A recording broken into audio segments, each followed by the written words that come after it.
speed, there weren't many of them there. We had to use that area for car parking. So well done to them. Thank you so much indeed for being here. And please pay the bill. They support the facility here. Don't forget to visit the pod shop as well. Must give that a mention. All the latest merchandise is in there. Some very, very nice gear indeed. I had a good look around the pod shop yesterday. They really up their game in there. Probably it wasn't bad before, but it's exceptional. You've also got, of course, all the latest FIA merchandise in there as well. You can get a load of racing equipment. You've got Lucas Oils in there, Draper Tools, all of the key sponsors. Super Gear, they have all of their stuff as well. So, yeah, certainly worth checking out all the new range of things in there. Also, they've got camping essentials. You can get your BP racing fuel there as well. All sorts of things. On-track entertainment. Might as well get that all off the can as well. You've got action wheels, you've got monthly experience. Circus Whiz are here. Steve Colley, the trials rider, is behind the main grandstand. We've got the helicopter pleasure flights today and tomorrow only. They're not here on Monday. You've got mini movie trucks. You've got the historic Aero engines, Pacific Bounce, which is basically a huge area of bouncy castles, and of course our old favourite Ty the Robot will be back this weekend as well. You've got the Wheel of Death. You've got all sorts of things. Get hold of the Race Weekend programme. You will find all of the details in there. I'll tell you what, I think that's enough waffle for the time being, and perfectly timed, as here come our first cars of the day, and it is Lucas Oil's Junior Dragster to kick things off. Have a great weekend, folks. Don't forget, keep messaging us or whoever to bring us up to date with what's going on in your teams and everything, and we will relay the information as much as possible. Just a quick one from Eurodragster.com. Don't forget, we do have our Perfect Awards. £200 is up for grabs this weekend. You've got the Eurodragster.com and Bad Habit Racing Perfect Light Award. That is £50 this weekend. Last evening it went to Kai Cooper. So it went to a junior dragster racer. So was 50 quid better off then. And of course, you've got the Eurodragster.com Perfect ET Award, sponsored by Andy Hadfield and the Twister Race team. Again, that's £50, as it was won by Jess Bishop, a former junior dragster racer that had moved up to Pro ET. So both awards are £50 this weekend. There is also Bob's Photo Finish Award. That went to Don Scott and Mark Huxley at the last event. The gap was 2 inches between them at the stripe. So that is the update on the awards.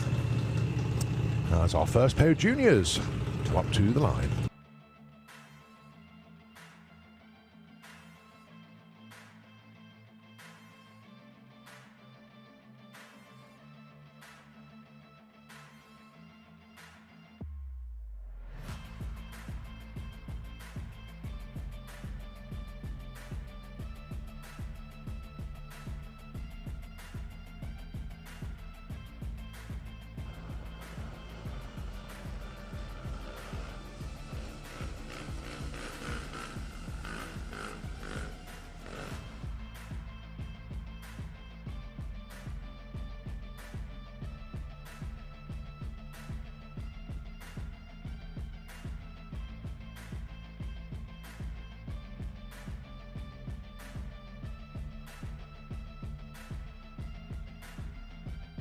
Okay, so a couple of red lights to kick things off there for the first pairing.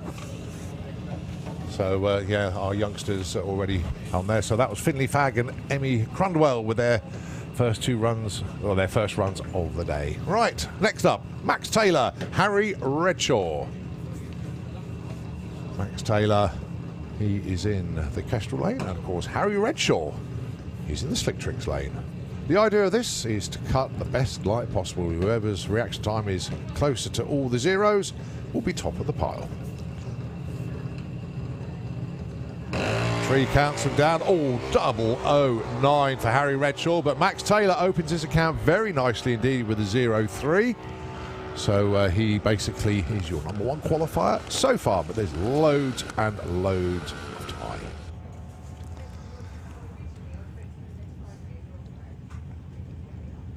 Next pair, and it is the Cooper boys. It's Kai Cooper and Jake Cooper. Kai is in the Kestrel lane.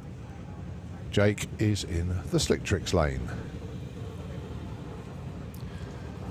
Now, I wonder if he can do it 2 meetings in a row. The perfect light award I'm talking about. Kai Cooper took that perfect light in qualifying a junior dragster at the last event. I wonder if he can do it again. Let's have a look.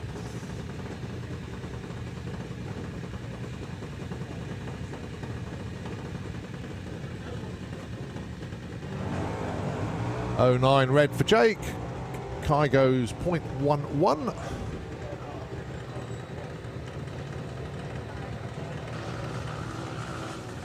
Just also let everybody know today the Battle of Britain Memorial Flight Spitfire flypast is at 12:20 today.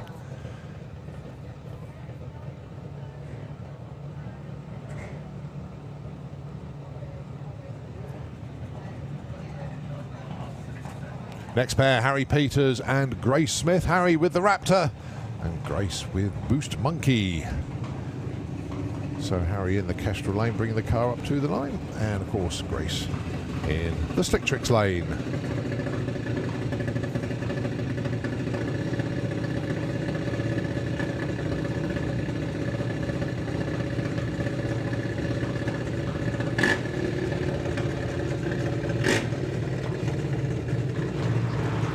Cherry on the tree for Harry, and Grace goes 0.13.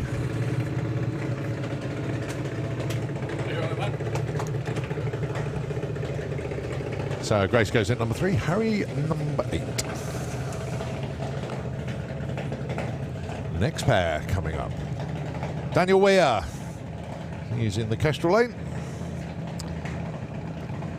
And the first of the many tailors that race here at Santa Pod Raceway. That's Freddie.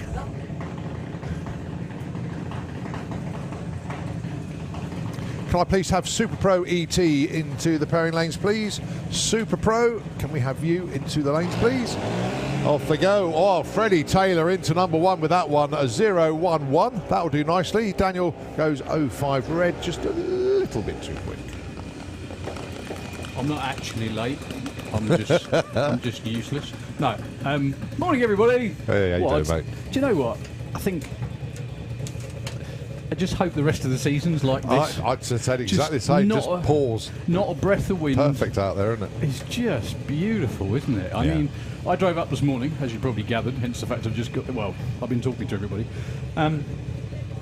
It was just lovely. It was so... There's nothing nicer, apart from doing it on a weekday when everyone's going to work. And you'll come... Well, we're going to work too, but you know what I mean. Yeah, and you're driving up here and every other poor sausage is going to work. But there we go. Anyway, morning, everyone. Right, Emily Moore and Harley Coursell.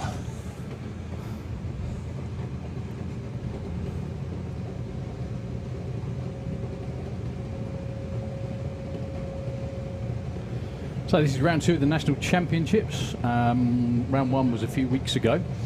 We flip-flopped the events, didn't we? Oh, yeah. Nice one, Harley. Goes into number 3, 0.1.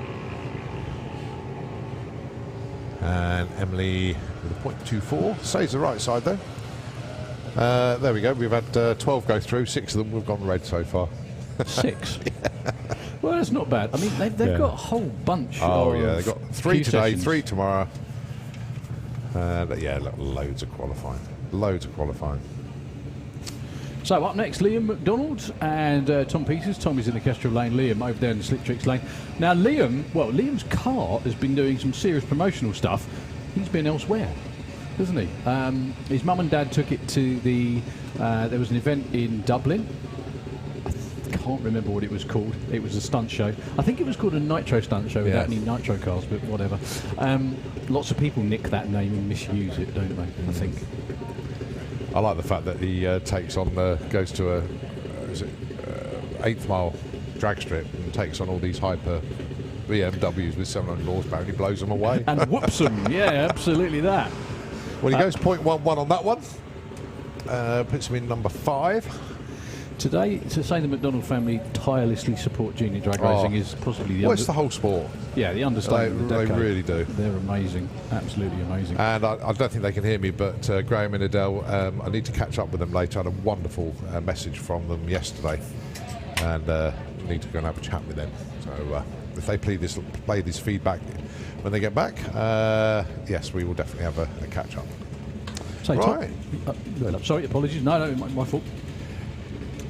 Mackenzie Love and Chevy Check It, and Mick has asked me to say a big birthday shout out to Emma. It's her birthday today. No, Emma can't get older. She's forever young. That's definitely not on. Yeah. Emma, if you're up there listening, She is. She definitely is. You'll always be 24. Don't ever change. And good morning, Letty, as well, obviously. So I've actually got Luke Fulton helping out as well. Yeah. Yeah, Luke Fulton is like minister without portfolio at the moment. He hasn't got a car. Yeah, he can't rob his dad's, can't rob his uncle's. Yeah, reigning junior dragster champion. He ain't got a chariot this year. That was better. That'll do. Yeah, Mackenzie Love 05, Chevy number 7. Something's actually, that's very weird. Very weird to see bits being picked up off the racetrack after a junior dragster launch. Sheared something.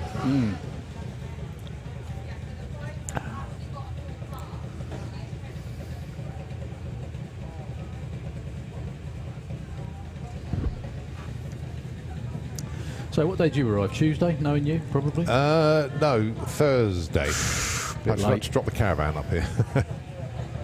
Well, hopefully it's not too bad.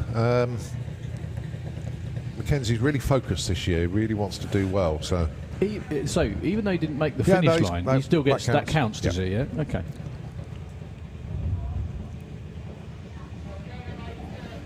Right, we've had one Taylor go through. Here's the other. Going alongside Ted Sullivan. I had a chat with Steve Taylor this morning, actually. The two junior dragsters are identical, painted exactly the same. They really do look sharp. And it's the same as Steve's dragster as well. Absolutely. Well, we'd like to see Steve's dragster again. Steve? It's for sale. It's all... No.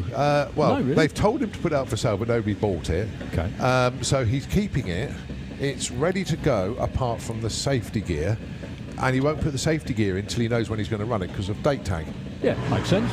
So side-by-side reds, no help for either. Sorry, Colin. Yeah, so what he's going to do, he's going to hold on to it, and when one of these lads old enough, he's going to run it. So that's the plan. I'm going to terminally regret bringing my kids here last month, I'll tell you that. It seems to be the thing at the moment. Junior dragster, super pro, isn't it? Straight in, yeah. I mean, what's the difference? Yeah. Hold your foot down for a bit long. It's all, bracket racing is great. Yeah. It's a great way to learn. And as we've said a million times, spot the ex-junior racer because one, they're in Super Pro, and two, they're seriously good. So you've got Ada Cassisi in Cherry Bomb and Neve Deavy in Little Miss Dynamite. Richard said he's working today. What, on his tan? Oh dear. On his legs? He's on his laptop working away. I said, what are you on, eBay? Yeah, I was going to say. Bless him. This is what we do to escape work, sort of. I keep saying that. I know we're working, but it's not quite the same. That was not bad. Yeah, nicely done. 07 and 04. That puts Ada number 3. That was Harley's last season in the juniors this year. And I think the plan with them is that Ada will take over Harley's car. That's very cool. So, yeah, it works well. That's really, really cool, isn't it?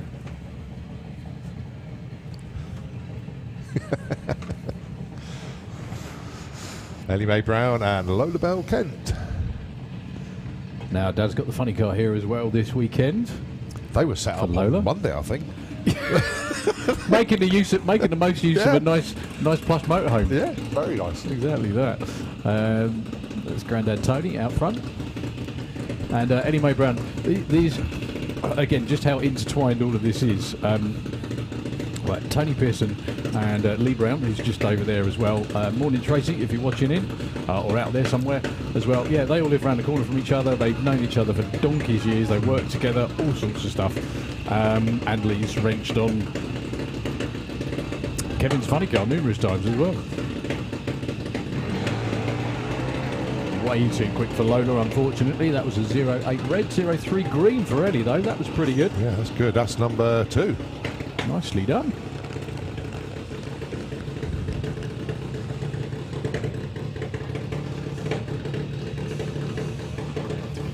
All right, Damien Redshaw and Jacqueline Bartlett. Jacqueline's nudging to being too old to be in a junior dragster as well, I think. I think she's 16, 17. Pass, anyway. What is the age? 18. But it's at the start of the... Yeah. Yeah, if season, if you start racing in April and your 18th birthday's in May, you can still finish the whole season. Right, okay. So, as you say, it's at the start of the season. So if you're 18 in January, you've had it. That's it, yeah. Right, okay, that makes sense, yeah. It's like school, I guess. You have to draw the line somewhere, don't you? Yeah. Jacqueline with a .11 to open her account. Damien .20, not quite up on his usual killer self, shall we say.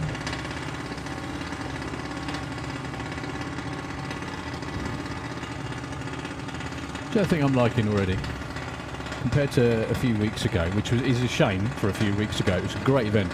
People, yeah, everywhere. Oh, yeah, yeah. I mean, biking down this morning. You know, I thought, okay, I'll get down there quickly. I didn't, which is a good thing. You know, great problem. And I hope everybody out there. I hope that you know, it wasn't too much of an inconvenience with the rescheduled weekend.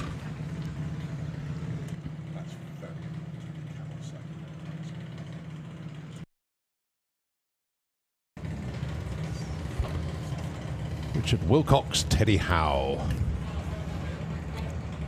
No, I haven't checked actually, because Richard Wilcox was double classing last time. He was in cars and bikes, wasn't he? So we need to check that out. See what he's up to this weekend. Do you know what? That's got to be... Oh, Teddy! Oh, 001 red. He really was trying for that one. That was an 03 red for Richard. Yeah. If you can hear me down there, Andy. Yeah, the thing is, I don't think anyone's ever done that. That's got to be a world first, I reckon. Someone out there will know. What was that? Sorry, the double classing. Oh no, we actually out last class. week, if you remember, John Webster ran a bike and a car. No, in juniors. Oh, in junior. Oh, juniors. No, I think you could be. You're definitely right on the junior side of it. Yeah. Let's have a look. Junior drag bike, Richard Wilcox. See if he's doing it again. He is. Yep, he's double classing. Good lad.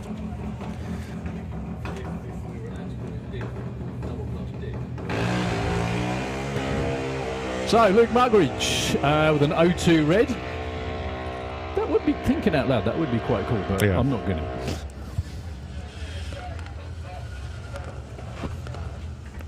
Right, so that's a wrap for Lucas Oil's Junior Dragster. We move on to Modjestang Pro ET. It's going to be Dave Rudd with the Cobra. Dave, excellent in qualifying. That's nice, isn't it? Race day, oops, I think. Well, no, I'm only saying what he said, which was, yeah, qualifying was awesome. But, you know, like 6 runs, 7 runs, whatever it was back a few weeks ago was fantastic. Yeah. Just come the time you need win lights, and it just all went south. Paul Baton walking out in front of his car now, driven, of course, by Laura. Doing very well with this car indeed. Is it still his, though? Well, that's, yeah, possession's 9/10 of the law, I suppose, and Laura's behind the seat, in the seat at the moment, so, yeah. Do you know what? I couldn't care who owned the car I was driving as long as I got to drive it, because that's the fun bit. That is the fun bit. So Dave Rudd, 965, Kestrel side of the racetrack, Slick Tricks lane for the Capri. 10:25. What you're going to see, folks, those times on the boards at the top end, if you haven't been with us for a while or haven't been before, those are their predicted times. They're going to try and get as close to those as possible without going too quick. This is qualifying to set up eliminations on race day.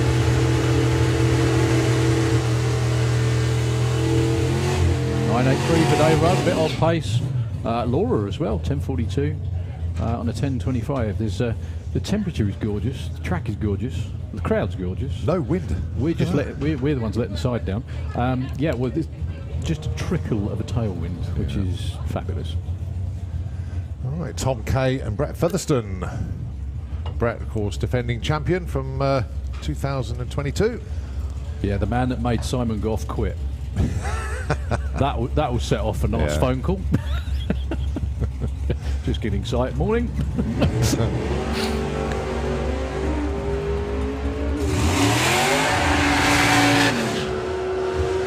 Tom K having a bit of a wander round at the top end. 9.46 for Brett into number 1, 10.26 despite the wander. Only 600ths off his dial in there, so he goes into number 2. Well done, Tom. Nice to see Tom get some consistency with that car as well. I mean, that's the car some others have moved in from moved up from junior dragster into. Those little junior comp cars. Yeah, they are. I tell you what, to the 8th mile, how quick was he to the 8th mile? That's not a lot quicker than he would have been going in a junior dragster anyway, is it? Mason Griffiths with the appliance. And Lee Morris, green with envy, Jaguar E-Type. Here's another one that someone out there will know, that I've just thought of. It's another stupid thing. Wonder if anyone's ever run a junior dragster over the quarter mile, and what would they run? Because I reckon they'd run high 11s, maybe a 12. Yeah, so the terminal speed would be still under 100 miles an hour. Yeah. It's more that you could potentially one run in Pro ET. Anyway, Lee Morris, Mason Griffiths. Mason's out in front with a 9.07. That'll be number 1. And a 10.08 and an 0.5 for Lee Morris takes number 2. That's exactly 100th off perfect. Look at that, 9.070. Oh. So we kept Super Street Bike Please and Funny Bike into the pairing lanes. SSB and Funny Bike Please for Q1. Well, everything's going to be Q1, isn't it? So Ronnie Mercer in the Kestrel lane, 10.40 is the dial-in with Annie, like you said, Colin, the other week. No nitrous or motor this time. Taking on Darren Huxley, 11.49. Now, seeing Darren out there racing with this car, which is a drift car, let's be frank, spurred a friend of mine on to have a go as well, because he's got something very similar and he'd really like to have a go as well. So Toby, if you're watching in, good morning. Interesting, Ronnie in pre-stage, got problems down there. Just holding Darren at the moment.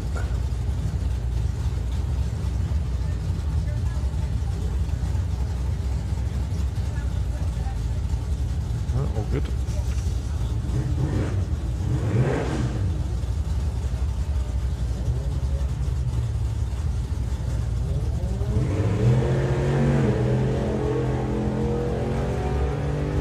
Makes you wonder if you're so used to the car running nitrous, dipping into the 8, is it a bit today running 10.4s without it? 10.61. Yeah. Darren Huxley goes, where are we? 39. That was a breakout by about a tenth of a second. Yep. 120 miles an hour. I think he makes so many runs because he runs it in Outlaw Wrangler, he runs it in Pro ET, he runs it, frankly, everywhere. The other good thing about what he does is that he has the option to be one of the slowest cars in the class or one of the quickest, which is pretty cool. Simon Rickwood in the Bossa Nova. Kestrel side of the racetrack, 9.68. Slick Lane, 4. Simon is with Plum Crazy, 10.65.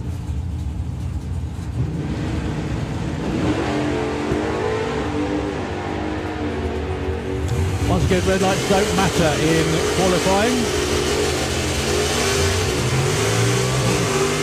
75 and a 71. Simon Innes goes to 4. Simon Rickwood goes 6.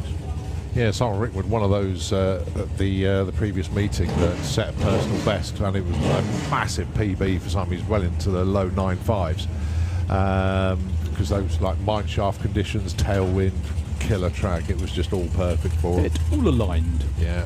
So we have a pair of Fultons. I'm not sure whether that's a swear word or not. Could be, knowing them. Funny enough, talking of swear words, he should be now called Dave Fulton. Yeah, if you remember the Facebook post after the last event. Bracket racing is notoriously hard on the nerves, and Dave missed the perfect run in 2 classes by just 0.00043 or something like that, wasn't it? Yeah. And he didn't qualify either, did he, for Pro ET? Pro I think ET missed out. He just missed. Yeah, so that's what I said. His name should be Dave Fulton and Simon Fulton, obviously. Simon back in the Falcon this weekend. He likes the enclosed feeling. He didn't like being in the fresh air with the Roadster.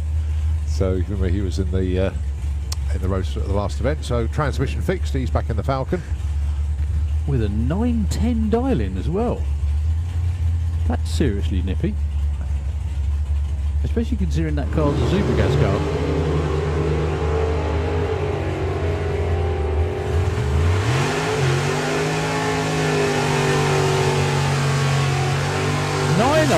146. Wow. 147. That could be one of his. Oh, but look, 947 on a 47. Dave Fulton goes to number 1. And that'll banish the memories of not qualifying at the last event out the window. So Yeah, he was just Dave. one. And Nicky's having a celebratory wiggle down there as well. He's still just thousandths away from his dial-in. He just happened to be on the right side this time. Yeah. That's all. It's just, as I said, it's a bit. Anyway, Pete Dodd and Warren Watt.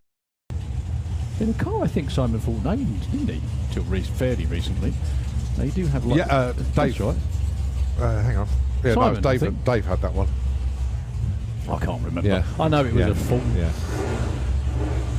Fultons are like the Smiths of drag racing, aren't they? They're everywhere. So anyway, Pete Dodd, 9.16 with the Metamorphosis car. He was pretty confident the car will run that today. I'm not telling you what I told him he should dial this morning, because we've been down that road before with that car.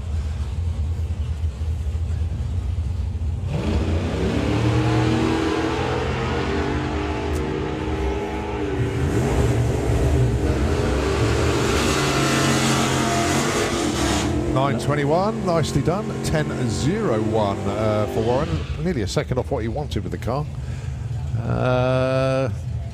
Did launch a little bit loose, but okay. All right, Dave Crowhurst and Harley J. Darby. Boy, did he do well on his debut in that truck, didn't he? That's why I was giggling. Yeah. I presume, got new boots on there now, which I think was the cause of some of the wandering. Although now the only problem is it's going to go nice and straight and easy. You might get bored. Is he 16? Yeah. Unreal. Imagine your dad giving you your keys to his 8-second pickup truck and you're 16 years old. Goodness me, my dad wouldn't let me use a knife and fork at 16, I don't think, let alone for his car or his truck. Yeah. Bear in mind as well, he can't drive on the road yet. Yeah. And he's doing 150. Oh, look at that. That's beautiful looking run. Arrow straight, dialing of 890, gets 884.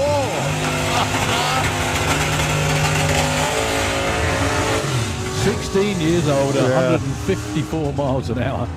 Dave Crowhurst goes 989, some way off the 932 he was looking for, but I'm sure he'll take it anyway. Lovely run from Harley J, nicely done.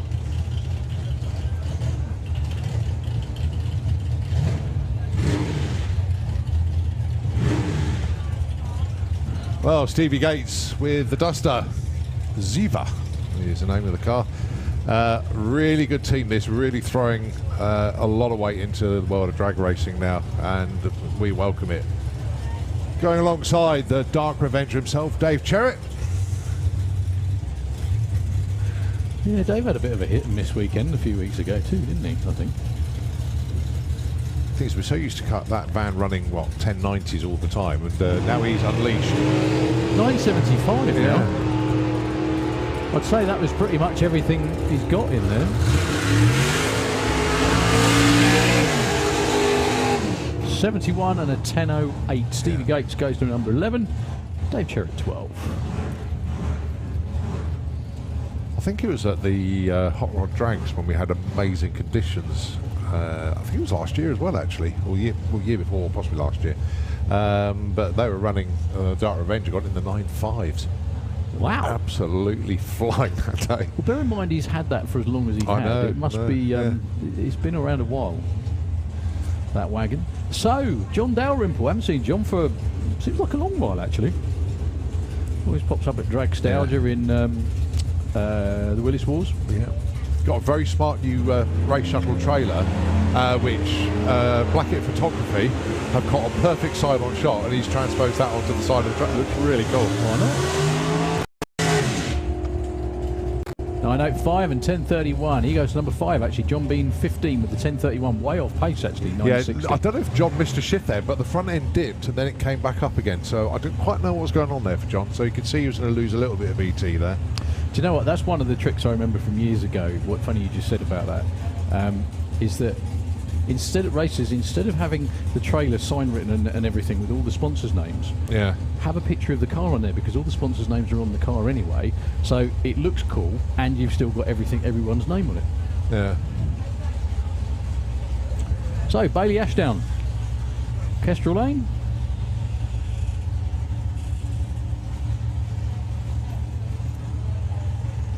We have our much better looking... No, I can't say that, can I? He's here now.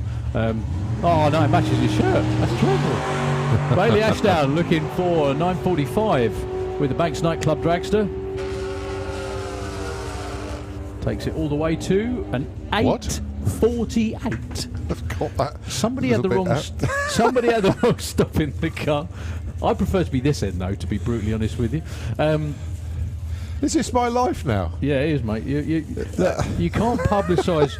You can't publicise losing weight and expect people to bring you milk tray.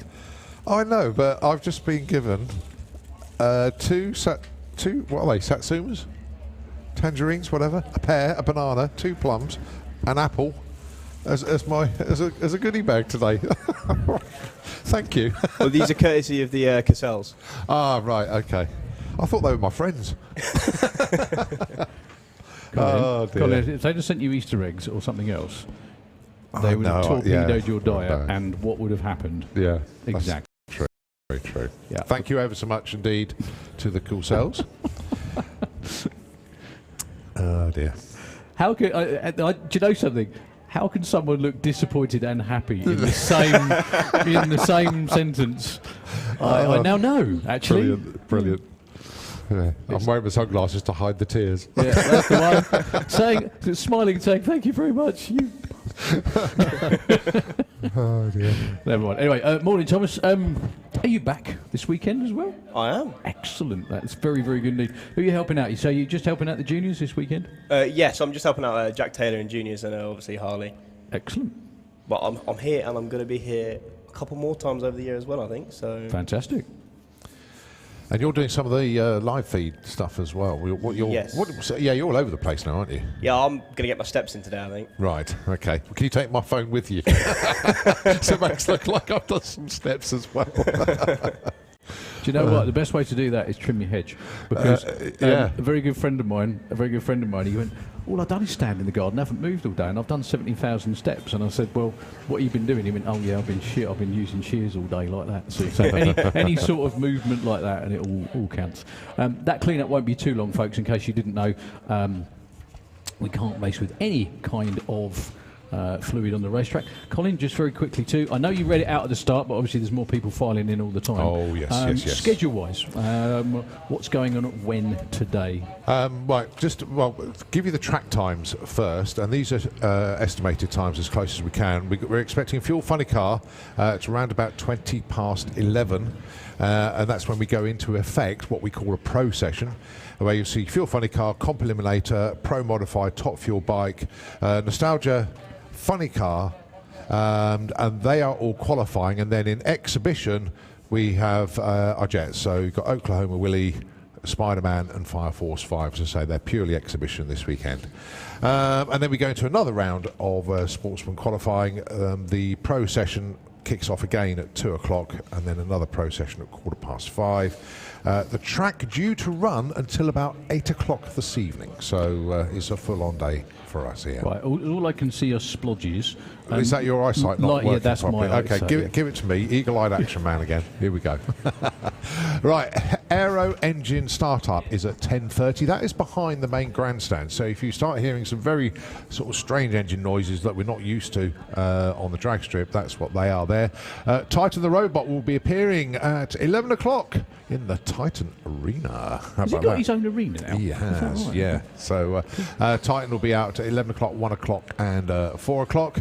You do have, of course, Live Action Arena. Got 2 shows from them today. First one is at midday. The second show is at 3:30 this afternoon. The Aero Engines, in case you missed the first one, at 10:30. They are also starting up at midday, 2:30 and 4:30.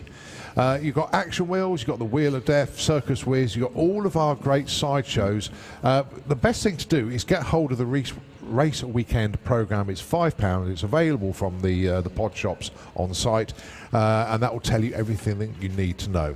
The keynotes for this weekend, basically you need to visit the pod shop at some stage, because you do have all the latest Santapod merchandise, all the FIA merchandise is in there. Every time you go in there, there's new designs of t-shirts and stuff like that, so you really do need to go and check it out.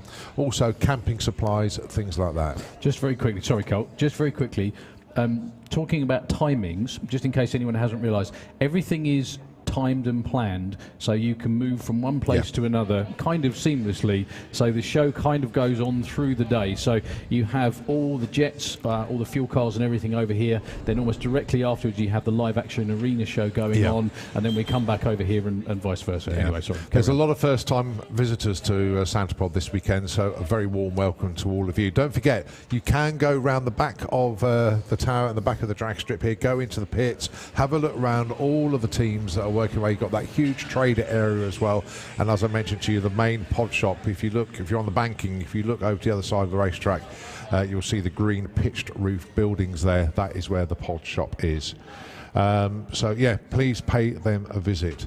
Also need to mention, of course, Autoglim, a long-term sponsor of us here at Santapod Raceway. If you look into the trader area, they have got a dedicated display stand over there. A slightly different approach from Autoglim from them. So a big welcome to Rob and all of them here. They've got a trade stand here. The partnership now is they'll be coming to some of the key events where they do all the show and shines, and obviously so that is a big part of what Autoglim is all about. So thank you ever so much indeed to them. Draper Tools, they also got their stand just outside the pod shop up there. They are here as well. Slick Tricks Racing, they are the new lane sponsor, the right hand lane sponsor here, and the Slick Tricks range of merchandise is of course available in the pod shop. Oh yes, if you look at the grandstand, you see at the end of the seats now, all the new bits. Fortunately Santapod have found a new supplier for the seating, and they are in the seat replacement program at the moment, but obviously those were all emptied when the grandstand was reconfigured, so new seats in there, all coming together very, very nicely indeed.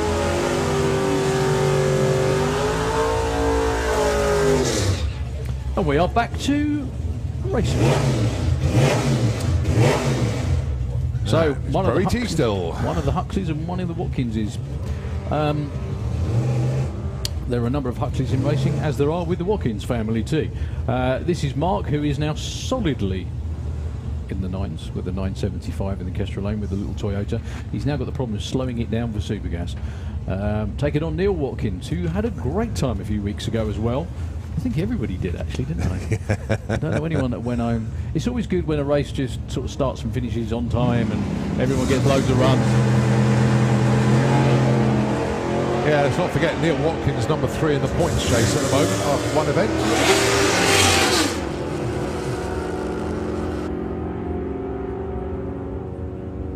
83 and a 28.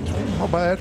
Yeah, well, I have the screen refreshed so quickly I hardly saw that, but I think it was Mark Huxley at 11 and Neil Watkins at number 4. Yeah, Neil only 400s off his dialing on his first pass, so that's very favourable indeed. Of course, it does not matter that the faster car went over the line first, because that's not what this is about. You're trying to run as close to your dialing as you physically can, without going too annoyingly quick. So Marie Mill then, with the altered looking for a 1054. Will Clark in the bike engine dragster looking for a 973. I'd love to book a Super Street bike motor in one of those. How bitching would that be? Well, there was one. I'm allowed to say that. Is it Tom Rhiannon? Hayes? Yeah, Tom Hayes Rhiannon Bellini. Pink Bellini's bike engine.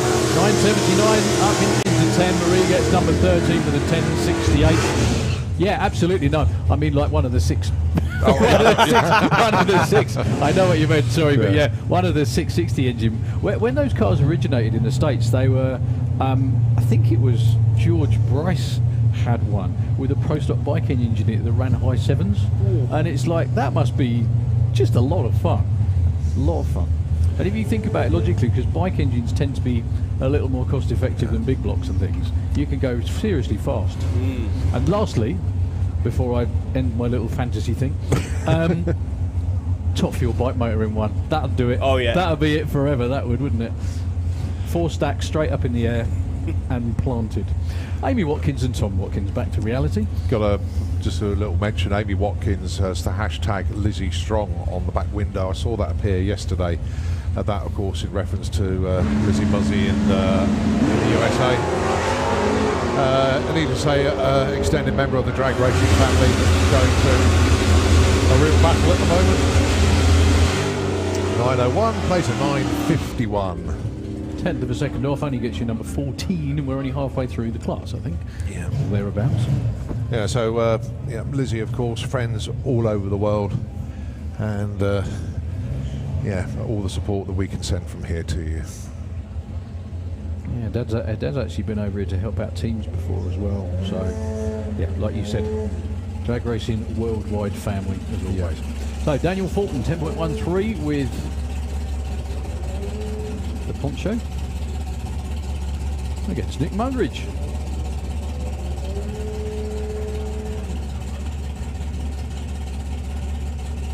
Sounds like a little top methanol car when it goes into stage, doesn't it?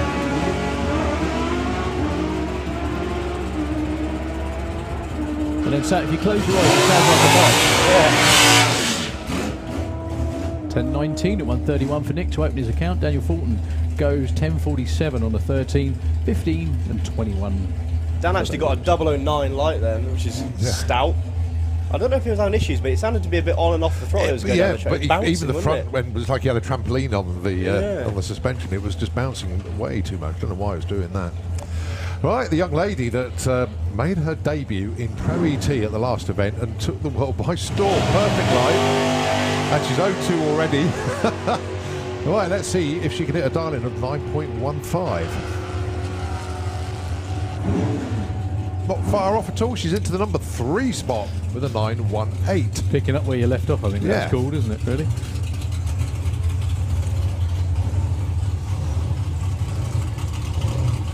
The unmistakable sound of the van with no name as he humps around the corner means we are going into Super Pro.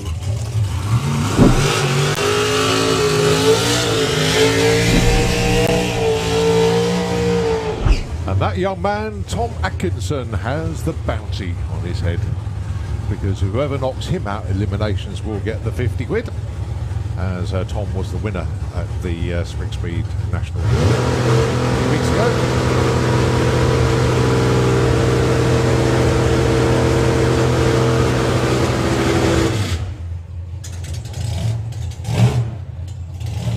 So, awards from the Super Pro scheme. Many thanks indeed.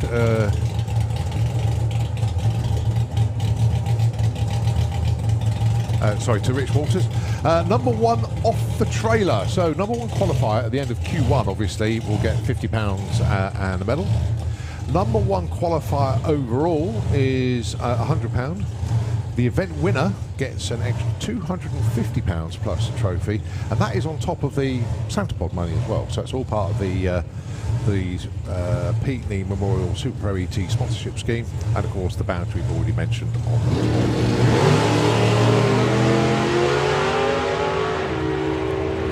Rather controlled wheelie that time from Tom. He's been hiking the front end quite a bit more than that recently and goes 8.38 off the trailer on a 35. That will do, I think. 160 miles an hour as well. Dave Russell, 8.74 on a 60.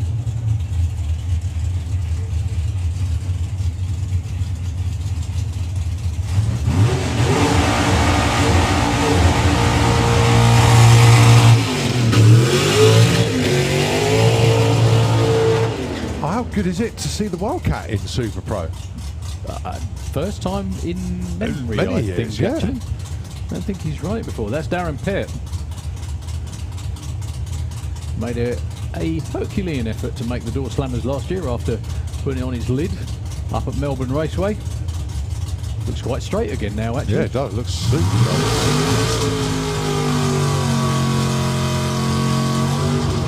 Well, quite straight. Also interesting to see he's got an 860 dial. The car is capable of going into the 7s.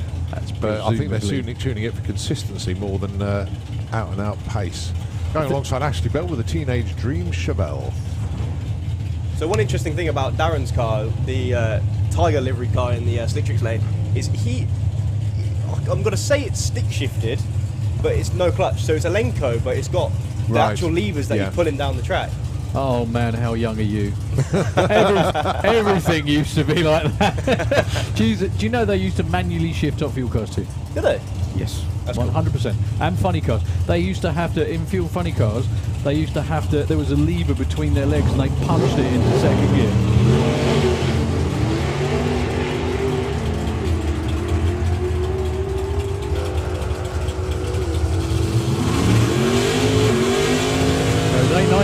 Off the trailer. Could we have Super Comp into the pairing lanes, please? Super Comp into the lanes very quickly. When Eddie Hill ran the first 4-second run ever, it was a 2-speed and he had to shift.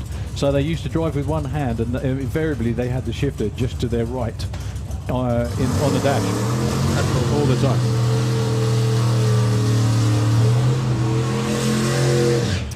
First event for Ron Bartlett this year. Unfortunately, was missing first meeting of the year, so it's good to see him here. I think the plan was to take the year off, and then he thought, oh, it's summer again.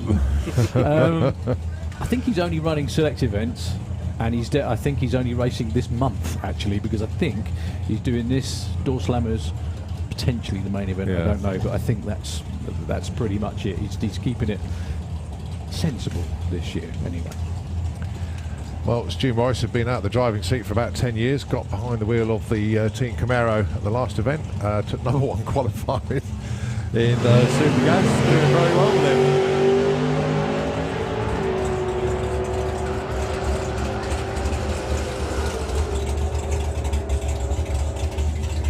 Ron picks up where he left off, 8:28, gets him number 3, but Stu goes to number 1 with an 870 on a 67, an 870 with a 0 as well.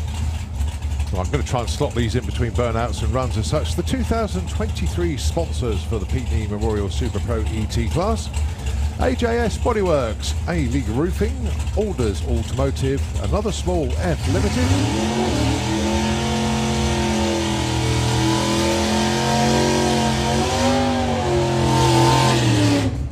The Bath Bloke, you've got BG Motors.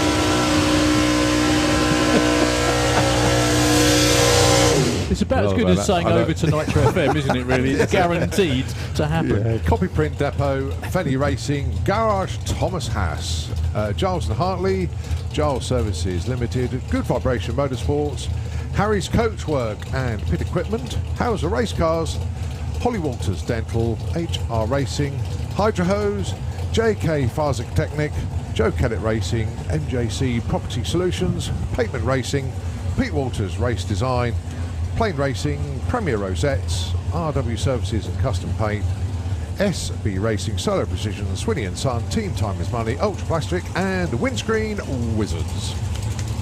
Got them all in. Steve Saunders and AC Bell. Steve Saunders with the altered. Oh, that's his quickest launch ever. I was going to say, for Steve Saunders. That's lovely. And it's an 838, 155 miles an hour. Slightly delighted. However, look at AC Bell, number 1 qualifier with a 3 on an 877. Not quite the perfect ET money, but I don't think they really care at the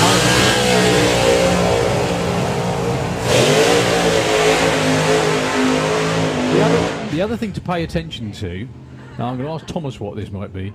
There's about 0.4 difference in ET. However, they run almost identical speeds. How does that work? Well, if you noticed, Steve was pretty much gone on the line, whereas AC had a little bit of a slower launch. So the way that you can sort of work that out is Steve ran out of time to gain mile an hour. Yep. So that's why his time was basically a lot less than AC's. Different gearing maybe as well. That's the way it works. That's another famous Eddie Hill quote. You set a new ET record, but what happened to the speed? He said, well, it just got there too quick to build up any speed. Yeah. Which is sort of, anyway, you know what I mean. So Nick Good, one of the very all too rare appearances with the supercharged dragster for Lucas Oil in the Kestrel Lane, 686. This will be the quickest vehicle you've seen so far today. I say so far because it will get quicker. Against Alan Didwell, who had a fabulous weekend just a few short weeks ago at Easter. I don't think that was his first final, was it? But he had such a fabulous day. Oh, yeah. Running on the money.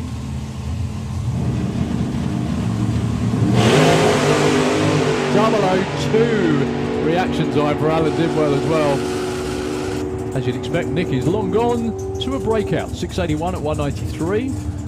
766 for Alan Didwell. Picking up where he left off. Look at that for a package as well. 002 on the tree and 66 on a 64. There you go. That's why he did very well a couple of weeks ago.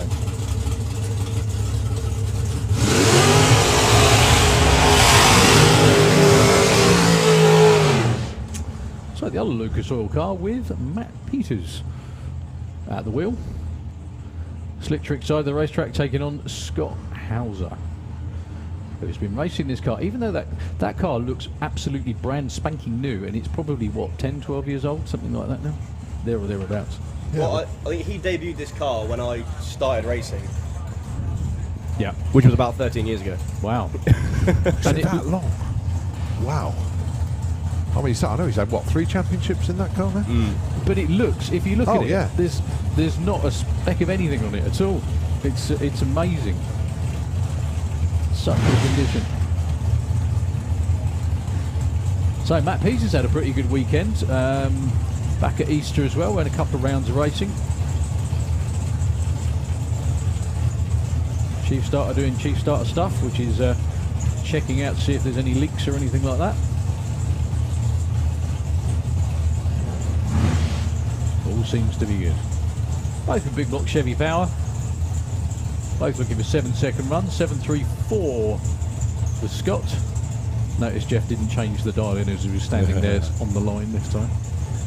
And Matt Peters with a 7.56. He's just seen the boss go through and break out. Hang on. That's not bad. Nearly an hour. Well, they both go red, but once again, it matters not.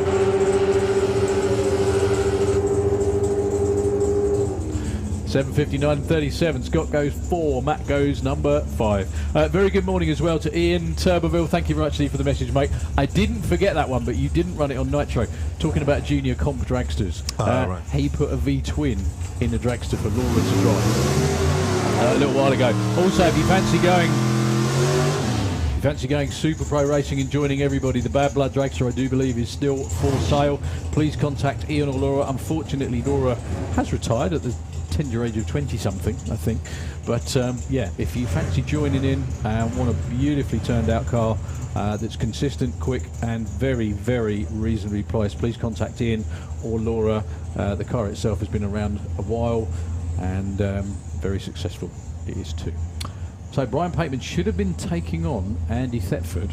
Well, the team are down there. No, they are. Car's being pushed back though. So Brian was missing from action a few weeks ago at Easter. Breathing heavily.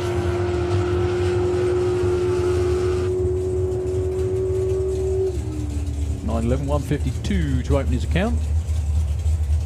Number 1 qualifier, I think, at the end of that session. I know we've still got one more to go. Apologies.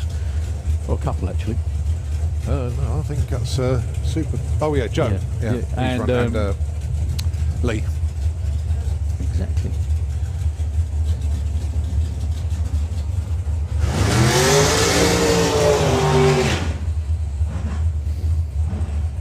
Joe Kellett then running the Drumming Man Dragster, although it's got Dolly Daydream on the side of it. I don't know if he's going to stick with that name. Drumming Daydream. Drumming Daydream. Drumming Daydream. I like that. Better than Dolly Man, I suppose.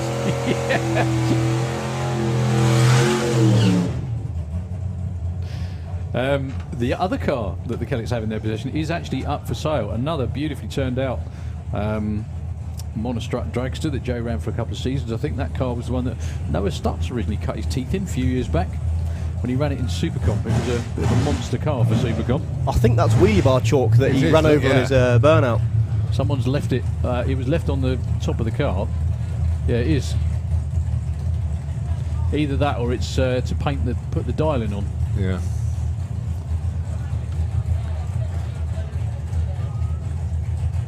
Possibly one of the weirder substances ever to be spilt on the start line.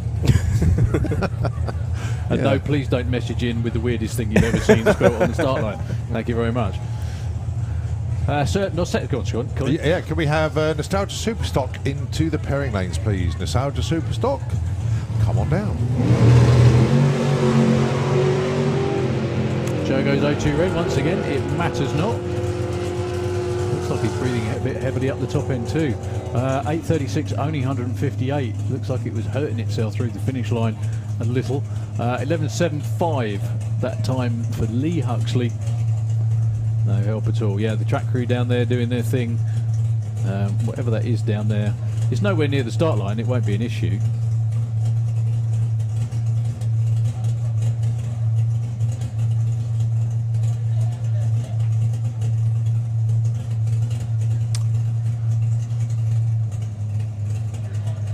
Well, Andy Thetford misses the one time of the weekend and probably season that I was going to say his name right. Right. The one and only time. Can you believe it? Never mind, anyway.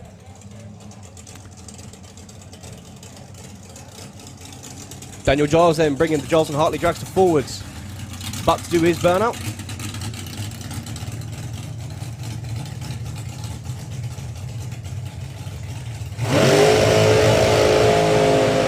There you go, that cleaned up some of that, didn't it? Sorted it out. This is another car that was unbelievably more than twice your age, actually. This car's built in the 80s. It's not far off being 40 years old, that car. One of the founding members of Super Pro as well. Indeed it was. Way back when. Dave Wilkinson brought the car in, built by S&W Race Cars in the US. Or Scott Walt if you prefer. And yeah, absolutely immaculate piece. Still is. Probably always will be. One of those cars that'd be a family heirloom, I think. Oh yeah. Taking on, I do believe that's Paul Marston over there this time. In the Kestrel lane. I don't think we've got a dial in for Paul. We haven't got a dial in for Paul. I think that's, there we go, thank you. 8:36 is Paul's dial in, which is funny enough, the number on the board at the top end. At 7:38. The Daniel.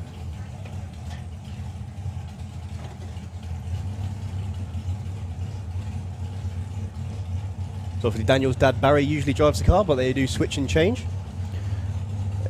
If you looked at the results, you'd never know who was in it, frankly. Oh no, you couldn't tell.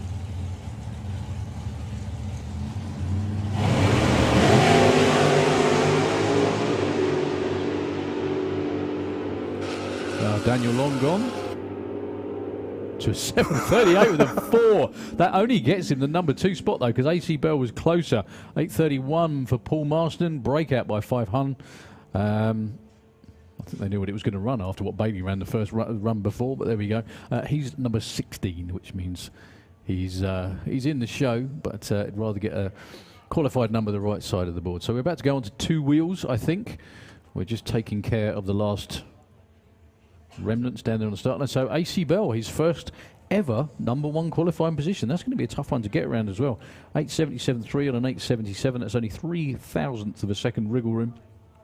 I don't know whether they do an off-the-trailer award this time round for Super Pro or not. If they don't, he's probably going to be kicking himself. Definitely that. Anyway, we've got bikes coming round. We've got Funny Bike up next. I think we've got Super Street Bike down there as well. So we will hand over to Nitro FM just while they do a little bit of track prep. It won't be long at all. Please don't go anywhere. And we'll be back as soon as we can. Thank you.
makes you wonder, if you're so used to the car running nitrous, dipping into the 8, is it a bit sedate running 10.4s without it? 1061. Yeah. Darren. Once again, red lights don't matter in qualifying. 75 and a 71.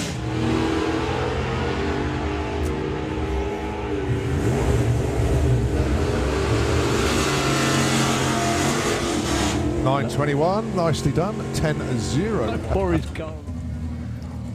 Life's ambition completed, stopping Shania Twain from singing. I've got a few of those I'd like to do as well, but that's one of them definitely. Right. Next on the list, if you wouldn't mind sticking a bit of Taylor Swift, I'd love to cut her off. That'd be great. Okay. Funny Bike Q1. It's nice to see Jordan Kenway making the step from comp bike into funny bike. He's down there in the slick tricks lane up against Martin Zylstra, all the way from Amsterdam in the Kestrel beer lane. He didn't have the best of luck at Spring Speed Nationals.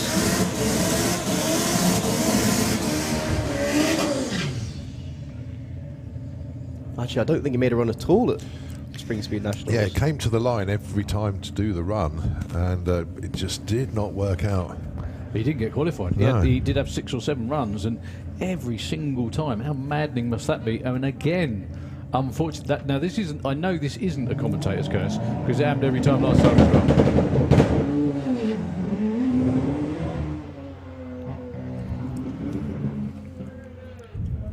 Well, that was a fairly meaningful launch for Jordan Kenway. He will get a time on the board, however, won't be the one he wanted. He got further. He got further than, well, actually saying that, both him and Martin Zylstra got about the same distance back at Easter. Jordan actually blew it up in the burnout, I think. Oh, that's right. Yes, he did. Didn't he? Back at Easter in testing before the weekend even started. So he's going to take the first turn off. Martin Zylstra has been allowed to restart. Fingers crossed he can keep it running and hopefully get a good one in.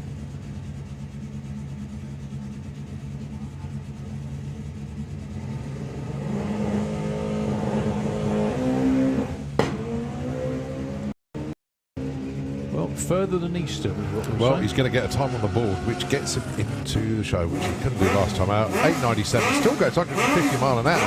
Yeah, that was pulling okay when it went. Well, both of those two, that's their first runs of the season. Yep. Even though, ironically, they're into Easter.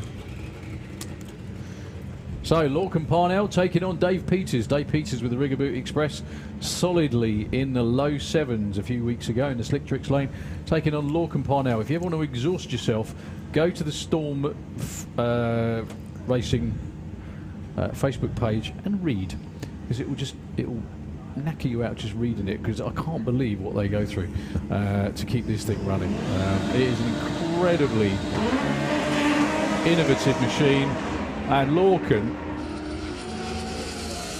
that's a beauty. 687 at 205. Not only that was a great run, that was a terrific bit of riding as well to keep that going. I think that's what it meant to do. I know. I had spent a lot of time with the team yesterday because I was trying to understand how everything worked, and it just so good. They're on a mission to hit a number this weekend, and if they hit it, I'll explain a lot more. But if they do it, it'd be party time down there. 687 at 205. Sorry, Angie, I know you'd be listening to tell him up the top end. 20-second run for Dave Peters. They've run 6.6s, I think, before. Yeah. It has the potential to go quicker than that. That's what they're trying to do. Well, but Lorcan seems quite relaxed. It's the crew that really want the noise. The weird thing that bike does, I mean, it shook the tyre out there as well, about 60 foot. The weird thing it does, it tends to drive in one direction when he's leaning in the other and still keeps going. He does a masterful job of keeping it in a straight line, and still running that is terrific stuff. Very, very good opener for them. Well done.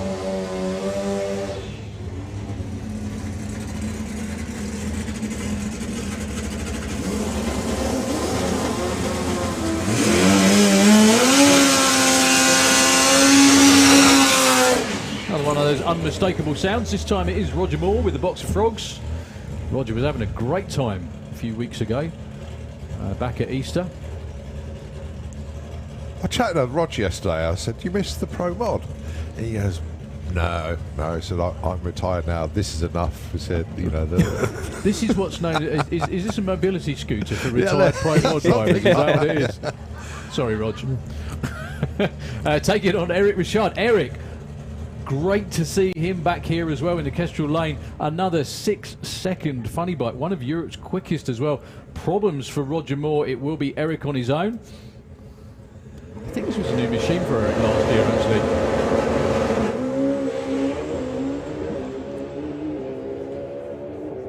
Eventually Very gets his foot on the pegs at smooth. half track. 683 at 201 miles an hour. He takes the #1 qualifying spot for now. Congratulations, everybody. Well done. That just looks effortless. Textbook, wouldn't it? I think that's the phrase as well, yes. You being so close to school, that's the one you'd say, I suppose. I should probably say Google now, shouldn't I? Oh, like that, yeah. Right, I think that was funny bikes. So #1 qualifier will be Eric. #2, Lorcan Parnell. It's great to see a healthy entry for Top Fuel Bike in a few weeks' time at the main event as well. That's going to be spectacularly good. The entries are building very, very nicely across the board. Yeah. Obviously with the additional 2 Top Fuel Dragsters, and we've still got, I think, 1, possibly 2 more to go. So, yeah, looking very strong. So it is Super Street Bike Q1. Dave Smith taking on Jake Michelle. It says Steve Venables Yeah, there on that's our not Steve screen, Venables. but it's not Steve Venables. I don't think Steve's here this No, weekend. not him nor Mark Hope are here this weekend. So there is only 5 bikes in Super Street Bike this weekend. Jake Michelle looking to run deep into the 6s, can go 670s.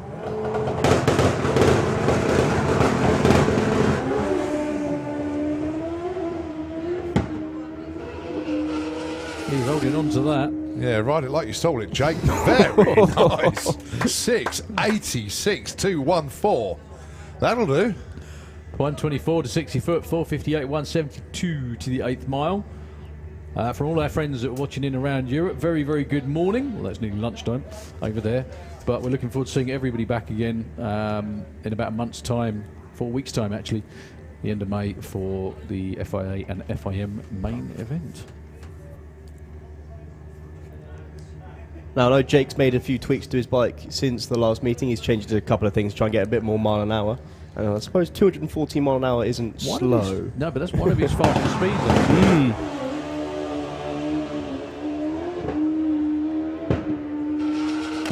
Dave Smith on a pretty good one as well. 744 at 197. Don't know what came off his bike by about 330 foot. Something seemed to... Something fluttering away down there, isn't there?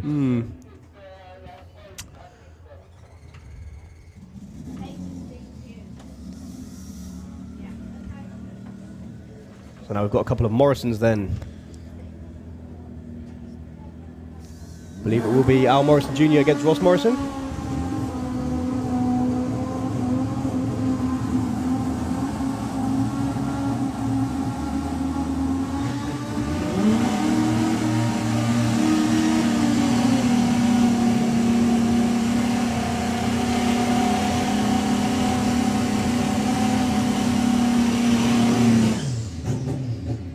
So Al Morrison Jr. then running in the Kestrel beer lane. He went deep into the 6s at the spring speed, as well did Ross Morrison. He dipped his toes into the 6s as well. He's in the Slick Tricks lane. These boys know how to race. Al Morrison with his quickest run ever took the event win as well. That's what happens when you just get a consistent racetrack, good weather, let everyone chip away at him. He's misfiring terribly down there. That's Ross. Well, Ross's bike couldn't be more different from the weekend before. 690, 217 mile an hour for Al Morrison Jr. Yeah, as I say, Ross's bike, he basically taught all the electrics out of it from spring speed to now, and it's got a whole new ECU and a wiring system in it. So don't be surprised if you see a couple more runs where he's just having a little bit of teething issues. Well, the good thing is, like, we mentioned, I think they've got 6 qualifying sessions as well, which really does help.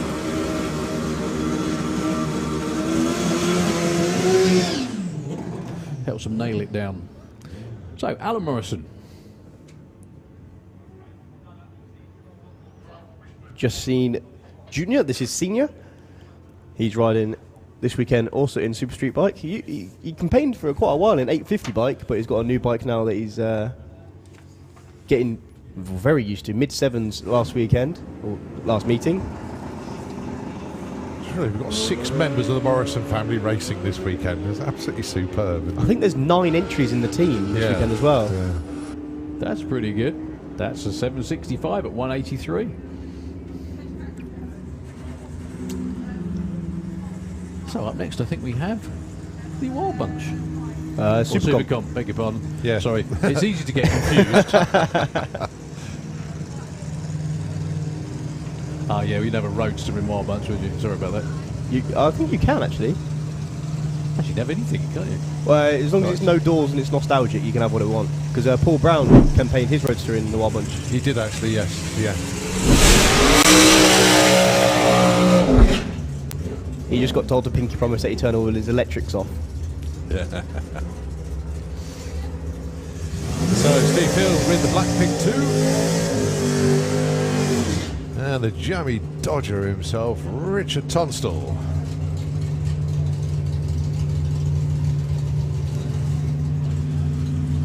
Considering before he started campaigning this car, Richard, I don't think he'd raced anything. But neither of you. He's caught on pretty well. So this is Supercomp. They are looking for one number and one number only. That's 8.90. Everyone in the class will be looking for that number. It will be on a pro tree, so you'll see 3 lights go on and then go off, and then the 2 cars will go. This class, you're allowed quite a lot of electronics to help you. You can have throttle stops, delay boxes, all of that jazz. Which are all on the car in the Kestrel lane, and none are on the car in the Slick lane. Driver's right foot, I think, is it? You can actually hear him pedaling at the top end. Not bad, not a bad guess. 883 for Richard Tunstall, 148, too quick. 878, 153 for Steel Field, too quick.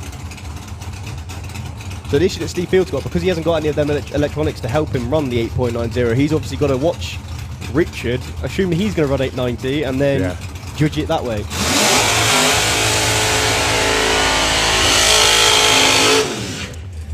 So thinking out loud, if you've got a car that goes way too quick and you're not bothered about electronics or anything like that, block of wood? Underneath block the throttle pedal. Under the throttle pedal. It's not the stupidest idea in the world if you think about it, because it's a way of controlling it without any electronics whatsoever. Yeah. Just a bit of timber. Yeah. And depending on the weather, thin a bit or... Depends if we've got oak or balsa, really, isn't it? Yeah. That's Steve Hudson on his way down the track in the intravenous altered 925, 144. A little off pace from usual, actually. I'm not sure if he runs any electronics, but his car does seem to run 890 quite a lot. I think I don't think he ever has he? To my knowledge, anyway. He's one of those that shuts off at the top end. He regularly runs just a bit too quick. When it runs all out, it'll run 885 or 880 maybe. So I think he likes to judge it. So Leah Kellett. And this thing is essentially a spaceship to the compared to the Alta that you've just seen go down the track. This thing has got everything on it, and it shows, because Leah Kellett is your reigning champion. And this car, what you'll see is this car will probably be about 20 mile an hour clear of any other car in the class, because you'll see it will launch, the throttle stop will kick in, and it'll basically look like it's bogged on the line, and then it'll take off again, probably around 330 foot. And then the chase is on to try and run 8.90. There you go, look, there's the throttle stop. Oh, it came off about 60 foot actually. It's still chuffing a little bit. You saw Joe run it in Super Pro. 883, 159. Close. So a flat out run, that's 890. I just remembered as well. A few weeks back they had engine issues, didn't they? They just staged for points, I think. So, Yeah, just putting it back together. Okay, Nostalgia Superstop Q1. One of Colin's favourite classes. If he only had a car, he could run in it. Be happening sooner. Steve Lloyd in the Kestrel lane with the immaculate Impala, taking on Spence. Problems for Steve Lloyd, unfortunately. It will be Spencer on his own. Now, a couple of these cars double duting in complement as well. I'm sure Spencer is, yeah, and that's what they both are. Steve was doing lots of test passes yesterday, but no idea what the issue is. So this is a dialing class for cars of a very specific nature, and I think you'll probably get the gist of that. So Spencer looking for an 11.17. 07 light for him, that's actually alright. Oh, breakout 11.16 with an 8. With an 8. There you go, that's how maddening bracket racing can be. Yes. A gust of wind, anything, staging in a slightly different place, that would have been a perfect run. Yep. Anyway. So Bob Main, great to see Bob down here from Edinburgh with the Superbird. Does he still live in Edinburgh? I thought he moved. Anyway, 12:35.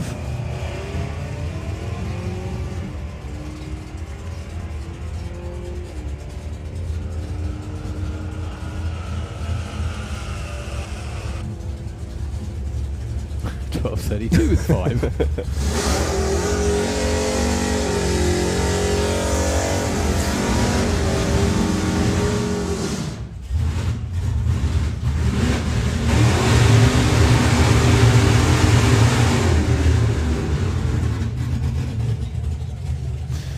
One of the great things about Nostalgia Superstock, it's brought out a whole bunch of cars that we would never have normally seen on a racetrack or at big events. Ash Rawson, two fabulous examples here. Ash Rawson with the Duster in the Kestrel Lane, 10:28, 10:05 for Andy Bishop. Now the other thing as well we got to mention, I think there's about 19 or 20 cars entered this weekend. Come Dragstalgia in the summer, there's a very good chance we're going to see 50 or 60 of them. I rocked 70. Oh, you're having a go as well, are you? I am, yeah. Is that right? Fabulous. What, in the Audi? Gonna have to do a lot of disguising. Disguised Audi. Yeah.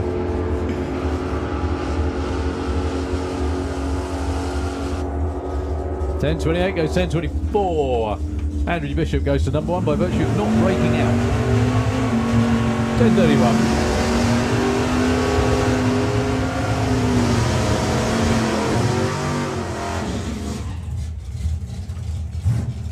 So Pete Dodds and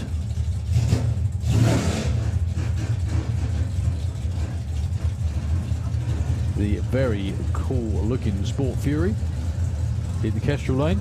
Fuzzy's Lounge. Oh, that was, again, another car that was putting in test runs yesterday. I've been very fortunate to my caravan is just past the finish line, and you're just hearing these cars hauling up to the finish line. Sound incredible.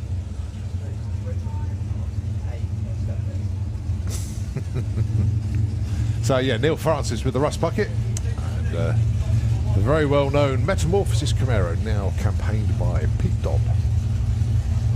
So if you've got a camera, now would probably be the right time to point it at the yellow and purple Camaro, as you'll probably see the underside of it any second now. Oh, he let me down. I think I spotted the problem. You said it. Yeah, that was right. it. Yeah. Funny, I was chatting with Pete, and he goes, "The car's not honking the front wheels up anymore, but it's now running like 9.1s all the time." I said, "Well, you're consistent. That's fine. Nothing wrong with that." Now he goes 9.2. Yeah, and a 12:26 for Neil Francis takes him to the number 1 spot for now. Nicely done, Neil. All right, Dave Billadou with the Challenger 9.80. Chris Layram 12.65. Drives the car here to each event. In fact, I followed him in the gate this morning. Believe it or not. It's really, really weird to see a car with race numbers on in front of you in a queue. But there we go. Chris looking for a 12.65. Dave looking for a 9.80. Got the indicator on as well. Oh, nice. Oh, 981. Number 1 for Dave Bilodeau, hundredths of a second off. Chris Lyram goes 12.73. So another car I'm sure you're going to tell us about, Colin. Pretty immaculate looking thing. Absolutely gorgeous. Rosso's Rat, the Chevelle, brought back to life by Chris Goodale. A storied car, I think, is the best way to describe this. But Chris and the gang got hold of this and basically just brought it completely back to life. Running in the 9.8 very nicely indeed yesterday. Going alongside Kiwi, Stuart Thompson running 9.74 style, goes 77. And Chris goes 9.85, carrying on where he left off yesterday. So Stu number 2, Chris number 4. There's another car that they're after as well. Can't say too much about it because they haven't found it yet, but it's another car that came into the UK many years ago, trying to find it, and if they can, then that will be resurrected as well. So fingers crossed they can hunt it now. Be about 20 years in time, people will be saying that about the Camaro called Bruce. Yeah, something like that. Yeah. We don't know where it went. Yeah. The bloke that, it's here next weekend. The bloke that owns it never mentions it. We have no idea where it might be. Simon Rickwood and Pete Wiseman. 2 more, 9 seconds. 68 on a 69. Pete Wiseman breaks out as well. 9.86 at 137 on a 9.90. So less than a hundredth breakout for Simon, less than 400ths for Pete. So just about next weekend, Colin, go on, because you mentioned next weekend. Yeah, next weekend. If you get hold of your race weekend program, it will tell you obviously on the back page of the thing is the NSRA Nostalgia Nationals, our first nostalgia event of the year. It's the 28th running of it. Dragsters, competition, obviously the Wild Bunch here next weekend. Show paddock, and actually we're showing the King's Coronation on the big screen as well. Those of you that want to see that, I think we're all here for the racing then. So Adrian Portelli, Kestrel Lane, 10.85, 9.55 for Don Scott, goes 9.71, and 10.95, number 7 for Adrian, 8 for Don for now. So another team who had a bit of a rough start to the season. That's Mick Sharp with the Detroit Hustle from down there in Sussex.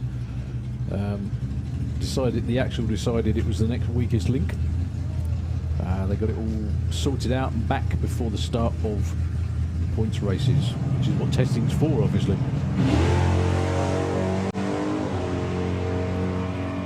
Rick's looking for 10.83.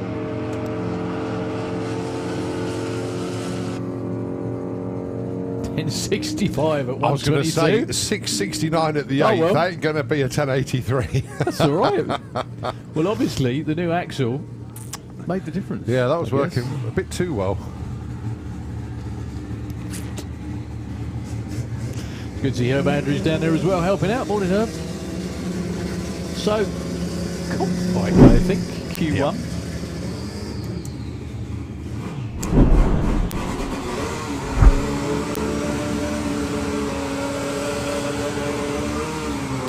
Got some very big hitting ex-super street bikes in here as well. More of that, well, I was going to say one, actually 2 of them right there. Dave Thomas, Graham Dance. Dave Thomas from Llanelli in the Kestrel Lane, down into the 7s on numerous occasions, down into the low 7s a few weeks ago. Graham Dance.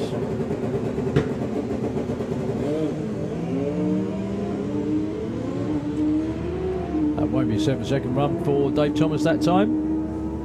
7.31 at 197 for Graham Dance. Look at that. 9.24 at 161 for Dave Thomas.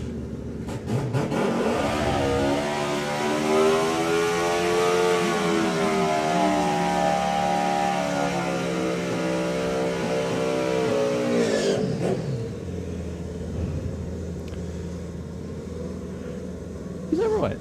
Yes, it is. Okay. Right, so yeah, Dan is riding instead of Danny. Basically, Danny was having bike? Danny was having a surgical procedure yesterday. So he didn't think he'd be able to hold on to the handlebars. So Not after a few cans, by any chance. yes, One So of Dan- those surgical Dan is procedures. double classing the this weekend on 2 different bikes. Against Mick Wynyard.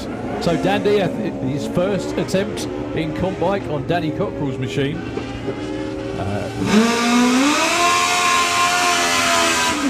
Is that his first 7-second run as well? I think so, 776 yeah. at 184. 797 though for Mick Wynyard. Very happy with that. Yeah. You better watch out, Danny. You'll be standing on your fingers and stuff in future, just in case. No, that's the last thing. We just had a surgery on his hand. He doesn't want any more. Brilliant stuff. Well done. Yeah, side-by-side 7s. So Chris Neary and John McLean coming up, the real John McLean, obviously, coming up here. Kestrel side of the racetrack for Chris Neary. 2 more 7-second machines. Well, just missed That was close to the centre line, but kept it off. 777 at 171 for John McLean. And at 982, Chris Neary saved some blocks from being demolished. I'm sure some racers in certain classes think those are targets. Yeah, I think you're I should probably explain what this class actually is, because it's sort of hard to understand when you've got extreme street bikes against like funny bikes, star bikes.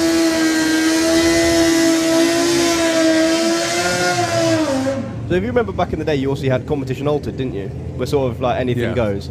This is sort of a bit like that. Obviously, you've got your tyre widths that you can't run, or like you can't go too above that and stuff like that. But it's sort of, well, as I say, anything goes. There are a couple of rules, but only a couple. I think I've actually looked at the rule book and had a look. It's about 3 lines worth of rules. Now that's even more impressive than usual. Sean Mills normally points to the side. He's actually pointing to the wall before 3:30. In fact, some way before 3:30. Taking on Len Paget. Len's got the Pro Stocker out this weekend. And Sean Mills doesn't make it anywhere near 3:30, unfortunately. Lenny, though, has got a much better run going. 8:07 at 169. And 10:87 for Sean Mills. That's another 7-second bike.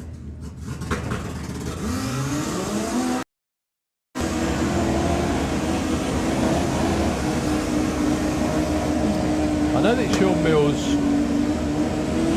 stages like that. It's a torque steer thing. But how disconcerting do you reckon it must be pointing at the wall when you pull in? I've noticed one thing I noticed with Sean's bike, it always fishtails off the line. So in a bizarre way, it doesn't matter which way he's pointing because it's going to do it. It sorts itself it's out a weird straight one away, to try yeah. and describe. A new name for the Sasiak's bike, Sweet but Psycho. I like that. Go alongside the Silent Sass and the Paul Hambidge.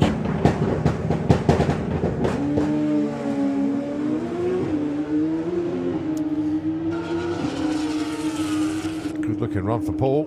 7:35, number 2.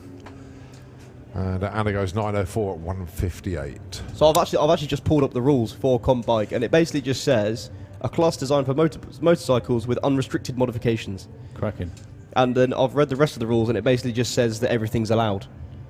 Oh, right. I think there's I think there's a maximum tyre width, or is that? Yes. Yeah, I think that's about it, isn't And it? there's also like certain rules about what frames you can run, bike weight, things like that.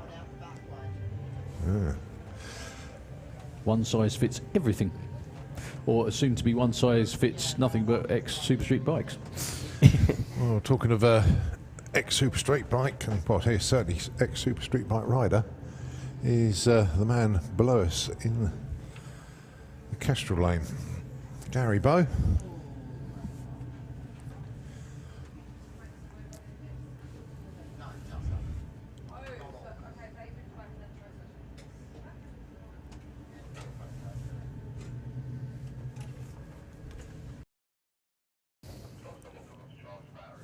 So I'm not too sure what we're waiting for at the minute. I believe I can see the timing still up on the board, so I don't know if we're waiting for a timing reset or something like that, or we're just waiting for Bike Noah to get themselves sorted. That's Dave saying get on with it. I think that's what that whistle was. There we go. So Jasmine Cordell in the Slick Tricks lane with the funny bike style ride up against the Super Street style bike. Oh, I think that's Gary Bow, isn't it? It is Yes, Gary it is, Bow, yeah. indeed. Yep, absolutely. So Jasmine's pushing her bike back, unfortunately. Now, this bike at Gary Bow's is quite interesting. It's not legal for Super Street bike, which is why he's in comp. I think the main thing with it, and you can probably tell if you're sat to the side of it, is the size of the swing arm. It's a bit too long to be legal in Super Street bike.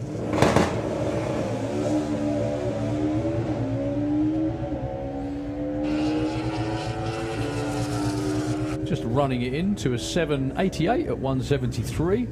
Loads more to come from that, I'm sure. Comp Eliminator into the lanes, please. Comp Eliminator, can we have you into the pairing lanes? Also, can we have 850 bike as well? I'm not sure if they're trying to get Jasmine's bike refired, but it looks like they're doing some work on it.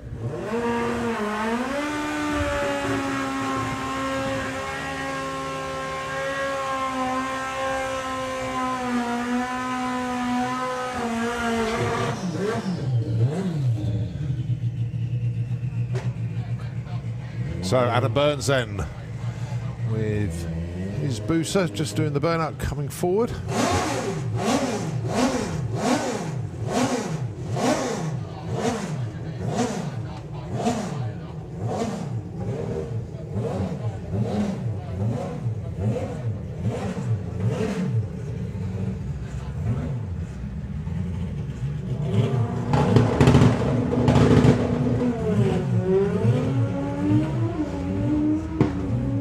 The way the bike sort of hunkered down off the line, drifting towards the centre line at the stripe, but he's got that one under control. Goes 8:13 at 179. Jasmine then riding her new to her funny bike. Well, it's actually a pro stock bike that she's shoehorned a big nitrous engine into. Yeah, of course, this is the ex-Mark Smith walk speed bike, isn't it? A little Persian nitrous there. So I believe in the States they'd call this a pro mod bike. Over here she's currently bedding it in comp bike, and I believe she's got plans of putting it into funny bike. Very, very experienced rider, let's not forget.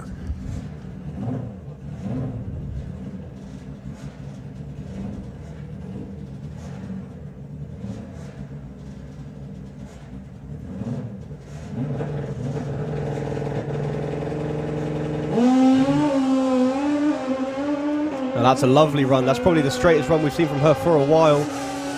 Getting through to the top end. Yes! 794. At only 156 miles an hour. I think that's the first ever 7. I think it might be. Pretty sure it is, so well done to Jazz. Again, only 156 mile an hour. That was 114 60 foot. Yeah. No, excellent, excellent run. Okay, we move on to Junior Drag Bike, and we've seen this young man already in Junior Dragster. Now he's come out of the car and onto the bike. Now, last meeting, he actually did a wheelie. Wow. Which is actually, it's really impressive from a junior bike. So this class runs on a pro tree, but it is a bracket class. So Richard's looking for a 9.41.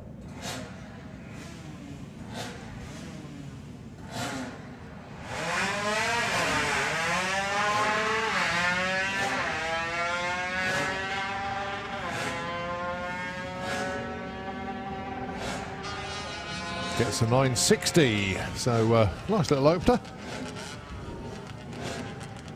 But really good to see the numbers improving all the time in Junior Drag Bike. Holly King then on the new to her next gen racing machine, looking for a 9.45. Up against Grace Pollen with the pollen count, looking for an 8.70. Now this class runs very similarly to the Junior Dragsters, in which you have 3 classes within the class, depending on your age. Oh, look at Holly, 947 on a 945. into the number 1 spot there. Grace goes 883 on an 870 to slot into number 2. Is it the same age breaks as well? Yes. It is, yes. And as well, if they go into an FIM round, they can actually go faster than the junior dragsters because they can run up to 6.90. Ah, right, okay. But that's only in FIM, that's not for the ACU, which is what we're running under at the minute. Jackson King in the Kestrel Beer Lane looking for a 13.17 up against Harry Isaacs. He's looking for a 13.50. So the Pro Tree drops.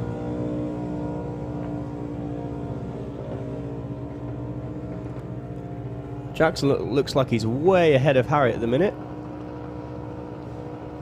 A little bit too far, actually. 1192 on a 1317 dialing.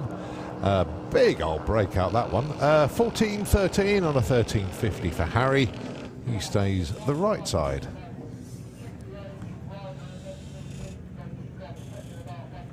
Alia Lester then in the Kestrel Beer Lane, taking on another one of the Rugrat Racing bikes.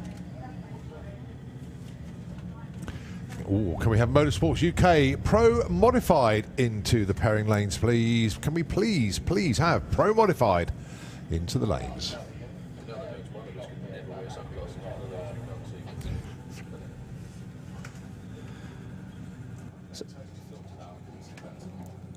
So Alia looking for a 13.20. Maggie Smallman looking for a 9.45.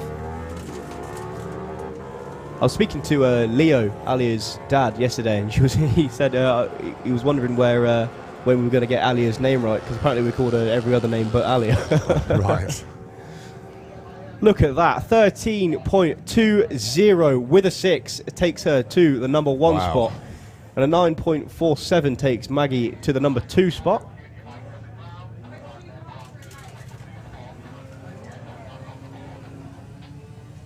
So we've got Lyra Humber then up against Faith Morrison, another one of these Morrison Racing gang. Obviously they've got 9 entries this weekend, which is ridiculous. So Faith looking for a 13.20. Let's see if she can do that better than Alia did. Lyra Humber looking for a 15.80.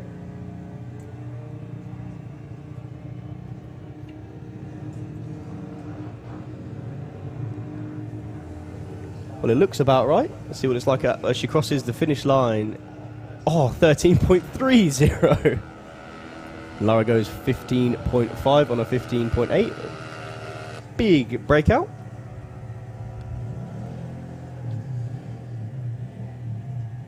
And now a couple more Morrisons. So here you'll be able to see a little bit better the different classes you've got. So you've got Brad Morrison on it's called a JB, which that's your lowest form. They can only go up to, I think it's 11.90. Up against Leah Morrison. She's the JBM, so she's the middle ground. I think she can only run up to 8.90. She's looking for an 11.4.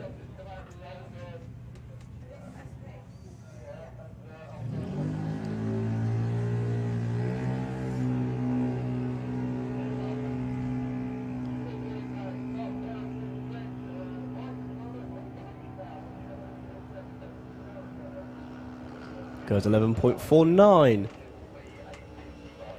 That puts her into the number 4 spot.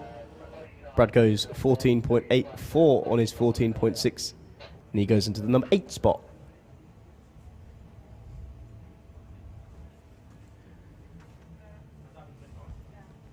As we move on now to VW Sportsman. Got a couple of Audi TTs. Big entry in the VW classes this weekend. Now, obviously, first round of their championship. We've seen some of these cars racing Sportsman ET already this year, at the Spring Speed Nationals. But VW Sportsman and VW Pro very well represented this weekend. VW Sportsman, what was it, nearly 30 odd entries?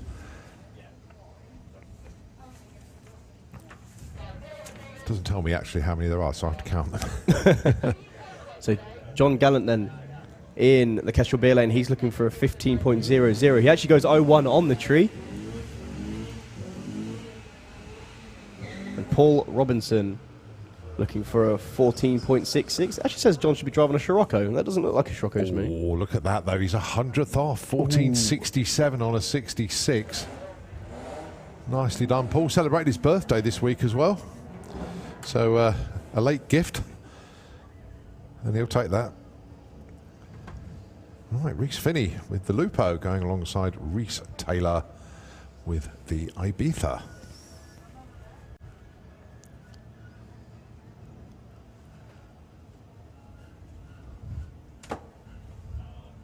So this is another one of them entry-level classes.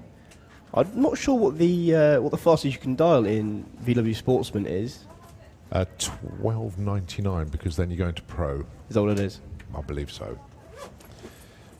Right, well, 13 flat, sorry, Yeah, would be the quickest. 12.99 is Pro. It's 12. Oh, it's 12. Good old Luke. Morning, mate.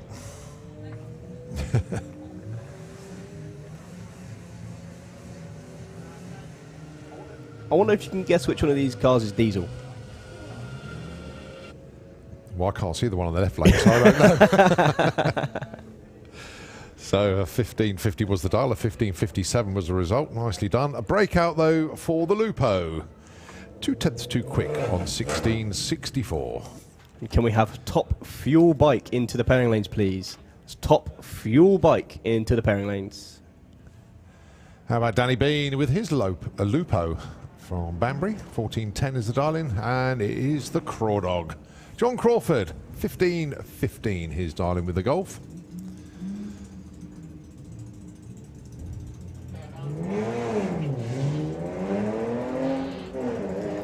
He puts a big old red light on the tree, goes 0.1 red. Doesn't matter for now, but come Monday, that will be probably filed down a little bit. 14.34, 15.43. So Danny Bean goes 3, John Crawford goes number 4.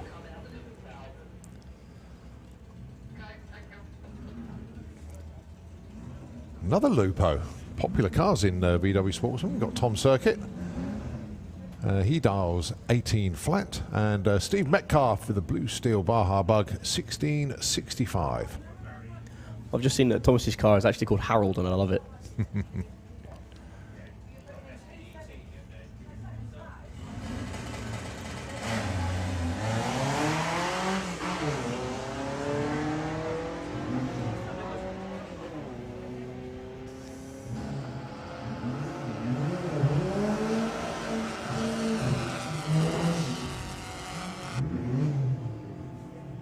$16.41, that's a big old breakout there for Steve. That's nearly quarter of a second. Tom Circuit goes 19.42, he's the right side. So I think we'll probably see a dial-in adjustment next time out. All right, Nigel Gregston with Moonstomper, the Octavia. And Jerry Sadler with Blue Action, the Beetle. I think these people are switching cars, you know, because that's not an Octavia. It is. It's just, it's cunningly disguised. Can't you tell? Well, it's got a moustache on it. I mean, Yeah, that's what the moustache is. Yeah.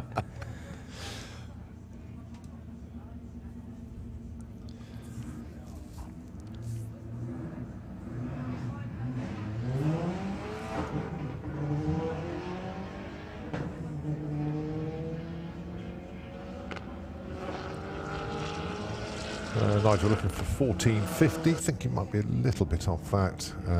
Yeah, 14.22, way too quick. It just way the car sort of got off the line. Thought, oh, hang on, this is moving quite well. Jerry Sadler, though, goes 16.2 for argument's sake on a 15.9. So 0.3 off there.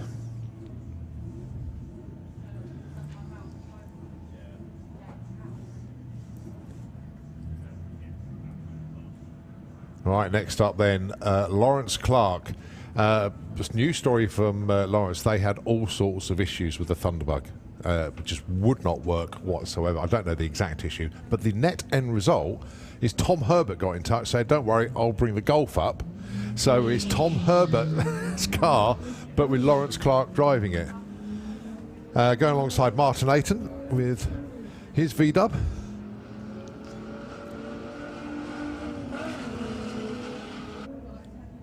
Lawrence goes 14.51. Martin goes 16.04.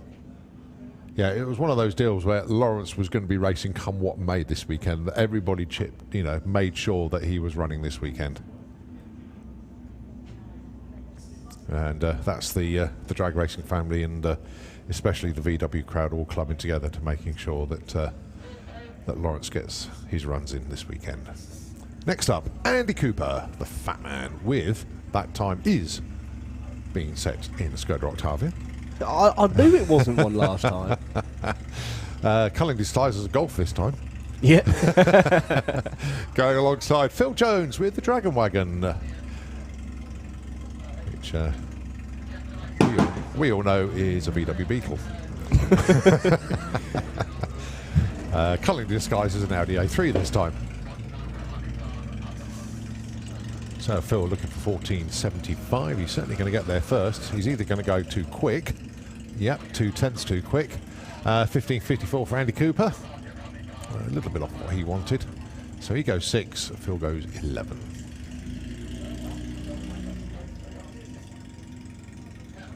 Morgan Wilson. I thought that was going to be Caitlin actually, but there we go. With the Misdemeanor Havoc Beetle. Going alongside Nigel Gregg, which it's shuffling cars around again. It's just making them up, right? Yeah. So that's a Lamborghini now. No, it's a Passat Estate, mate.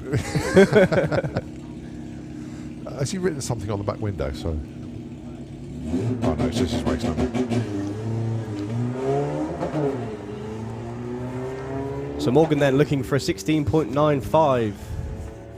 Nigel looking for a 15.50. Now you can see how much of a difference the reaction times make, because they're going to cross the line almost, well, I say almost at the same time, but pretty similarly, even though their dial-ins were 2 seconds apart. Yeah, I'm sure that's Caitlin. It's Caitlin, isn't it? Yeah, thank you. Yeah, I don't know why the screen said Morgan, but there we go. Right, Polly Judge and Bruce Harvey, 15.98 plays 17.88. Paulie, of course, driving an Audi R8. That's what I've decided. I'm just going to make her up from now on. Nah, it's a TT. She's looking for a 15.98. Bruce looking for a 17.88. Big old breakout for him.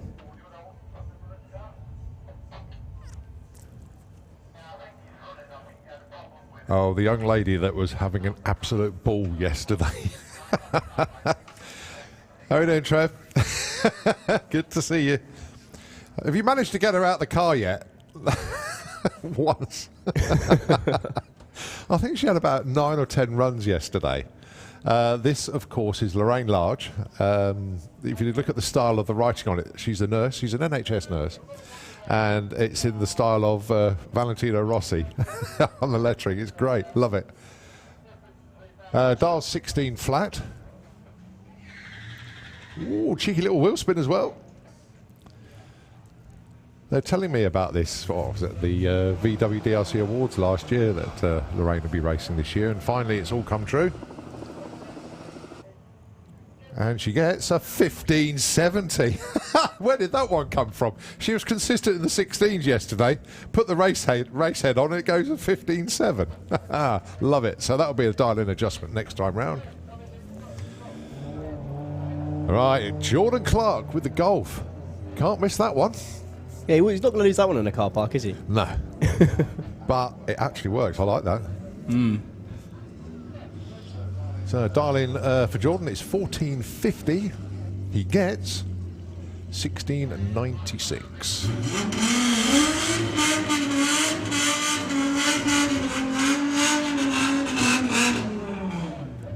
So we've got Ashley Clark then, driving her Skoda Octavia, or is it a Volkswagen Golf?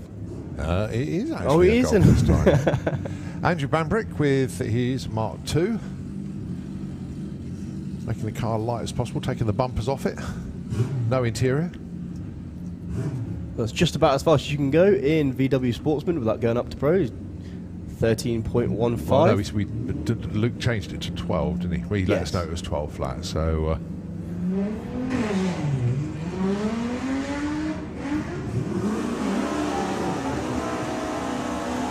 as those two head to the line, can we please have Nostalgia Funny Cars into the pairing lanes, please? Nostalgia Funny Car, can we have you into the lanes? Andrew goes through with a 1393, and the other Andrew, that's Andrew Clark, goes through with 1650. So that's a wrap for VW Sportsman. On now to 850 bike. I'm actually going to stick around and commentate over this one. I know last meeting I had to quickly run down, but not doing that this weekend. Joe Elliott on his BMW. This is a naturally aspirated bike. He's looking for an 8.50, goes 8.76. And his virtue of being the first bike out in 850 bike, he's your number 1 qualifier. That ain't gonna stay that way unless it's everybody's dropped the ball.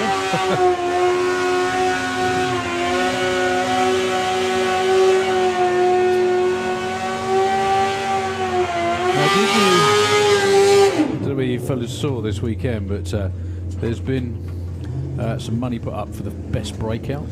Yes. Yeah, I've seen that. Yeah. However, did you see my response was? I reckon that's a scam to get more of them into comp bike, which I think will probably happen too. So Steve Jackson and Jay Rowe. Steve Jackson, Kestrel Lane. Jay Rowe, Slick Trick side of the racetrack.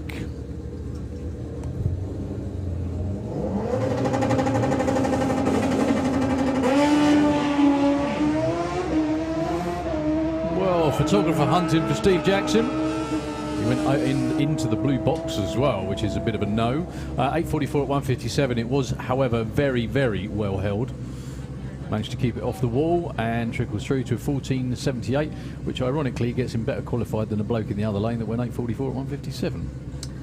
Yeah, I think the photographers actually moved their lenses backwards a little bit there. I know I would have done.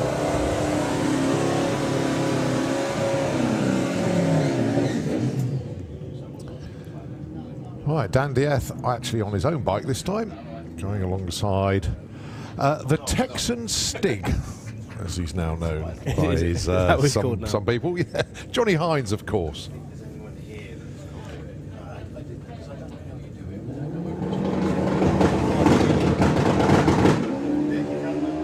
This is another one of them index classes. They're looking for 8.50 and no faster. Down went 7.9 in comp bike and goes 8.59 in 850 bike.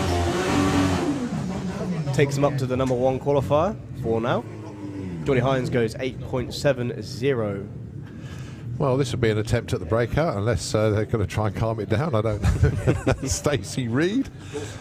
Almost consistent 8.1s on this machine. Going alongside Alex Gordon. He was one of them riders missing from the last meeting, but he's come back out now.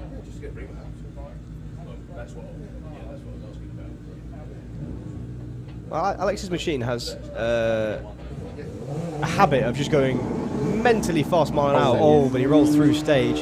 Totally through. Right, let's see what Stacey's got for us. That's looking quick.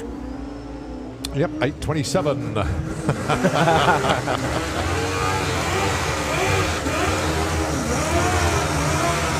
Unfortunately, no ET that time for Alex.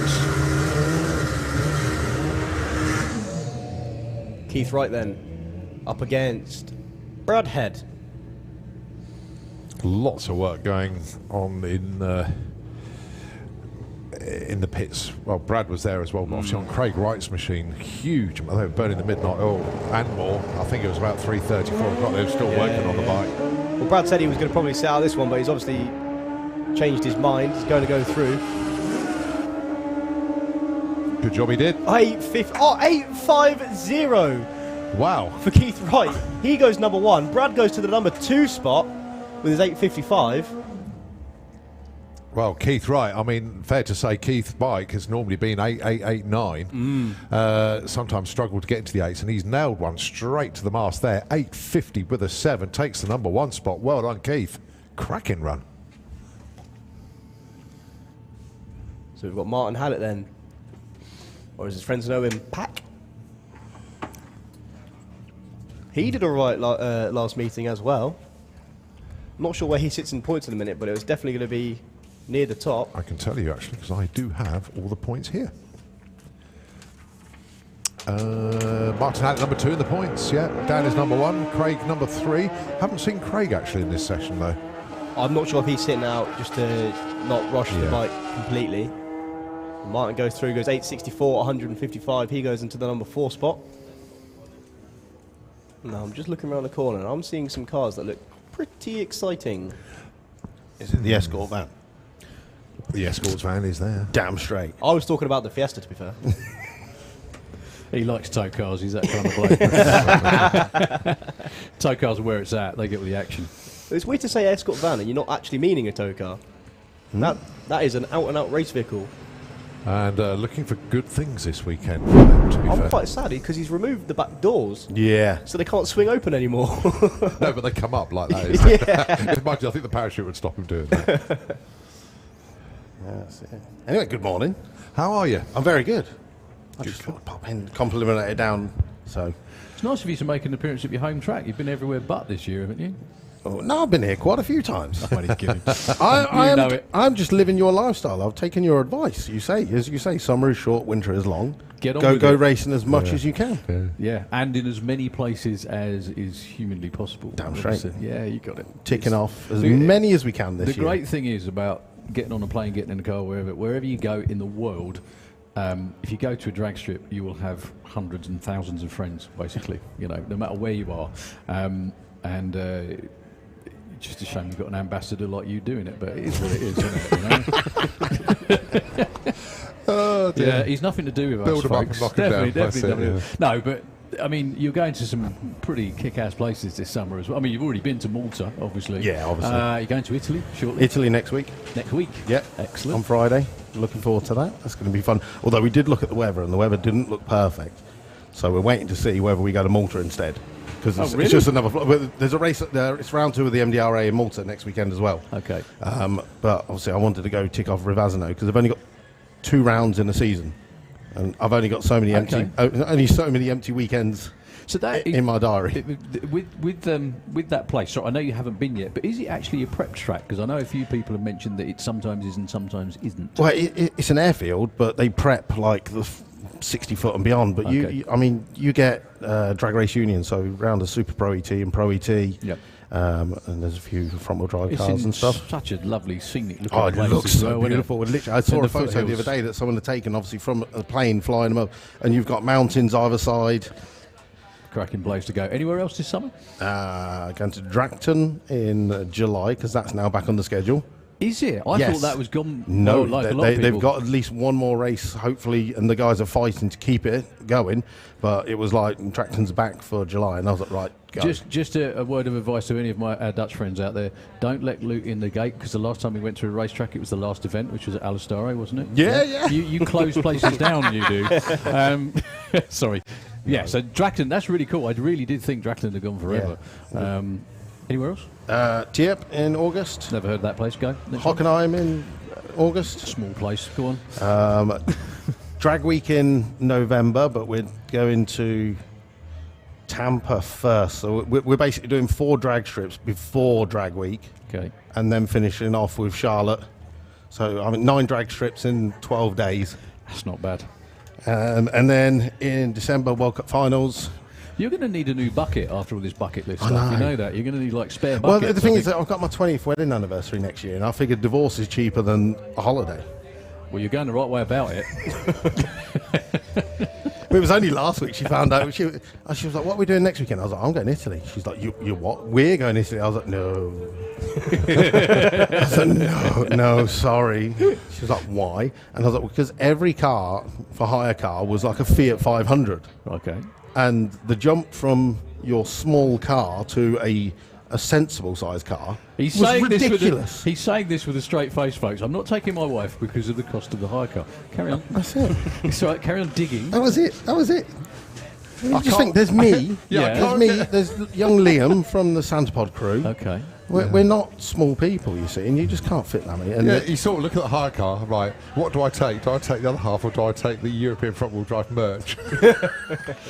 Damn straight. One of them pays for the trip, one of them Doesn't. Costs There me we money, go. yeah. Yeah, you got it. Absolutely that. Well, Anyway, but so the reason I'm down, obviously, is I'm doing all the filming for European Front Wheel Drive for our YouTube channel because we're following the 3 cars that are in Comp Eliminator. excellent. So there'll be a daily video. So once you finish racing, ladies and gentlemen, this evening, if you've got YouTube, pop it on. It'll probably pop up whatever time I finish editing, but we'll have a daily video pop up. And obviously, it's, you know, I say it's like Street Outlaws sort of thing. That sort of concept. I'll film the guys racing and then I'll interview them and we'll just I just had a thought as well. We need a new Luke version of the whole winter is long, summer is short thing, because with starting in March in Malta and finishing November in the States, it's not as short as everyone else's. No, is it? it's not No, really. it's definitely not. Not is it really. All I need to do is find some drag strips in. No, because I did December last year in Malta as well. Yeah. On December, I think it was like a week before Christmas. It was quite weird being at a drag strip and everywhere having Christmas music when you went out and stuff like that. I could get used to it. And I was really. like, I could do this that. is quite nice. Yeah. I could definitely do that. But I mean, you just need to go to tracks. So we've got racetracks in South Africa as well. Yes. You know, that, and the good thing about that is it's because it's straight down. There's no time difference. That's to it. Right, I'm going to run. I've got to film. Fantastic. Thank you very much indeed. In case anyone didn't know who that was, we're not going to promote him because obviously he's too famous already, I think, isn't it? He's the one that gives away all the photographs and the videos of our position because we're too lazy to do it, aren't we? Yeah. No. Well, fair dues. Luke is really pushing door slammers. You bet, yeah. With the front wheel drive and 4-cylinder door slammers. Don't forget, it's the week before the main event. All the details on the SlamPod.com website.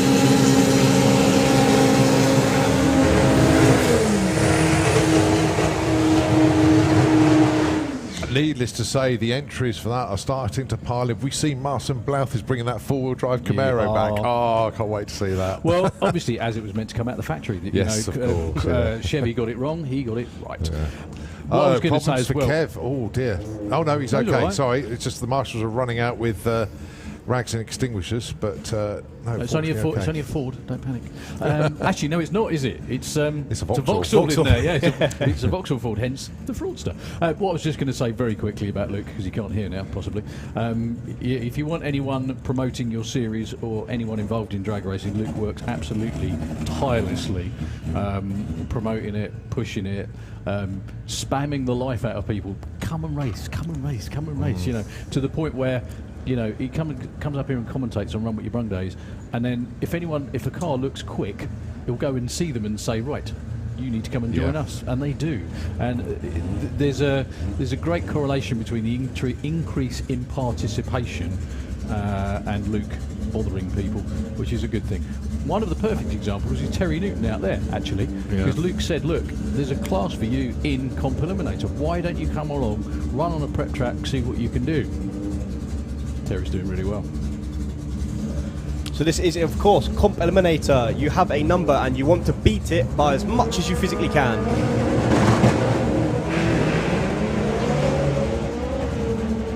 Almost looked like he got tyre shake there for Terry Newton as he gets away from the line. That's a lovely run from Kev Jenkins in the Kestrel beer lane. It's definitely going to be good. 874, 161. That's the best run I think they've done with that new ECU system they've got in there. Chipping away at it. 926 at 159 for Terry Newton. He's been 9.1s before. That is just a monster speed or something like that, isn't it? I'm sure when Ford designed the van, they thought it was going to be going 160 one day. So that at the moment puts Terry at the number 1 spot, Kev at number 2. So the way this class works is, depending on your weight and your engine combination, you get given a time. And basically you get told, yeah, smash it. In not so many You words. don't want to tilt, otherwise it'll affect your index. Well, it doesn't matter in qualifying. It doesn't matter in qualifying, correct. So you can go as fast as you want in qualifying. And as we're going to see here, Spencer Tran, we've seen him before in Nostalgia Superstock. He needs to try and beat an 11.25.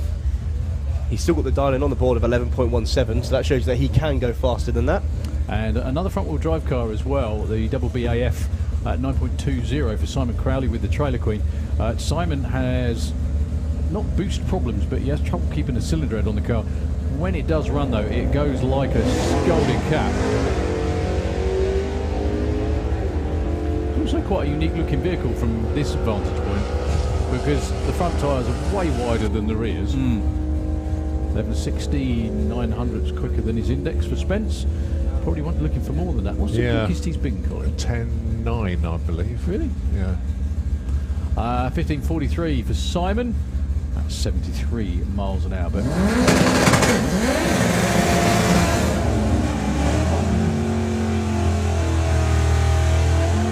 say it again, it's great to see an influx of front-wheel drive cars into mainstream drag racing, if you will. I don't think there's anywhere else in the world, especially in comp, you see a big block, if it is a big block, Colin, small block, isn't it? No, that's a small block, Small sorry. block in Dan's Camaro in the slick trick lane, taking on a mentally quick Honda Civic. Have a rough guess how quickly you think that car goes. Well, I know you do, yes. But he went off the trailer at a non-prep track earlier on this year and went straight to the 8s. Almost looked like he got a tyre check again. Yeah, he does. It hops. It's because it's struggling for grip. 906. Look Dan at the speed. 172 miles an hour. Wow. The Civics are designed to go that quick. Dan goes number 1, 1087 for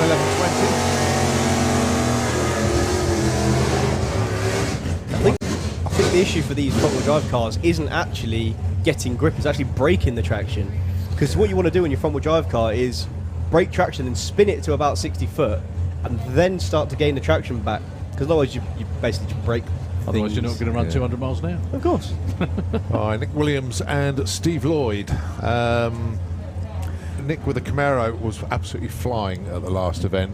Was on course to break the NHRA outright record and missed it by 100th of a second. Still got pretty good conditions today. Yeah. Steve Lloyd, loads of great practice runs yesterday.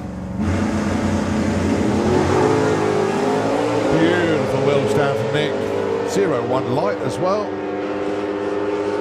Now, is he going to be in the 9.6s, 9.7s? 9.56! Oh!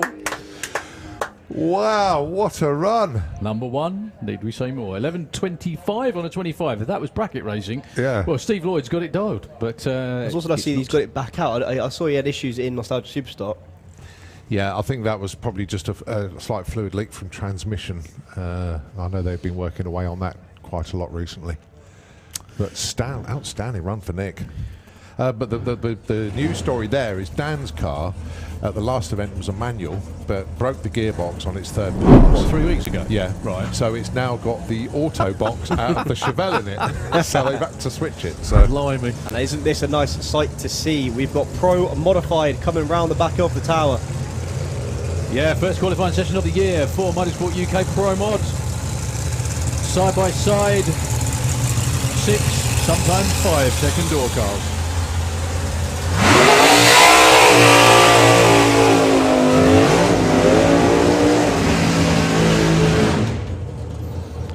Okay, folks, the first round for these guys and girls was supposed to be 3 weeks ago at the Festival of Power. However, well, this is the Festival of Power. It's just been rescheduled to this weekend.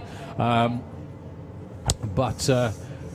Jean Delemont in the Kestrel lane from the southwest of France. Yeah, problems. Bob ran over there straight away. Obviously with the pop or some sort of issue after the burnout. You've still got 6 qualifying runs altogether, but you'd like to get a banker in on the first one. Taking on Wayne Nicholson with the Lucky Devil Corvette. Always great to see Wayne and the family.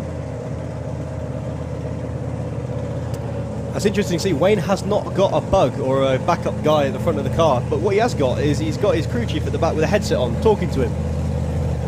Yeah, and then his lad out front going, "You're supposed to be over there." That's it. Yeah, those work really well if the driver listens. I'm not saying Wayne doesn't listen. However, anyway, yeah, it's all good. So he had a new supercharger on there last year. Wayne's quickest ever ET is a 6.0. He's been as quick as 6.08, 234 miles an hour. He's got all the stuff on there to run in the 5s. This is still also the quickest currently running John Webster built Pro Mod.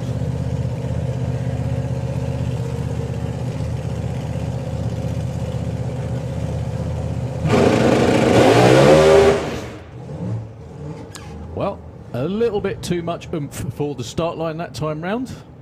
that is a setup thing. That's not necessarily the start line's issue. Wayne headed for the tree and backed out of it. I don't think he even moved 2 foot that time before it struck the tyres. You can see it instantly went into, I think it went into spin and then tyre shake and then back to spin again. Yeah, the last bit shake when the tyres come down from spinning. But anyway. It's quite weird to look in the other lane. You can see Wayne Nicholson's tyre shake, and you can see Ahmed's tyre shake. Yeah. The size of the tyre is considerably smaller. It is. That run from Ahmed as well looked pretty pokey. He's been well in the 8s, hasn't he, before? He has, yeah. He went 8.7 at the test day that we had 2 weeks ago. Okay. And he went 8.7 at 170 miles an hour, but he was spinning in second and third the whole way up the track. Goodness me. So the aim, they've not touched the tune at all. The aim for this weekend is just to get it grip and go as deep into the 8s as possible. Wow. So, again, very basic question. Ladies and gentlemen, put your hands together for Jean de Le Mans, please. It's great to see him back over here. And an absolute, well, I would say the same thing. He lives 3 kilometres from Spain. That's how far he comes? Yep. It's a long old way. Does a fully prepped track like this cause more problems for the front-wheel drive cars? Because they can't slip. They definitely have to bring up their RPM for launch, because it will... Give it more. They'll come along, they grip, and it just bogs. Because of the track? Because of the track's so good.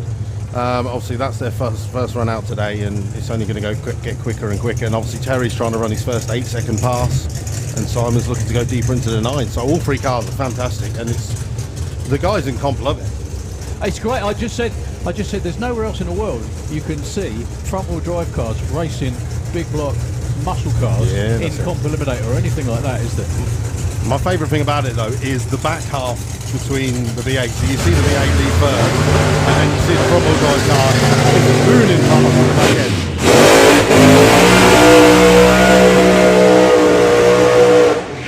You couldn't have done that straighter, could he? I was just going to say, ladies and gentlemen, a perfect example of how to do a burnout. That's Andy Robinson in the Slick Tricks lane. One of the grandfathers, I was going to say fathers, but he's now a grandfather, so I can say that without getting whacked, of Pro Modified. He was around in the very early days of the world's first ever Pro Mod series. I'm not going to say which decade that was in, or even century. However, no one's got more experience than Andy. He's in the Slick Tricks lane, taking on Bobby Wallace, who was... probably not even born when Andy started. I wasn't going to say that, but you're probably right too, yeah. Who was king of the mountain at the end of the year last year in Pro Modified. He ran his first ever 5.8 second run with the nitrous Camaro. Won the final event of the year at the national finals, beat Andy in that final round as well. So these two are side by side, 5.8 second capable race cars. Whether they do it on this run or not, we're about to find out. These are 2 of the most aerodynamic cars in the class as well. Bobby's car's got so much history behind it in the States. Yeah, one thing you've noticed about them compared to Pro Mods of old is they've got very skinny bottoms. And by that I mean they taper in. Yeah, they do. They taper in, and the idea is that the airflow under the car sucks the rear of the car to the ground, as opposed to having a big wing on it and pushing it down. So, nitrous car, Kestrel lane, blown car in the Slick Tricks lane. First runs of the year in qualifying for both anyway. I think Bobby tested yesterday, didn't he?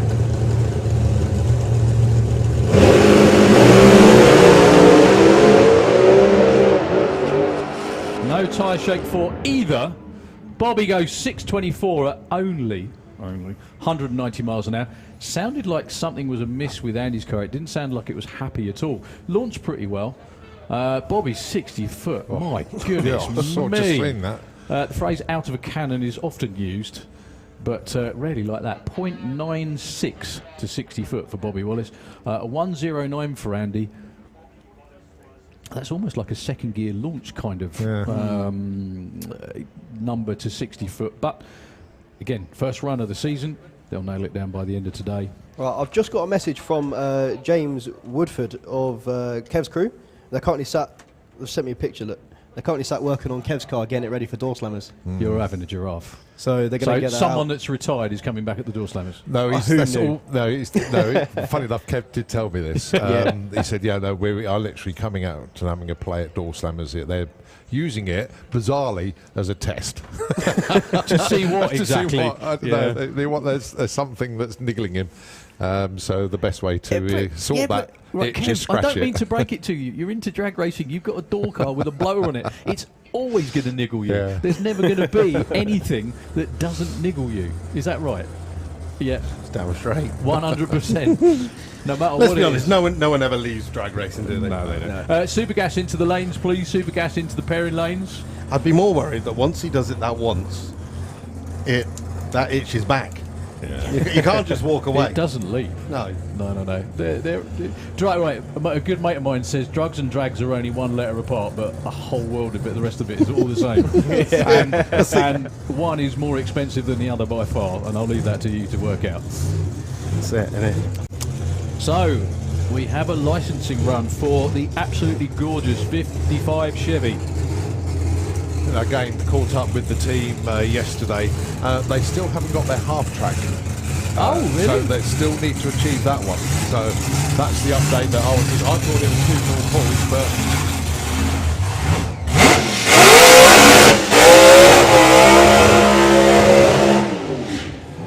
I thought it was 2 full pulls, and the parameters have changed on Pro Mod licensing. Okay. It used to be 7.4. That's right. It's now 7.2.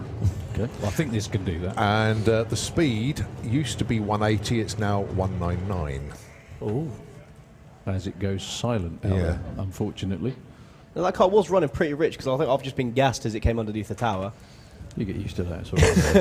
It's a good part of the job, that. Don't give it away. Talking about being gassed, do you know the best thing? I'm just looking around the corner. We've got all our jets lining up, and I get to leave the tower. Yes. Have you seen Spider-Man jet car yet? The new one is gorgeous. Have you? No, but have you been up here for it? No. It is particularly nasty. Fantastic. Oh, that's Thanks very good. much. Just so you know, while he's chasing the performance of Martin, Yeah. but Julian's new car, it's terrifying up here. It's got a different punch to it. That's good to know. I just thought I'd let you know that because obviously we side by side in them as well. So Yeah. Oh, unlucky. Hey, look, I like the weather over there. Looks really nice. Yeah. I'll probably be over there at some point this afternoon without moving. Well, I've not been up here yet for jets. Oh, have you not? We'll leave you on See, your own then. It's a piece of cake, man. It's just, there's nothing, is it? I did a video a couple of weeks ago for the Fast Show, and I had Dan, who comes and does the lifestyle show and stuff like that, and he come up into the tower, and he all last season he missed the jet cars because he kept on to do show and shine and stuff like that, and he was like, it's here, and I was like, okay, ladies and gentlemen, there's our jet car coming underneath the tower. I'm going to hand this over to Dan to do the commentary. And I just stood there videoing it, and just the first pop of the afterburner, and he's like, oh my god, help. And then I was like, that's only the start. Yeah. Well, anyway, don't put them off. That's what all these good folks have. Oh no, good folks have paid out lots there, of money to. that's where I'm going. Oh. I'm going to the safe zone. Yeah, safe space at a drag strip is wholly different to a work or a university or something like that, isn't it? Yeah, has a whole different meaning. Well, it looks like they may give Dave Smith another crack at it. It's not. We got, Yeah, they're plugging him in again. good stuff. So whatever it was, maybe it was just might have even been a driver malfunction where he clicked it off by mistake or something like that. Dave's driven lots of stuff though. He's driven lots of fast door cars. He's nearly actually run the right ET in other cars. In other cars he's got, isn't he, Carl? Yeah, well, obviously the Jag has been, 7.6? That's right. See Luke Robertson down there as well, looking over things. He's obviously No, very involved. Mike's saying no, it's not going to run. Mike's saying he needs a shave. I think that was it? Yeah, you need a shave, Mike. Yeah. So going to be Top Fuel Bike that's going to be coming round next. As Dave Smith is going to be replaced by Al Smith. But no, the Stranger Things Chevy will get back to the pits. They'll suss out what. I think they're going to start it. And they were going to, but I think they were, but maybe. There we go. Well, as with everything else in life, as you can tell, everyone listens. no, they are going for it. Everyone listens to Mike Lacey. Did you hear that? Did you see that? He still needs a shave though. I'm only kidding, Mike. It's all right, mate. It's at moments like that you realise they haven't got a headset to talk to the driver. They're listening to everything you say. Yeah. So again, attempt number 2 for Dave Smith. Again, this is just licensing. He's going to go for the 8th mile. See if he can get the burnout sorted. No. That might have even been a limiter thing, actually. Yeah, That it sounded very high. Yeah. Jinxed. Well, one thing, I did mention this on the odd occasion, one thing that drivers do, especially with the ceramic brakes on the back of them, is that they actually do the burnouts with the brake on. I know that sounds really stupid, but what it does, it warms the brakes up to operating temperature. That helps keep the RPM down. And some of the cars with working brake lights, you can see the brake lights coming on all the way through the burnout when you sat up here. Yeah, I don't think they have brakes on it. But anyway, still great to see Dave and the team out here with the car. I think that will be that. I think he will be towing off to the side. And they've got another number of attempts over the weekend. Well, still got 2 more today. Don't forget, they're scheduled for 3 today. He gets his licence, most important. Yeah. And of course, if he gets his licence, the runs that he does over qualifying will count. Yeah, absolutely. So, you know, it's not that, oh, okay, no, I finally got a licence, now I go and qualify. If he gets his 2 full pulls in, and they're obviously both within the required time frame, then they will count. Well, the quickest one will obviously be his best qualifying one. Exactly. I think a number of us have got our licence and ended up racing the next day. It's just the way it goes. I did it a couple of times, I'm sure you guys have too. Right. Anyway, boys, I'm running off. Look after yourself. You have a and wonderful See you day. later. tell us what jet cars look like from another angle. I will. I'm going to go join my people. Okay, so it is Top Fuel Bike, followed by Nostalgia Funny Car, and then Exhibition with the Jets.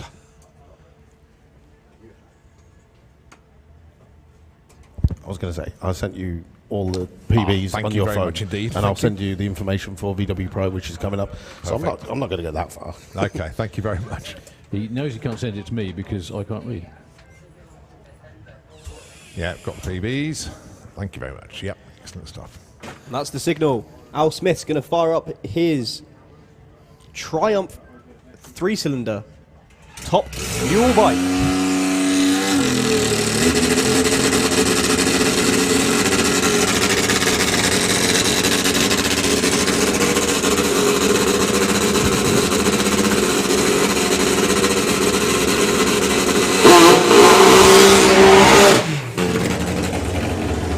So, Al Smith on the machine that was designed, built and engineered by Mr. Phil Bainbridge. In fact, Al did a lot of the fabrication work as well. He has been in the 5s once at the end of last season, and what a stunning run that was too. Didn't have a great time at Easter, but they think they fixed everything from then. Let's see. Whoa, what a bit of riding from Al Smith. All over the place to the 8th mile. That's more like it. They'll be pleased with those numbers. 101 to 60 and 399 at 174 by the 8th, back in the 3s at half track. What that means in looser English is it was on for a low 6 stroke high 5 second run. 699 over the stripe at 134. The team will be a lot happier with that. I'm pretty sure that was an 8th mile run just to This is the way he was shifting his body weight on the bike to try and keep the traction going and to keep the bike in a straight line. He was moving so much over the bike. You, like me, I'm sure, you've seen many people over the years ride bikes, top fuel bikes, whatever they are. He's among a select few, I think, that there's never any point you think he's not in control. No, if you know no, what I mean. no, I think you're right. He never stops moving. Yeah. He absolutely. He's very reminiscent of the way Larry McBride rides, actually, because the reason Larry McBride's called Spider-Man is because he's he all just, over he the never bike. never stops Yeah. moving. He's always moving his weight around to keep the bike going straight. And that's very much what Al's You're like. right, actually. Yeah. I think he probably has a quick word with it before he gets on and says, look, get to the other end or I'll break you. I'll snap you in half. He's a big lump, Al is, right? When he gets back to the pits, I'll snap you if you don't work. Right? He's just, in a funny sort of way, he's reminding the bike who's the boss. Yeah, Even yeah. though sometimes he's not.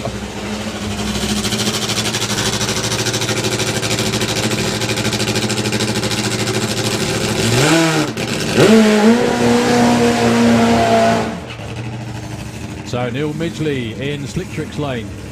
For Cannon Motorsports, based in the UK, all based in the UK, apart from Marius, of course. His expert knowledge is, I'm sure, greatly appreciated by the whole team. Woo! I'm being gassed out. I've just got a strong whiff of nitro and now my eyes are watering. It's good, isn't it? Against Steve Woollap with the dealer. Steve put in his best run for many years a few weeks ago with a 6.08 on the dealer. That was a bike that was actually built and engineered by Phil Bainbridge as well, funny enough. Still going strong after all these years. So Steve, actually. So Neil's bike is one of the quickest and fastest bikes in the world. As Daryl just correctly pointed out, he is sort of facing the wall a bit. Yeah, he's a little off centre, shall we say. Maybe a wiggle will sort that out, you never know. We shall see. Steve Wallach though is arrow straight. Nah. Yeah, he backed off it straight away because he knew he was headed towards the wall. Still went 102 to 60 foot mind. But there we go. Our first proper whiff of nitro up here in the tower for this weekend. Yeah, Neil was slightly off centre. And they both crossed the line. Oh, look at the matching mile an hour. Yeah, 43.51 each and 0.2 between them at the stripe. But that wasn't the ETs that we were looking for. Just rather bizarre that they were literally looking at each other going, oh, I don't know what's going on. Do you know the most amazing thing? That's 200 miles an hour slower than they probably wanted to go. Yes. That in itself is quite exceptional. Right, time to go into what we call exhibition now. And we have Oklahoma Willie. Absolutely superb. Now, this car, as we actually Googled it to have a look. Road registered, can drive it around if he wants to. He doesn't. He obviously just brings the jet up to the drag strip. Well, when this first showed up here, I was walking around the pits and I had a look around it and I was like, that is an immaculately turned out show car. That thing's brilliant. And then he sort of pulled it onto the start line and I was like, all right. And then he turned the jet on and I was like, ah, no, so it's not a show car then. This actually works. Now, the great thing is, it runs, where are we, high 10s, low 11s, so it still goes through the traps at about 150 miles an hour. And then when he gets to the top end, hello, that's new. Obviously the jet is shut down, and then he just starts the engine up and drives it back to the pits. Yeah. It's just absolutely perfect vehicle for it. Really, really clever. But Perry is an engineer. He's also built cars like the Flatmobile. Oh, Remember yeah. the Batmobile. I didn't realise that was the same. Yeah, the same Perry. Yeah. Because that had a jet in it as well. No, I think that was just a standard. Yeah, but it's a little one. Yeah, obviously a little pulse jet at the back. 1958 VW pickup found in a field in Oklahoma, in Oklahoma, and the field was owned by a chap called Willie, hence the name. Rolls-Royce Viper 535 jet.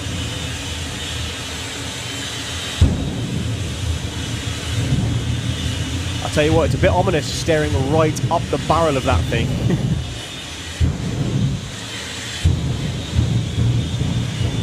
But he's doing his best to rock the tower as he pulls it forward, giving you all a lovely flame show.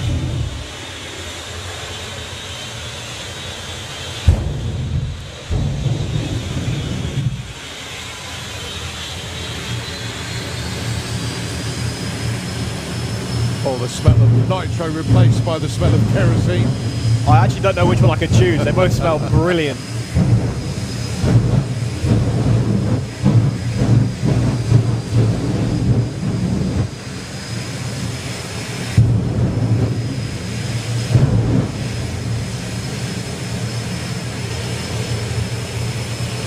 So Perry building up the RPM on the turbine then. He's going to roll it forwards.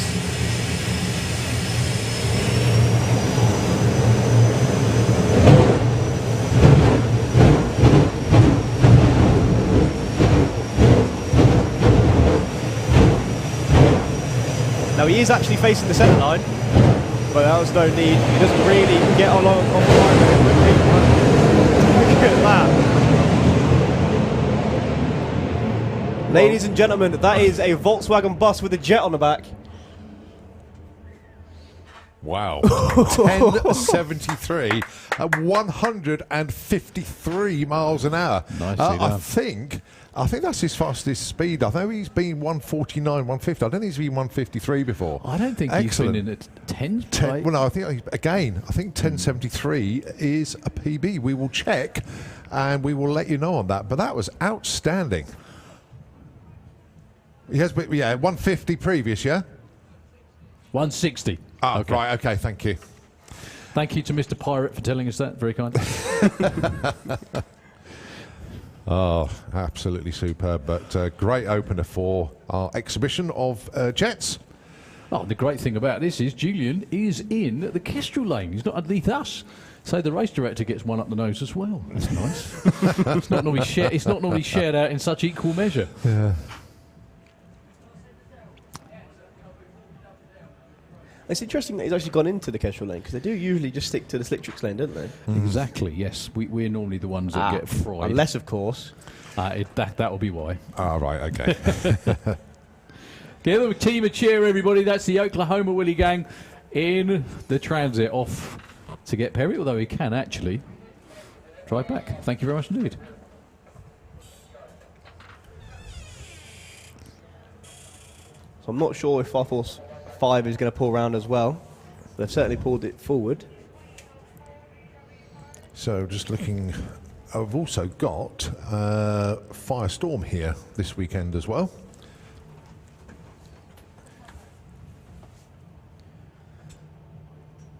And after this, we're back into our Sportsman qualifying, and I believe it will be Super Gas. But to say the lane, I'm actually, yes, I can see chalky white down there, so it will be Super Gas. And then don't forget, once we've done all of our pro and exhibition classes, they will be back around again later on in, what, 2.5 hours' time? And then we get to run them towards the end of the day as well, about 5:15 onwards. So, yeah, got 3 sessions from all of our big stuff. But the second pro session, if you like, today, will be the first time we see Top Fuel Dragster this year. Right. So, Of course, they can only run 2 times a day, can't they? indeed, yes. Quickly before the jet kicks off, can we please have VW Pro to the pairing lanes, please? There's VW Pro to the pairing lanes. As Julian Webb fires up Spider-Man. This is a new car to him, usually pilots split second.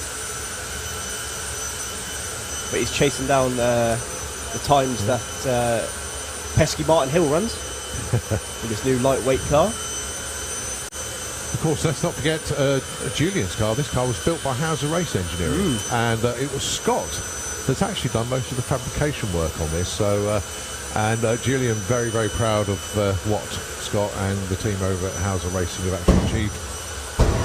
Very, very well presented car indeed.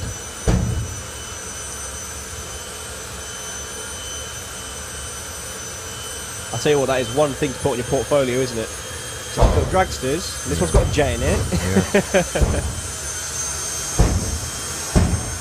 Gorgeously turned out car. The car Spider-Man was meant to have. Oh yeah.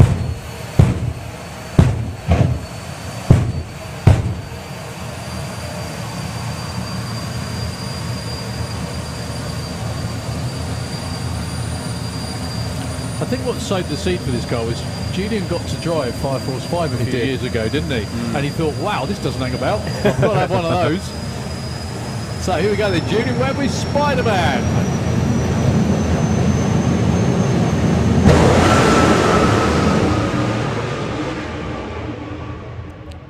What All the a way fantastic through. run. 6:01, 253 miles an hour. Effortless, I think is the phrase. I've not ever heard a jet car scream like that as it leaves the line. That was the driver. Just kidding, of course. I'm sure he loves that. No, what sort of sowed the seed for that car was the car you're about to see, Martin Hill's Fire Force 5 jet car, because the Festival of Power over the years has become a bit of a jet fest. Is that a phrase? Yeah, that's good enough. Anyway, yeah. So there are a number of jets. Give him a round of applause, please, everybody. Beautiful run from beautiful car, nudging on his first 5-second run in there as well. And there are loads of jets, but there's only, like, Martin Hill has got 4 running, is he? Yeah, 4 running jet he's got cars. 2, 3, 4, and 5. That's right. Yeah. However, there's only one Martin, needless to say. So he needed a licensed jet pilot to pilot something else, and I'm sure Julian went, yeah, that'll do. That'd be me, not realising just how much it was going to cost himself. Yeah. Because he got in it, and it was, I mean, I'm not being rude, but the split-second car, the original split-second car, is pretty quick, but that was built more of a land speed car than a drag racing car, so it just means it's a bit heavier, it's not got quite the same engine in it. And Julian then drove the car you're about to see for that weekend and liked it. A bit too much. Had to have one of his own. Actually, I spoke to Martin a couple years ago, so one of the Summer National events. And I was like, all right, so you're just bringing one of your jets, are you? And went, yeah, well, it's a nice day, so. He's as matter of fact as you'll ever get, Martin. Even one of the, if you go to the Fire Force Jet Cars Facebook page, there's a few videos on there as well, a few onboard ones as well. And even after a 300 miles an hour run, Martin gets out the other end and, like, the crew tell him what he goes, oh, okay. That's it. Top bloke is Martin Hill, been running jets for, I think, 40 years, which is a little bit strange considering he says he's only 35. But I don't know. Which one do you think's true? Either his mum used to drive jet cars once. That's it, yeah. Pretend it was him. Yeah. So, jet number 3 for your viewing pleasure before we get back into qualifying. I think with Supergas. by the Yes, looks it of is. Yeah, yeah. And then don't forget, around about now, kicking off is the live action arena show.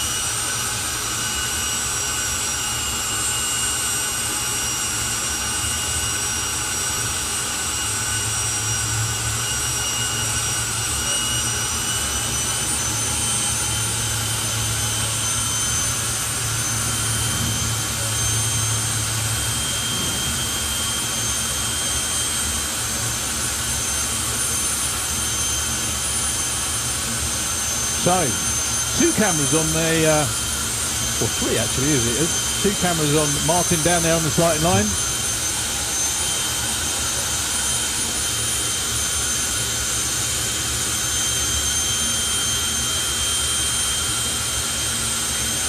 The ever-present Richie, about to give us a small grin.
Martin Hill then turning up the jet in the back of the Jet Dragster there.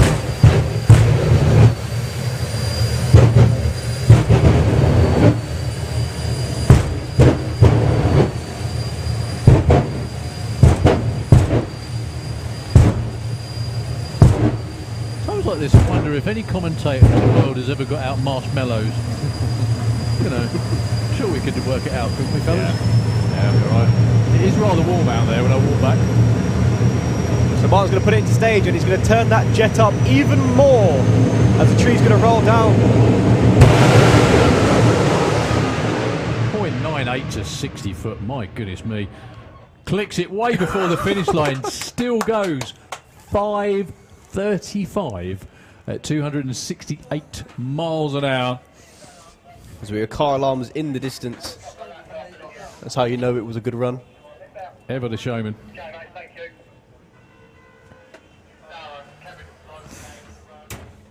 Give the team a cheer, please, ladies and gentlemen.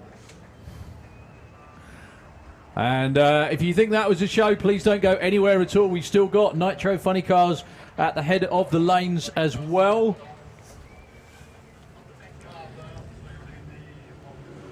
There you go, Josie. You're nice and warm now. Yeah, a bit roasty. That's good. Yeah, it's a Nitro Funny Car, Nostalgia Funny Car. All part of the show here this weekend. And not far away at all. So they're just going to do a quick sweep of the racetrack. Once again, please don't go anywhere. Unless you're obviously going to watch something else that you've scheduled to watch, that's absolutely fine. It's great to see so many people turning out here on the Saturday of the Festival of Power. All you people leaving the grandstands, don't you like fuel cars? What's the matter with you? Just kidding, of course. But yeah, please don't go anywhere unless you absolutely have to. We've got Tony Betts with Venom waiting down there behind the tower. We've also got Kevin Kent coming round right now, Yeah, actually. Kevin next, yeah. Yeah, we got your first Nitro Fuel Cars of the year coming up right now.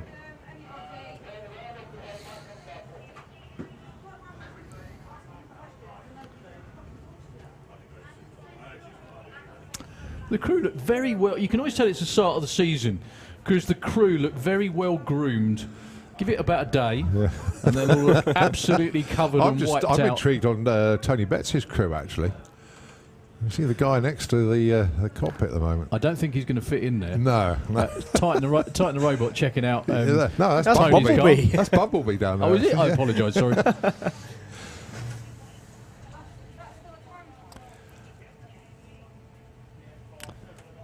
So, yeah, first Fuel Funny Car runs of the season.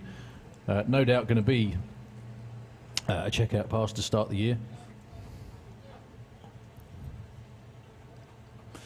Kevin is one of the nicest, quietest, most unassuming guys you'll ever meet that drives one of the most fearsome machines on the planet. Fuel Dragsters are one thing with 10 to 11,000 horsepower behind you. However, when you've got that sat at your feet, it's a whole different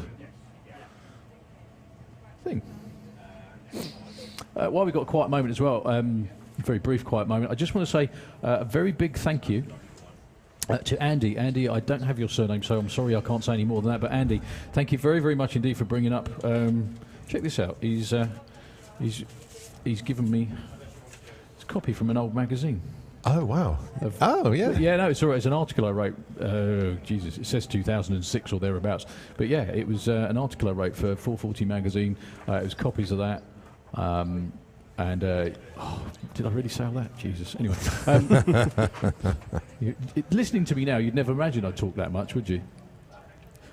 In your own time. Go on. But anyway, Andy, Andy, I'm sorry I don't have your surname, but thank you very, very much indeed. It's incredibly kind of you to do that, and I very, very much appreciate it. Thank you. Thank you, thank you. Right, a few shout-outs from people that have been in touch. Graham Smith of Cirque. Shout out to Graham, not here this weekend, but love to see that car in Street Elimination. yeah, we would. Yeah, look forward to seeing Graham and the whole team back up here soon. He was just basically reminding everybody, don't forget you can get your nitrous refills from the pod shop and everything. But Graham doing a huge amount and really pushing Street Eliminator these days. And every What do you car, mean these days? Well, every day. Yeah. It's constant, isn't it? Yeah, so that really, really good indeed.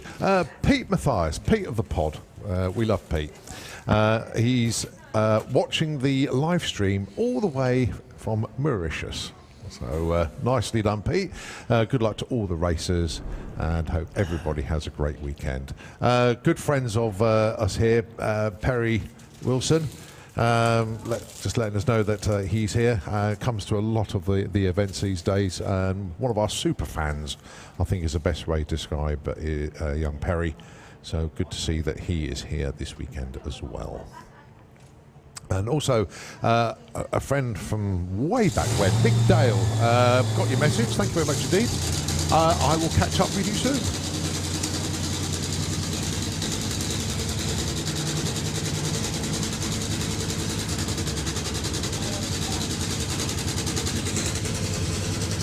Ladies and gentlemen, if you think this car's loud now, just wait until he steps on the loud pedal. If you've got anyone who's a little bit younger in the grandstands or on the banking, make sure you cover their ears, because this is going to get very loud. No, don't cover my ears. You said anyone young. Sorry.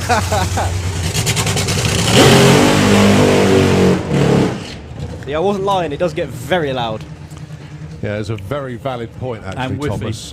There's a lot of newbies here this weekend, and if it's your first time seeing anything nitro powered, you thought that burnout was loud. The run itself is a whole different ballgame. The launch is amazing. These cars will reach 100 miles an hour in less than 1 second. However, this is just testing, so... Yeah, it's the first run of the year. They'll probably still hit that 100 mile an hour in under a second. But I'll be very surprised if it goes anything further than, what, 330 to an eighth. Although saying that, if it all goes well, yeah, you only get a certain amount of chances to stand on it a year, so why the hell not, that's basically? very true. And also, it's Kevin's car, it's Kevin's money. He knows what he's doing, let's put it that way. So, I don't think they've got John Smith with them this weekend, his normal crew chief. I'm sure he's tuning remotely, because they're out racing in the States at the moment. Megan's racing the A Fuel car in Charlotte this weekend. These cars have around 10 to 11,000 horsepower. And when these things launch, we say they shake the ground. However, they actually did a test. 2 of these things launched online. That's 1.2 on the Richter scale. It is literally an earthquake. So if you feel like you've got jelly legs after watching this, you know why. So the first time in 23, Kevin Kent stand on the loud. Whoa! That was a nice wiggle, Kev. 524, 143. You can see from here, that was stonking. 87 to 60 foot. That is hauling for a Fuel Funny car. 370 at 163 to the 8th, and that was sideways. It was eating itself by then. But yeah, well, the thing is, from here we can see where it shook the tyres and went up in smoke, and that's around about just before. I love the way that Steve Ashdown's standing down there shaking his head. That's what you normally do, isn't it? Yeah. I know. Yeah, exactly. And I bet you can't wait to do it again, mate. Yeah, you got it. Absolutely that. Steve Ashdown, everybody. But yeah, Kevin, that was a belting launch. It was. That's what I was just saying, is that if it's going well, Kevin's driven these cars now for quite a few years, and it's his money, it's his car. If he wants to stay, if he wants to keep his foot planted. The only thing is, though, I'm not entirely sure whether he pedalled it, because you can see from here where it shook, a couple 100 foot out, so the tyre tracks go to nothing. By that I mean the tyres actually stood up and went very narrow. It almost looks like it's hopped. It does look like a hop, you're exactly right, but it did. Right before that is where they shook, so they did go up in smoke. I don't know whether, I think he must have pedalled it to settle it down again. Well, one thing these cars have got as well is the way that the headers are angled, and because they make that much, they move that much air through them, they actually create downforce. And I saw a little bit flash of something on the left-hand side, which is probably that bank dying, and that'll actually, the opposite bank will actually push it round. I did work it out once, how many tons of downforce that the... Hello, Mr. Spitfire. Yeah, Battle of Britain Memorial flight must be 20 past, well, 12, 18, yeah. Yeah, the reason the headers are pointed upwards, it's another part of the downforce. Ladies and gentlemen, put your hands together, please, for the West End Motorsport team and Kevin Kent. And all of them. I don't know whether they're going to be breathing a sigh of relief or not, because they're now going to be covered in stuff again, because they've got to rebuild it again. Well, that is insane, considering that is his actual first run of the year. Now, no Jason Phelps this round. We have more loud stuff coming your way, this time in the shape of nostalgia Nitro Funny Cars. Same kind of thing. They have a few more restrictions than what you've just seen. Smaller fuel pump, smaller supercharger. and nostalgic bodies. If you wondered what that car you've just seen looked like back in the 60s and 70s, it was this. Still getting buzzed by the Spitfire. What a glorious noise that is as well. Well, you've got fuel cars on the ground and you've got Spitfire up Yeah. in the air. About as cool as it gets, really. I'm sure Pudge is on it. Get a picture of these burnouts with that Spitfire above.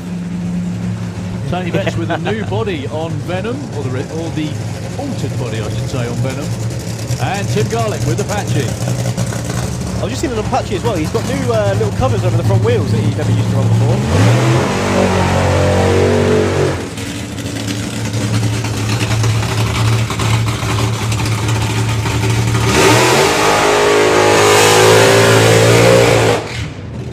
So the reason those bubbles appear is at high speed, even though they've got ground clearance when they put the body down. When all the air starts pushing on it at 230 miles an hour, they've obviously had a bit of a rubbing problem, so to speak. So Tim Garlick with Europe's only 5-second nostalgia Nitro Funny Car in the Slick Tricks lane. This car is now 10 years old, we believe.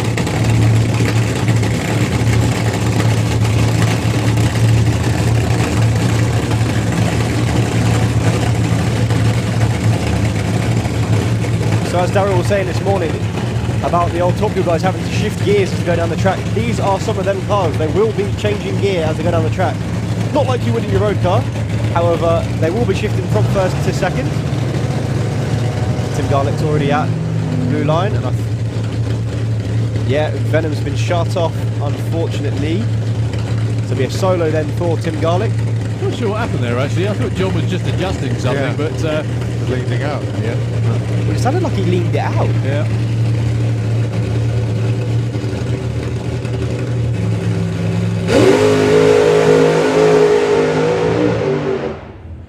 Yep. Well, that Again, looked totally planned, actually. yeah, once again, first runs of the year normally are just to around about half track, not sideways like Kevin did, but they're normally around about half track just to make sure everything's okay. They go back and check it over, and provided it's all okay, they'll come back on later on today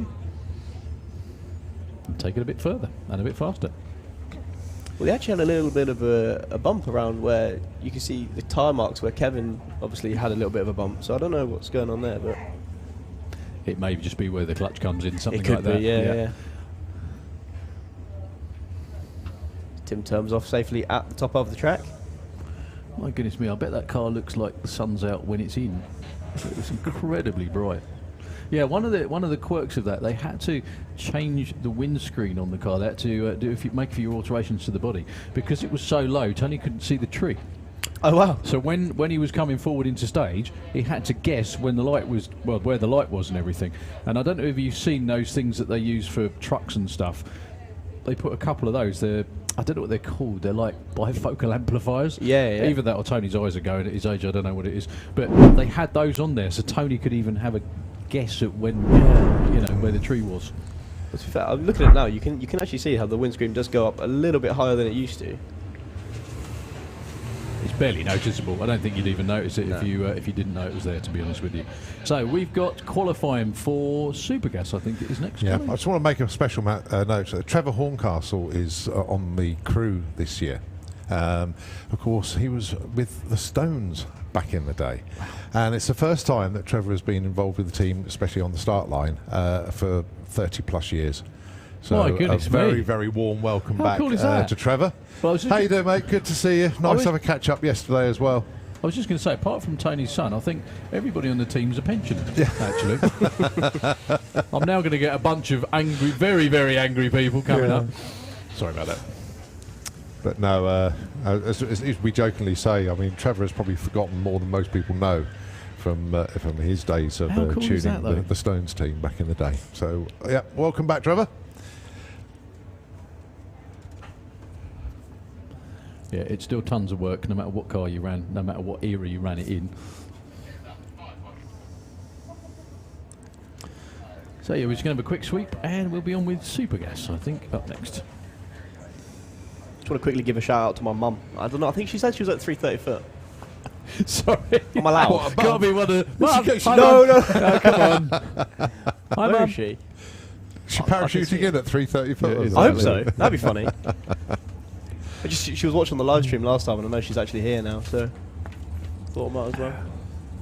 Well, she wanted to check that you were alive, not recording. Is that what it was? Probably. So Super Gas then. We've got Andy Dibley taking on Mark White. Mark White was actually missing from Spring Speed, wasn't he? He was Yes, indeed. you're right, actually, yeah. Yeah.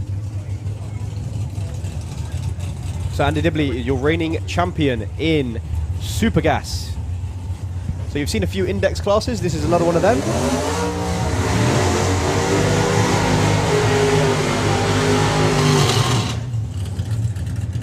Looking for 9.90. Now both of these drivers are actually quite good. So it'd be interesting to see how close to that number they get. I like the way you said Quite that. good, They're yeah. quite good. I'm making sure they still fit in their cars after this round. Oh dear. Supergas is Banterville. It really is. The amount of insults that fly around regularly on the Facebook chat group. Big old wheel stand for Mark.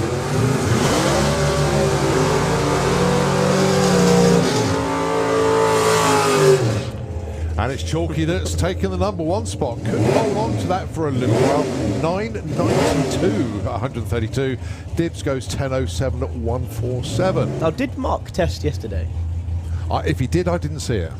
Because that would have been his first run of the year, Yeah. and he's run a 9.92. Well, put it this way, Chalky, don't forget anything. He'd been doing this a long, long time. Although he doesn't do every single event, he's a smart customer. Right, Tim Moore, Mark Huxley. Mark Huxley is the interesting problem of slowing the car down enough. Tim, well, they both came from running the numbers, let's be honest. Yeah, 10.02 for Tim, 10.09 for Mark. But Mark just went 004 on the tree. He was doing his best to get that perfect light money. Yeah. Oh, yeah, that money's still available, actually. Right, next up then, Jed Guy. Wasn't expecting to see that name in this car, or this class this weekend, but here he is, driving the Jammy Dodger, the Roadster, owned and campaigned in Super Comp by Richard Tunstall. Going Also, alongside... it's driven by Jasmine as well in this class, isn't it? normally, yeah. He's not here this weekend.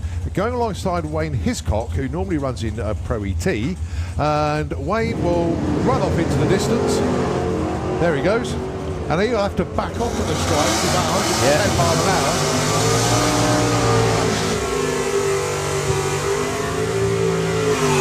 Well, I'd said 110. He went across at 98 miles an hour. Around a 10.02. Jed, 10.41 at 144. See the massive difference in the ways of going racer there. Right, Stu Doyney going alongside Simon Fulton. Simon, as we mentioned earlier on, really pleased to be back behind the wheel of the Blitzkrieg Falcon. Stu Doyney, this is his first what we call open car. He's always driven door cars. Yep. So yeah, it's a different scenario for him.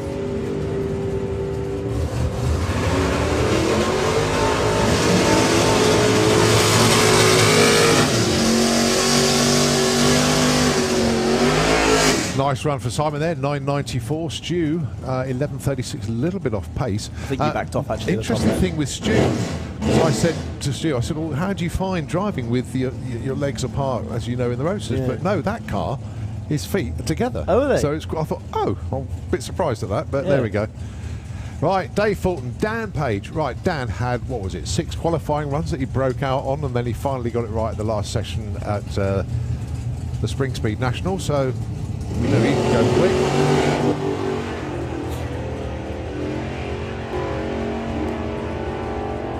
So 9.90. What have we got this time? Oh! Dave Fulton, 9.89 with a 9. Oh! 5/10 thousandths too quick. Dan Page gets one the right side to open his account this weekend, 10.05.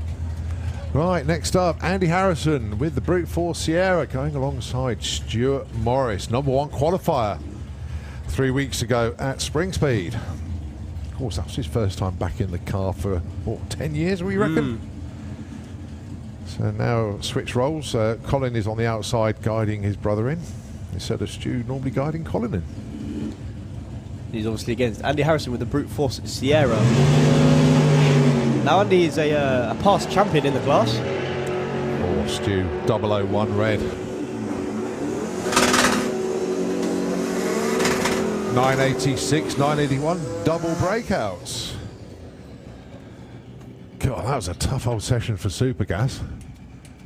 So, number 1 qualifier, Mark White, he did hold on to that. Number 2, Simon Fulton. Number 3, Wayne Hiscock. 4 is Tim Moore.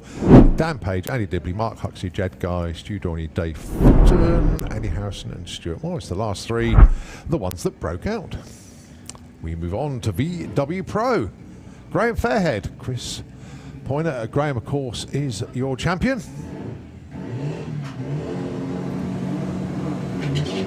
These are Volkswagens, anything faster than 12 seconds and you can run in this class. Graham just went 009 on the tree. As Chris had a bit of a bouncy launch. Graham looking for a 10.5, goes 11.5. And Chris looking for an 11.3, goes 11.5. I suppose we can read this message out. It's from Colin Miller. Very, very good day to you, Colin. What a fantastic day you're all having down there. Fabulous live feed, not moving an inch from the couch. Good luck, everyone, this weekend. Fast and safe. And loving your partner in crime, Thomas. Well done, that young man. Thanks, Colin. Oh, dear. Check is in the post.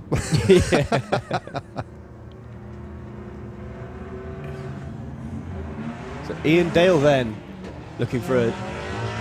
See, these guys are running 12.9s. Are you is it 12.0 or is it 13.0 for VW Pro? Or is there an overlap? Well, we'll check with Luke later on, because I always thought it was 12.99, but there we go. Right, look at this. 12.97 on a 95. Not one out of the ballpark there. 12.82 on a 12.40. A couple of Golfs of the different vintages up next. We've got Abby Tether in the Kestrel B lane with her Golf R. She's looking to run a 12.80. Up against James Hodson with his Mark II Golf, looking for a 10.55. Now, these cars are 2 seconds apart, and one you can buy off the production line, and one you just can't. Not anymore. I had a Mark II Golf 16 valve years and years. Did it look like that? Yeah, no, very similar, similar colour. And you know when you go onto the DVLA website to punch in the number plate, it's still going. Is it? Yeah, still going. Red F-Reg, 1989, I think it was. Still going. Did it Still also have MOT. slicks on the front? No, didn't have that, no. Did it run 10s? Funny enough, no, it didn't either. It was a good car. It was a very good car. Probably worth more now than what I sold it for in the 1990s, but there we go. So James looking for a 10.55. Abby looking for a 12.80.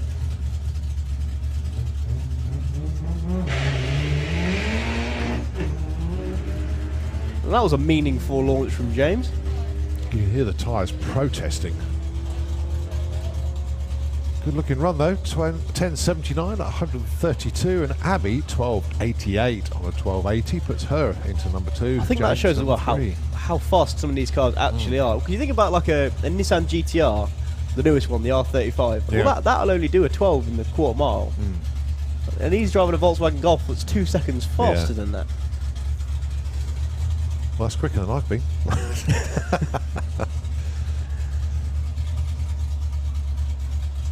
Now I can hear underneath me a sound you don't usually hear in VW Pro or VW Sportsman in that fact. Is that Nino then? Yeah, I think it will be. So we've got Nino 2, which is a Mark II Golf gasser. I think is the best way to describe it. RZ Keach with Tangoed.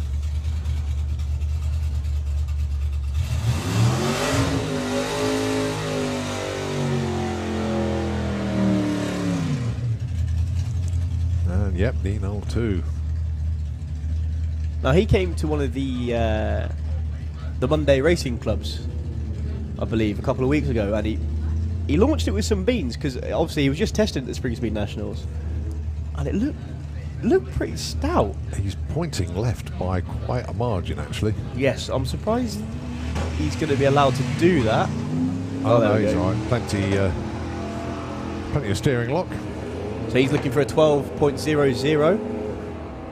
Ed is You looking know for what? an I think he can 11.99. hit that. I think he can hit that.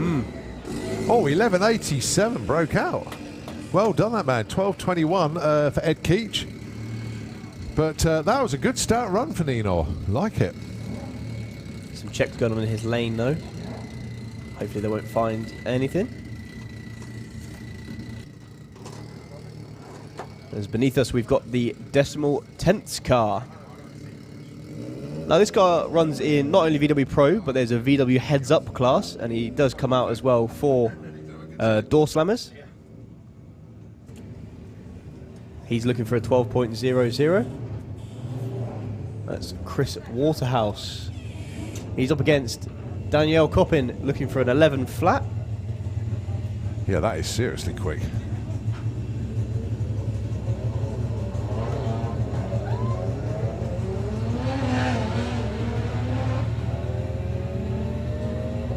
Mind you, the tuning scene on these late model cars is certainly alive and very, very well these days. When you come up to the lifestyle events and see these cars run. Breakout 11.75 and 12.86 on the other side. That'll do us for VW Pro. We're now into ET Bike. Through them today. As always. Right, to answer the question, thanks ever so much indeed, Paul Jackson, giving me the official on this. VW Pro is $12.99 or quicker. VW Sportsman can run as quick as 12. So you've got that overlap. Yeah. So thanks, Paul, for explaining that one. We thought that was what it was in the end, but thanks for confirming it. So I really appreciate that from Paul Jackson. Perfect. Right, ET Bike. Nick Playden on Cranky. In the Kestrel BLA. Should be alongside Chris Venn. With the big can hear him. machine. I can hear it. Yeah, he's in the burnout box. Chris looking for a 9.90. And these are two very different ways of running ET Bike.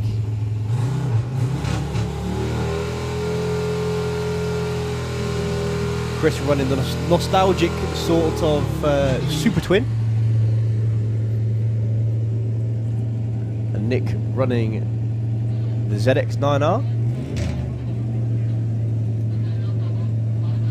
Believe it or not, this is your entry level into bike racing. This along with, of course, 950 bike, as most bikes you can buy now will actually run that with very little modifications. But this is a dial your own class. This is going to be another age thing. I remember when they had to be highly modified to run anything like that. True. Yeah, you buy showroom cars now that run that quick too.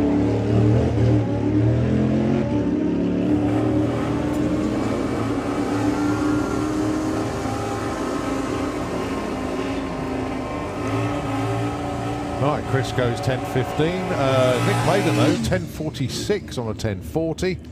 It's just 600ths off on his first run. Very well done. Just a reminder, the perfect ET and the perfect reaction time money not taken yet. Normally one of them has tumbled by now, but no, they're still up for grabs. Right, Matt Jones, Michael Gooding. Good to see Matt back out with the bike. Had a few issues at the last event. Don't forget that's a totally home-built bike. A lot of innovations he's put on that machine.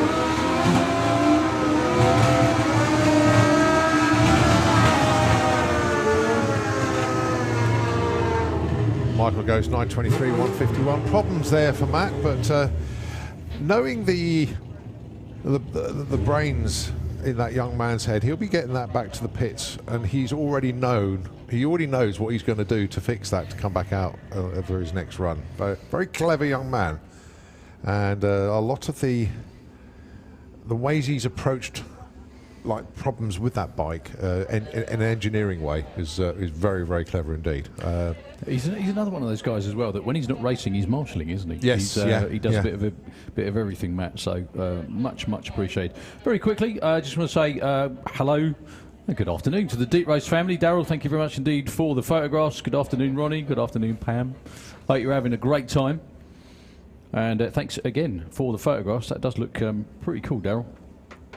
The only problem with Darryl is he spells his name wrong. D-A-R-R-E-L-L. Where do people get off doing that? I don't know. Anyway, I, when I was a kid, I actually counted the amount of different spellings I had in my Christmas cards. I had 13 different spellings of my name, yes. Some of them didn't even begin with D, did they? And most of them weren't even my Christmas cards. I just nicked them off the other kids. That's probably why. Most of them weren't even your name. That's what I was going to say. Yeah. Anyway, yeah, Matt's just going to be retrieved by the guys he normally hangs out with at the top end, doing the top end stuff.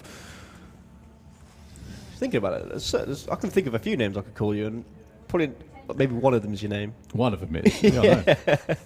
Oh, there are a long list, mate. Don't worry about it. Surprised you went there that soon, actually. Worth it. The trouble is people are listening. That's always the problem I find. And not only are people listening, they can go back and listen to it again. They do. That's the other problem. Well, they never used to have that problem. I found out a trick from a couple of the teams yesterday. Go on. Is they have all got the live feed on in their pits, right? But when they come down to the start line, they press pause. So instead of rewinding to try and find their runs, they just like carry on the feed, and then they can see their runs pretty quickly. Sounds like the way forward. Yeah, so I thought, do you know something? I wish I could do that with my life. Yeah. Do you know what I mean? I wish there's bits I could press pause and then just go away and leave it for a little while and then come back and start it again when I'd figured out what the hell to do. Yeah, something like that. Also, down there on the start line is the young lad, otherwise known as Brett Cordell. Great to see you back, Brett. Last time Brett was, well, he's been here since. But Brett had a bit of an off at the top end at the end of last season. He got straight back up as well, unbelievably at the time. But he's back here racing this weekend, which is always good to see.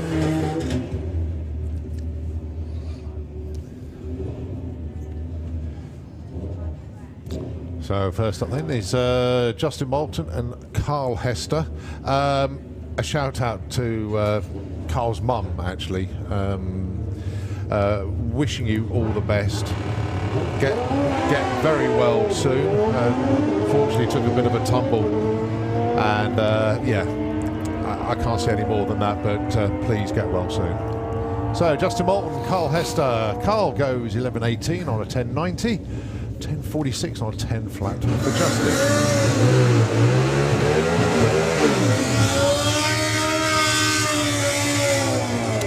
Well, actually, it's two good buddies racing each other. Brett Cordell's first time back on the bike since last season.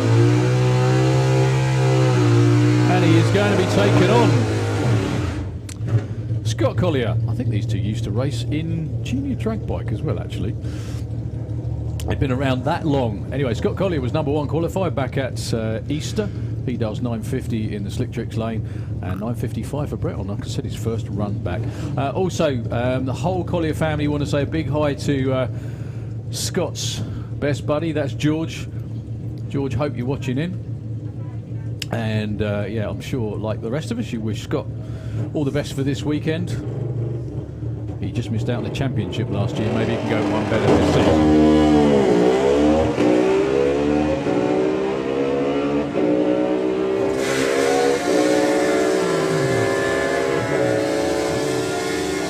56 to the 66. Scott goes to 2. Brett goes to #3. Nice to see Brett nice and safe through the finish line. Much faster speed as well for Brett. 1:45. All right, Dave Grundy and Phil Pratt. Let's look at the points, actually. I know it's a bit early in the season to actually sort of look at points permutations and that, but it's worth having a look because obviously with one championship round in the bag for some of our classes, it'll be interesting just to take note, see where they are. So Phil dials in 9 flat, gets an 897 breakout. Unfortunate, but he's in the 8s. Dave Grundy goes 1046. Guess what? Breakout. 300s too quick. ET Bike has been led by Blade King at the moment. Peter Harrison in the #2 spot. John McGill, Scott Collier. Now, the weird part of that is in the top 10 in ET Bike, Phil Pratt doesn't feature, and he is the reigning champion. He has been the only national champion in ET Bike in all the years it's run, apart from the COVID Cup year. Yeah. So Robbie Dobby on the Super Penguin, 991, going alongside Chantel Van Loon on the Suzuki, looking for a 10.12. 10.30 is the end result there, and 10.05 for Robbie. They go 5 and 4. Could we please have Junior Dragster into the pairing lanes, please? That's Junior Dragster into the pairing lanes. So that means we are approaching qualifying session number 2. Just a reminder, everybody, about 15 minutes time, you'll see Titan the Robot. He will be in the Titan Arena. So we look at John McGill and Peter Harrison.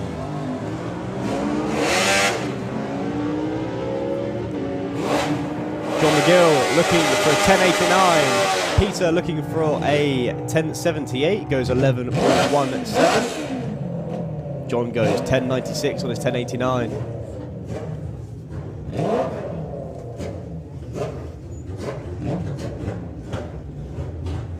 So now we've got Casey Holgate from the Rograk Racing Squad looking for a 12.60. Up against Jake Bowden and another one of these upright riding style bikes. He's looking for 11.99.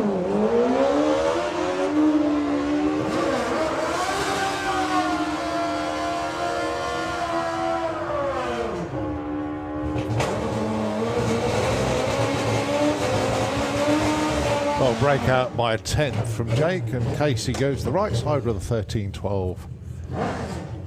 So she ends up qualifying higher. We've had Casey, so here's Liam on his machine up against his good buddy Blade.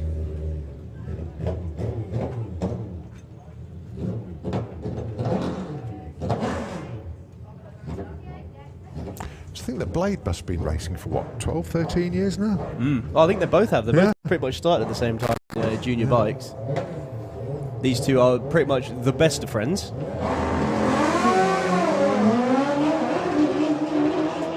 Blade in his characteristic wiggle up the line.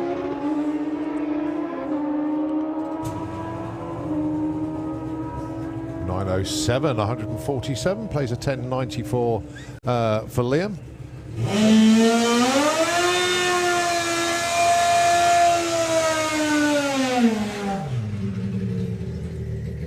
Yeah, not too sure what happened to Liam there, but yeah, he's sort of he almost gave up on the run at about sort of between 3:30 and the 8th, but the bike picked up again, so he obviously took it all the way through. And now we've got Ryan Davidson on what can only be described as a full-blown funny bike. It used to run in the class. Yeah, that's the Bok Chop Suzuki, isn't it? Obviously, he's just getting used to riding the bike, running it in ET Bike, looking for an 8.70. But this bike's been way faster than that. I think that's actually the class floor. I think that's as fast as you can dial in the class. But issues. Oh no, I think Well, his it's helmet. visor. It's a visor. I think his visor's popped off.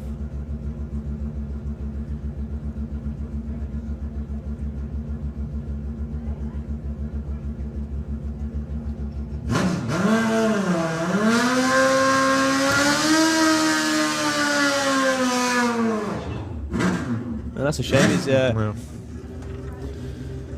having some helmet difficulties.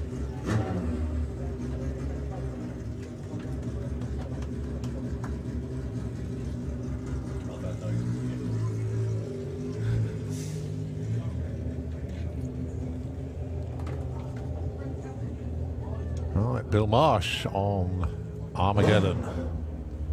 Now this thing is also pretty much a full-blown funny bike. This thing is lovely. I've not seen this bike before. I think this is the debut of it. I know he ran yesterday, maybe. But he's looking for a 9.50. He's out of the same stable as Blade King and the rest of the Kings. Ollie King obviously down there. Nice soft launch.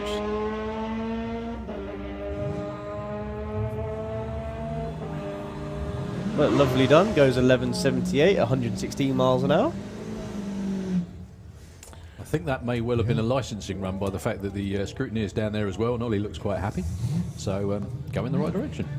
Right, we move on to Sportsman ET, and right, well, keep it in the family, so to speak. This is Dan Holloway. And what's he put? This car's identified as an altered. He was like driving around yesterday and this getting used to the car. Like sort of stepped out of the car and revved it. Looked like Magnum PI. Going alongside his better half, Holly Walters, with the Mustang. 1270 plays 1536.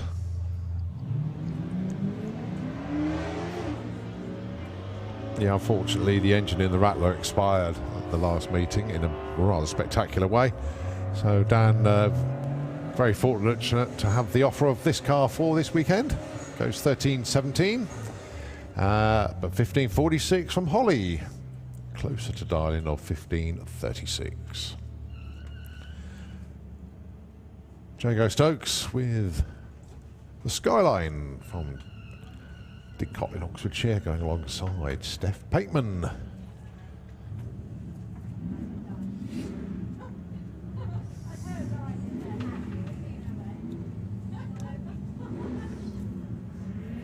Look at the dial-ins then. 1320 for Jago, 1375 for Steph.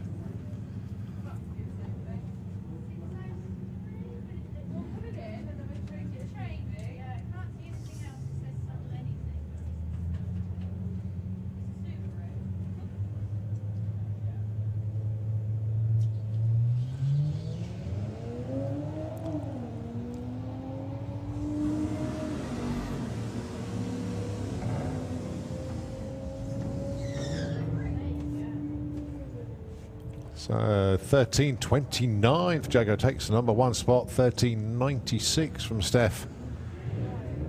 Nearly a couple hundreds off, but Jago Stokes in to number one for the time being. Next up, Gary Lake. He's in the Arabian Night car in the Kestrel Beer Lane. He's dialed in 1408. And it's Stephen Giles, the Subtle Indifference, the Subaru Forester. He dials 13.50. Gary Lake, former national champion, actually current national champion, and also a winner of the Dial-In Day. Steve Giles was at the Dial-In Day this year, and this is his first season in racing. I'd love to know where the name of the Subtle Indifference comes from. Is it because it's two different colours?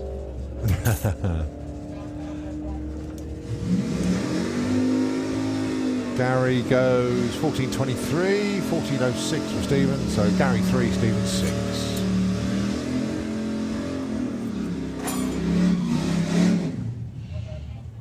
All right, Billy Mills, big burnout with the pickup truck. Now the car, well, will go quickly, we know that, but what he's just now decided to do, instead of doing all the upgrades now to run in Pro ET, he's going to run it in Sportsman all year. And then at the end of the season, do the upgrades and come out in Pro ET next year. So that's his plan. Chris Wynn with the little Alpha. He does 1560. Billy, so very close to like 12.0. Yeah. So, you know, 12.10.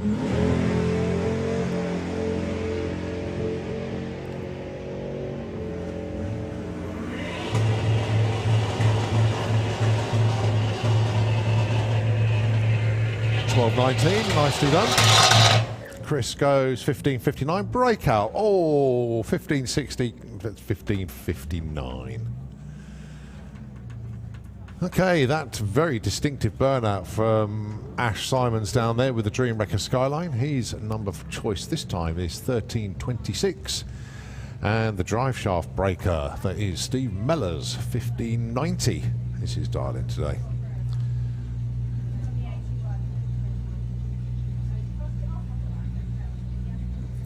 Had a brief chat with Steve yesterday, checked on him, and he was pretty happy, apart from obviously when he broke the other side of the drive shaft, but fingers crossed it all holds together well today. There was a wheel spinning start there from Ashley Simmons.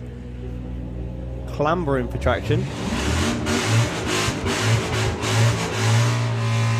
Gets a 76. Steve Mellors 1596 goes to number one.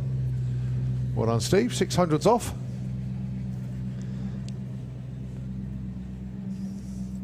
Right, Brian Huxley with the other Focus.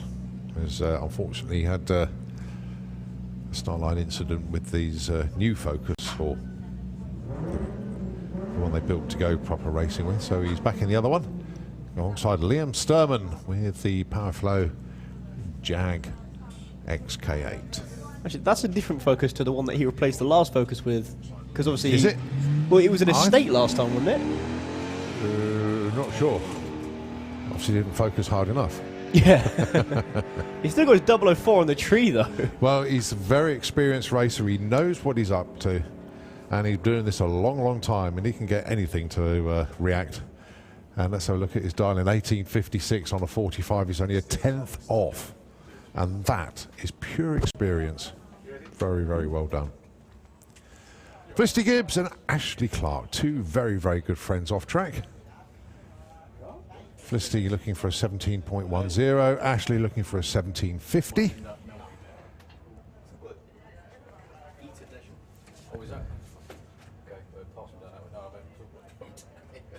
Tree counts them down, cherry on the tree for Ashley, doesn't matter, it's qualifying, but if they want to go for that 50 quid for the Perfect Light Award, then yeah, that's the way to do it.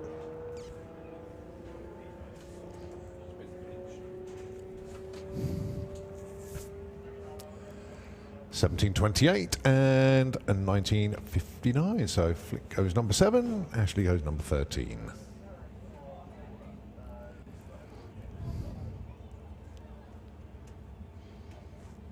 So Felicity Gibbs with a VW Touareg, I think it is, isn't it? It's obviously got not road legal because it's got no plates on it. That's right. In the Kestrel Lane. I like it. Against Chris, that's not road legal either, unless his number plate is SPET33. Yeah.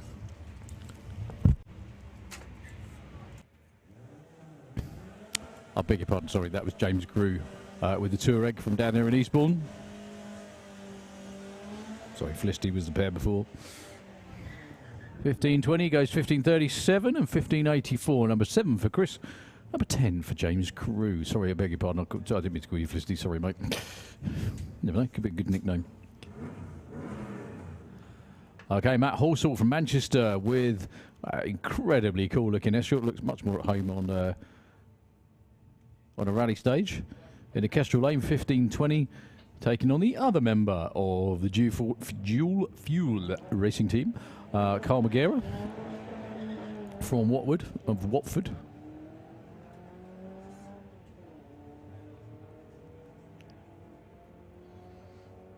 Carl will get there first, and he will run an 11.86, which is too quick, not only for the class but also for his dial-in too. 1573, 86 miles an hour in the other lane.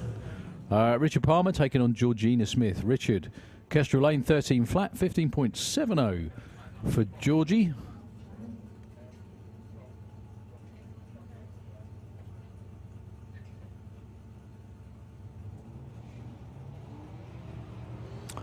Uh, 02 red for Richard. As always, not an issue in qualifying.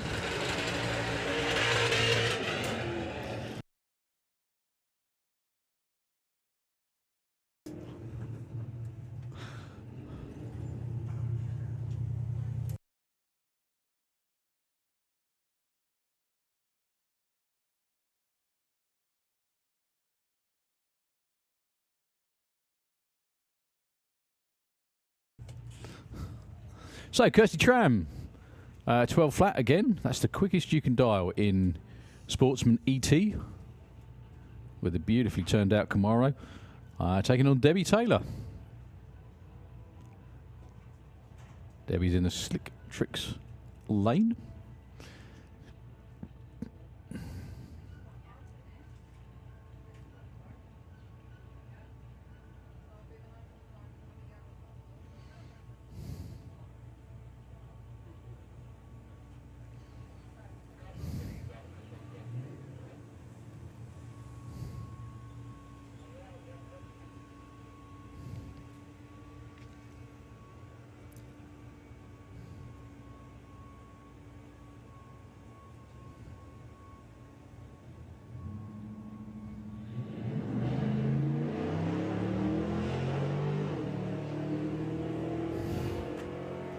Well, Kirsty's long gone, not only with an 0.52 light, but obviously her dialing is about a second and a half quicker.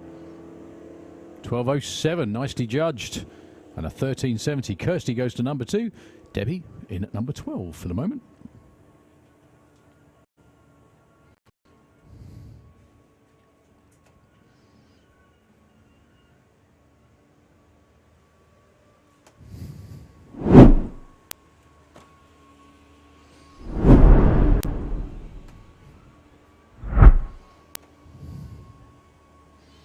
Okay, looks like we've got 950 bike ready to go. And I think the last of our classes for the day are Outlaw Flat 4, who are around there as well. And then it will be on to the second cycle of qualifying, as we put it. Everyone gets 3 runs today, so we're effectively a third of the way through the Sportsman racing program on this beautiful bank holiday Saturday here.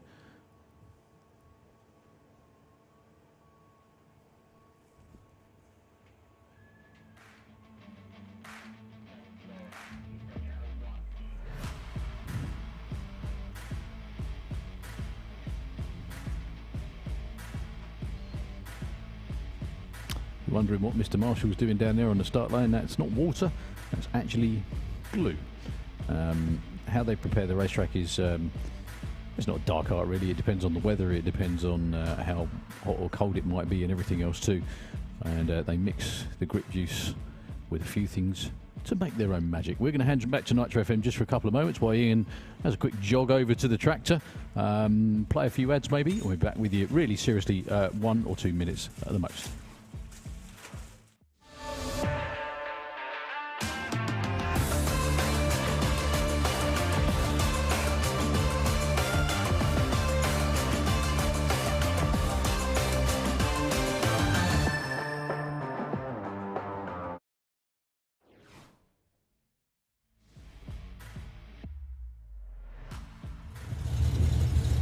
We're so used to that van running 1090s all the time, and now he's unleashed.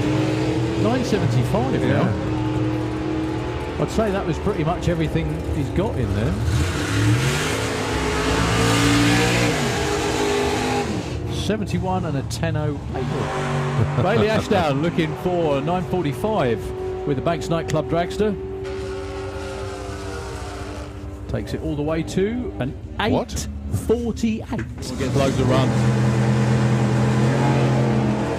Yeah, let's not forget Neil Watkins, number 3 in the points chase at the moment after one event.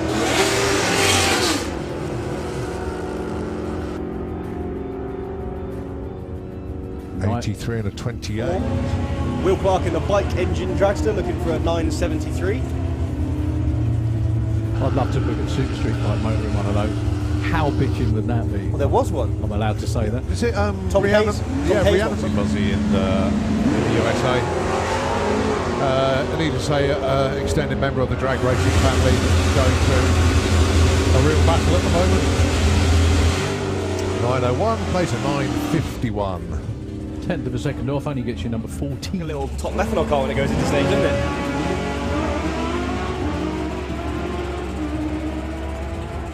And then if you close your eyes, it sounds like a box. Yeah. 10.19 at 1:31 for Nick to open his account. Daniel Fulton. Storm, perfect line. And she's 0-2 already. Right, let's see if she can hit a dial-in of 9.15. Not far off at all. She's into the number 3 spot. And of course the bounce we've already mentioned on.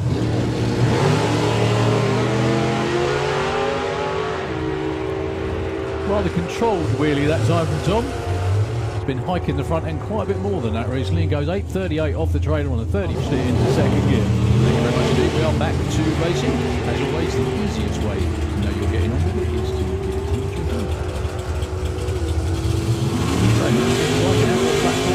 Goes 8.95 off the trailer. This session for everybody.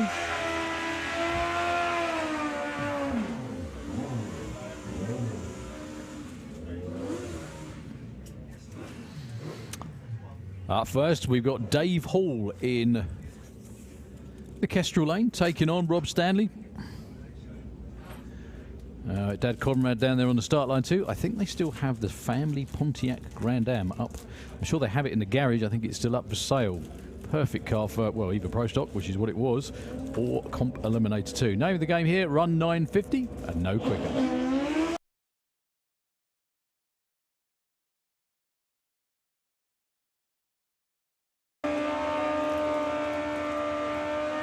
$9.54 and a 9.501 for Dave Hall. I think he can take the rest of the weekend off after that. That was superb. If that had been a race, that would have been ridiculously close. Well done to Dave Hall.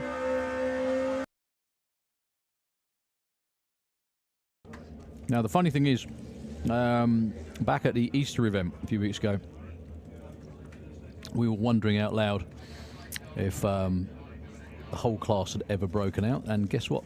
950 bike did in one qualifying session. Every single run was too quick. And talking of too quick, Carl Thomas from Guildford in the Slick Tricks lane, every single run Carl made was under 950. All through qualifying, in eliminations as well. This will be the right side of a 950, but only because the bike bogged off the start line. Zoe Hallett goes 933, there we go, back on form. And a 10.51 at 140 for Carl Thomas.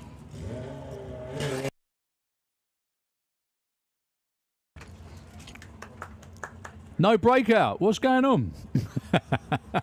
First run of the season. Not breaking out as well for Carl Thomas. So Rick Sawatsky wearing number 1 from last season, as he has done from many previous seasons actually. Goes 9.51 with a 4. That only gets him number 2 qualifying position this weekend.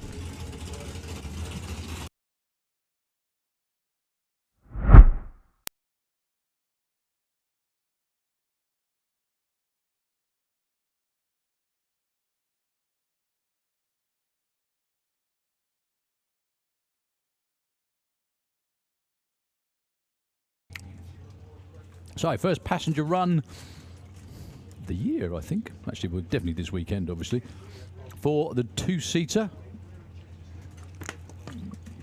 I'm not sure who's on driving duty. I think it must be Paul Brown.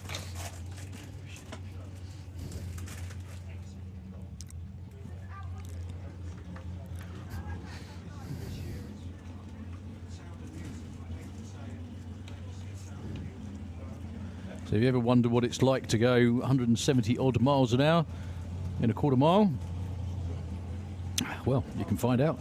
Book yourself a ride in the 2-seater. Not sure just how many spaces are available over the season. We still have a few left over from COVID times, I'm sure.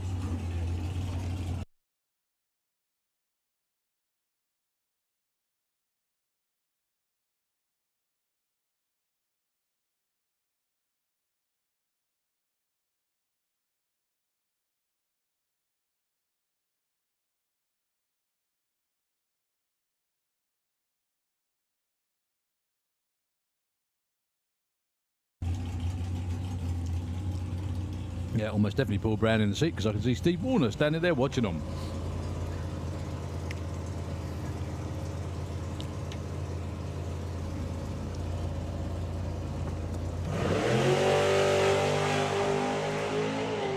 Triple 07 on the tree for Paul Brown. That was a test run. However, as testing goes, 0007, does that count? It's not an elimination, is it? But, you know, he deserves it just for doing that, really.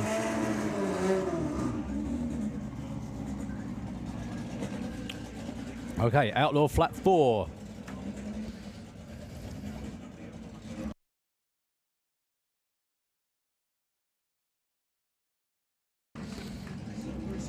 So, Adam Lowe and Darren Shepherd.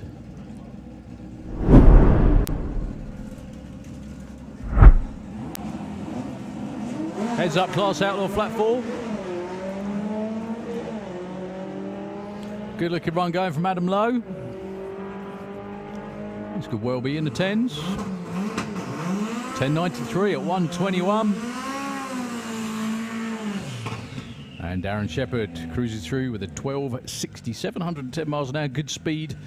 Need a little more ET, I think.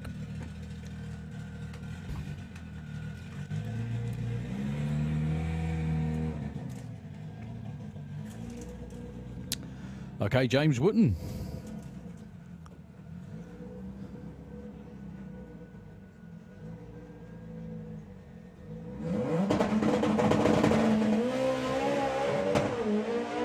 Really nice looking launch for James. 143 to 60, 601 at the 8th, and a 938 at 146 over the stripe. That was picture perfect from one end to the other, and needless to say, number one qualifier, but the best part of a second and a half. A little bit of smoke in the shutdown here. I don't think the crew really care at the moment. They're too busy celebrating. But track crew are just checking out in case, because we have the second qualifying session of the day for Junior Dragster coming up.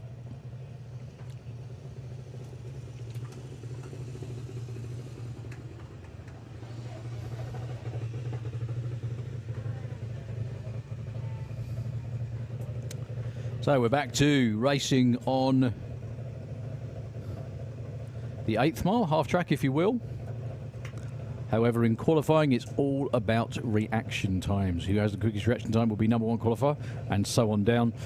The idea of this is to teach the youngsters how to race. And boy, does it teach them well. And then when they get a bit older, they kind of graduate, if you like, into the other classes. To the point, I think, every driver in a top fuel car at last year's European finals was a junior dragster driver at some point. Not saying that's where everyone goes, but, you know. So, Jacqueline Bartlett for Slick Tricks Racing in the Kestrel Lane, taking on Tom Peters. In the Slick Tricks Lane, currently Jacqueline's number 10 in 0.11. She can do better than that, and she has done better than that. Oh, maybe not, beg your pardon. 0.12. No help for either. That wasn't a stutter. I just said the same word twice. 0.38 for Tom Peters. No help for him as well, unfortunately. Okay, Harry Peters. Kestrel side of the racetrack.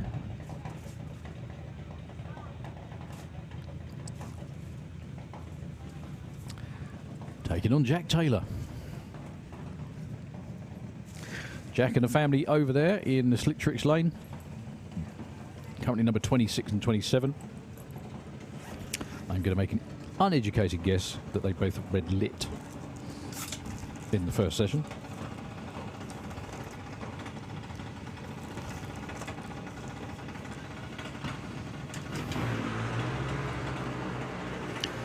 Well, they both didn't this time. That's more like it. 099 for Jack and a 0.10 for Harry. It's going to help. We'll get them 8 and 9, actually. Jack goes number 8. Harry goes to number 9.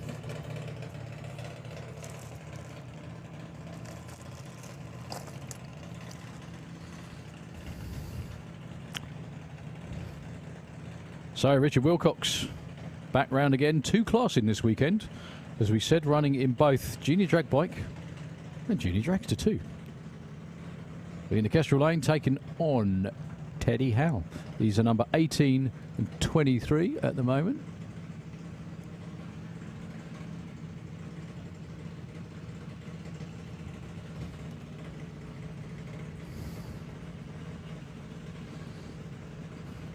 Now, the car you see in the Kestrel Lane is much quicker than the other one. However, it doesn't matter because we eke them out when it comes to racing. That was a 0-1 red for Richard Wilcox. That's the second red light I think he's had in a row, and both of them have been oh so close. 0.15 for Teddy Howe. That might help a little bit. It does. 18 up to 15. And because Richard's red light wasn't quite as bad as the other one, he moves up from 18 to 15.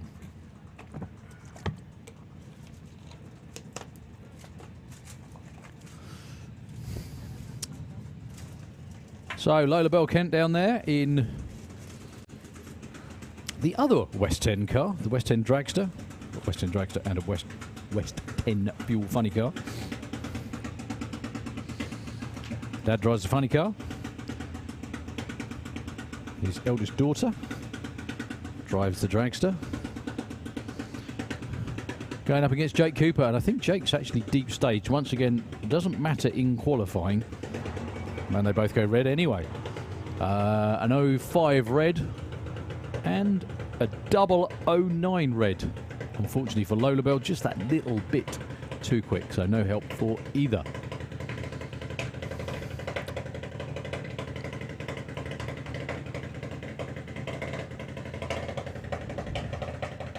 Kai Cooper for Fenny Racing, Kestrel side of the racetrack. Perfectly detailed, even with a little teeny weeny parachute on the back. Taking on Daniel Weir.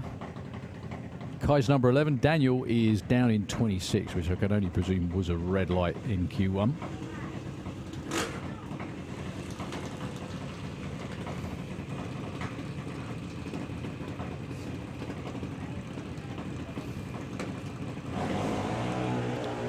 Just that little bit too quick with 06 for Kai Cooper. Daniel Weir, though, with a very nice 048. That will get him in the top 5. Actually, it will make him number 5. That's a fairly big move. 21 spots improvement.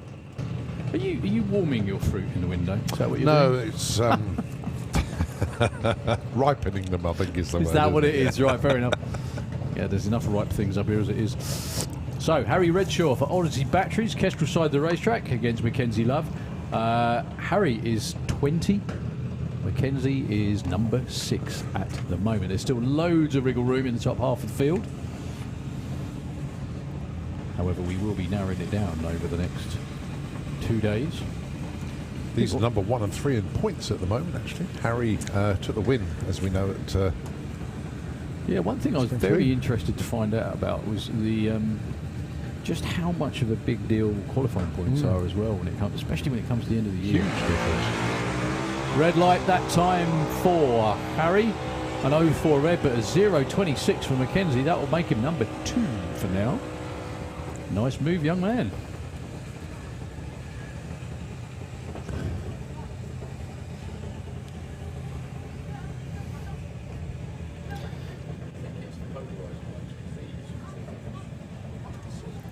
No.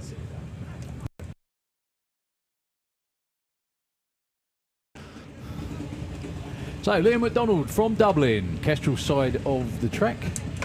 With his dad just doing the final tune before he goes into stage. Up against Teddy Sullivan with a Bulldog from London. It is London versus Dublin for this matchup. So, which capital city is your favourite? Not which kid is your favourite, which capital city is your favourite?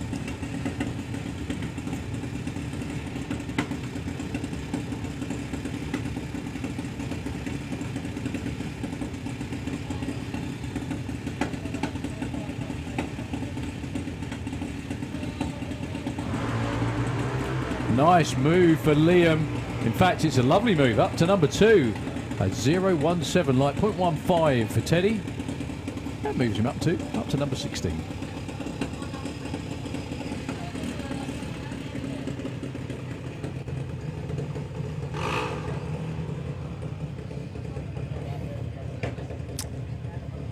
So Grace Smith with the Boost Monkey. Kestrel side of the track against Ellie Mae Brown. Ellie, great run, or great reaction time I should say, off the trailer, an 0.36.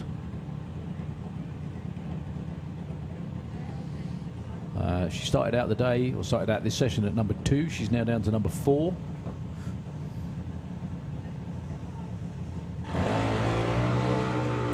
.12 will be no help. And 101 for Grace Smith will, though, I think.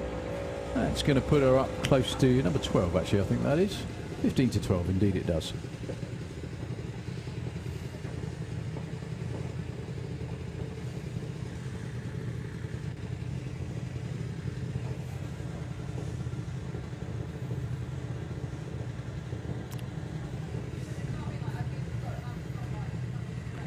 So, Eddie Moore with the Hyperactive Junior. I think we mentioned this before, that car's been through a number of incredibly successful hands over the years. In the Kestrel Lane, and Emmy Cromwell, my apologies, Emmy. The Violet Hayes car from Red Hill, Slick Tricks Lane. She's number 27 once again. I can only presume that was due to a red light in Q1.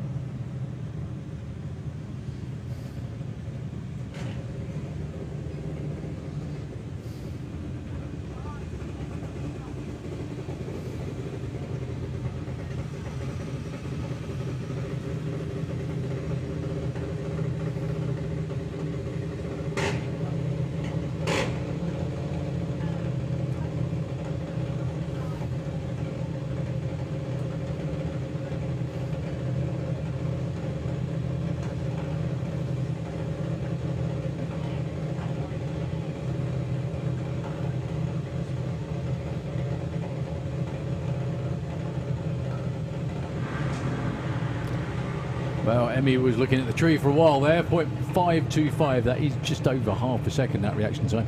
0.139 for... sorry, that was Emily. My apologies. Emmy goes up to number 16 with that 0.13. Sorry, apologies for mixing names up slightly. Their names are quite close together. Right, two families of Taylors, but different Taylor families, obviously. You've got Freddie Taylor of the Outlaw Dragster in the Kestrel Beer lane. You've got Max Taylor in the Slick Tricks lane. Now, Steve Taylor, dad of Max, has messaged me to say, please, please, please, can you put a shout out for my poorly wife at home? With Maddie watching, she has pneumonia, so Oh dear. wishing them well. Someone stuck up there right by the quarter mile finish line. Sorry, Carl. I beg your pardon. No. That's I what needed they're- to get that one out when they were running, but no, been told to shut them off just for a moment. We can still crack on with the racing fairly quickly. It's just a case of you can't be going up there with a car stranded still on the racing surface.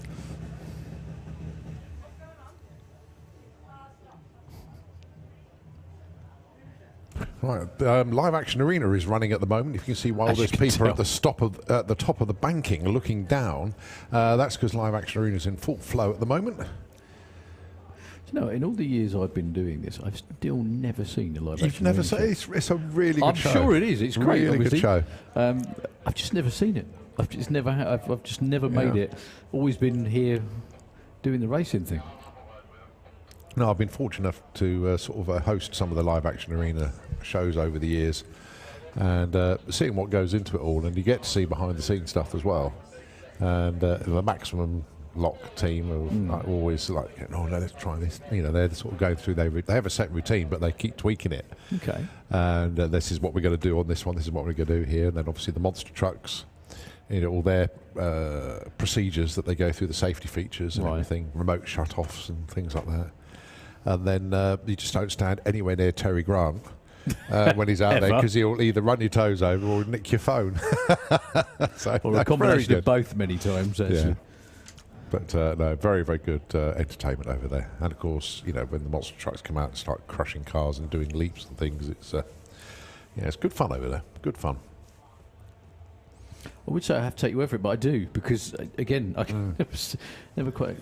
I'm angling for half an hour off to go and watch, but I'm just kidding, really. It's all right. No, it is one of the things you do need. It's a great part of what an event, especially like this, is about. The Festival of Power. It's, our focus is the drag strip, but it's everything else that goes on around it. And Live Action Arena plays a very, very big part in that. Also, all the sideshows as well, you know, with the aero engines and, We have you know, Steve Colley with his trail bikes and stuff. We have to realise as well, this is one of the only drag, if not the only drag racing venue on the planet that does anything like that. Yeah. You don't go to drag races in the US and see what I can see over there, which is a robot. That's very Titan true. the robot, entertaining. It's got a crowd of people walking behind him. Yeah. You get the Live Action Arena with all the monster trucks and all the other stuff, the circus stuff, everything else as well that's laid on to make it a whole event. Obviously, the racing is our main focus, but as a whole event for the family, this is pretty much second to none anywhere in the world.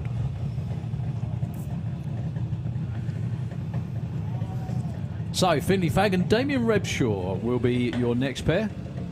Finn's over there in the Kestrel lane. And Damien, Slick Tricks lane. You can see the weather's getting better. Look, Chris has got his legs out now. He had he had full tracky bottoms on earlier. The weather forecast is only supposed to be about Well, sort of 17 degrees or something, and it really isn't. It's lovely. it's lovely out there.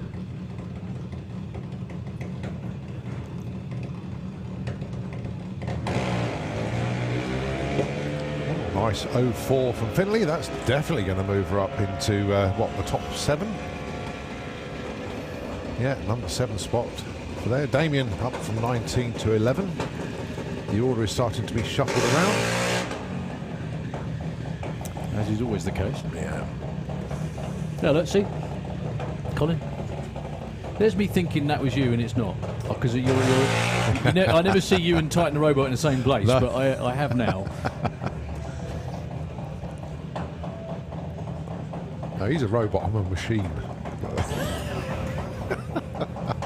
You are That's definitely. I was going to say you've got the robotic eyes, definitely. That's it, yeah. Right, Luke Mugridge with the Dragster going alongside young Neve Deevy. Little Miss Dynamite. Luke currently 26, Neve currently number 9. Expect both of those numbers to change, all being well.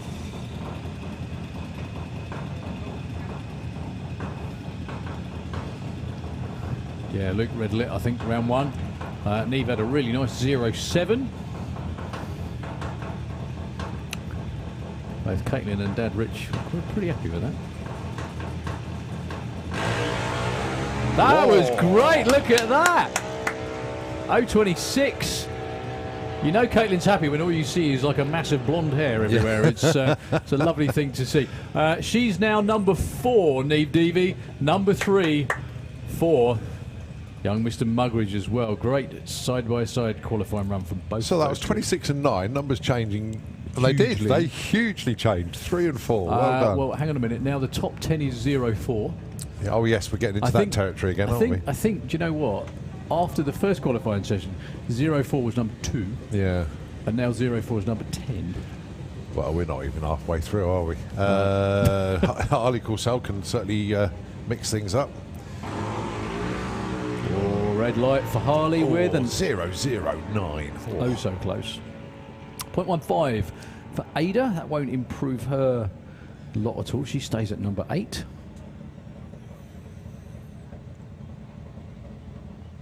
So Luke Mugridge out front. Right, next up then, Chevy It's like a Checkit. fly run, yeah, absolutely. Got to say a big shout out to Mick, actually. He's fitting a tow bar to my car today. So, thanks Today? indeed. Yeah. Oh, what, like he hasn't got much to do already? Yeah, Poor so bloke. I'll drop my car off in the pits to him this morning, and when I pick it up tonight, it'll be able to move the caravan. You reckon? Thanks, Mick. Or another junior dragster in the back of it. Or It's parts. big enough, actually. That was pretty good. Nice 0.64 for Chev. It's going to keep her in the same spot, but with a better reaction time. And they're looking to make sure the car runs the number, and I think it does. Yeah, that's fine. All right, Max Taylor.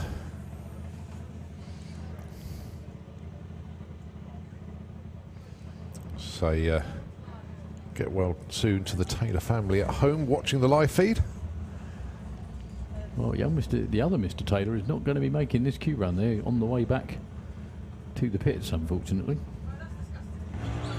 Oh, that was a good effort. 0-2 red. You can see the car move. And, of course, plenty of opportunities to get those cracking lights in, but want to take every opportunity. And sometimes you pull a red. But, hey, that's racing. Got your message, Steve? Read it out.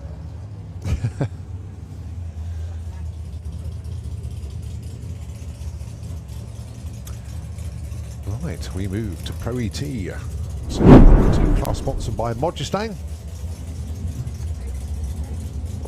You all right?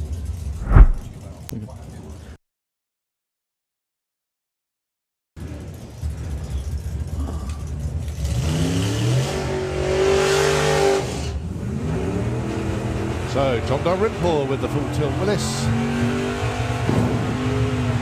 Going alongside Pete Dodd with the Camaro. Now, I'd imagine Pete's adjusted the dial in a little bit slower this time. Yep, 919. With the flat launching Camaro. Yeah. I haven't said that for years, since you ran, actually, I think. That used to be a of flat course. lunching Camaro. Lunching Camaro, yeah. That's it.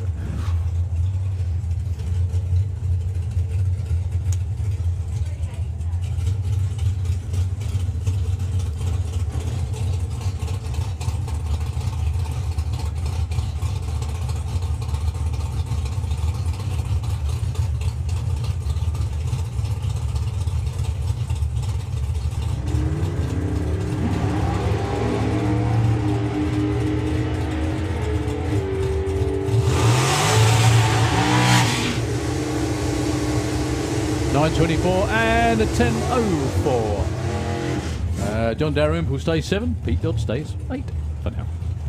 Still jockeying for position out there. They've got 3 runs today and 3 runs tomorrow. And then we set the fields. Or the elimination fields, I should say. A big special shout out whilst the Paul Marston team is down on the start line. A big shout out to Phil Brown, who's with the team this weekend. So Phil, I know good to see that you. There he is down there on the stood by the wall. He'll play the feedback later on and realise that he's had his name shouted out. So, yep, good to see you, Phil. So, Brett Featherstone and Bailey Ashdown. Now, Bailey with the 9.39. I think last run was an 8.39, wasn't it? That's a lot more like it. 9.52, 9.89. So, Bailey actually does move up to 24. Brett stays number 6.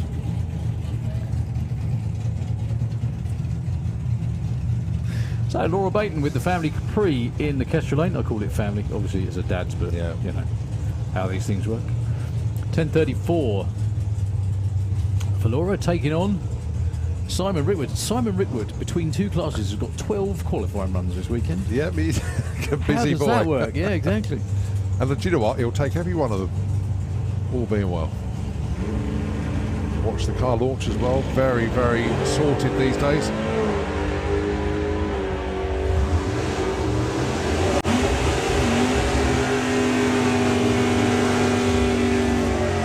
Look at that, 9.72 for Simon Rickwood. Number 3 spot. Laura goes up to number 4 with a 10.37 on 34. 2 very nice, safe runs. We've got an oversubscribed field again, haven't we? I think. Yeah, not massively. I think it's about 34, 35. But there is going to be a bump spot.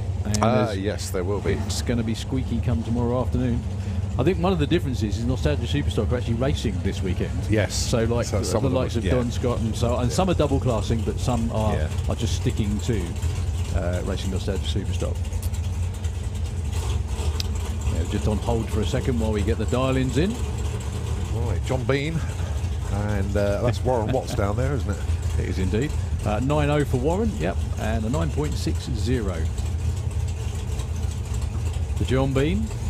He does like a Mustang, doesn't he, John? Yeah, considering his other one is a 9-second car as well. It's bouncing a lot, though. Needs to get hold of those sat-huff shocks. Picking up at all. Warren's long gone to a 9.12. John's not going to be running a 9-second run. 10.27. Warren with that one moves up to number 18.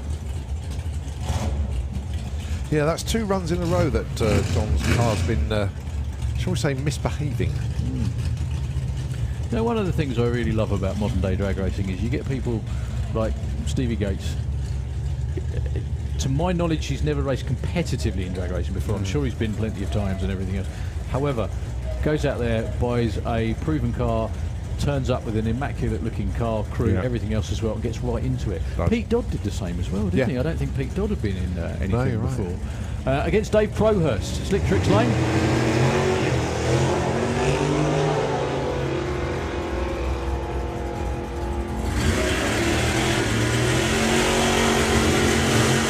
$9.47, $9.91. Both a little off pace for what they were looking for, I think.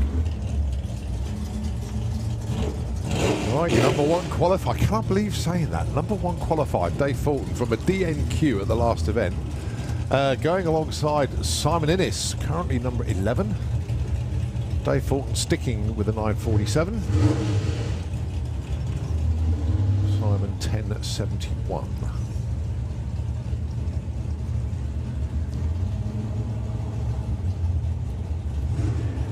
So he's chosen the same number he ran earlier. He's got 3 thousandths to whittle it down.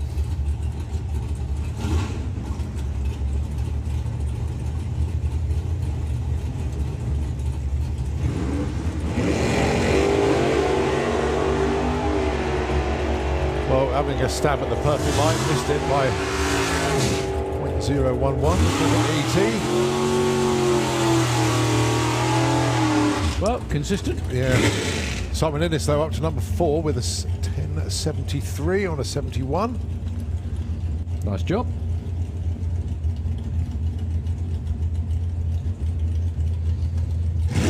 So, Mason Griffiths with the little appliance digger.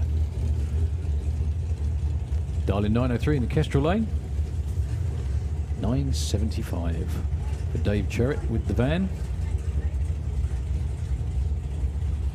Cars like that, I wonder how many miles he does on a racetrack in a year. Yeah. Think about it. It's a lot.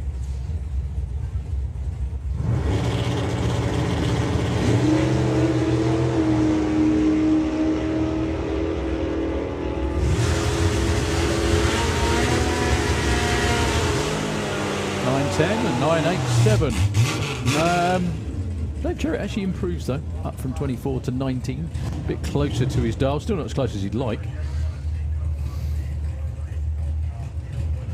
So the next member of those pesky Fultons is Daniel. Now someone will correct me if I'm wrong, but for all the world this looks like what used to be Pete White's Up in Smoke Pontiac from a number of years ago. I don't know. Might be, might not. Yeah. It was very similar looks, that's all. When it was last year, if you remember, the car was orange and black, and it was Dodge Durant that had the car. But I don't know who had it before Dodge. Well, Pete White's Up in Smoke was orange. Right. And it had a very, very similar look to it. Yeah.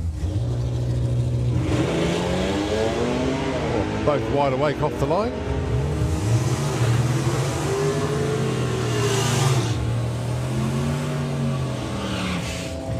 .1020 with a 0, should have been his dial-in, goes up to 15 though. And 13 on the wrong. No, well. All right, Dave Rudd and Simon Fulton. Can we have Super Pro ET into the lanes, please? If you're not already there, please. Super Pro, have you into the lanes, please? Thank you. So, Dave Rudd with the qualifying Cobra, as it may well be known from now on. Depends on what he does on Monday, actually. Slick Tricks lane 961, and the third Fulton in a row, pretty much.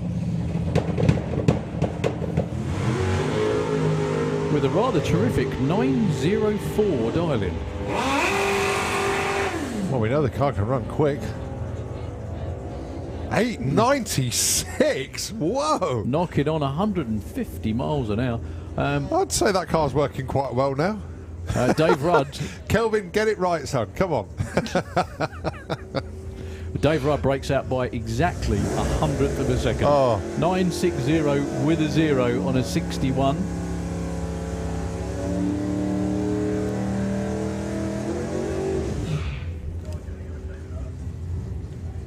Yeah, big call. Yeah. Give him another one.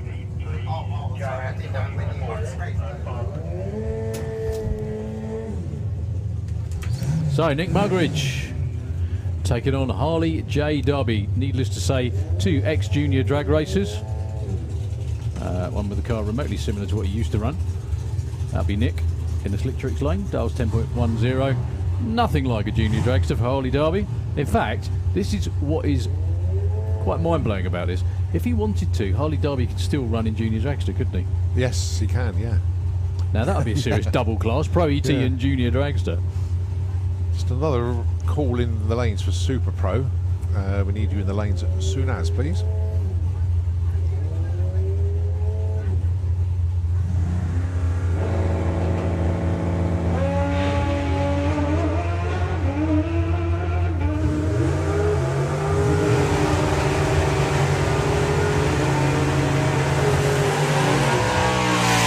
.22 at 131 for Nick. Harley actually backs out of it for the first time ever, I think. Goes to show how sensible that race head is on those young shoulders. Felt the problem and thought, no, back out of it. There's always another run. Yeah, exactly that. So 2 rather cool-looking race cars, if I do say so myself. Both pocket size as well. Yeah, same power plant, same gearboxes. Is that right? Yeah. Yeah. A lot of shared componentry between these 2 cars. One is an 8-second car, though, when he turns the gas on. Yeah.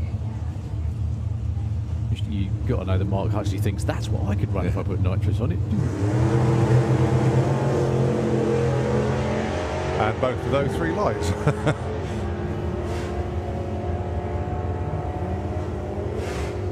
.984 for Mark, goes 985 with a 4. Nicely done. He goes up to number 3. Ronnie Mercer, 1065 on a 50, moves up 1 spot, 24 to 23. Nice run for Mark Huxley though. That's a pretty big move. Down on the start line is his brother.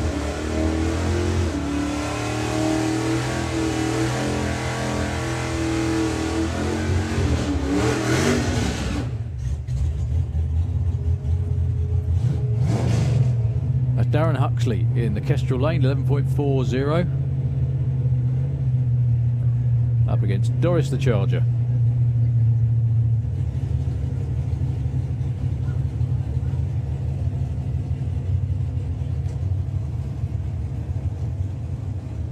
Oh, Shane carrying the the wheel covers. Just bringing Tom to the line. He's dialing 9 flat. Capable of going in the 8, so oh, a bit of a hop, skip and a jump off the line there for Tom. Yeah, that won't be an 8-second run. No. Lost a little too much off the start line. 936 still goes 149 miles an hour. And with the shootout as well. Darren moves up to 24 though, with 11.57.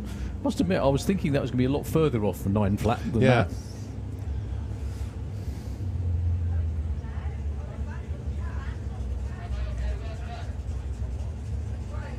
Oh, the 2 junior comp cars together. There is still a size difference between the 2 cars, but not a huge amount compared to a normal size dragster, shall we say.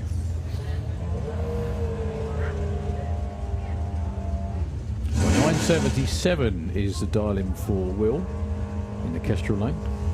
And 1020 for Tom Kay. Both have been very successful in their racing careers. Will's won a number of events, one in Hockenheim a couple of times, I think, actually, as well in Pro ET.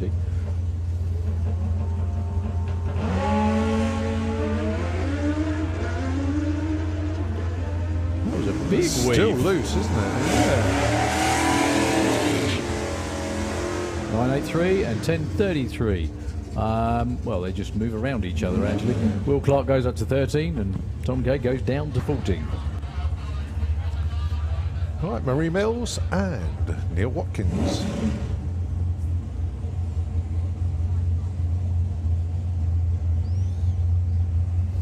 Currently number 9 and 21. I think the last event, Marie didn't actually qualify, so something close to a 10.56 would do for now.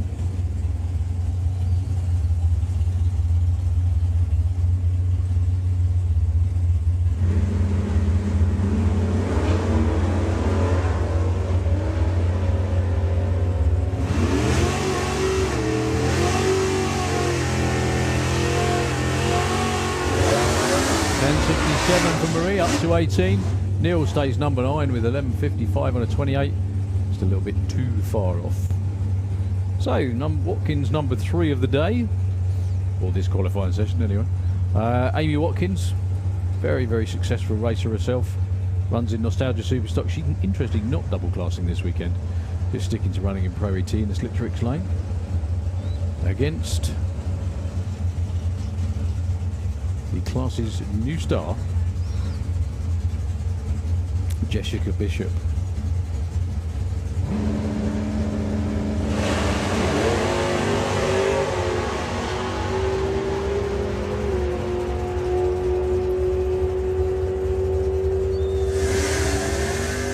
.920, 954. Jessica goes to number 3. Amy stays put at 17. That's pretty awesome. Okay, Nostalgia Superstock, I think, up next. It is, yeah. So, are you keeping notes on who's doing what on the start line while you're watching? Sort of. So, Spencer Tram, currently residing at number 10. Steve Lloyd was pushed back from his first run in Nostalgia Superstock, but obviously going to make the full pass here. Dialing in 11.21.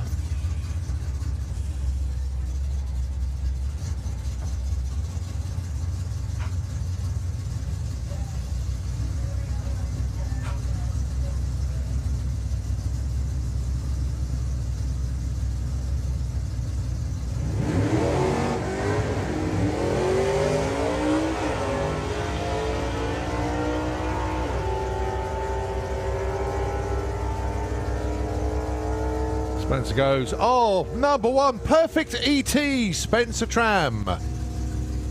Yep, okay, so that's it. The perfect ET, 11.17 with a 0. Spencer Tram takes the money. And obviously takes the number 1 spot as well. Steve Lloyd goes 11.87. So that's the Eurodragster.com Perfect ET Award, supported by Andy Hadfield and the Twister Race team. And Spencer Tram has just taken that money. Well done, Spence.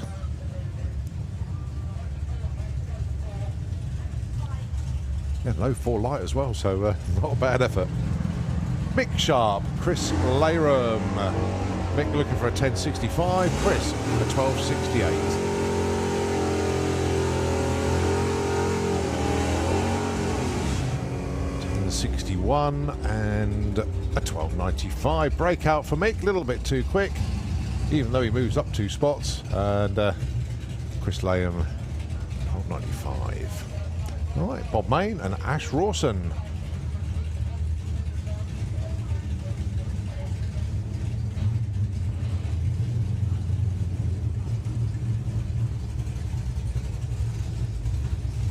Bob very keen to get on with things, gone straight into stage. So Ash will just cruise on up to the beams, which he's now done. Tree counts him down. A little bit eager there for Ash. But anyway, 10.24 is his target. Bob is 12.36. 10.27, nice one there from Ash. Goes up from 16 to 3. Bob Main improves to 12.72. Or 12.32 goes up from 13 to 12. Dave Billadoo with the Yorkshire Heavy. That's the Dodge Challenger, 9.80. He's currently in the number 2 spot. And how about Chris Goodale with Russo's Rat? The Chevelle, 9.84 on the dial-in. Went 9.85 in Q1. 2 great looking cars. But Russo's Rat, oh, so good to see that car here. 007 red there for Chris. 9.89, plays a 9.89. No help for them, bizarrely.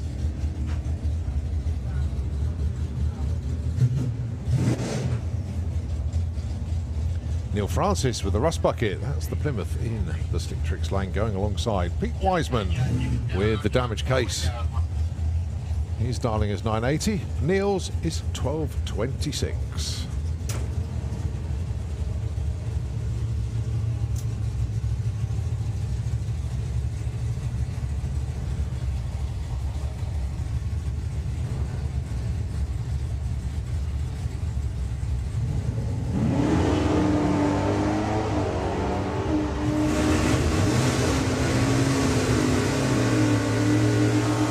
Pete's going to get there first, but how close to 9.80? It's a 9.94. Goes up from 16 to 10, but Neil Francis, 12.26 with a 9 on the 12.26. Hits his darling, goes to number 2.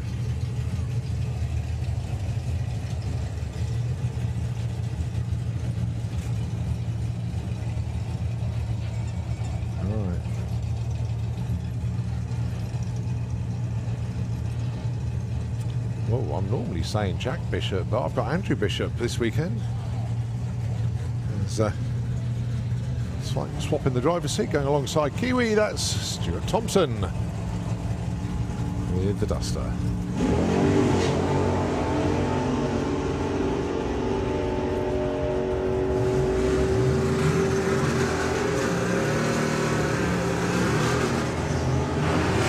.92 to 10th off and 400ths under for Barry the Barracuda. 10.16 on a 10.20 dial. Next up, Don Scott taking on Adrian Portelli.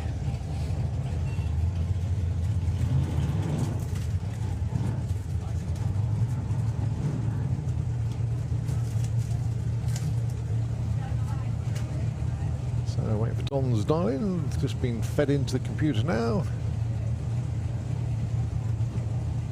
And here we go, 9.60.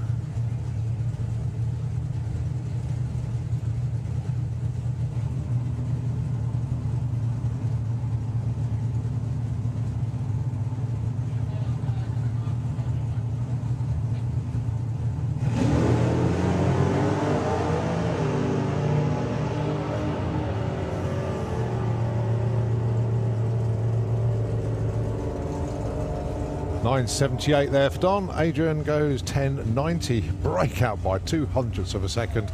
So Don goes in at number 12, Adrian stays at number 9.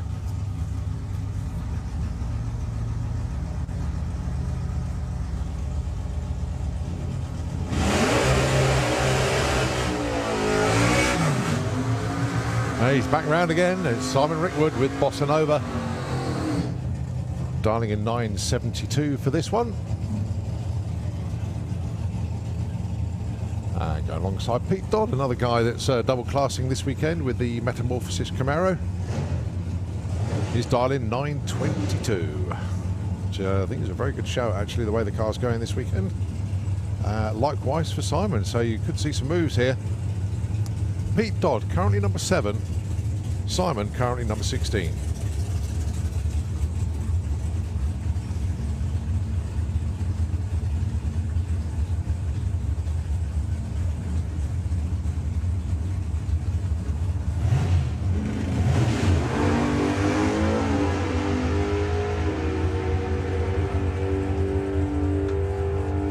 Pete out in front, and he gets a 25, so he moves up from 7 to 5. But Simon Rickwood, 9.71 with an 8 on a 9.72 dial. He would have moved up if he didn't break out. Oh well. It was nearly 2 for 2, because in Pro ET just a few minutes ago, he was pretty much bang on as well. Yeah. So, right, Pete Nee. Super Pro qualifying session number 2 coming round. After this, I believe we're going back into our exhibition classes. Cool.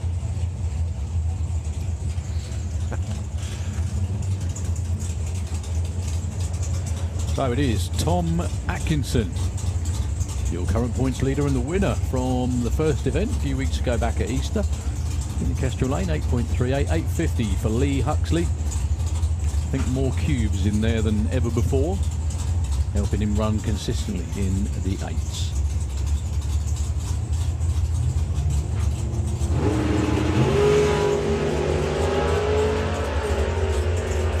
Oh, 1.7 Tom Atkinson, 0.5 for Lee, off the line. 8.40 with a 9. Lee a little bit further off than he'd like, 8.94 on a 50, missing quite a bit of performance actually. Nothing wrong with Tom though, up to number 4 from 7 on that one. Right, your number 1 qualifier is that man down there in the Limpy Slug. That is AC Bell. The Limpy Slug. Yeah, it certainly wasn't that, was it? Cracking name for a car. It's also the number 1 qualified Limpy Slug. He's in the Kestrel Lane. And to celebrate his number 1 qualifier already, he pulled both parachutes as well, which is quite cool. Against Brian Pateman, a man who I don't think has ever pulled the parachute on his car.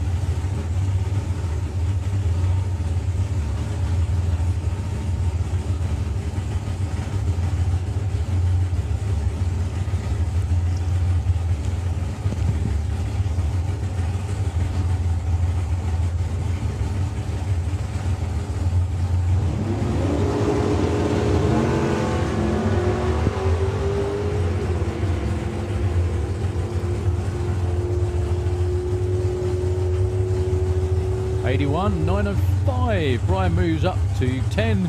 AC, unsurprisingly, stays number 1. However, the good thing is they've got a consistent placement.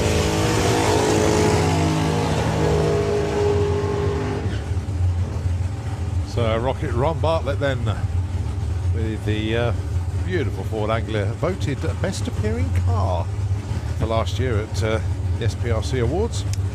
The car Harry Potter should have had.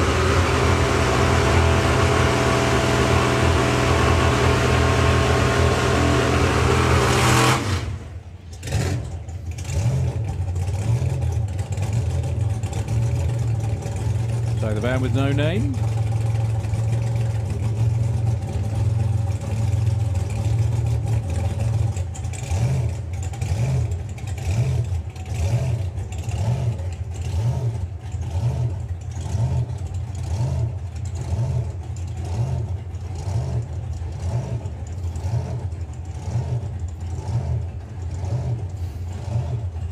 Marlin's End, Dave Russell, 8.75 with the Marina van, and 8.22 for Sweet FA.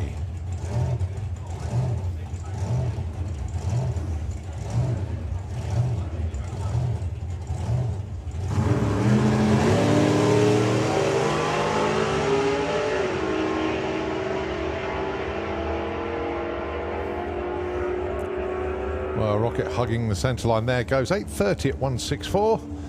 Drops to number 9 because Dave Russell goes from 9 to 8 with an 8.78, 300ths off.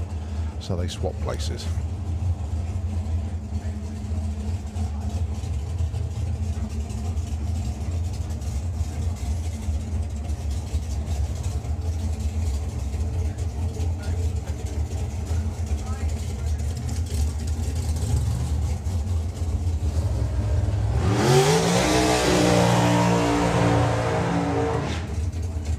Did well doing his burnout there in the Kestrel beer lane.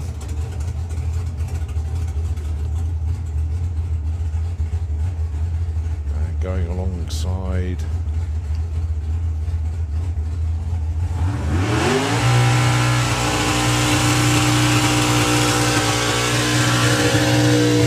one of the happiest teams in Super Pro this weekend so far, that of course, the Rusty Dog. I've just noticed that, that's quite funny. Look.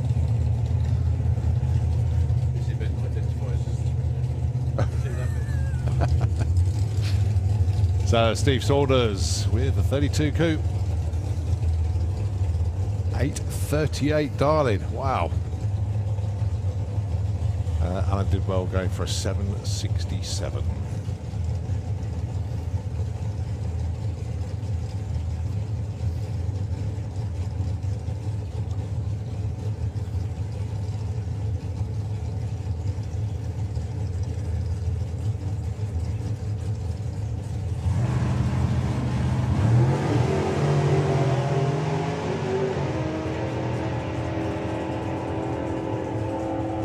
Alan did well, 7.67.01. That's another perfect ET and number 1 qualifier. My goodness me. Oh, it's a shame he got that a second because that is bang on. 7.67 with a 0 and then a 1. Well done. Steve Saunders goes 9.33. He doesn't improve 2 places, that's because he didn't break out. But well done, Alan did well. Your second perfect ET of the day. That boy's going to be tough all summer. Can He we is. have Top Fuel Dragster into the pairing lanes, please? Ooh. Top Fuel Dragster into the pairing Like lanes, the please. sound of that.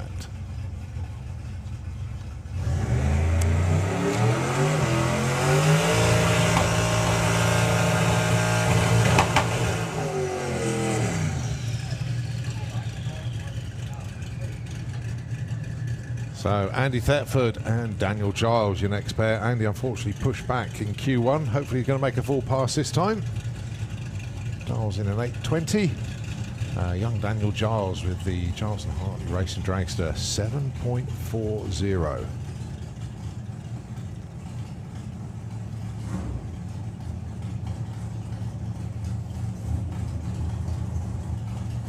Yeah, let some of the smoke out, guys.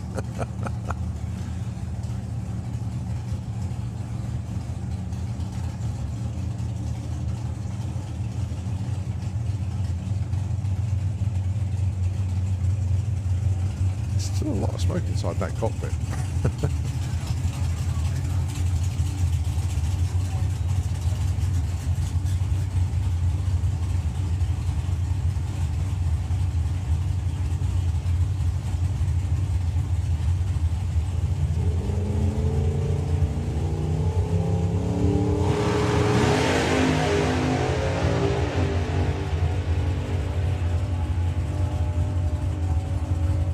Danny Giles gets to the straight with a 7.42.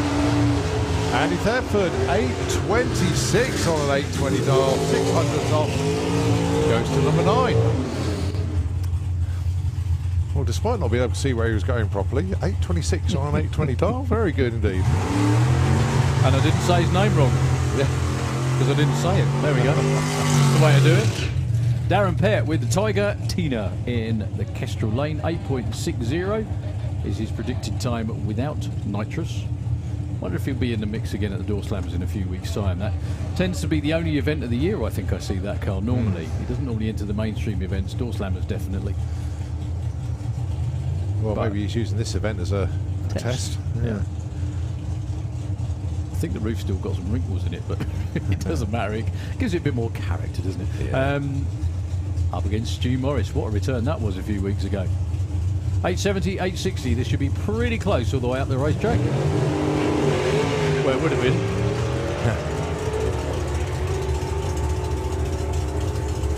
Darren's car just did a hop, skip and a jump off the start line. 871 and 891 at 154 for Darren. Yeah, 871 on a 70 dial. He's just 100th off. And he's only number 4. Yeah.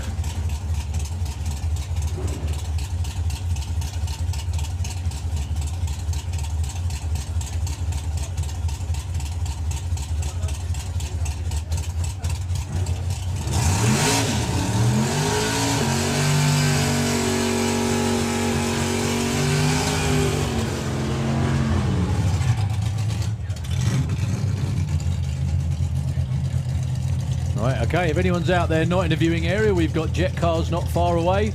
I think we've got Fuel Cars not far away too. So if you want to make your way back towards the racetrack, that's as good a time as any, probably just after lunch to do it. Yeah.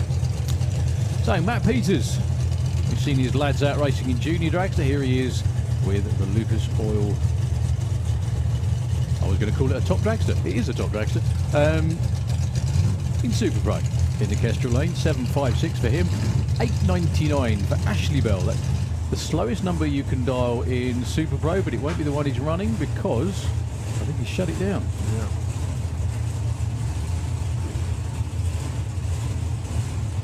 So, as you say, yep, solo for Matt Peters.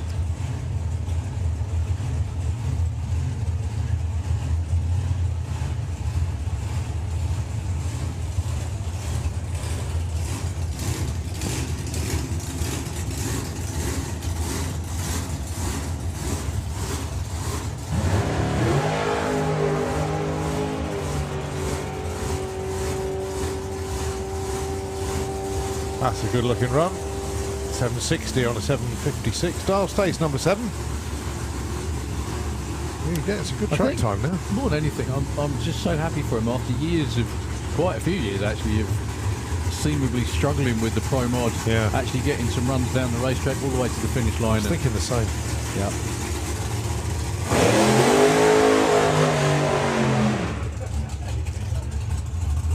So, Pete Walters with the cannon reloaded. And of course, that's Joe Kellett. I'm sure you said this earlier, but great to see Rich Walters back down there on the Oh, start line and the whole certainly is. team out again.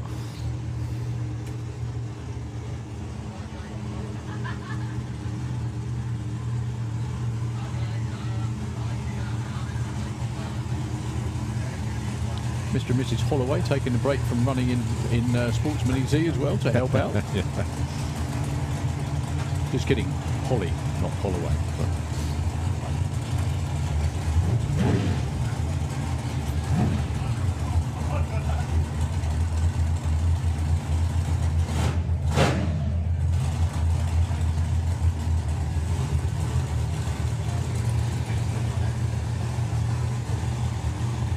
So 758 for the Blown Brick block car, excuse me, Pete Walters. Whereas Joe's looking for 7.80.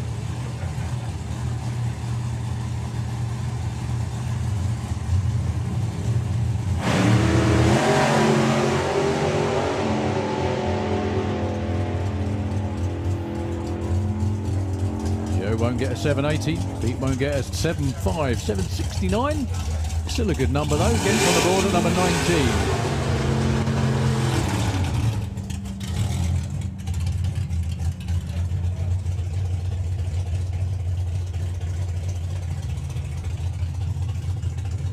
So Ashley Bell gets another bite at it.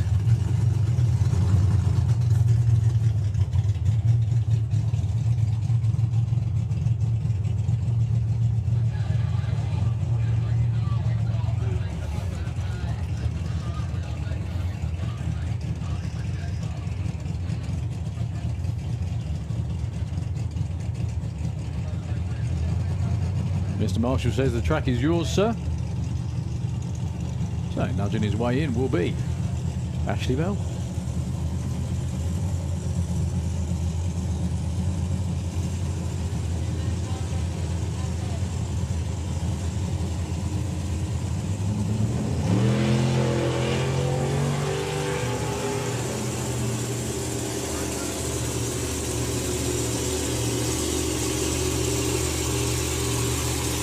.79 at 141.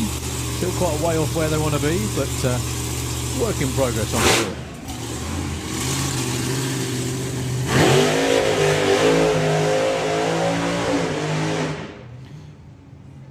So Nick Good with Blown Big Block Dragster going to be up next. Broke out in the first qualifying session. I think went about 681 on a 6, something like that. Just a few hundreds too quick.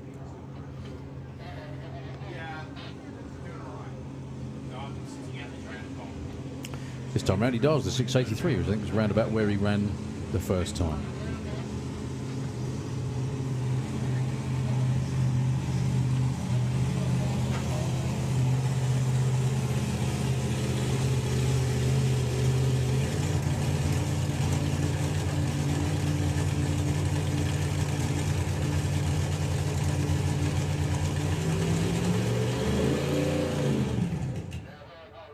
Something right down the top end. I can't quite see what's going on, but the track isn't clear being the problem. I'm not sure whether Ashley Bell stopped on the racetrack or the track crew out there definitely sorting something out. Yeah, you're absolutely right call there.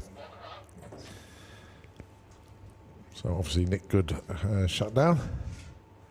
But as you say, the top end crew are there.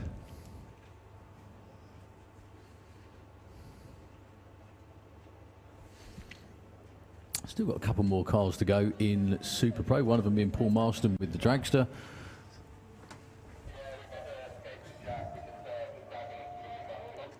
And then we go into, I think, exhibition first with Jets. And then Compliminator, Top Fuel Dragster. First appearance of those landlocked missiles this year. And Pro Modified, Top Fuel Bike, Oklahoma Willie, and then Fire Force number 5.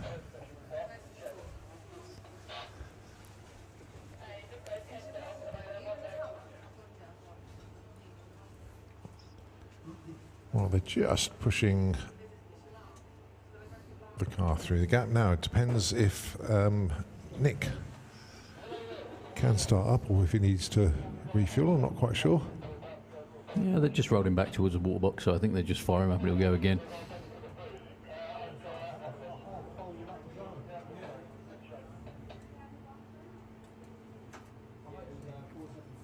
You know, I remember a time when 6.8s was seriously quick in Pro Comp, which was a heads-up class, yeah. let alone bracket racing.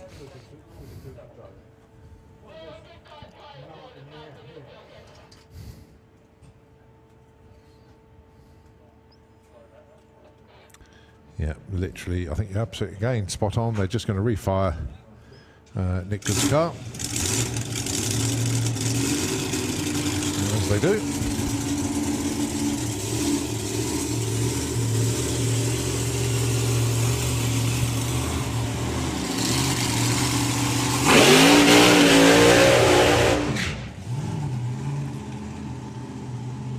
Shorter burnout, doesn't need to put as much heat in everything.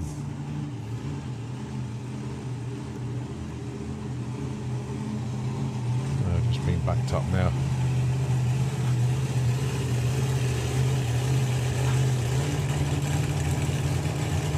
So you've got young Aaron arming the parachute. You've got Christian just doing final instruction. Now Christian going to bring Nick up to the line. Darling then, for Nick Good, 6.83.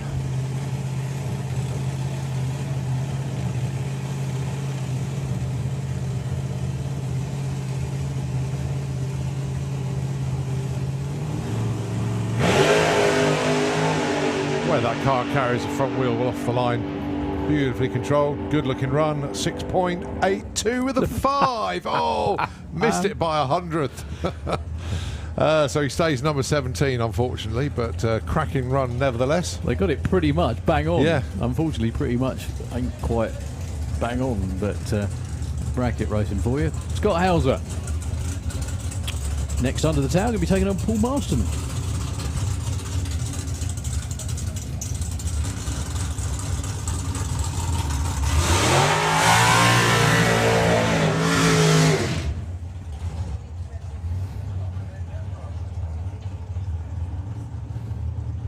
So Paul Marston with the Banks Nightclub Dragster.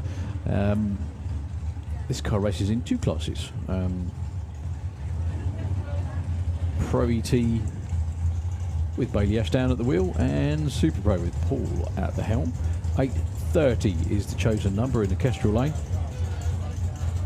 Scott Hauser with a 736. Okay, folks, once again, if you're not in a viewing area, now is a good time. We have jets rolling around underneath the tower, coming up for their exhibition runs very shortly.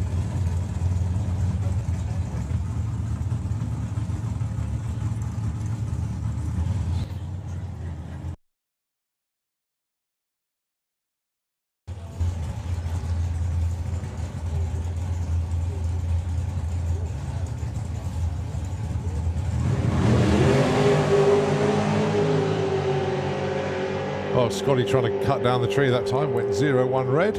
It's all about the ETs though. He gets a 739 on a 36. Paul Marston, 838 on a 30. So Scott stays 6 and Paul moves up from 18 to 10. Okay, ladies and gentlemen, anyone like jet cars? I can see lots of hands go up, which is always a good sign. It's entertainment value. Excellent on these. You got it. So, Love 'em. underneath the tower, we have Martin Hill's other car that he's running this weekend in the Slick Tricks lane. That is the Fire Force 3 funny car, freshly returned from its trip to Dublin to be part of the motor show over there and put on a show. Yeah, Obviously. Well, the great thing is, it's I think it was a race course, wasn't it? It was, wasn't it? And Yes. they sort of fired up the jet outside the main grandstand and just With did a jet show. We have Great to show. say, not during horse race events. Yes, that's very true. We need to say that. They have fired various drag racing vehicles up in different places before, and it's well known that the police horses aren't that fond of them. Let's put it that way. But as you can, it's not funny. It's like, as you can understand, they are rather loud for a reason. So anyway, underneath the tower in the Slick Tricks lane is Martin Hill with Fire Force number 3. In the Kestrel lane with Firestorm is Roger Goring. So good to see Roger and Helen back here again. There is a Mustang body on Firestorm, a Lumina for Martin Hill with Fire Force number 3. So, ladies and gents, apologies, this is 3 weeks later than originally scheduled. You can thank the British weather for that, obviously. However, now it's a gorgeous day, so I think it's going to be worth waiting for. The Burnout Box crew putting down extra water just to make sure they don't set fire to the asphalt. Good point, actually. Well, that's what it's for, so it doesn't melt it. So it doesn't Start melt seeing it. the steam coming off it afterwards. Yeah, absolutely. But the thing is, you've got because obviously asphalt is a mixture of crushed stones and tarmac, isn't it? Yeah. Or tarmacadam, which does have a melting point. So you don't want it under flames if you can help it. Hence the water. The rest of the racetrack's concrete. That doesn't matter.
eventually you'll see Richie walk forward and start conducting the flame show from Fire Force number 3.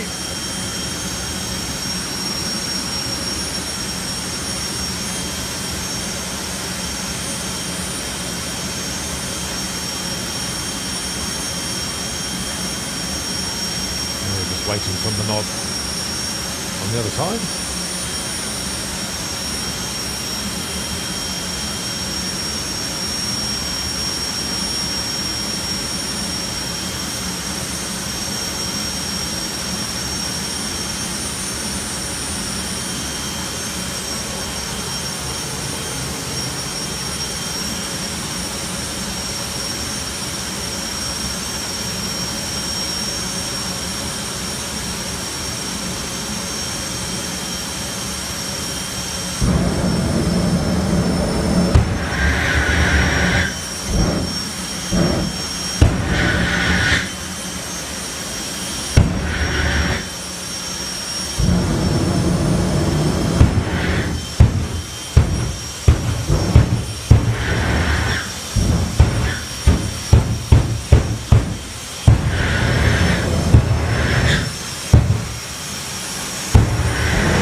Up to the line then. Pretty fierce.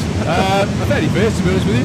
Slick Tricks Lane is Martin Hill with Fire Force Firestorm for Roger Goring for your viewing pleasure, ladies and gentlemen. Like I said, 3 weeks later than originally advertised, but very much worth the wait.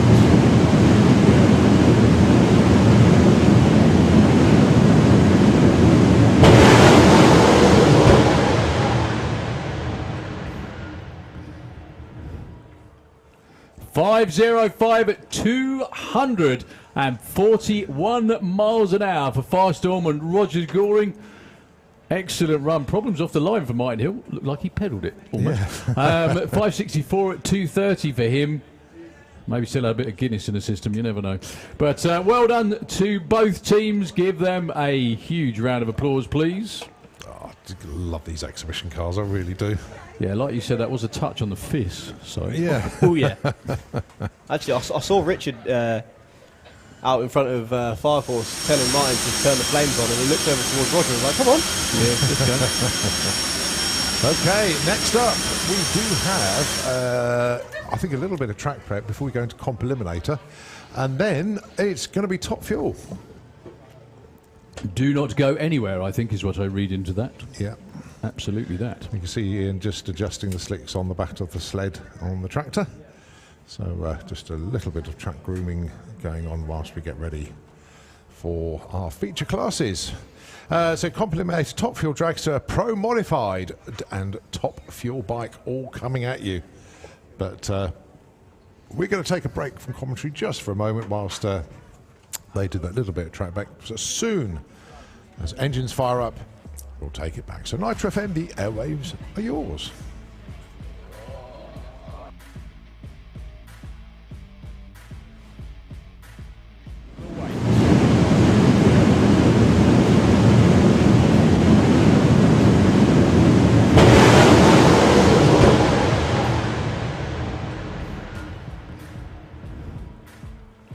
.505 at 241 miles an hour. For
Oh, it came off about 60 foot actually. It's still chopping a little bit. You saw Joe run it in Super Pro. 883, 159. Close. And I think you'll probably get the gist of that. So Spencer looking for an 11.17. 07 light for him. That's actually all right. Oh, breakout 11.16 with an 8. with an 8.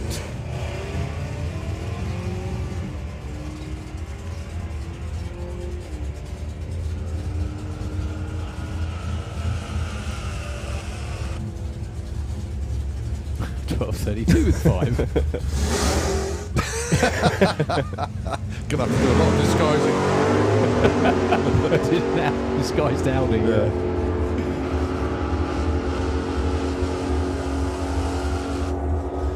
.10.28 goes 10.24. Andrew Bishop goes to number 1 by virtue of not breaking out. So 10.31. if you've got a camera, now would probably be the right time to point it at the yellow and purple Camaro, as you'll probably see the underside of it any second now. Oh, he let me down. I think I spotted the problem. You said it. Yeah, that was right. it. Yeah. Funny, I was chatting with Pete and he goes, the car's not hot. Chris looking for a 12.65. Dave looking for a 9.80. Got the indicator on as well. Oh, nice. Oh, 981. 981. Number 1 for those of you that want to see that. I think we're all here for the racing then. So Adrian Portelli, Kestrel Lane, 10.85, 9.55 for Don Scott. Both 9.71 and 10.95 number. Beck's looking for 10.83.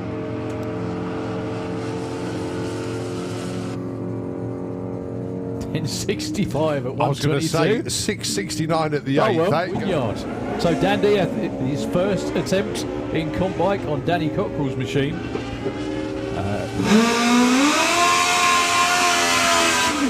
Is that his first 7-second run as well? I think so, 7.76 yeah. at 184. Chris Neary.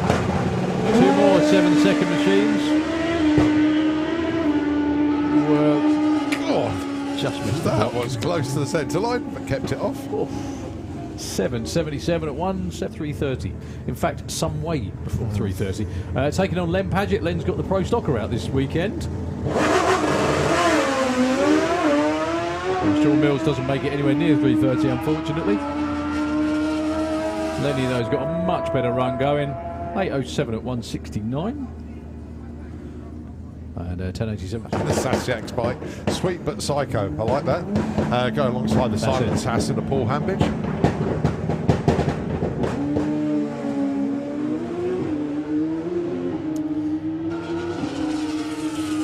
Good looking run for Paul. 7.35, number 2.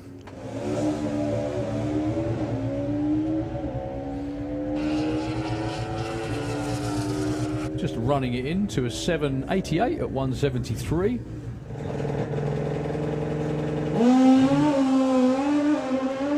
Now that's a lovely run. That's probably the straightest run we've seen from her for a while. Getting through to the top end. Yes! 794. Only.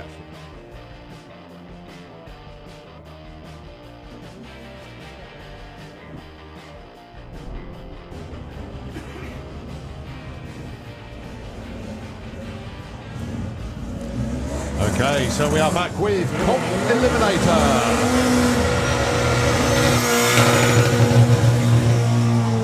And that is the Fraudster. Taking on the Trailer Queen. Simon Crowley with the front wheel drive car. In the Kestrel Lane, 920 is his index. So unlike everything you've seen before, that's their dial-in. It's not in this class. Depending on the size of the engine and type of the car, you get an index to run to and go as quick as you can. 780 is the double DA turbo index for Kev Jenkins. In the Slick Tricks lane, he's been in the 7.2s though. He's been over half a second under his index. However, what new stuff have they got on there? Did you say ECU, other things? that they're trying to dial in this season? Yes, oh, sorry. Yeah, because Chris Todd has been working tirelessly. That's just Chris, just walking over to the right there. Yeah, he's the brains trust on that. You say complete new electric system in there with new ECU. All in the pursuit of going faster. So 874 has been his quickest run of, well, the weekend and the season so far. Against Simon Crowley.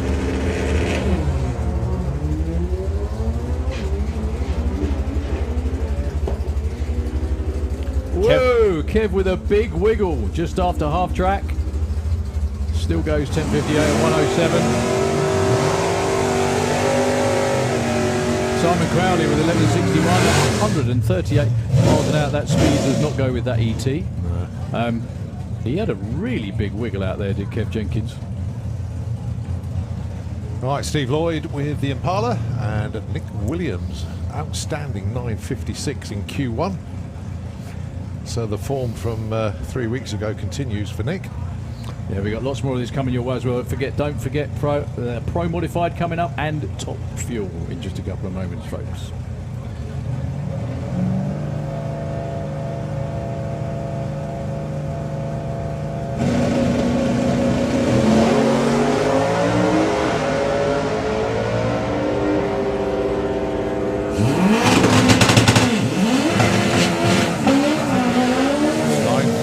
To go with his 9:56 from earlier. Not as big a wheel stand this time either. Steve Lloyd, a 11:21. Moves actually from number 5 to number 4 with that one. All right, Dan Williams, currently number 2. Going alongside Ahmed Jamshed, the Silver Surfer. Went 9:06 in Q1, definitely hunting the 8s. And all being well, we'll get one this time round, but it's how deep into the 8s he'll go. Interesting what Luke said. They left a tune in it that went 8.7 a couple of weeks ago, with it spinning all the way through the gears. Loads of tyre hop once again off the start line. Only 1.8 to 60. Look at the top end charge though. 171 miles an hour, 9:42, not the numbers they were looking for. Dan Williams gets a 10:92. This is 500s off what he ran earlier, so that tells you that the air has changed a little bit. Right, next up, Terry Newton with the Fat Pig Escort van. Just a very quick announcement, please, folks. Misha Fowler and Ollie, please could you come to Bankside VIP? That's the big building by the side of the control tower on the bank side, on the spectator side of the racetrack. So Misha Fowler, excuse me, I'm very sorry, and Ollie, please come to Bankside VIP. So let's see what Terry Newton can do.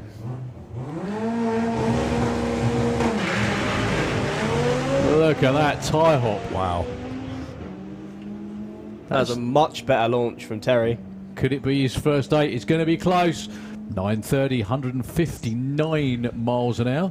Yeah, lost a bit on the start, 163. If you see that go low 150s, you know he's going to be on course. If it goes 140, hang on tight, because that would parlay into a high 8 if he can hit that.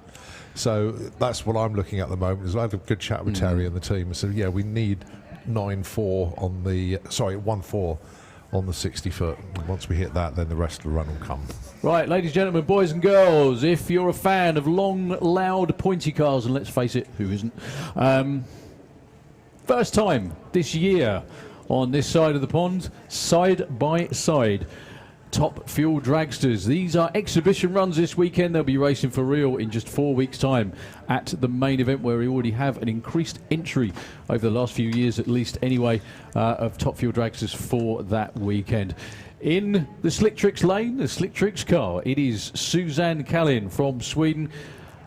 Won 2 events last year. She won Hockenheim in August, then she went back to back. She hadn't won an FIA event ever in Top Fuel, and then she won 2 in a row. Not only that, it was the last 2 events, so she is the one with the form at the moment. Indeed, and but it's a fresh season though. I'm sure Runa's tweaked a few things, as always. But the last run at the European Finals, the final run of that season, was not only her first ever 3.8 second run, it was her first 300, I think, over 1,000 Over foot as 1,000 well. foot, yeah. So it was career bests on both ET and speed for Suzanne. Continuing the theme of ex-junior drag races in Top Fuel, in the Kestrel Lane, Europe's quickest, not only lady, but Top Fuel driver, full stop.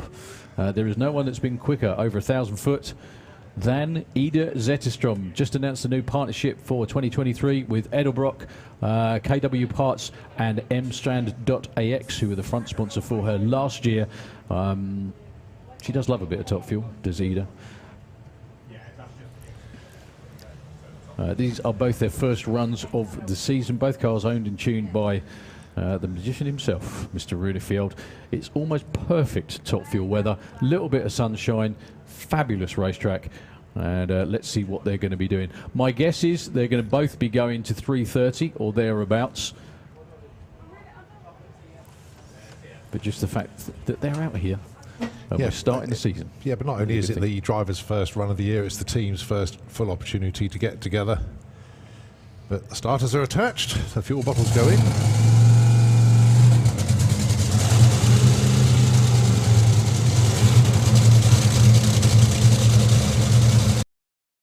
Setting the fuel pressure on Ida's car. Jamie's doing exactly the same for Suzanne.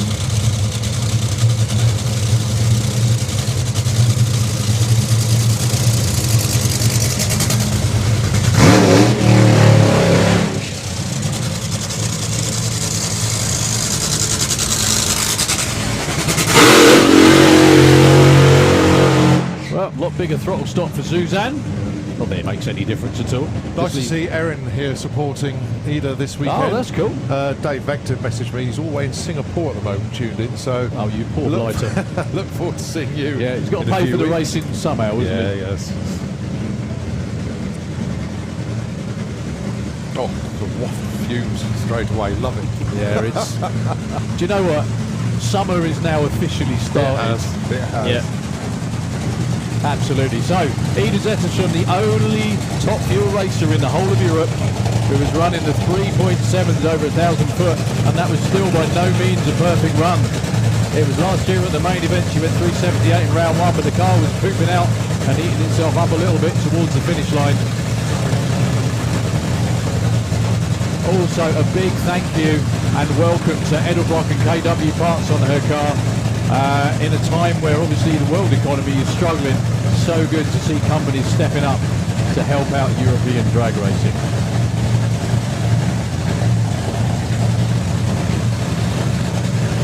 And of course, let's not forget Slick Tricks Racing. Suzanne is in the Slick Tricks lane. All the Slick Tricks merchandise is in the shop. And basically, you buy a shirt, you buy merch with Slick Tricks on it, and it helps fund this car.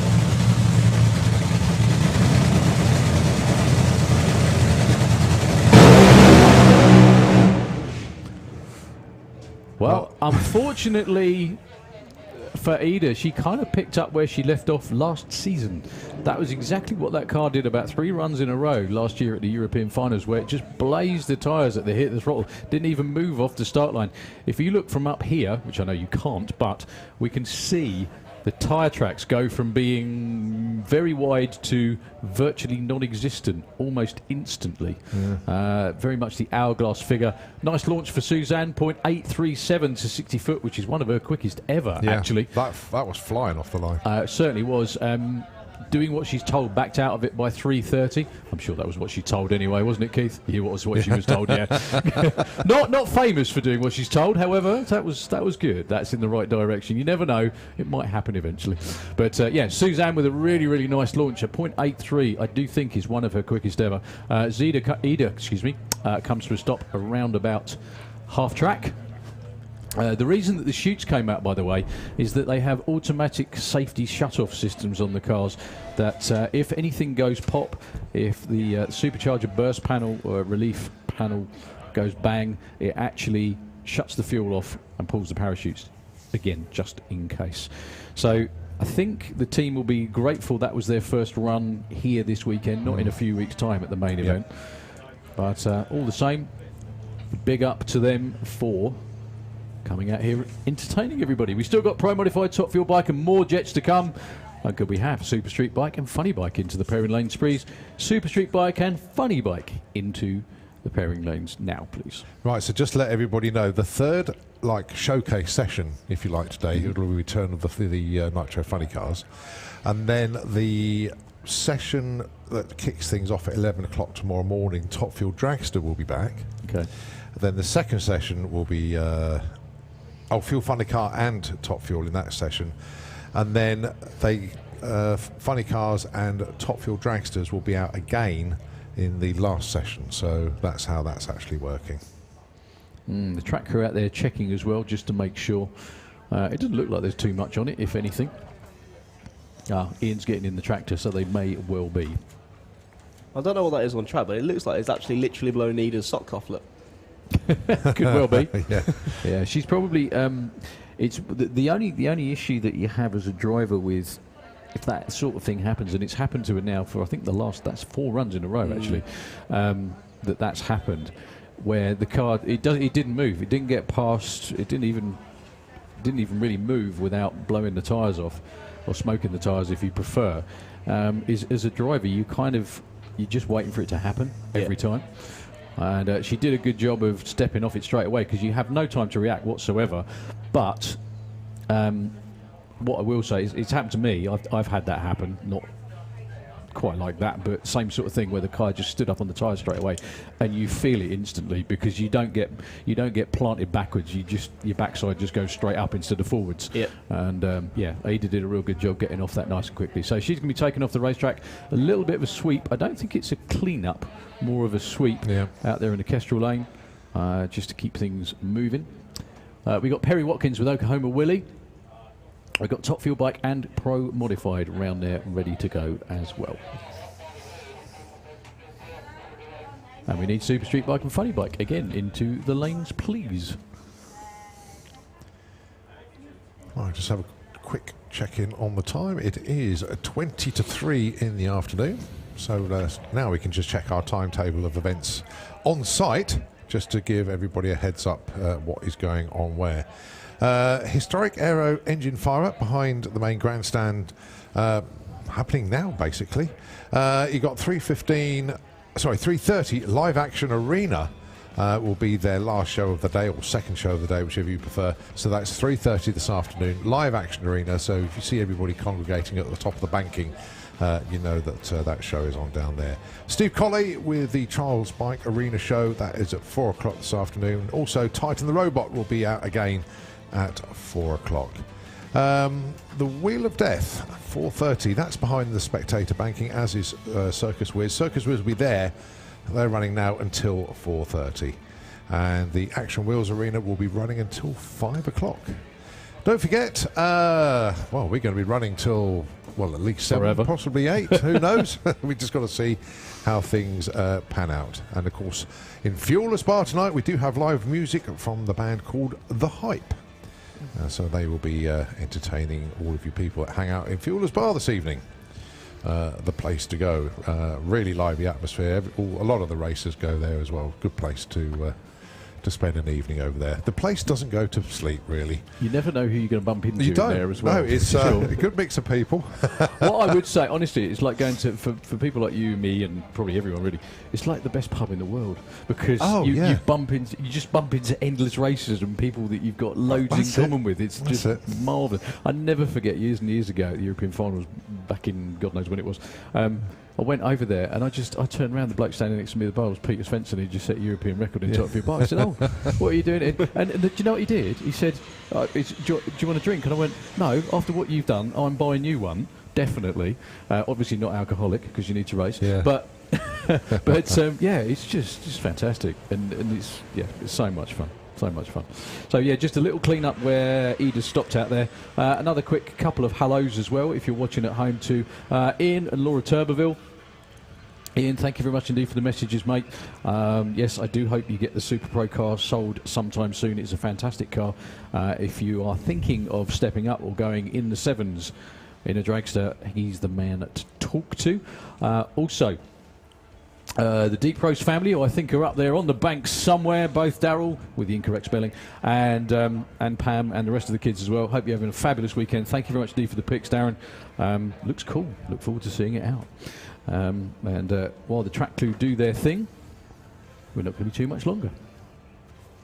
One thing I do want to say, because I've been telling like literally as many people I can about this. So we've just had Top Fuel, and if you notice when they do their burnouts, they sound like really angry cows. Angry cows. I don't know what an angry cow I've sounds never like. upset a cow No, myself, so I haven't. wouldn't know, but good one. Well, you sit there and it goes, "Arr." It's like moose. It sounds like a cow. Things that you never wanted compared. Volume 1 by Thomas. Well, there you go. Thomas applying for his B45 straight away. I was going to say it's a funny way to hand your notice in, but whatever. There we go. Bless him. Angry cows. Yeah. No, I've never come across an angry cow, mate. About 10,000 cow power. Yeah. Something like that, yeah. Or not horse, cow. Yeah.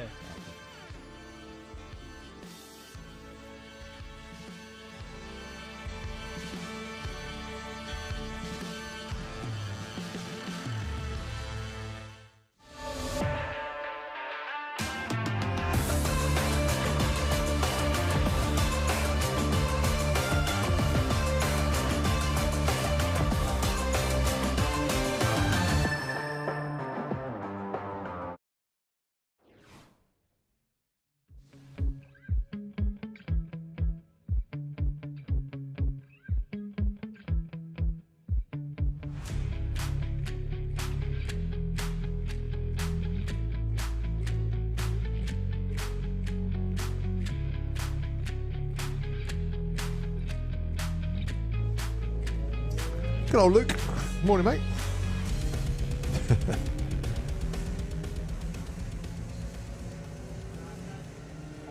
I wonder if you can guess which one of these cars is diesel.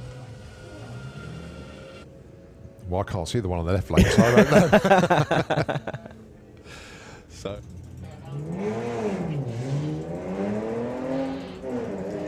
He puts a big old red light on the tree, goes 0.1 red. It doesn't matter for now, but come Monday, that will be probably filed down a little bit.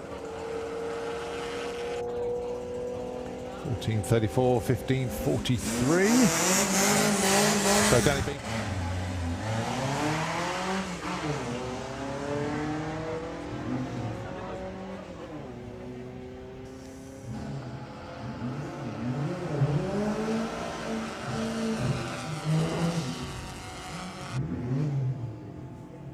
$16.41. That's a big old breakout there for Steve. That's nearly quarter of a second.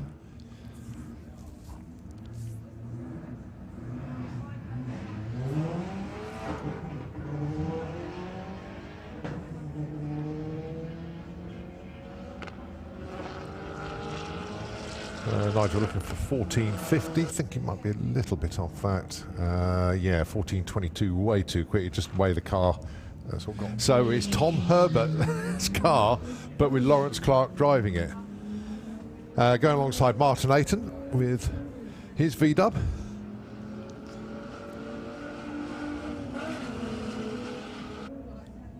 Lawrence goes 14.51, Martin goes 16.04, which we all know is a VW Beetle. Cunningly disguised as an Audi A3 this time. So Phil looking for 14.75. He's certainly going to get there first. He's either going to go too quick. Yep, 2/10 too quick. 15.54 for Andy Cooper. Oh no, it's just his race number.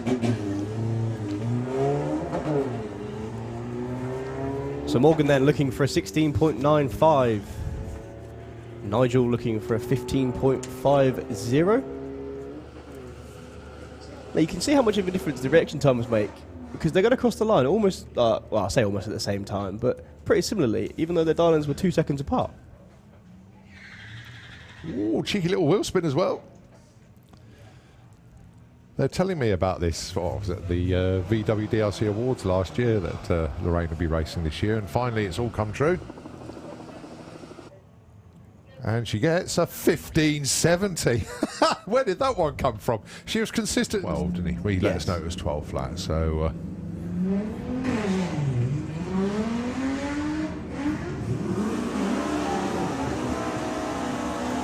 as those two head to the line, can we please have Nostalgia Funny Cars into the pairing lanes, please? Nostalgia Funny Car, can we have you into the lanes? Andrew goes through with a 1393, and the other. So this is another one of them index classes. They're looking for 8.50 and no faster. Down went 7.9 in. Top bike goes 8.59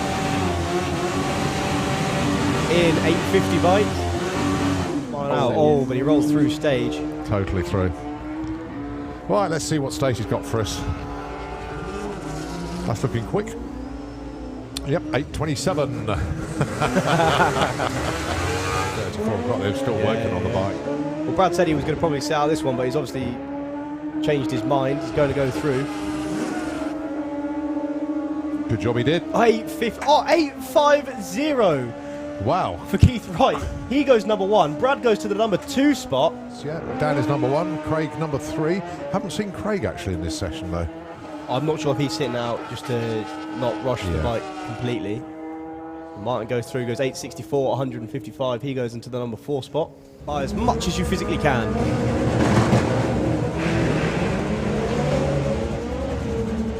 Almost looked like he got tyre shake there for Terry Newton as he gets away from the line. That's a lovely run from Kev Jenkins in the Kestrel beer lane. It's definitely going to be good. 8.74, 161. That's the best run I think they've done with that new. Problems, but he has trouble keeping the cylinder head on the car. When it does run, though, it goes like a scolding cat. It's also quite a unique looking vehicle from this vantage point because the front tyres are way wider than the rears. 11.16.900's quicker than his index for Spence. Probably wanted to look Track earlier on this year, went straight to the 8s. Almost looked like he got a tyre shake again. Yeah, it does. It hops. It's because it's struggling for grip. 906. Look Dan at the speed. 172 miles. Beautiful wheels down from Nick. 0-1 light as well. Now, is he going to be in the 9.6s, 9.7s? 9.56! Oh! Wow, what a run! Well, a little bit too much oomph for the start line that time round. That is a setup thing, that's not necessarily the start line's issue. Wayne headed for the tree and backed out of it. I don't think he even moved 2 foot that time before it struck the tyres. You can see it instantly went into, I think it went into spin and then tyre shake and then back to spin again. Yeah, the last bits shake when the tyres come down from spinning. But anyway. It's quite weird to look in the other lane. You can see Wayne Nicholson's tyre shake and you can see Ahmed's tyre shake. Yeah.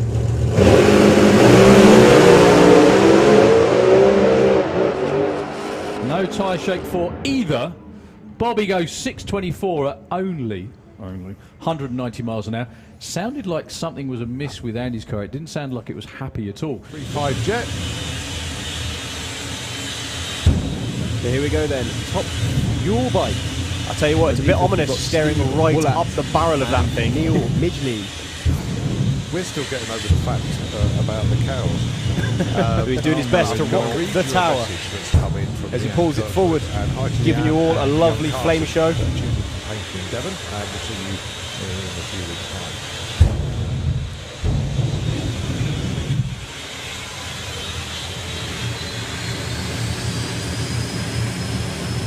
Oh, the smell of nitro replaced by the smell of kerosene. I actually don't know which one I could choose. They both smell brilliant.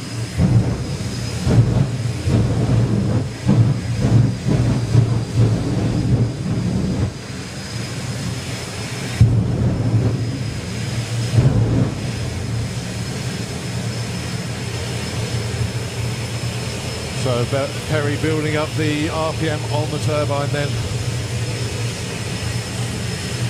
He's going to roll it forwards.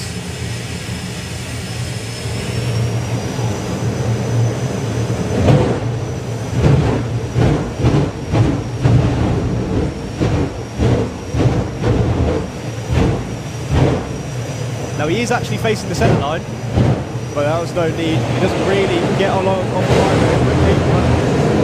Look at that. Ladies and gentlemen, that is a Volkswagen bus with a jet on the back. Wow. 1073.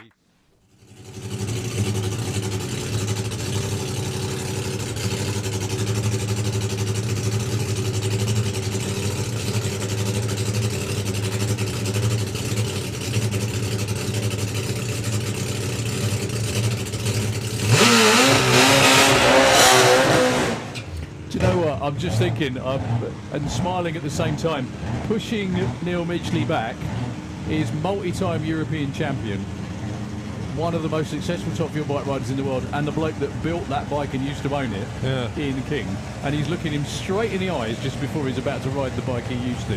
Nothing like a bit of intimidation, eh? But there we go. I'm sure he's not intimidated in the slightest because Ian's a very helpful bloke.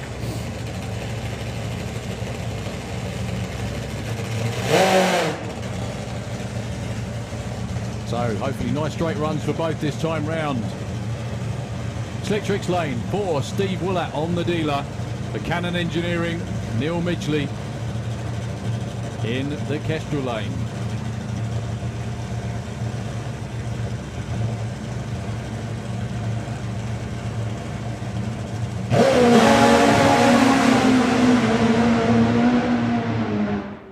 Well, Neil was drifting a little bit towards the centre line and very wisely backed out of it to a 7.14 at 134, 8.43 at 101. For Steve, 102 to 60 foot, 4.12 at 169 at the 8th for Neil Midgley. I think he was out of it by then.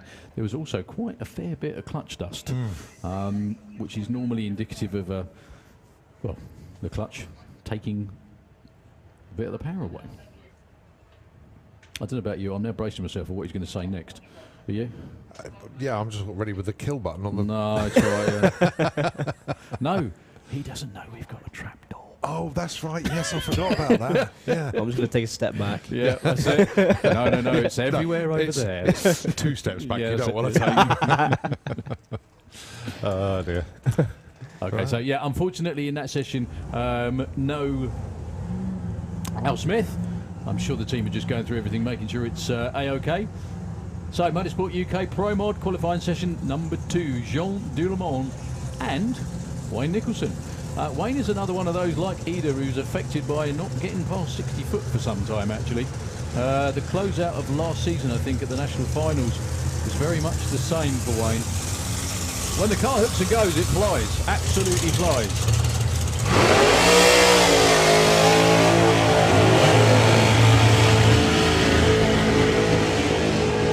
Terrific looking drifting burnout from Jean from this vantage point. Super Comp into the pairing lanes, please. Could we have Super Comp into the lanes, please? So Wayne Nicholson from just up the road in Yorkshire. Not that he ever mentions it in the Kestrel lane. Any Yorkshire-based joke, Wayne's the first person I send it to, always. Can't think why. Run a PB down in the 6.0s. Jean Dullemont has actually been in the 5s. He went 5.99 a few years back at the European finals and actually beat Max Ericsson on a whole shot and got himself into the final of Pro Mod. That was his best day at the races ever so far.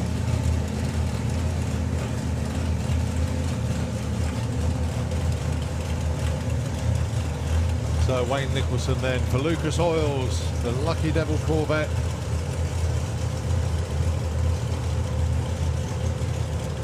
Yeah, Jean's driving style is very...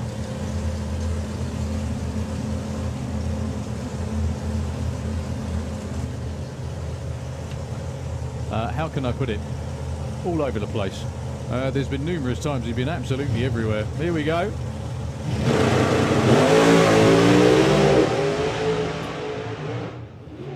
Well, he backed off that time to make sure he didn't dink Wayne. No, that's not a 777. That'll be in the 60 foot at 221 miles an hour. Yeah, 60 foot of 2.23 for Jean Dullemont. He did actually get an ET, and they've got some data to work from. He went 221. Wayne was one flat to 60 foot. Then he got into a bit of shake around about 60 foot. The car started wandering around, and he very wisely, very, very wisely, backed out of it. But at least they got the car off the start line this time. They now work on the rest of it. Well, Jean actually made a move over towards the left-hand side, facing the centre line. He actually backed out of it as to not hit Wayne. That's what I thought, yeah, because he actually he thought, hang on a minute, Wayne's coming this way. No, he's not, let's go. And that's kind of it. John has had some seriously hairy rides over the year when I think something broke at the top end and he nearly went in the wall as well and almost always manages to save it. So well done to both teams. At least they got something to build on, which is a good thing. Doesn't look like we have the Wallace family down this time. We do have Andy Robinson though. They do have 6 qualifying runs. Plenty of time to nail it down over the next couple of days.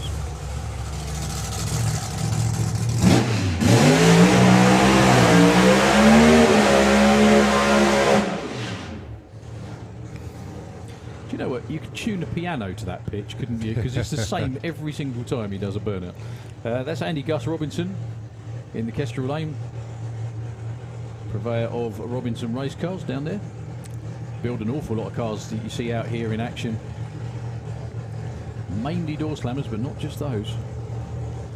This is their shop car, if you like, where they kind of try out every new idea that they've got. It's also an absolutely state-of-the-art piece as well. It's got a supercharged Noonan Racing Hemi engine in there. The absolute latest of everything. And he's been in the 5.8s on a fair few occasions before. His quickest ever, though, believe it or not, was with the old car. But it's just a case of whittling away at the combination.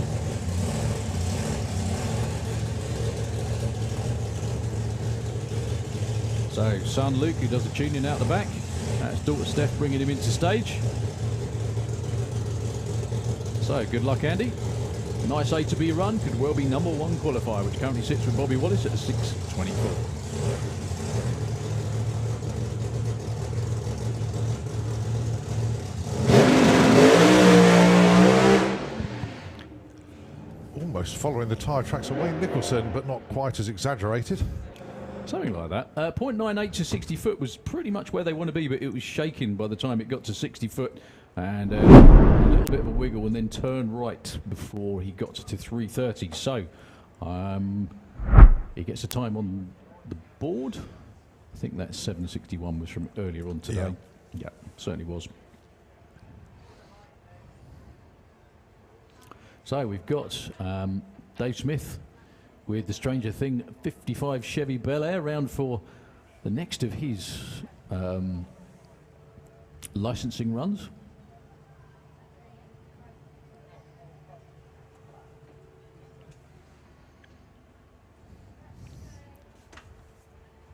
And that will be followed by Oklahoma Willie, the jet bus, and then Martin Hill with Fire Force number 5. And then we go back into our Sportsman qualifying with, I believe, Super Street Bike.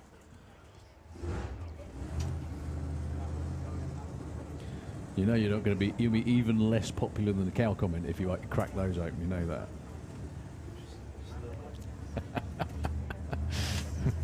Thomas is just waft him over in, have we got a fan we can just waft it over in Colin's direction just to rub it in. Thomas is actually breaking open very kindly breaking open a street. Sorry, beg your pardon. Milk tray. Woo. Where's your black outfit? See, he's not old enough to remember that either, is he?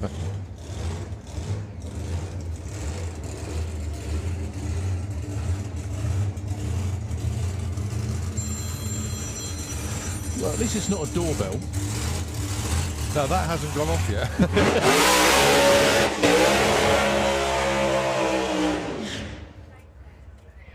I think it's died again.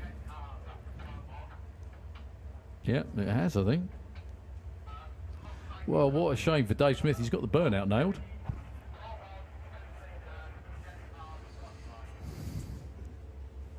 Right, Colin, which is your favourite? Because I'll eat that. I'm not saying. Probably anything. Yeah. Thank you very much. He's going to say the cardboard now, so you eat that. That ain't going to work.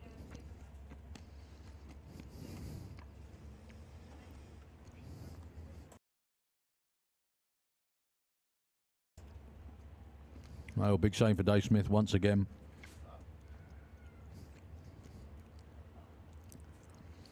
had a pretty good weekend at Easter. No problems launching the car, getting it to run. But every time it got to 60 foot. Live in commentary then, I couldn't answer the phone. How you doing? Should we listen in on Colin's phone call? Because I think everyone can hear it, can't they? Yeah, I think so. Okay, I'll head down. Just 1 sec. See in a minute. No, we're just pushing Dave back, unfortunately. That was really, really weird, though. I can only think it's obviously not the limiter because it doesn't cut out till the car comes down after the burnout. But anyway, Jet Car's ready to go as well, so don't go anywhere at all. That was fantastic. I might nick one of those. Thank you. Sorry, Colin, you didn't hear that, did you? No, I think the issue with today's car is definitely not limiter because it's literally as he comes down from the burnout as the tyres expand. So I wonder if it's something clutch related or something of that sort of. Well, they're keeping it on the start line. He's walked the battery over, so they're going to give it another go.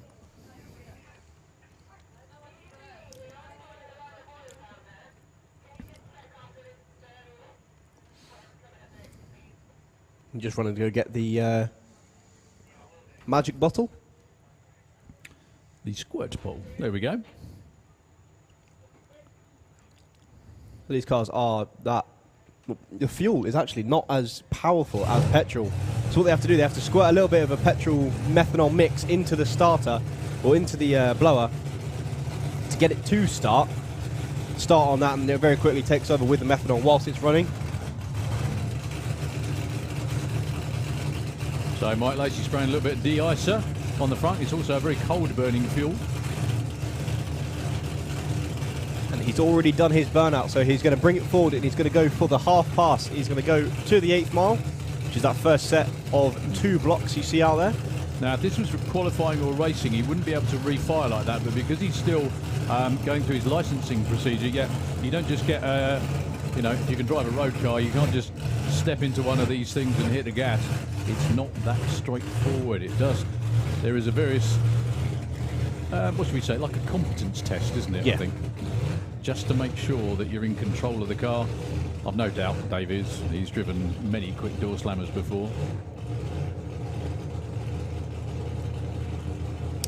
Arm in the parachutes. So good luck, sir. He's actually made it roughly to half track before. Let's hope he does it again. He did have a bit of a pedal that last one. He did it to half track before.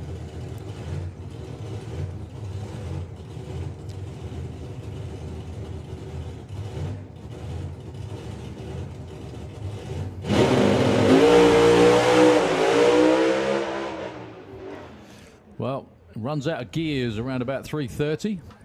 106 to 60 foot. That was a very, very good, competent launch. There's no shake or anything to speak of. I just don't think it got into second gear. No, it certainly didn't look like it.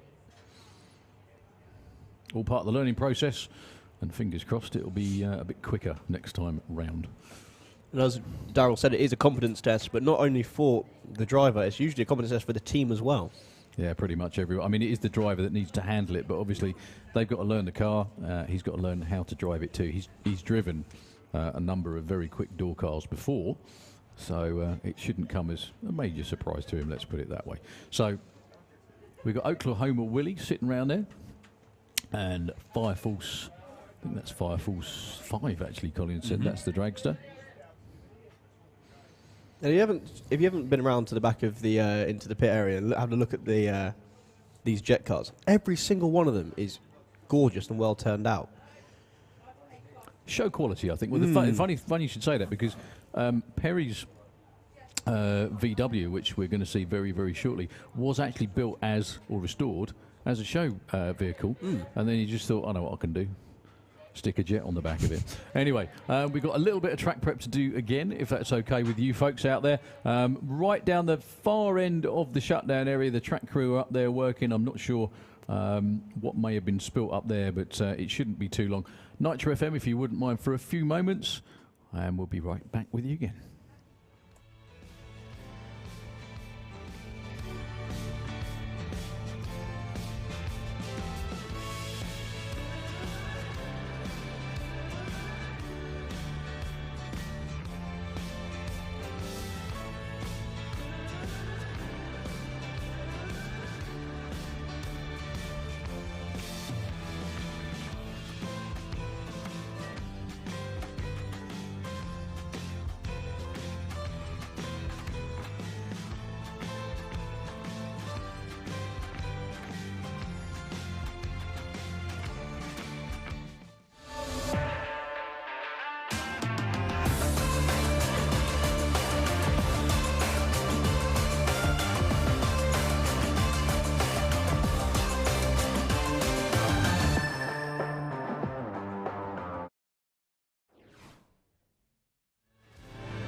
So the first time in 23, Kevin Kent stand on the loud. Whoa! That was a nice wiggle, Kev. 524, 143. You can see from here, that was stomp.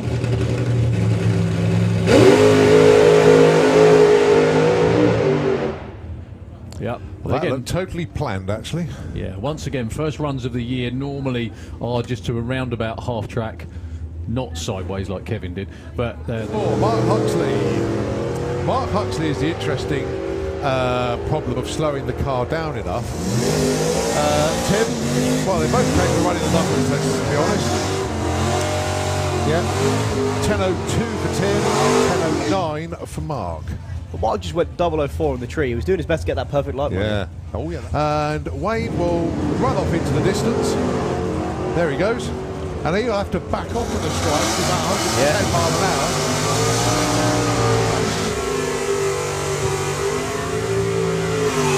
hour. Well, I'd said 110. He went across at 98 miles an hour. So, yeah, it's a different scenario for him.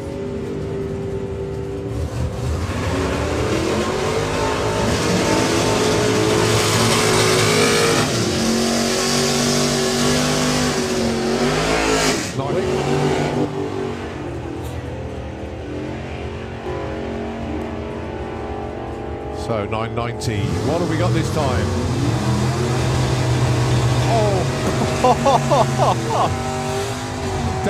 Oh, Dave Fulton 989 with Sierra.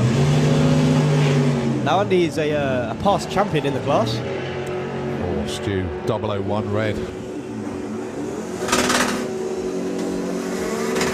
986, 981 double breakouts. God, that was a tough old session for Stu. So these are Volkswagens, anything faster than 12 seconds and you can run in this class. Graham just went 009 on the tree. As Chris had a bit of a bouncy launch. Graham looking for a 10.5, goes 11.5.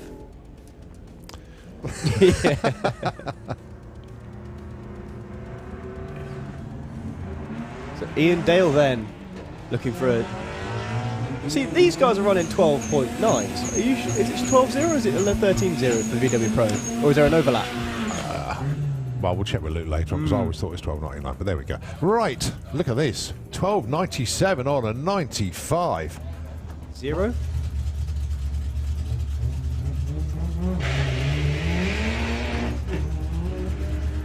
Well, that was a meaningful launch from James. You can hear the tyres protesting. Good looking run though, 10.79 at 132, and Abbey 12.88. Do that. Oh, there no, we he's go. all right. Plenty of steering lock. So he's looking for a 12.00. Ed is You looking know for what? I think he can 11.99. hit that. I think he can hit that.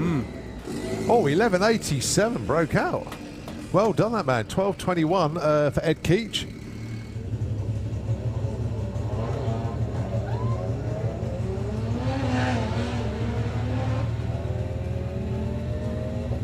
Mind you, the tuning scene on these late model cars is certainly alive and very, very well these days. If you come up to the lifestyle events and see these cars run. yeah, you can buy showroom cars now that run that quick too.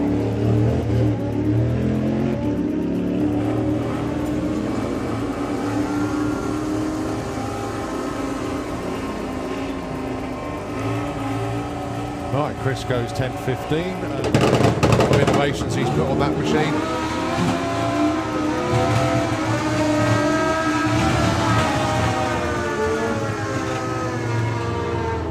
Michael goes 9.23, 151. Problems there for Matt, but get very well soon. Fortunately, took a bit of a tumble, and yeah, I can't say any more than that. But please get well soon. So Justin Moulton, Carl Hester. Carl goes 11.18 on a 10.90, 10.46. He just missed out on the championship last.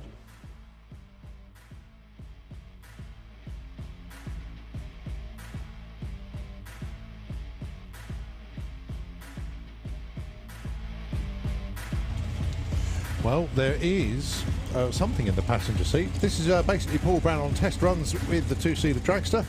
And it looks like they put like 3 bags of cement in there, and it's all It strapped actually looks in. like cement, doesn't it? And now, bizarrely, the only car here today that can't, isn't eligible for a Perfect Light Award, is the only one that's got it. Paul Brown on his first checkout pass today went 0003 off the line. So, but never mind. The perfect reaction time money is still up for grabs. The perfect ET has gone. And we've had 2 perfect ETs today so far, but Spencer Tram took the money. He was the first to do it. I wonder if the jet cars can get the perfect money. No, Do they not? No, well, they're in exhibition, so they can't anyway. So, yes. In actual fact, I don't know if you remember this, but the 2-seater dragster had 3 perfect lights in a row. Yes. At one meeting. Yeah, I do remember that? it. Yeah. We don't know if any other car anywhere in the world has done that. No. Certainly not a 2-seater. That was just bizarre the way that happened, but very, very good indeed. So Paul Brown then with the Thrill Ride, the 2-seater dragster here for Santipod Raceway. If you'd like to replace those bags of cement in the back and have a go yourself, bookings will be available from, I believe, she's done it again. Well, not 007 light. Yep, 795, 169. Very, very nice run indeed. I'd say that was working.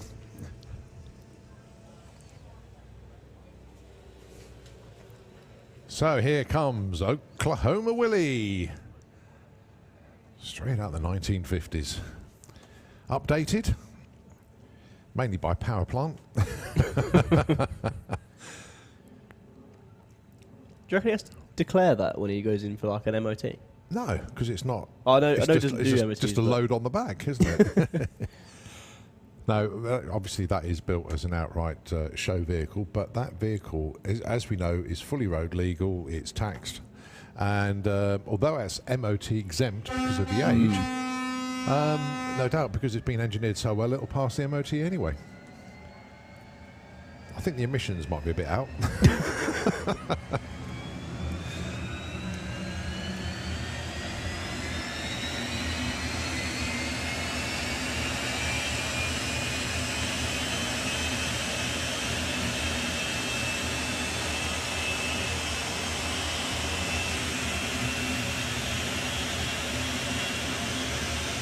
So the flame show from Perry with Oklahoma Willie about to be coming right at you.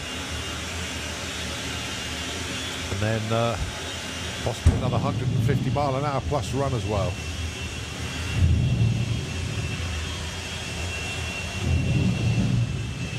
Well, I feel the heat of that straight away.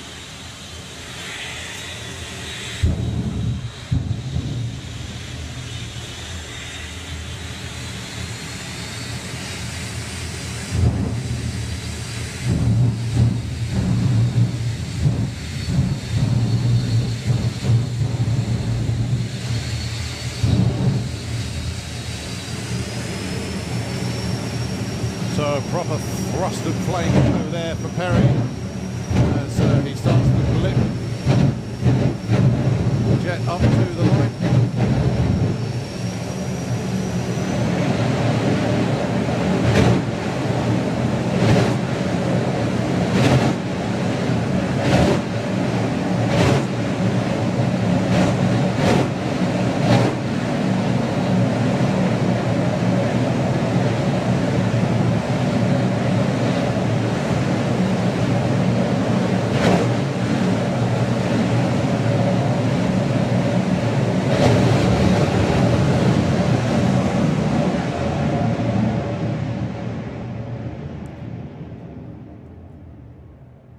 Are we going to go 150 plus again? We are indeed. 152.66 miles an hour gets there in 10.7 seconds.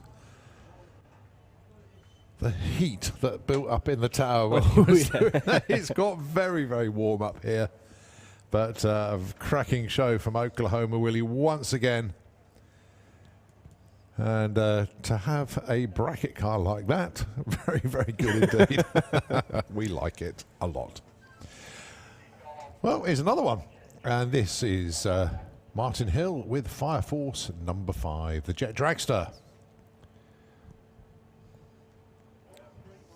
The George and the Dragon theme in the paint job, actually. I love it because you've got the night where Martin sits and the dragon out the back. Very cleverly done. And, of course, the George Cross adorning the front of the car. Those of you that tune into the live stream get a real good close-up there of Martin as the car is now pushed into position. Support vehicle just backing up to connect the power pack to the Jet. There's Martin giving us a thumbs up.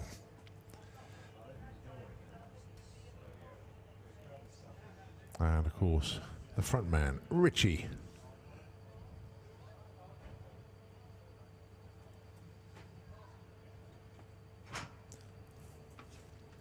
So this is like our second exhibition session, if you like. They will be back out again towards the end of the day, between sort of 5:30, 6 o'clock.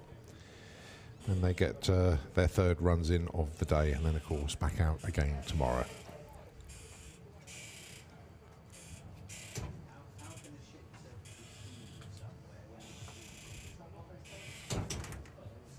Right, just whilst they are getting themselves into position, just do a quick time check. It is 3:20 in the afternoon here at the Festival of Power. Can't believe I'm saying that. The last weekend of April and it's the Festival of Power, but then we all know about the rescheduling.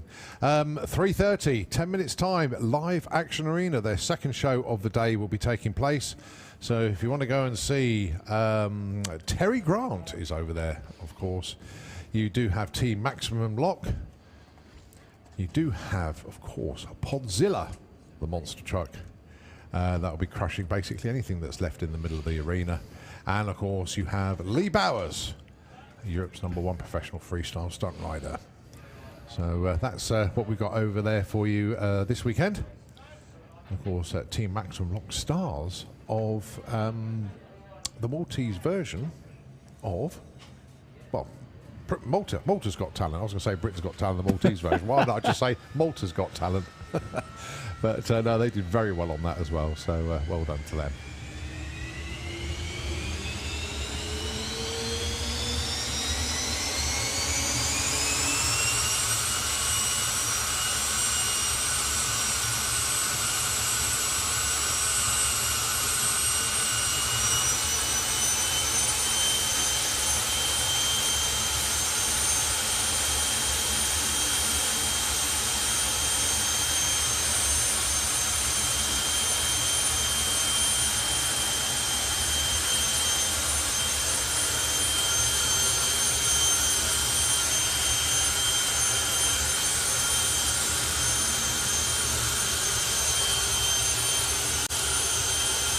So Richie out front, ready to conduct Martin with the flame and afterburner show from Fire Force number 5.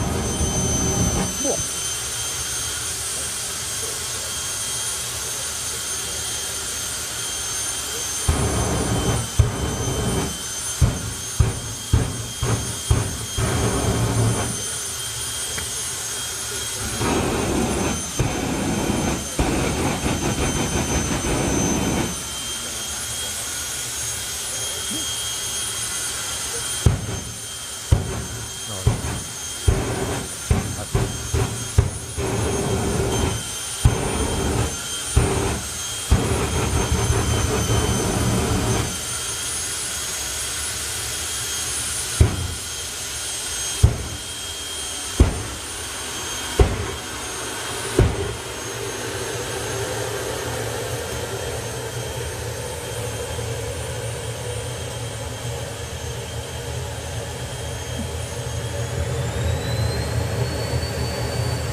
So Martin Hill brings Fire Force number 5 up into pre-stage. Richie waves to the crowd, give him a big cheer. The more you cheer, the faster Martin generally goes.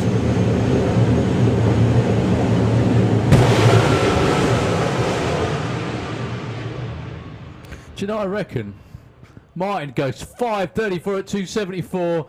I reckon someone needs to pattern that as a dance move by Ian and Richie down on the start line. When the jet goes and they do that twist and spin. Twist and spin. Yeah, especially with the hair going everywhere as well.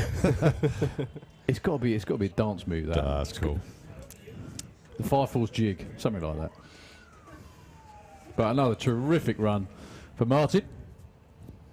Still clicking that off before the finish line as well, folks. Give him a round of applause. We've still got loads to go. We've got the rest of the day to go, in fact, actually. Colin, you've got the schedule you're looking at. Yeah, I'm not 100% certain who is coming around the corner next, but I can see Junior Drag Bike down there. I can also see Super Comp, but we've still got Super Street Bike and Funny Bike to go through as well. So, yeah, we're back to our Sportsman qualifying, and they are in session number 2 at the moment. But that was exceptionally good. Really enjoyed that. Funny Bike, Super Street Bike. Ah, thank you very much indeed. Funny Bike, then Super Street Bike is the order. So it will be Funny Bike coming round at the corner next.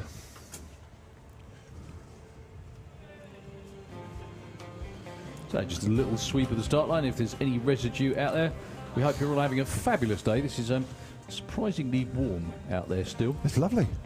It's really, really good out there. I think we're probably a bit biased because we're sitting under the above jets, I should say. But No, I mean, you know, to get blue sky and everything that we really, really wanted, and we got it, so happy indeed. Nice to see so many people here as well, actually, looking at the trader area and the catering area as well. It's very encouraging, really, really good to see.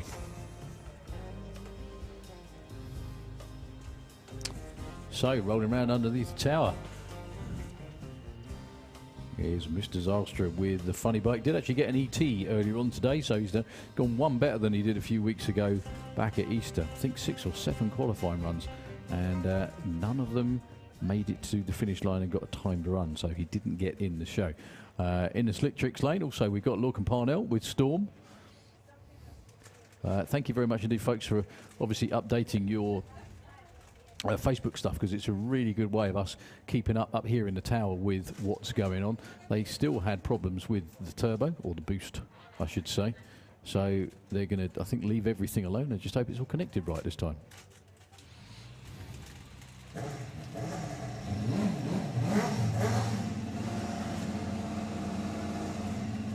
So we'll have Dave Peters with the Rigaboot Express. He'll be in the Slick Tricks lane up against Martin Zylstra. Oh no, I've got it wrong. I've got them backwards. Martin Zylstra will be in the Slick Tricks lane. Dave Peters will be in the Kestrel beer lane.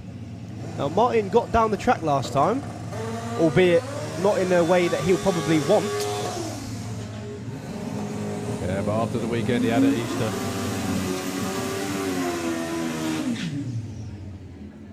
Now this is about normally when the bike dies. Has it died again? No, it appears to still be running, which is always good. Did sound much, much better on the burnout this time. Good. Really did sound good. Right. So yeah, that is Martin Zylstra from the Netherlands, Slick Trick side of the racetrack. Or you look down track, it'd be the right-hand lane. Dave Peters, though, number 5 at the moment, only with a 20-second elapsed time. Martin Zylstra won't get an ET on this one either. 8.57, only 119 miles an hour.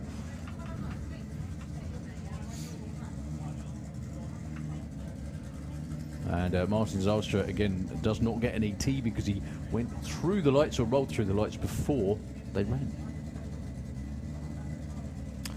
So, Lorcan Parnell and the team just firing up Storm. Compound turbo setup on that bike, something you usually see on diesel engines. But he's got it, well, I'll say he's strapped himself to it, but he's laying over it, isn't he? Hanging on to, I think, yeah. He'll be taking on Jordan Kenway. Jordan has raced for many years. He started off in the junior drag bikes, moved up to comp bike, and now he's in funny bike. So Jordan's currently number 5. 19-second DT. Now I think, love the name for the bike, Malicious Mandy. In the Kestrel lane, I'm sure he's been in the 8s, deep into the 8s actually before. Lorcan Parnell has been deep into the 6s. He's currently number 2. 2 of our funny bikes have been 680 something. He went 687 earlier on. See what they can do this time round. Probably quite experienced with Jordan Kenway as well.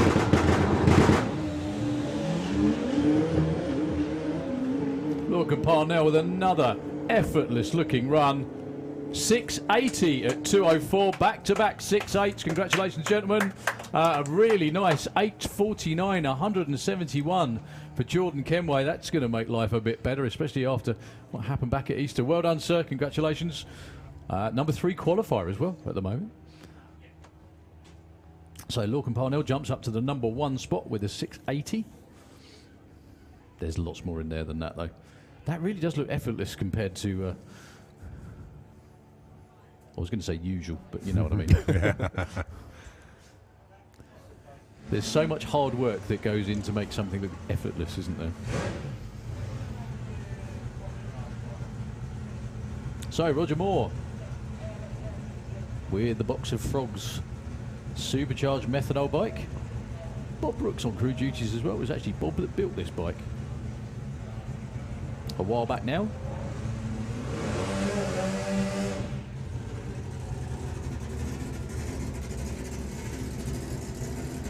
And in the other lane is Eric Richard. He was your number 1 qualifier with a 683, but he's been bumped down now to number 2. No doubt they have an answer for that, though.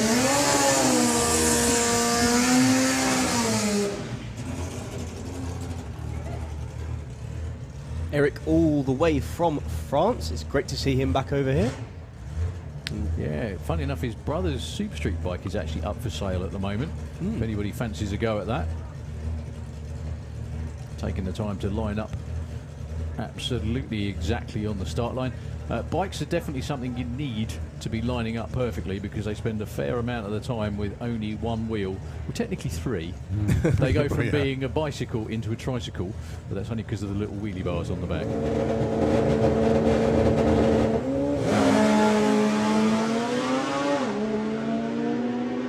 Beautiful looking run from Eric once again. 663. 204 miles an hour, takes that number 1 spot back. Well, Lorcan Parnell had it for all of 2 minutes. 890, 104 miles an hour for Roger Moore. Not the run they were looking for, but it does get them qualified. They are delighted indeed.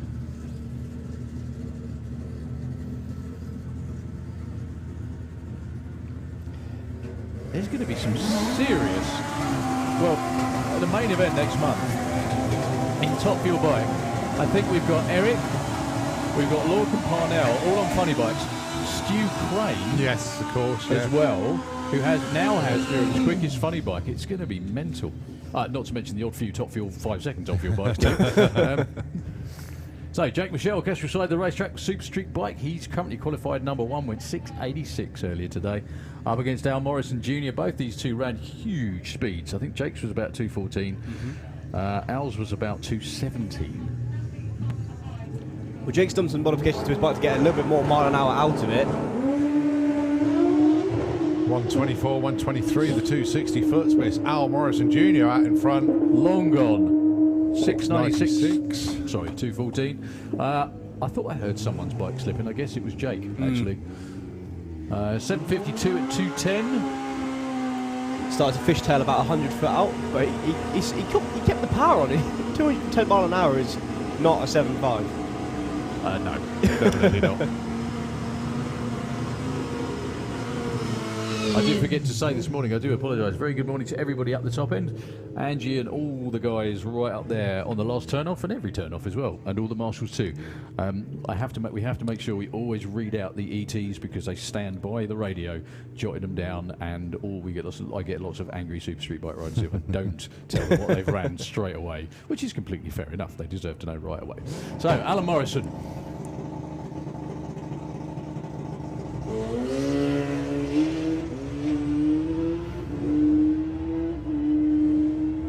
Another nice looking run.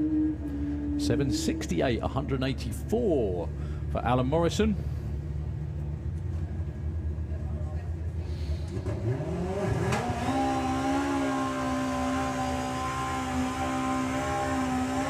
All right, Dave Smith coming forward for his run. The Bounty Hunter machine.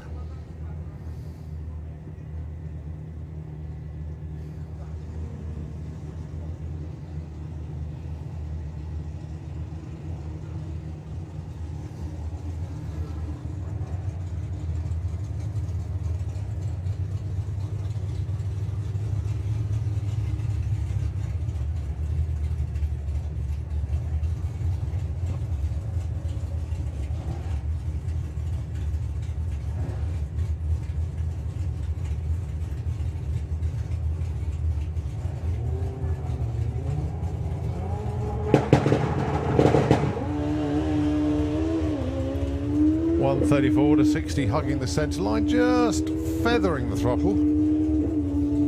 Net end result there, 799, 81 miles an hour.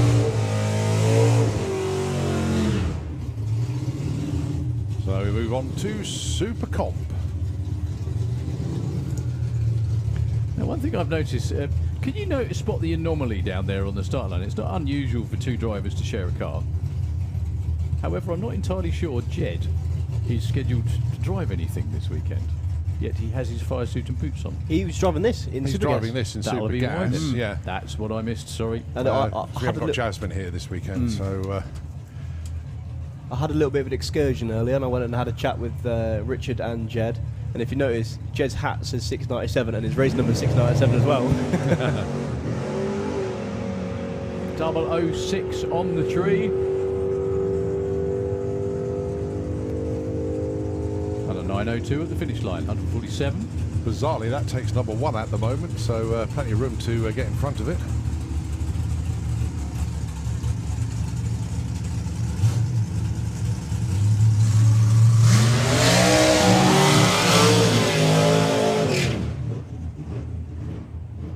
Leah Kellett and Steve Field, your next pair. I compared Leah's car to being a spaceship in the last round, and compared to Steve's car, it is, because Steve's car is what you would have raced in the 60s, 70s, and it would have actually been an incredibly fast car. The Stone Age to you, I presume that is. Oh, life was black and white when that thing would have raced. Do you know what? When I was a kid, I was amazed because everything in photographs was black and white. I was amazed in real life it was in colour. I was sort of a bit perplexed, but why are the photographs in colour then? It sounds a bit silly. And then obviously Leah's car, that's what that's what Super Comp looks like now. So that's got all of your delay boxes, your throttle stops, every single little trick and gadget you can have, and it works very well. Steve Field's car, I mean, it's run down as quick as 8.1, I think, that car, which is amazing, frankly. And in its day, that would have been seriously quick. Oh yeah. Although it's a new car, ish.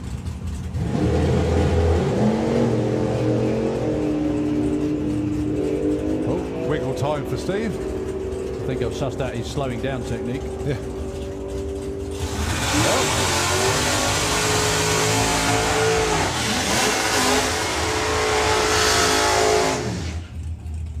Well, 893 into the number one spot there for Leia. 906 into number three for Black Pig number two.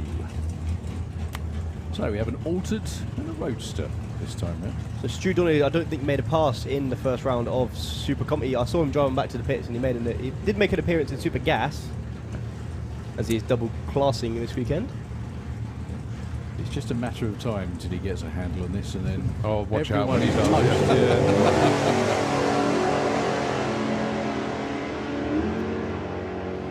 I think that might have been a 990 they had dialed in that time. 889 and a 980. There we go. Well, you know when one car is going to run. Anyway, just a thousandth of a second off. Steve Hudson on that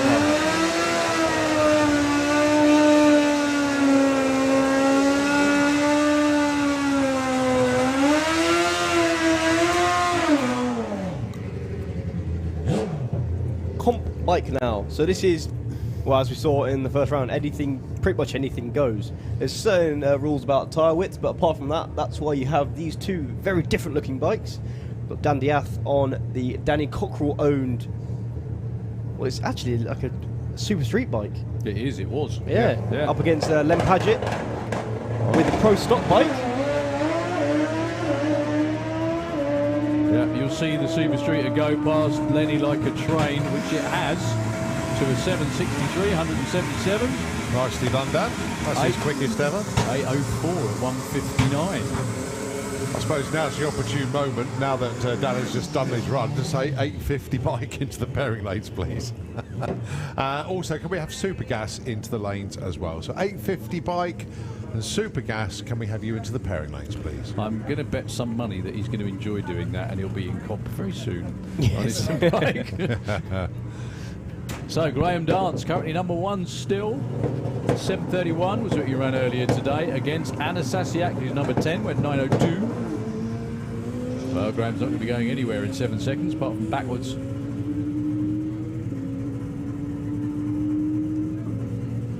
Anna goes 8:89. 1:56. Nice.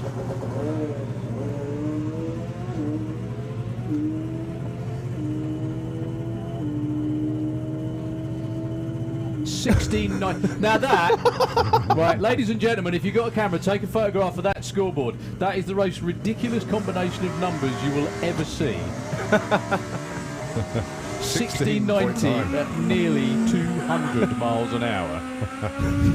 Yeah, 60-foot time of 10.87. He could have walked it quicker than that. Backwards. Right, Mick Wynyard and Chris Neary, your next pair. Mick currently number 7. He's on a 797, and Chris 982. We know he can go quicker than that.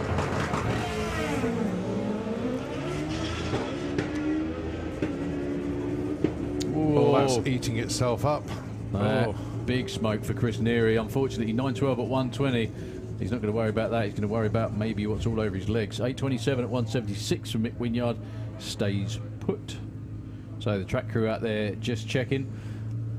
Just if you haven't been before, we can't run with any sort of fluid on the racetrack, whether it be oil or water or anything whatsoever. And yes, if it rains, that's right, we have to stop. Yeah. But there are loads of marshals here. You can see all the ones on the start line. You can see the guys up there checking out the racetrack around about half track. If you look past the finish line, you can see them out in the shutdown area as well, checking all the way down there. They're all in radio contact. So if a bike or car comes round, it looks okay, but it comes round the last turn off and it's covered in oil or anything like that, they will radio back to the start line to say, look, you need to get checking. So Mr. Marshall is running for the tractor. Unfortunately, that's one of the worst sights we can see on any sort of race day. So we'll be down for a little while. There is a clean-up required in the Kestrel lane. Back to Nitro FM for hopefully not too long, and we'll let you know when we get going again.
So we are very quickly, thank goodness, back on with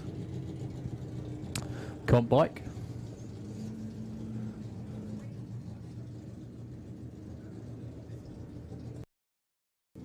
Right. So yeah, John McLean in Kestrel Lane,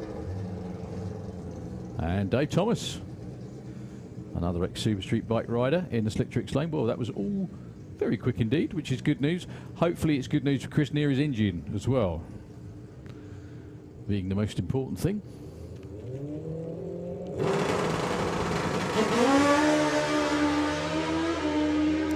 Well, Dave Thomas just kind of drives off the start line. 786 at 169 for John McLean, stays 4. 987. Kind of like he's running it in, actually, for Dave Thomas. 164. There's a 7-second machine. Deep 7-second machine. Used to run a Super Street bike, of course.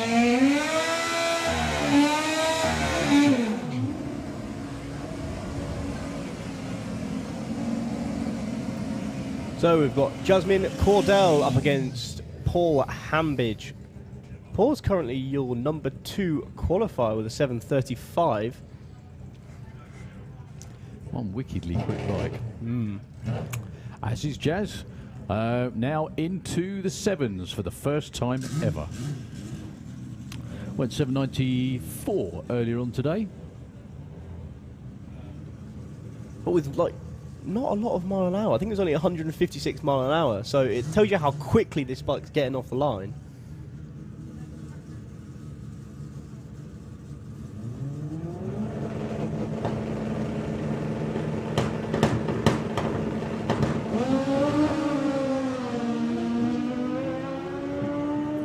Jasmine doing a great job hanging on to it. 792 backs up the run from before. 162. Paul Hambidge with a 776. Only 153 miles an hour. I'm sure though Jasmine Cordell at start the day, if you said you could have 2 back-to-back 7-second runs, she'd have taken it. So we've got Sean Mills. He didn't make a representative pass at all in the last run. Yeah, it was a 10-8. Yeah, this is another low 7-second bike. Both of these two perfectly capable of challenging that number 1 spot, which is 7.31. On that note as well, just want to send, if he's watching in, Mark Dainty, very best wishes to you, sir. Hope you're doing okay and healing up from a few weeks ago. Yeah, quite a weekend until that point. Shaw Mills going for the blocks and just misses him. Good one for Gary Bow though. 747 at 192, slowly but surely stepping it up. He goes to number 3. Sean Mills stays, funny enough, at 13 with a 985 at 84 miles an hour. The bike did its usual skew sideways. He wasn't that far behind Gary Bow either. He wasn't far away from him either. That was a problem.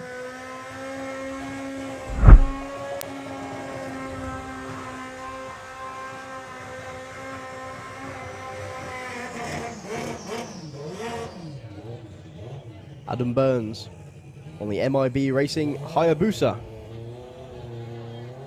He's currently your number 9 qualifier. He went 8.13 in the round before. I think this is the last bike in class, actually.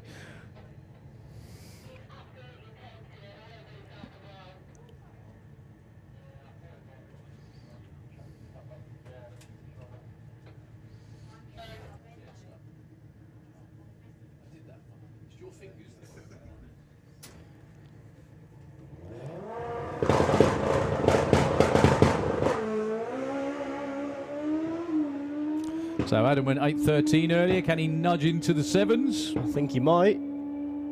Yeah. 797, 181 miles an hour. Big speed as well.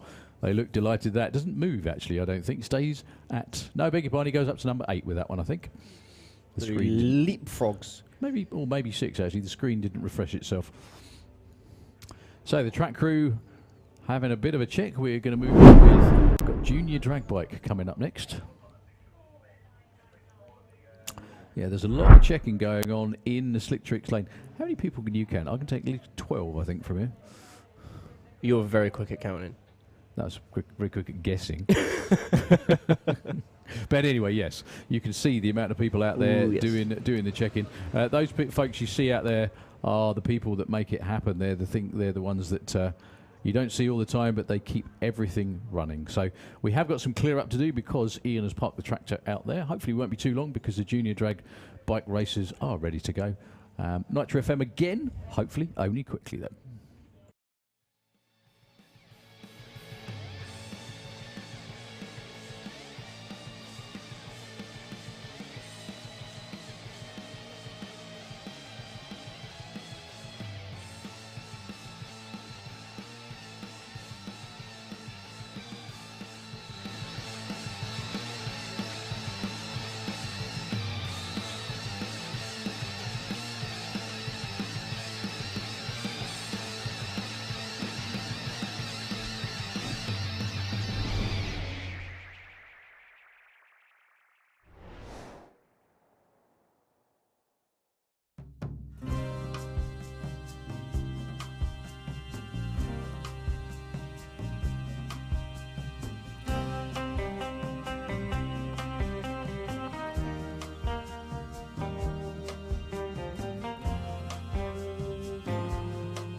Out in the championship last year, maybe you can go one better this season.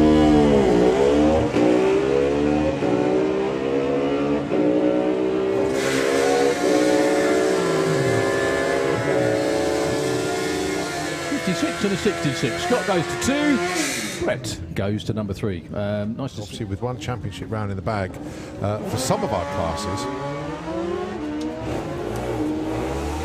Be interesting just to take note, see where they are. So Phil dials in 9 flat, gets an 8.97 breakout. Unfortunate, but he's in the 8s. National champion in ET bike in all the years it's run, apart from the COVID Cup year. Yeah. So Robbie Dobby on the Super Penguin, 9.91, going alongside Chantel Van Loon on the Suzuki, looking for a 10.12. 10.30 is the end result there, and 10.05 for Robbie. 9.9.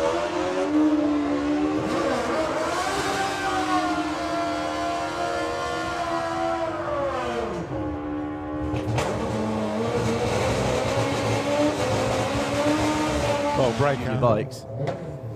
These two are pretty much the best of friends.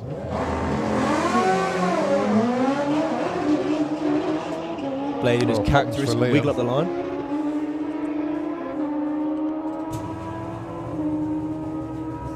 .907, 147, plays a 1094. The rest of the Kings, Ollie King obviously down there. Nice soft launch.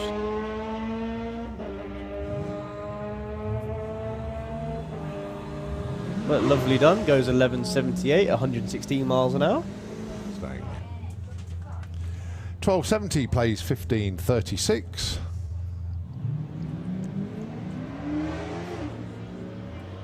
Yeah, unfortunately, the engine in the Rattler expired at the last meeting in a rather spectacular way.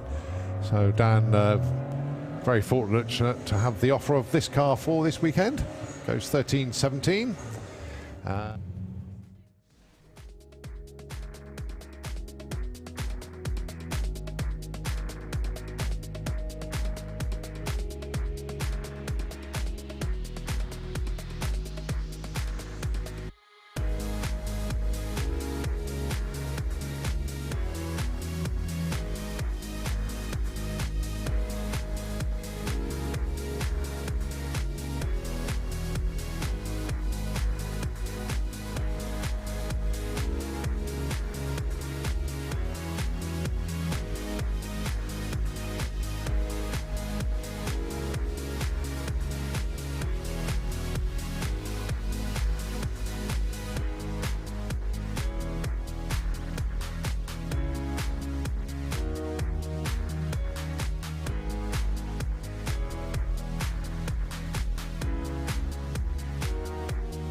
I think, Nicky, that the racers and everybody who's listening to the news thought, now's a good time to go back to the track.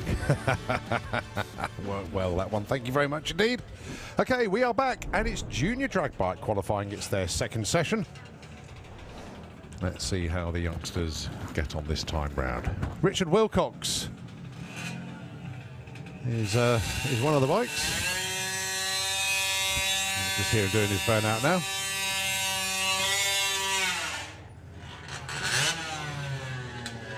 It must be nearing 4 o'clock, I think, because Titan the robot, it is exactly 4 o'clock. Look at that. Titan is heading off for his next adventure in drag racing land.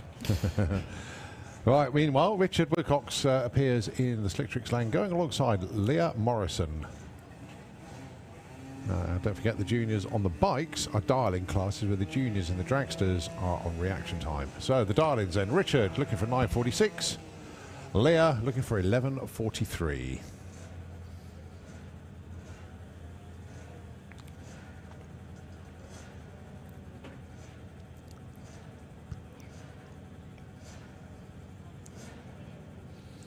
Richard doing his very best to keep within the rules.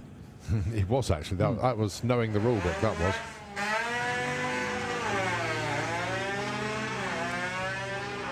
The other thing that's unlike Junior Dragster is they live on a pro tree.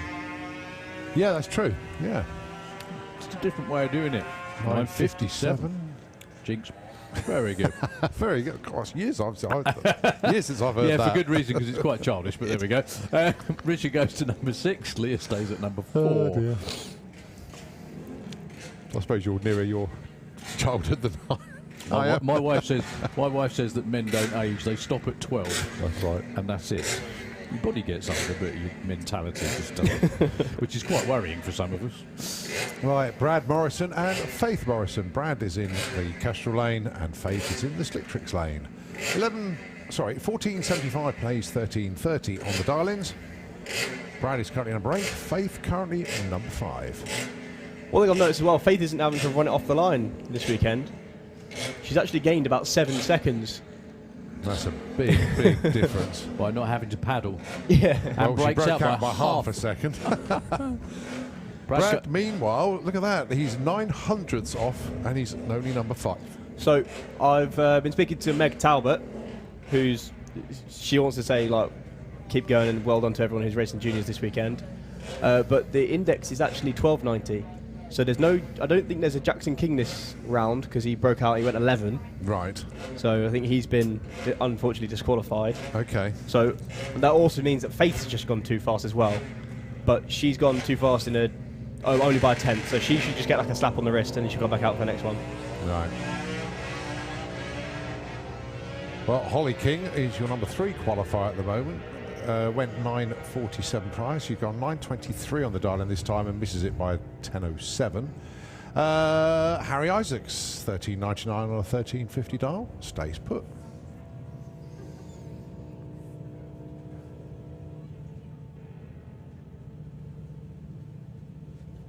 Lyra Humber and Maggie Smallman, your next pair. Maggie currently number 2. This time round she dials 9:45, and Lyra Humber 15:25.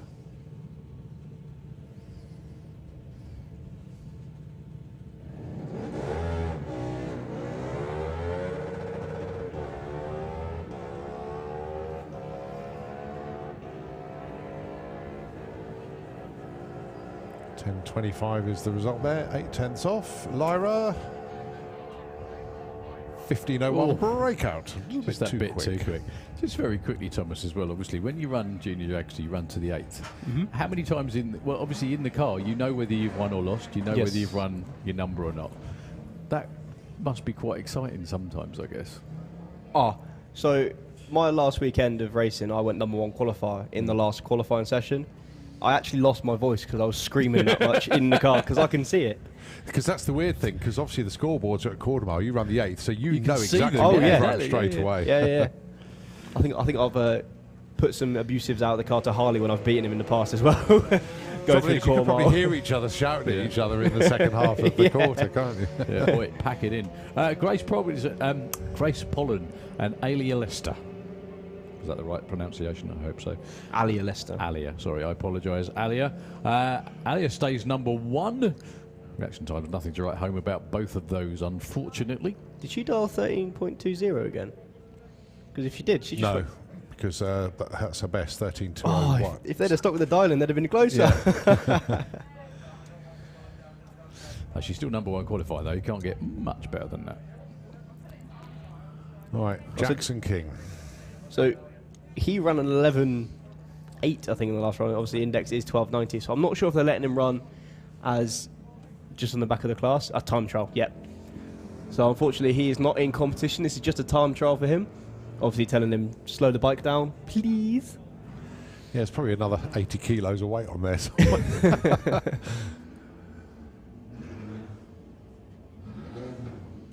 Yeah, well, that certainly slowed it down. 15.22.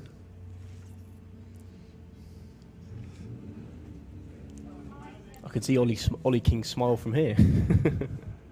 He does so much to promote and support junior drag bike. It's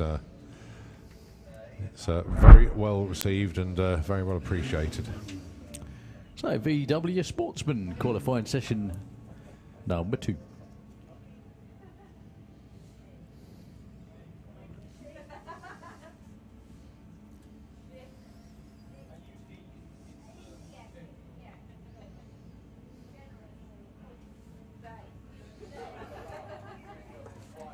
Well, we're just going to see who comes around the corner first, actually. In actual fact, they're underneath us straight away.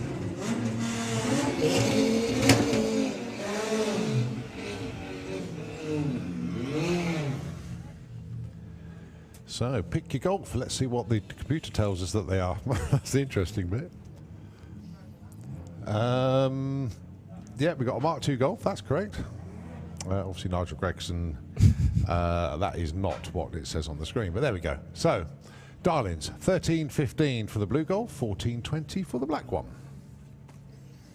I've seen quite a lot of these cars as well. They have inside what we know as a stage brake. So obviously if you've got 1 foot on the clutch, 1 foot on the throttle, you haven't got 1 foot for the brake. So what they do is they wire up basically like a hydraulic handbrake for the rear wheels. Okay. So they can stage it with that and still have their feet ready on the clutch and the throttle.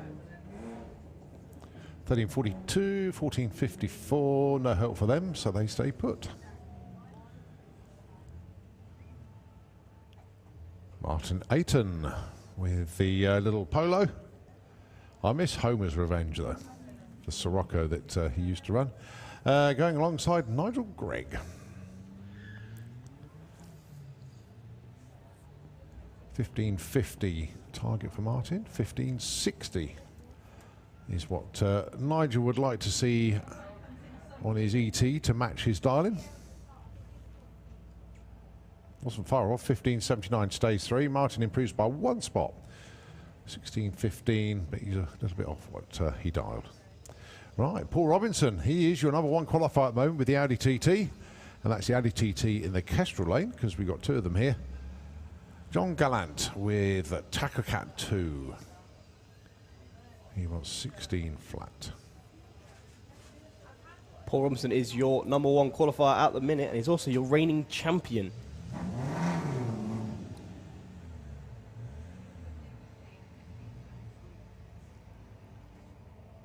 Well, 14.67 is a good shout, I think. That's what he ran in Q1. He goes 71 this time, just 400ths off. John finds a little bit of an improvement, 16.66. He's just got to lose the 66 now and he'll be bang on. All right, John Crawford with the Golf, 15.15. And that's Reese Taylor's Seat Ibiza. Or when I was at school, Ibiza. Until I found out how it was actually pronounced. Where are you going on holiday, Cole? Going to Ibiza. God, that was a long time ago. That was 40 years ago I went there. Oh, 40 my word. years ago. Yeah. 20 years before I was born. Yeah. Yeah. Was yours a Club 1830 as well, Oz? Oh, dear. That's what it was back then. Club 1830.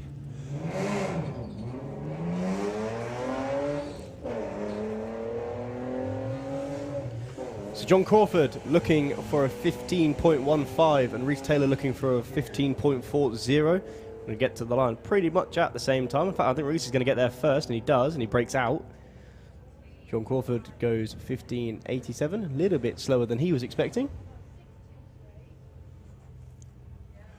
Right, the Dragon Wagon driven by Phil Jones, 14.50, the target in the Kestrel lane. And that's Danny Bean's Lupo, 14.20 is what he wants. He's currently number 4, Phil currently number 18. So I've just had a message off of Ian Dance. Thank you for getting in touch. He says that we actually used a hydraulic handbrake in front-wheel drive to preload the transmission and cut down on breakages, which makes a lot of sense. And some of us use it on the front, some of us use it on the rear. So there you go then. Right, Lawrence Clark with the Golf, very kindly loaned by Tom Herbert, going alongside Jerry Sadler with the Beetle.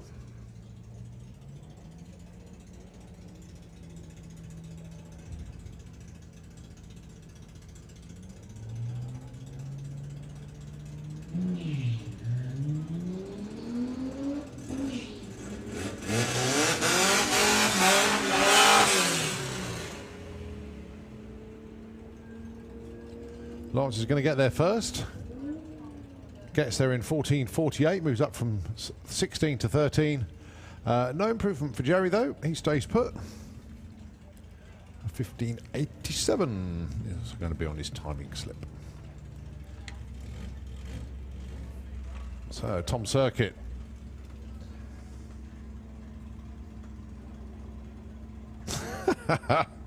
On the back window it says, "I'm Tom, it's my birthday today."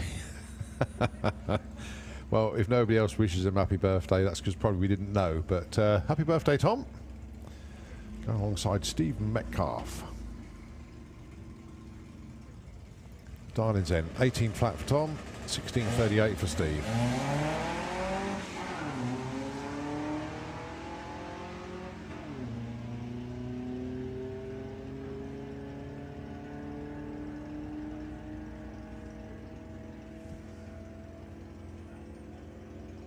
$16.57, that should move him up. Yeah, 20 to number 4, big move there. And also Tom Circuit moves up, 18.53, finds a couple of places. Karen Waterhouse with the Audi TT, 15 flat dial-in, and it's Caitlin Wilson, 17.05 with the misdemeanor Havoc Beetle.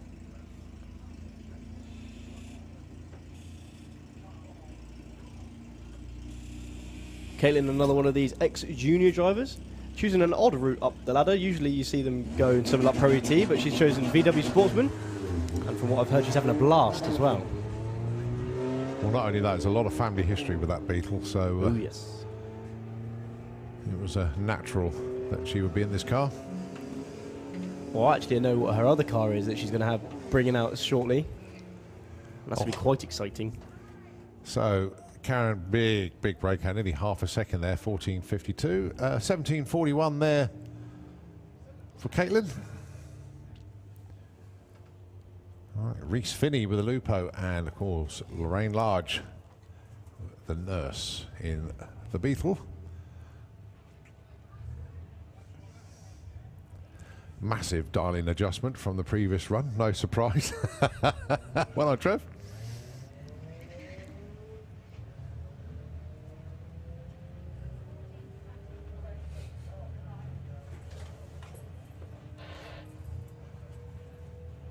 So what's Lorraine got for us this time? It is a 60. You should have left that dial-in alone. Never mind. 16.76 on 16.58. Reese Finney goes up from 20 to number 3 with that run. On the back of Justin Foley's car, it says, "Guess who's back?" Ah, yes. Red Dwarf, the Golf, because I think he was in a Skoda before. Oh, right. So yeah, I think it's because he's back in his normal car. Right. But then he did have a Golf Estate for a little while. He's going up against Jordan Clark in the Day Glow Yellow Golf. Probably one of the easiest cars to find in a car park. Or from space.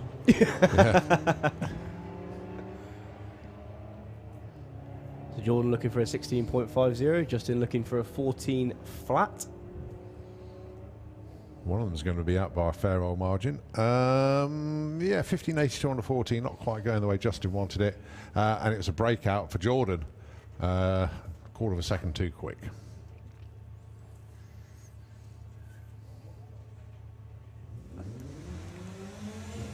All right, Polly with the Audi TT. 1638, darling, and about to appear in the Kestrel Lane, it is Hazel Carter.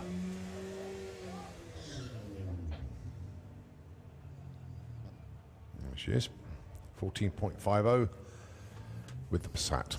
Well, Hazel didn't make it out for the first run, and I've seen that the other Passat is entered, but I didn't see it in the first rounds. Obviously, that's Rob's car.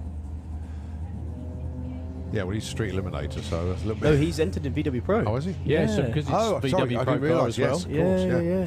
Yeah, but unfortunately he had a busted valve, push rod back at Easter, so I don't know whether they got it fixed in time. 1450 goes 1459.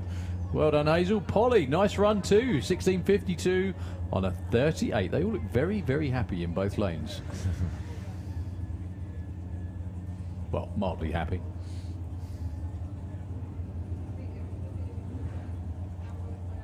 Bruce Harvey with the Greenpeace Golf. And it's Andrew Clark. Darling in 1630 with his Golf.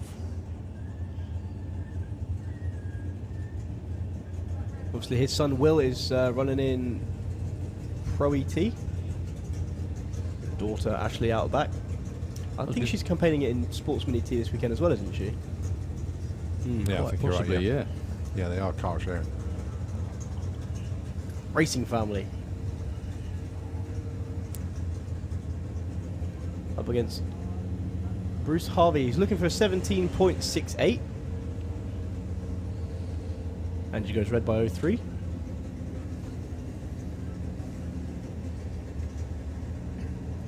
Thing is, Andrew Clark did the Darling Day in a Range Rover. Yeah. So it's totally different to what he's driving on the track now. I think Ashley did the Darling Day in this, didn't she? Yeah. Proves he can drive anything. Oh, look at Bruce Harvey. 1768 with a 5 on a 1768, darling. That is your #1 qualifier. And that's going to be a little bit tough to beat. Is now because we're on to ET Bike Q2. Chris Wren with the Harley down there in the Kestrel Lane. Two very different ways of doing the same type of racing, pretty much. It's all about the number, doesn't matter what you got.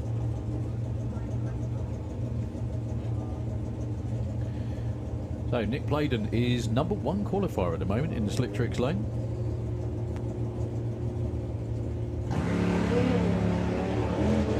He's after a 1040.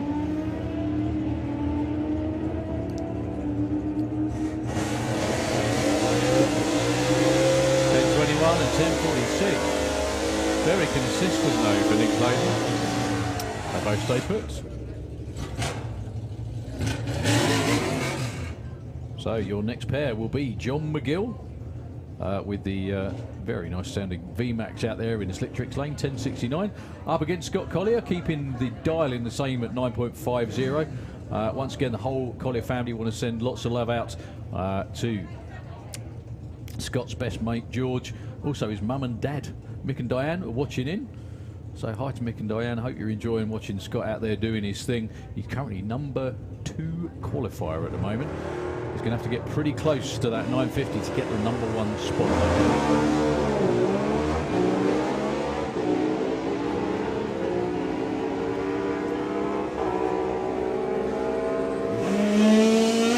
963, falls off a little bit, 136 miles an hour.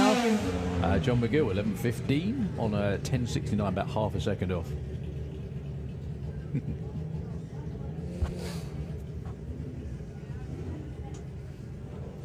I think these are the two most different ways to go ET bike racing. It doesn't matter. That's the great thing about classes like this. It doesn't really matter what you've got, as long as as long as it's legal to race, you can just dial. Well, actually saying that, that is the quickest you can dial in Yes. ET bike, isn't it? 870 for Ryan Davidson out there in the Slick Tricks lane. That is a low 7-second funny bike, as written down there by the man standing behind it.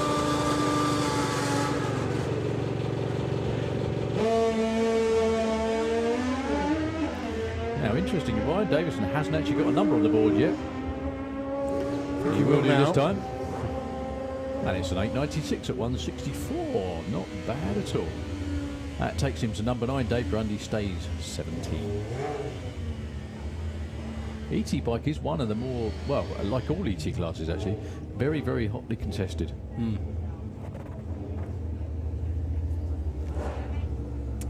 So Carl Hester, Kestrel side of the racetrack, 11 flat. And Chantel Van Loon from The Hague.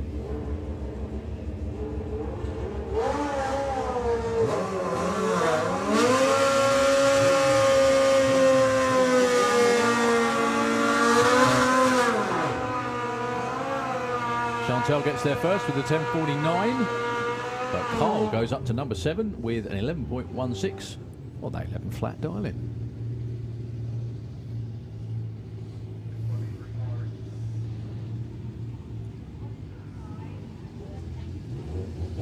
So Bill Master, very nicely turned out machine in the Kestrel lane. If 1050s he's dialing, that's about as unoptimistic, I think, as I've ever seen. It does not look like a 1050 bike, does it, if you know what I mean? Taking on Justin Morton. Please, Bill, I'm not being rude, I'm just saying that bike looks like a, well, 7-second bike all day long.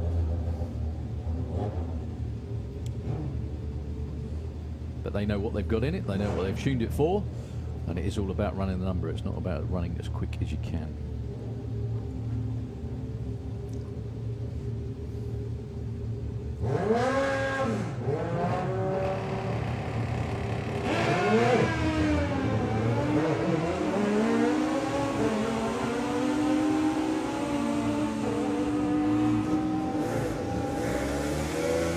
So 10.40 and 11.43 at 1.23 after a bit of stuttering start for Bill Marsh. Does actually move up one spot though to number 15. So Robbie Dobby with the Super Penguin. One of the better names for any machine in drag racing. In the Kestrel lane, apart from Bruce of course, 991. Could we have Sportsman ET? 950 bike, Outlaw flat 4 as well into the lanes, please. Taking on Matt Jones, who's got issues again, unfortunately. He looks like he's cruising again around about half track. 10.06 for Robbie Dobby. Well, Matt Jones, I think he's going to make it to the finish line. He does. So he's in at number 18.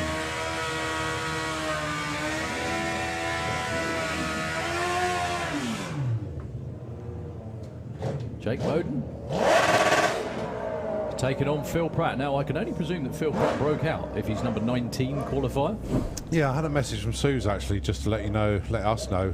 They made a few changes to the bike over the winter, now running a new MTC Gen 2 clutch, so a bit of a learning curve. He had a PB on the 60 foot, so that's good. And it's also his birthday today, so many happy returns indeed, Phil. So you get an 896 as a present. 901. That'll work. That'll do. Takes him number 2, I think that does. No, I beg your pardon, number 1. Yeah. Actually. Jake Bowden goes to number 10. But well done, Phil, the birthday boy, into number 1.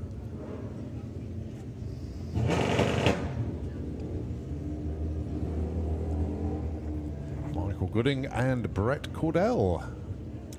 899 plays 955. Real good to see Brett back racing. I think the last time he was running in 950 bike. Which is probably where the 955 dialing comes from, to be honest.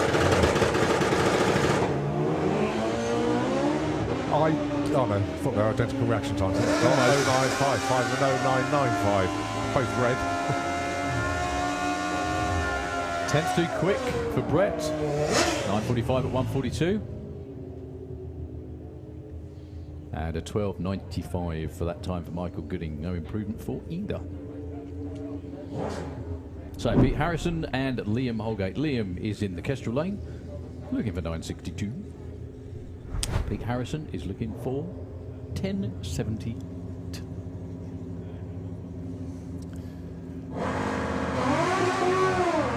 Also, a rider that bizarrely would have raced in this class this weekend. Alan Davis, it's his birthday today. Many happy returns. Qualifier for Liam. Wow. Sorry, mate. 962 with a 2 on a 962. That's going to take some getting around to Yeah. get the number 1 spot. Well done, Liam.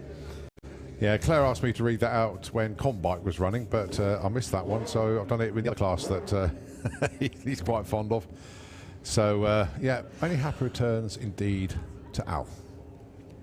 So we've just seen Liam Holgate. This is Casey Holgate in the Slick Tricks lane up against Blade King on a new to him Hayabusa. Using his characteristic bounce down the track, he's looking for a 903. Going to be close. Oh! That's only good enough for number 2, though, unfortunately. So Blade King goes to number 2 with that run. Casey Holgate 13, 1284 and a 60. God, that's a good session for ET Bike. Wow. You've got 2X Juniors at the top as well. Certainly bunched up a bit after that one. Yeah. Just to let all those good folks out there know, Colin, on the schedule, what have we got when again? Right, let's have a quick Because time I think check. the time's It nearly half is 4, isn't it? Yeah, 25 past 4. Fuel Funny Car due at 5:15. And Okay, then so it still will nearly be- an hour away. Yeah, 45 minutes away. yeah, Comp Eliminator, Pro Mod, Top Fuel Bike, Nostalgia Funny Car, and Jets. Because I'm guessing Live Action Arena's on at the moment, so if you want to plan the Yeah, rest of your their day, show. that's right. Live Action Arena's on now.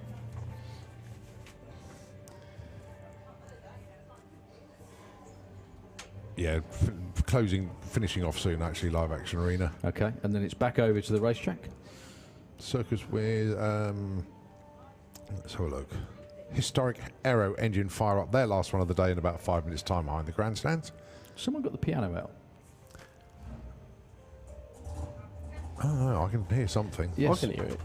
very clearly.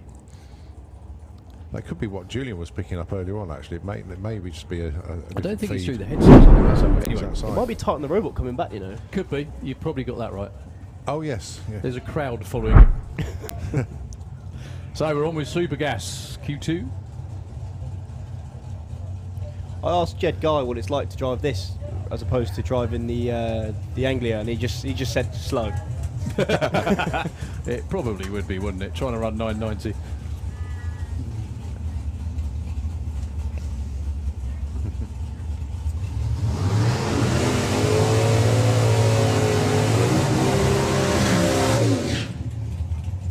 So he's taken on Andy Dibley, your reigning champion, and he's currently number 2 in points as well.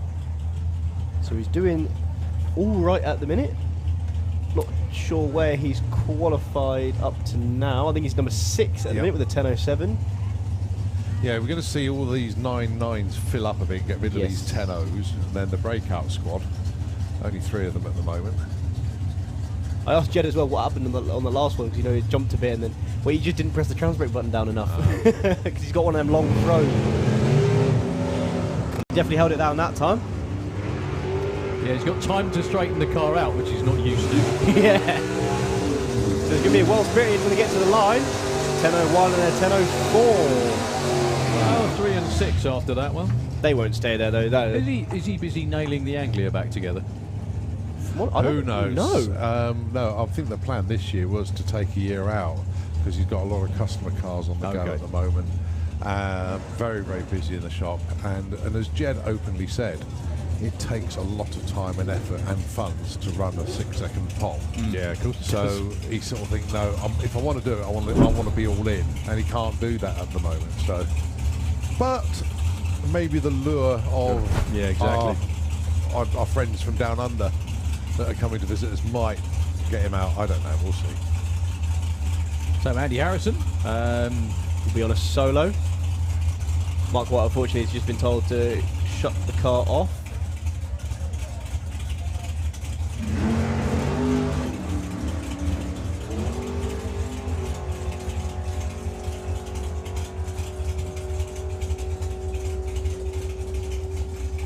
994 with an 8. Andy Harris moves up from 11 to number 3.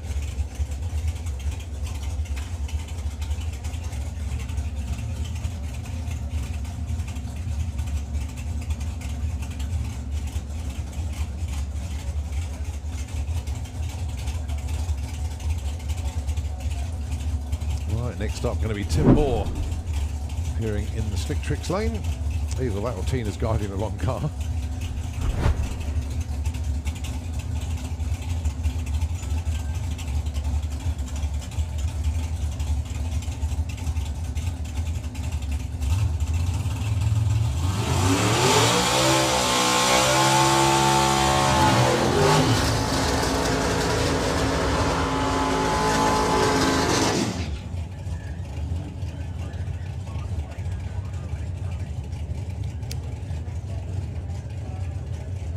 So it's going to be Dan Page down there in the Kestrel lane. And it is indeed Tim Moore in the Slick Tricks lane. Now, like we all said a few weeks ago, Dan getting used to driving John Morton's car. And getting it tuned in to run in 990s with him in the seat.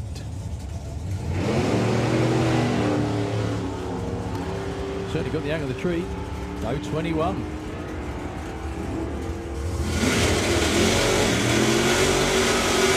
And a 991 with a 9 takes the number 1 spot for Dan Page. Congratulations, sir. That'll put a big smile on everyone's face. Just Dan's, I'm sure he's had an awful lot of help from his friends to get to this point, and I'm sure he'd be the first to thank them as well. But well done, Dan. Number 1 for the moment. Yeah, nice to see Heidi down there. Gary as well. Well done, the whole team. So the Fulton boys, Simon and Dave. Now Dave went 989 with a 9 in Q1. He's got a habit of doing that. He's good at that, isn't he? He is. Now wrong with the lights. It's all about ETs.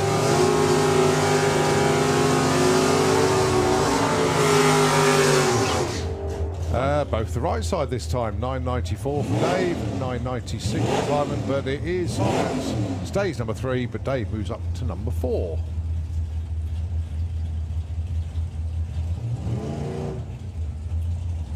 Mark Huxley with the Corolla and Wayne Hiscock with the Chevelle. Now then, Wayne, he did his, what did he run? 10.09. He was like 98 mile an hour at the stripe. Totally different way of going. 990 racing.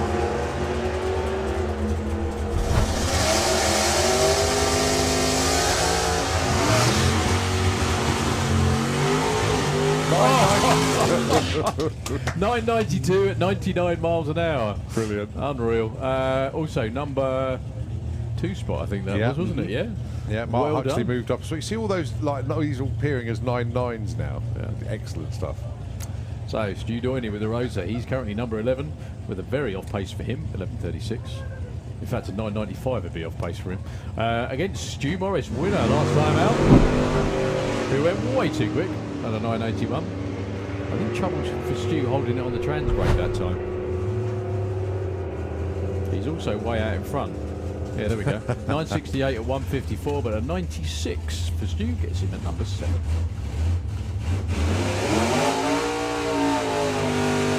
White's back. Good, good.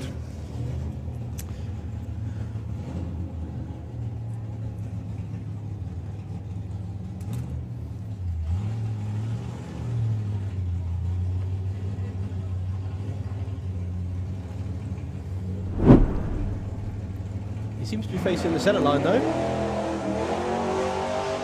Of course he drifts over, but he pulls it back nicely. Smallest of throttle stops you could hear right at the start, but he goes through and he's going to go 988. Just broke Break out. out. So he stays number 3. So Dan Page will finish that session, number 1. 8.55. You'll find it.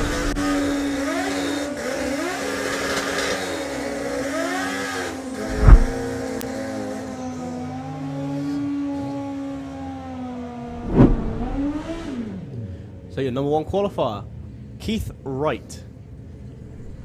He's in the Kestrel beer lane. He's taken on Martin Hallett, who's currently your number 4 qualifier. He went 8.64 in the last round. 8.50 with a 7 as well. Pretty outstanding off the trailer run. Martin Hallett wasn't exactly far behind with the 64.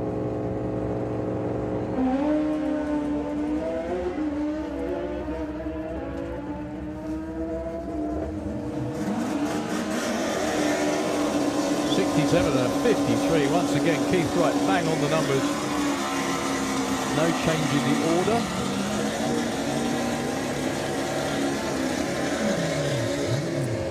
So Dan Diath in the Kestrel lane, who's currently number 3 with an 8.59. Saying that he wasn't particularly good in qualifying back at Easter.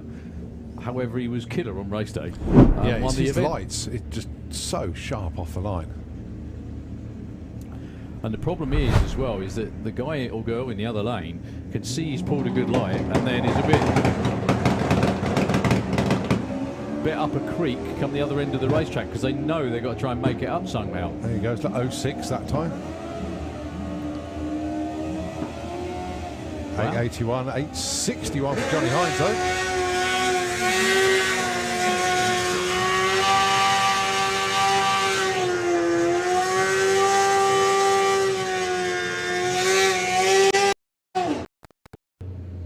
So Jay Rowe, number 8 with an 8.44, just that bit too quick earlier on.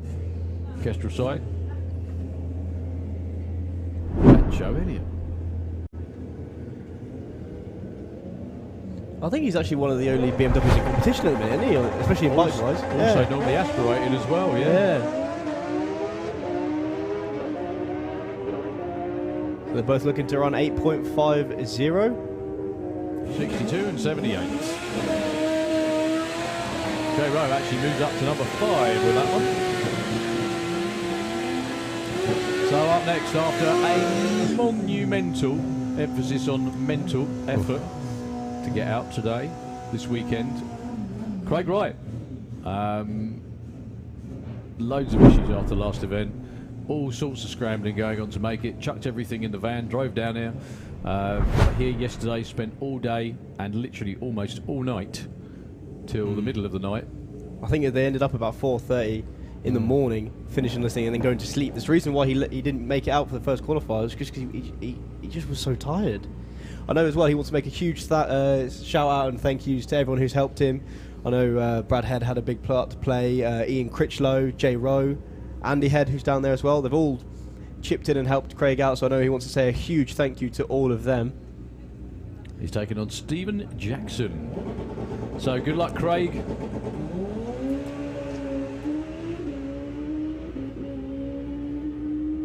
He's taking it nice and easy up the middle of the track, getting the checkout pass in. Still goes 8.64. Put your hands together for that whole team as well. Staying up till that kind of time, something I couldn't even contemplate, let alone working on something. Well done to Craig, everybody on the team. Problems for Steve Jackson, unfortunately. So he's being pushed back.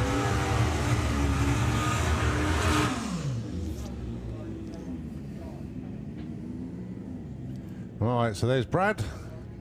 Currently number 2 qualifier, 8.55, going alongside Paul Adams. So I've got a bit of inside information. Brad's bike on this run, he's got a completely different idea of a tune compared to the round before, so he's trying to get off the line a little bit faster.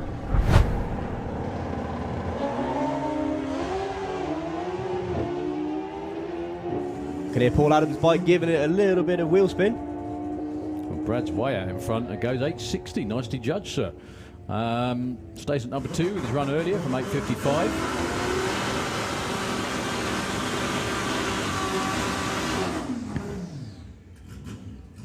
Stacey Reed. Now Stacey Reed's currently winning the money. So they've all put, I think it's £200, the winner for the person who goes as far under 8.50 as they physically can. It is that scam. I told you it's a scam to get people into comp bike. That's what it is. Well, I feel like if I was riding in Super Street Bike, I'd enter 8.50 bike just to win some money. Yeah, you have to stay in the class for the whole weekend, I think, is part of the rules. You can't just dip in, make one run and then disappear. That's It's not going to be slow either. 820, 169. Oh dear. Yeah, whoops. Look at boys. Oh dear, more beer money, what a shame. So we're on with VW Pro next. 1199 or quicker.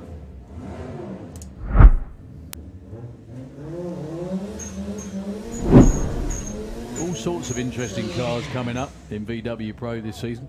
Have you seen, I can see the Ben Macy's altered. Oh, yes, I have. Yes.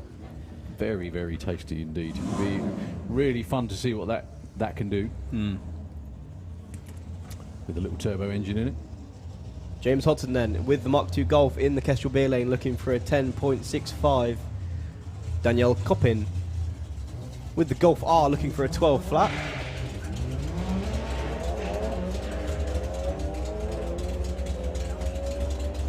Yeah, James Hodson is long gone. Still at 1089 at 130. Stays at number 4. Danielle actually moves up one spot to number 7. I'd love to know what they were thinking when they came up with the concept for this car. I don't think they were. No, you're right. You could well be right. It's like, right, we've got that thing laying over there, we've got these tyres, we've got this axle, we've got this engine. We'll build it and point it straight at the Christmas tree as well, I might add. Oh dear. Oh, we actually did a wheelie. That was good. Well, that's the idea. Yeah. Well, he's been 1187 so far. All being well, he'll go way under that. Oh, 1209, 113. Looked like he was on a real good charge there. 1319 in the other lane. Now, RB Tether's got a little message on the back of a card. I think it says happy birthday to Just Tom. To? Just Tom. That's to Tom's circuit. I would have thought.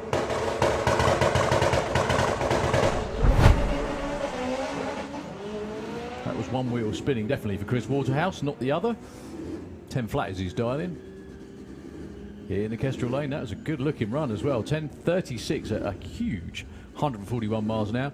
12.88 for Abby. I beg your pardon, sorry, 12.99 is the dial in for VW Pro, or minimum dial in if you like.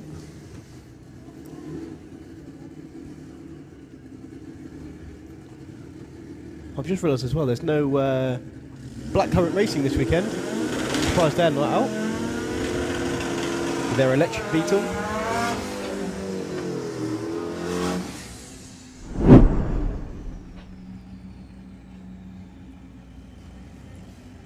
Oh, Chris Poyner with the Green Goblin. Looking for an 11.30 in the turbocharged Beetle. Against Graham Fairhead with the Misfit VW Type 3. Looking for a 10.50. Both of them bunny hopping away from the line.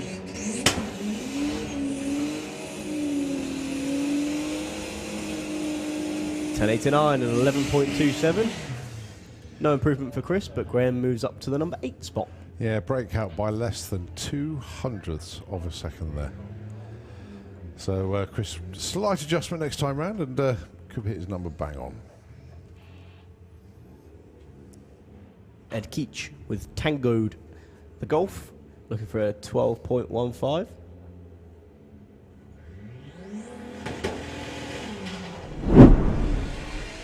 That's a much better launch than I saw in the last run.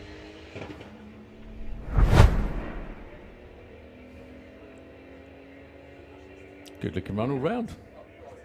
12.72. A half second off, stays number 4. So I think we've got a 950 bike. Street. Sorry, beg your pardon. Sportsman ET.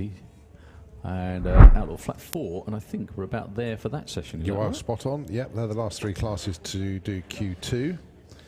Don't forget, 5:15, we're due to have Fuel Funny Car, to be followed by Comp Eliminator, Pro Mod, Top Fuel Bike, etc.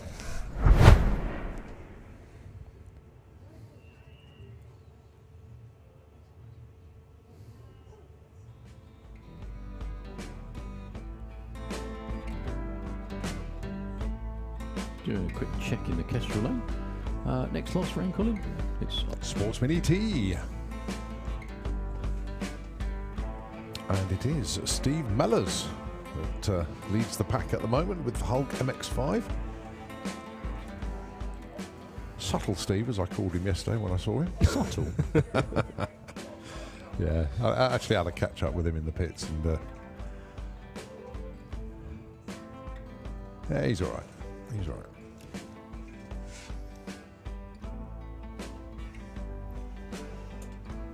I think he said to me actually at the next event he'll probably have the hard top on.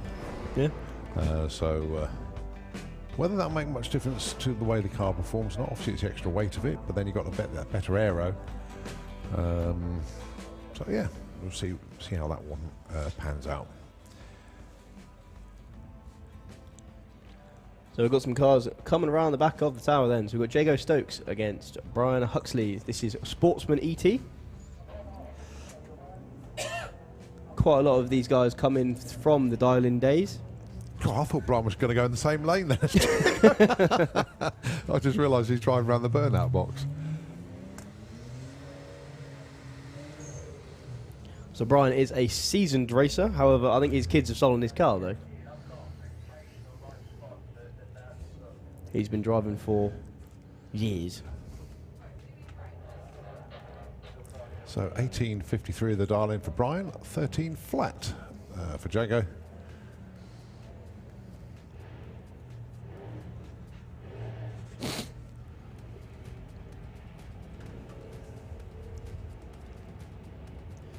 Jago's actually lowered his dialing by quite a bit. He usually dials in around 13.20, but he's gone for the 13 flat this time.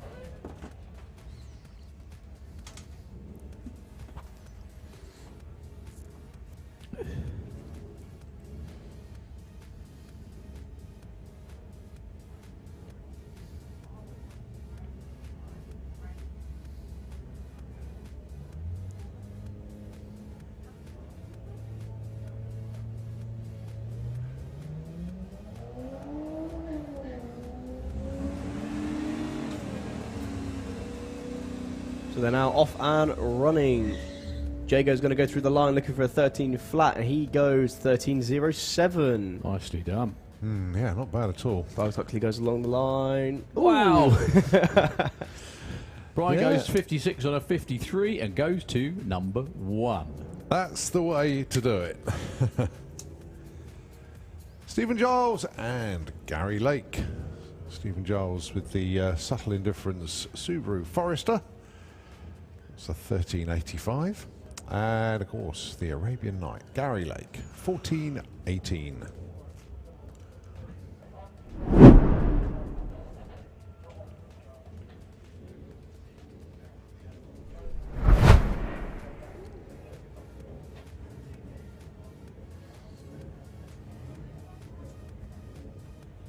Gary just inching his way towards stage, and he's thinking, where's that stage line? Then he hits it.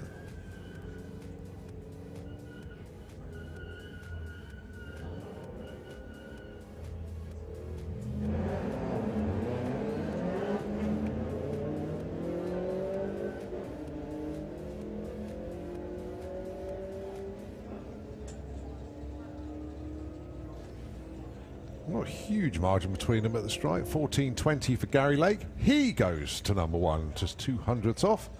13.80 breakout. 500ths too quick there for Stephen Giles, but it's Gary Lake now number 1, dropping Brian Huxley down to number 2. There wasn't a lot of room in there, so that's very well done. Yeah. All right, Chris Wynn and Richard Palmer up next.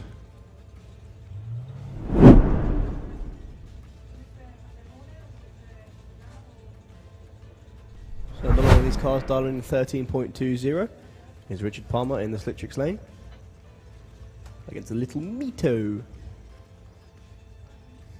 who's looking for a 15.55.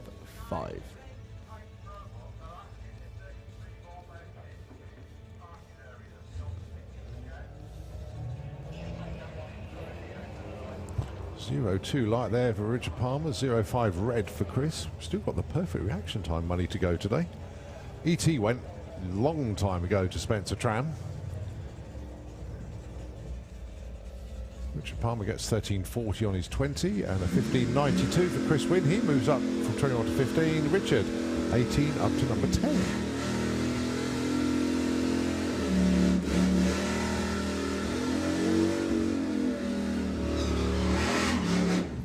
Sounded like Billy Mills, and indeed it is. 12.15 the dial in for him this time round. And he's got the track to himself. Gorgeously turned out truck this. I don't know if any of you guys out there have seen any pits, but just have a quick wander around this truck. It is lovely. Certainly a great addition to Sportsman ET. Yeah. Running 12.15. Next season we're going even quicker. Yeah? Oh yeah. Into Pro ET. Yep. Yeah, fair to say he's slowing that truck down to run 12s at the moment. Is that right? Yes, oh yes. Oh, nicely done. 12.18 on a 15, up from number 6 to number 3. Well, the Hulk MX-5 has now dropped to number 4, having been number 1. 15.95 the dial-in, 15.85 for Georgina though.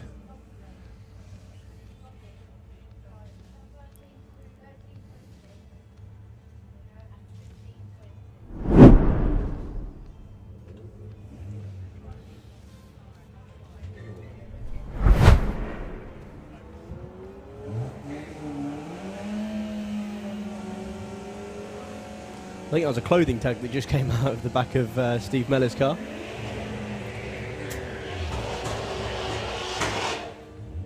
(16.17), that won't improve him. However, Georgina moves up to number 5 with a 15.92. Nicely done. So Ash Simmons with the Dream Wrecker. Matt changes the letters on the boot lid every time he comes around. He's got Boothman's no on there, or Boff. 15.20 here's Darling. Ash 13.26.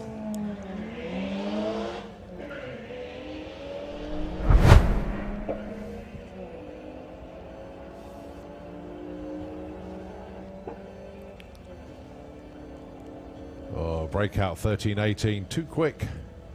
And Matt 15.75 on that 15.20. No real help for him there. All right, Debbie Taylor and James Grew. The Mustang and the Touareg.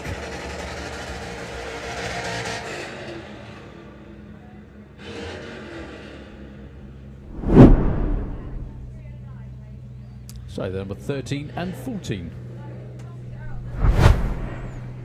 With the VW slightly higher. Slightly higher in more ways than one. Indeed. Certainly get more kids in it as well.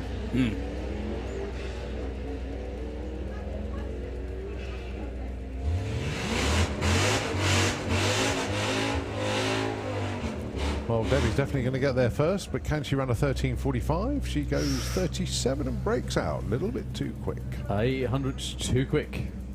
Even with the brake lights coming on off the start line too. 15.99, James Grew stays put. They both don't move.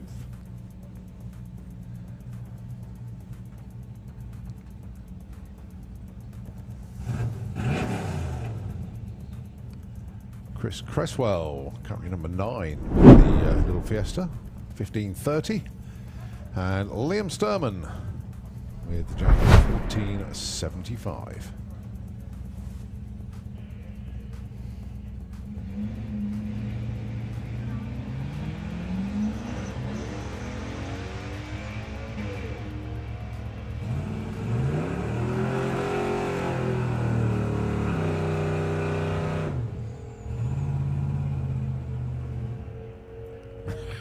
That's a proper breakout on it, nearly half a second.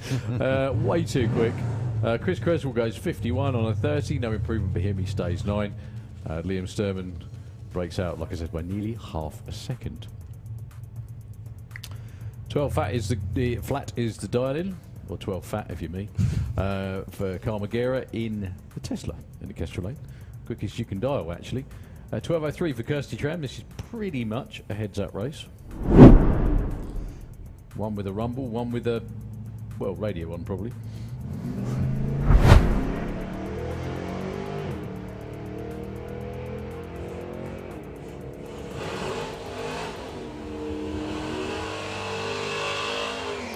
Kirsty's in front. Kirsty goes 12:10, closer to a dial and moves up one spot to 6.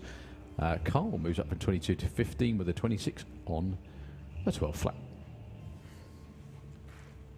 So Ashley Clark. Dad Andy looking on.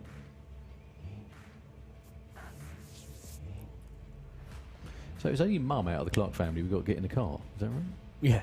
Yeah, it looks like it, doesn't it? Taking on Simon Andy and the Swarbrick. kids. Yeah, exactly. So Simon Swarbrick looking for a 12.12 in the pot. He's going to basically run and hide from Ashley. He's looking for a 17.00.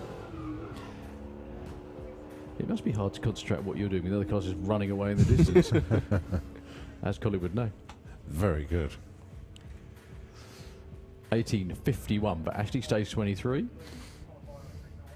No, of course it doesn't happen. Actually, the last, you keep winning all your races. That's what's broke, isn't it?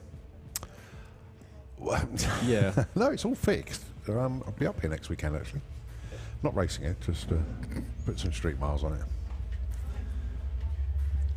Choose your Mustang then. We've got Holly Walters with the Walters Motorsport white and blue car, looking for a 15.40 in the Kestrel beer lane, up against Felicity Gibbs with the black and purple machine.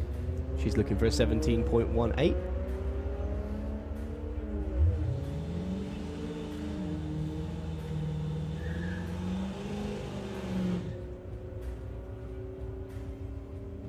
Or 15.43 with a 4. Holly moves up to number 3.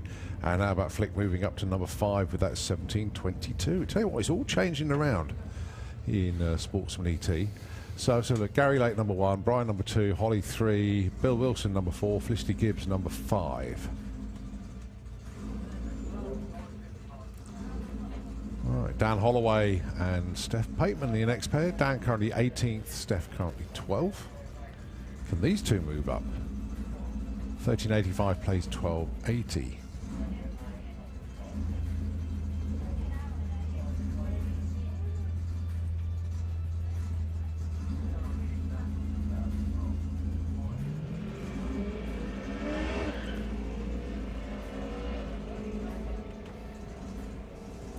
Both with 0 lights, which is always good practice to get them in now. Sets you up nicely for eliminations. And it's a 13.3 and a 13.86. Steph Pateman goes to number 1. Oh, it's all moving around. On the last run of the round as well. So that's really mixed things up. Well done to Steph. Takes the number 1 qualifier into day 2. It's now Outlaw flat 4.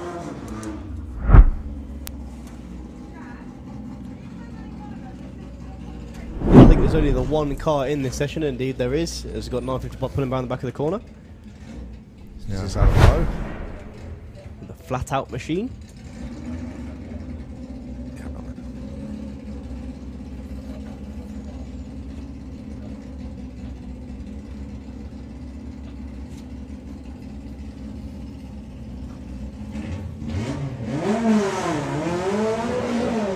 Went into the 10s earlier with a 10.93. That's another good, strong looking run. That's a That's lovely a very run. good looking run. Does it again. 10.95, 121. Not quicker, but backs up the run from before.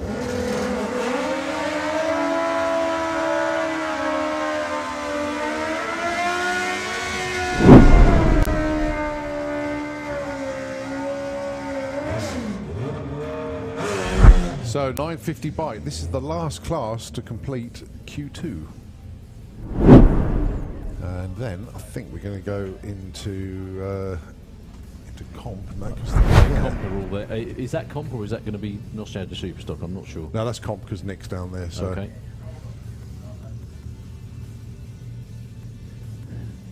we'll see what happens. So, Zoe Hallett and Rick Sawatsky, your first pair. Zoe's number 5 at the moment. We're way too quick with a 933. Rick, who we figured out previously, hasn't paid to race in years. Yeah. Yeah, that's a good point, For actually. the simple reason that when you win a class championship, you get your entries for free the year after, and he's won it so many times. Yeah, it's a little bit concerned at the top end. Yeah, I think he's done like 10 or 11 national championships now, so that would be like 10 or 11 seasons he hasn't paid to race. A lot. It is. Same as Stu Doyney when he was killing it in Super Racing Comp, wasn't it? Yeah, 4 years in a row he won both classes in the national championship. It's mad, isn't it?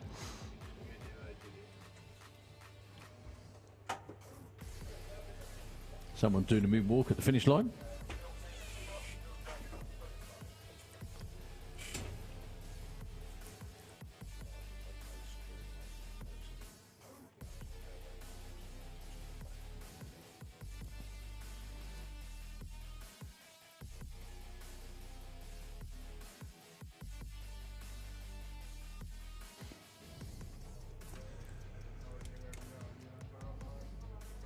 Well, it's needless to say that the weather is really Helping. helping us all this weekend.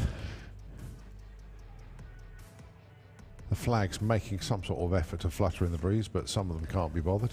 Yeah, only one windmill is on it.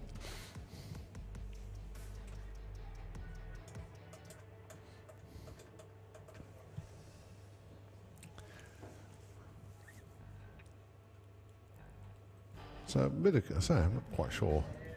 It's one of these, is like, do we hand it over or not?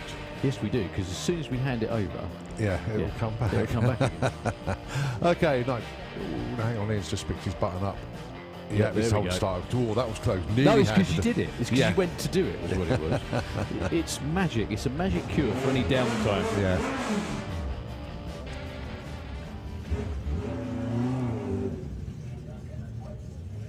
Actually, I think what Rick Sawatsky was doing then, he was just getting underneath the tower so he's in the shade, because obviously if the sun's beaming down on your black leathers, it does get a bit warm. So, yeah, he just backed underneath the tower. A problem no one's had for 9 months. Yeah.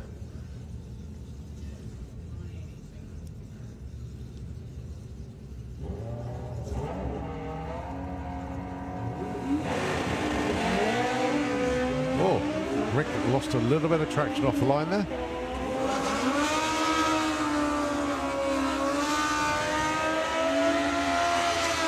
Sorry. 9:43. Sorry, too quick Big again. breakout. For Zoe. No such problems in the other lane with a 10:17, but no improvement either. Rob Stanley and Dave Hall, your next pair. Dave, number one qualifier, 950 with a 1. That's actually going to be tough to get around.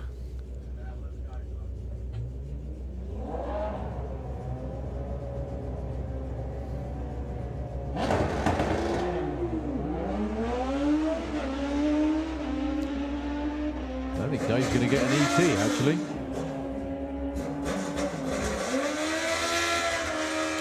.957, though, very nice indeed for Rob Stanley. 2 runs and a 9.5s. Dave's put at number 3.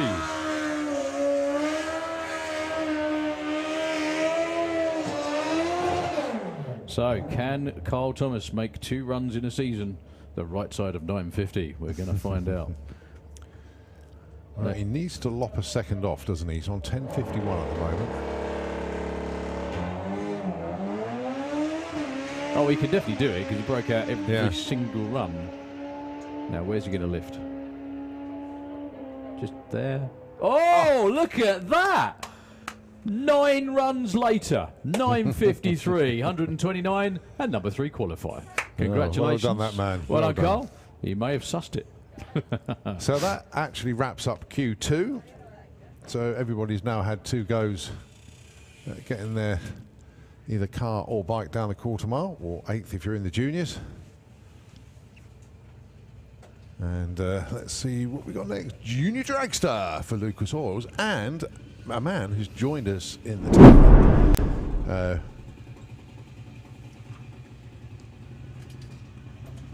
There he is, Rue Pitt from Lucas Oils. Rue, good to see you. Afternoon, Colin. How are we doing? Yeah, good. You've had a lot of time seeing all the Lucas teams this weekend, A lot of all time. over the place. How's it going down there? Yeah, really good. It's really great to be back at Santa Pod after a little bit of a delay, as we know, but it's great to be back and great to see the teams in action. Yeah. First of all, happy birthday. Thank you very much. Not that it's obvious from all the badges. And thank you for not bringing cake up to the tower as well. Oh, that's because okay. I wasn't allowed it. So Yeah, well, we gave you some cookies yesterday. Shh, shh. You're not supposed to say that. No, they have not been opened. So, no, appreciate that. That was good fun. Good fun. So, Lucas Oil's Junior Dragster, and goes without saying, Roo, massive, massive thanks on behalf of Lucas Oils, on behalf of Junior Dragster for the continuation of the sponsorship from Lucas Oils. It's greatly appreciated. And it's been quite a few years now, Yes. the continued support for the juniors from Lucas. And of course, you're involved with individual teams within Junior Dragster as well. And of course, supporting them at the Hall of Fame as well. So it really is an all-round effort from Lucas, and it's really, really good. Yeah, absolutely. As you know, Colin, we just like to be able to support grassroots motorsport, which really starts with these juniors. It does. It does. You've got Tom Peters and Jacqueline Bartlett, your first pair out. They're currently 22 and 18. And they are going to end this session in the same spots, actually. 22 and 18, 0.16 and 0.17 on the reaction times.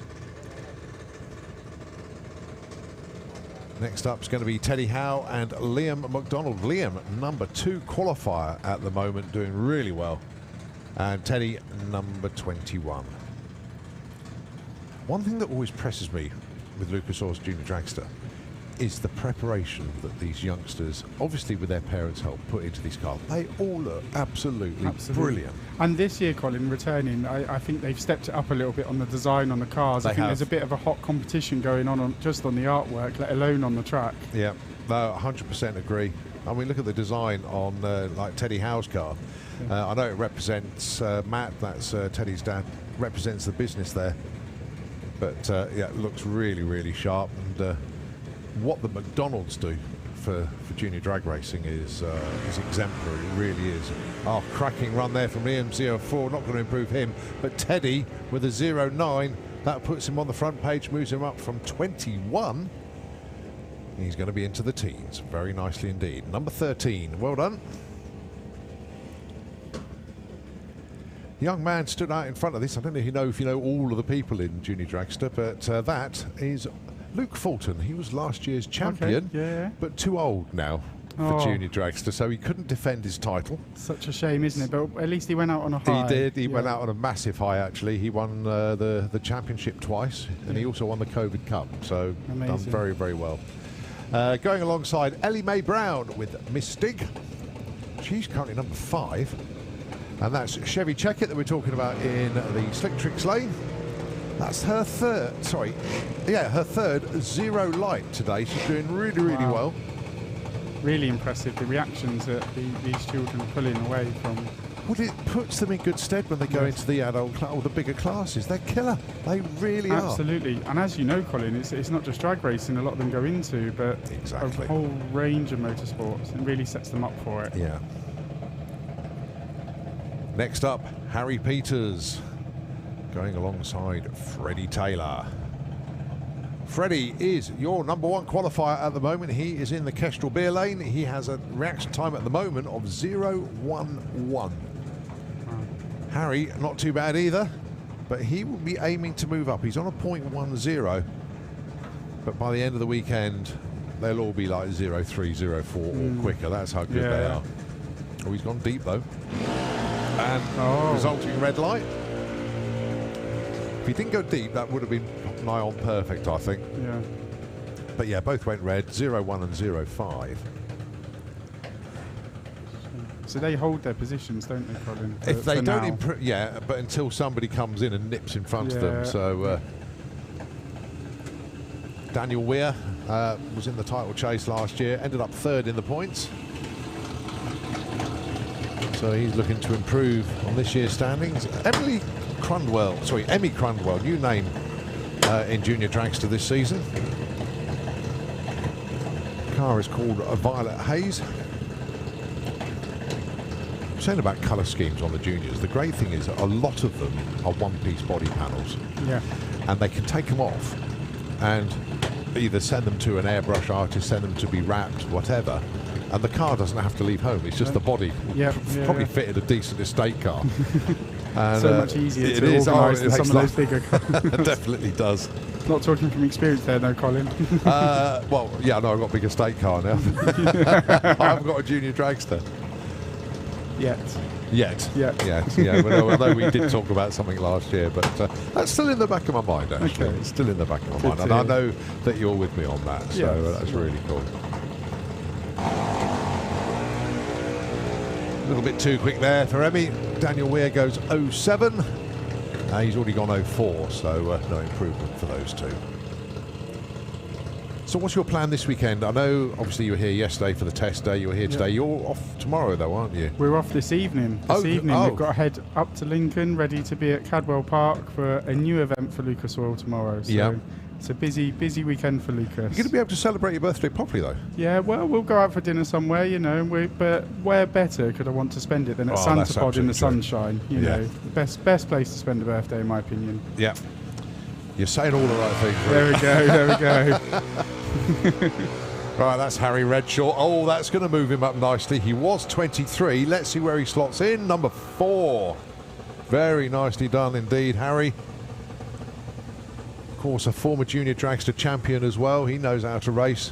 And I believe, if I just double check the stats, I think he is our points leader, having won at Spring Speed. Huh? A good start to the season. Oh, then. he's had a cracking start. Absolutely cracking start. Yep. He has got 830 points coming into this event. Luke Mugridge, number 2. Mackenzie Love, number 3. Right, that's Ted Sullivan down there in the Bulldog Dragster. He is in the Kestrel Lane. And it's the Boost Monkey Dragster of Grace Smith, currently number 17. So if they can go quicker than 0.10, they are going to get onto the front page. And I think they have both just done that. Yep. 09 and 06. Let's see where they end up. 16 and 11. So Grace number 11 now, Ted number 16. And what that's now done, it lowers the front page to a 09 now, so it keeps shuffling around. Yeah. One of the Lucas cars, and of course it is one of the Coopers down there. That's young Jake. It's great to see Team Fenny out again. Obviously, Andy Fenson does a lot for the juniors. You know, always a bit of advice in the paddock for. Well, he for gets in those touch with me teams. sometimes. He said, "Oh, I'm teaching 3 this weekend. Or I've got 6 on the go." You know, it's just like constantly getting young juniors into the sport. Absolutely, and I think they've licensed one this weekend, Colin. You know, Wouldn't surprise me. So Jake needs to improve. He's currently number 26. That's purely because he went red in Q1 and in Q2. He needs to get one on the right side this time. Finley Fag, currently number 9. She is in the junior modified car. In actual fact, they're both junior modifieds. Let's see. A green, please, Jake. He gets one.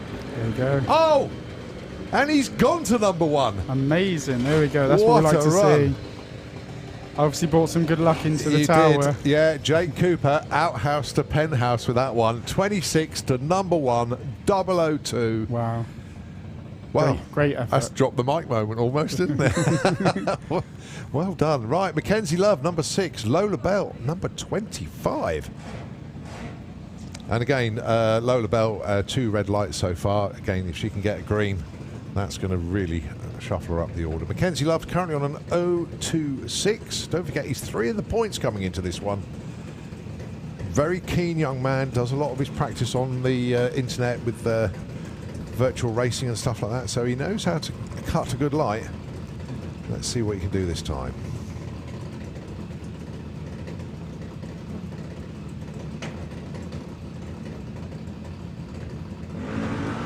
We tried 07 red, but it's an 09 for Lola Bell. 25's going to shuffle her up to around about 17, I think. 18. But again, a step in the right direction. Well done. Tony seems happy. And Shelley, of course. It's a family affair down there. 3 generations of the Pearson stroke Ken family all taking part. It quite literally is a family at Santopod, isn't it? It totally is. Right, Kai Cooper, the other one of the Lucas Fenny Racing Dragsters, and it's Damien Redshaw with the other Odyssey battery cars. Kai 22, Damien 15. See what they can do this time round. Oh, Kai really tried one there when 09 red. Flinched just a little bit too soon. And I don't think Damien's going to have any help with his run either. 0.22. No, they're going to stay put. 22 and 15. Yeah. Kai, of course, in the last round managed to score that ultimate goal of 0-0. Yeah, he took the money. Whether he saw it or not, I don't know. But he came and collected it, that's for sure. It's been great being down in the paddock and seeing all the juniors again, and they're obviously excited and raring to go. Although this is round 2, they've settled in a bit. Yeah. It's always exciting at the start of the season after such a long break over the winter.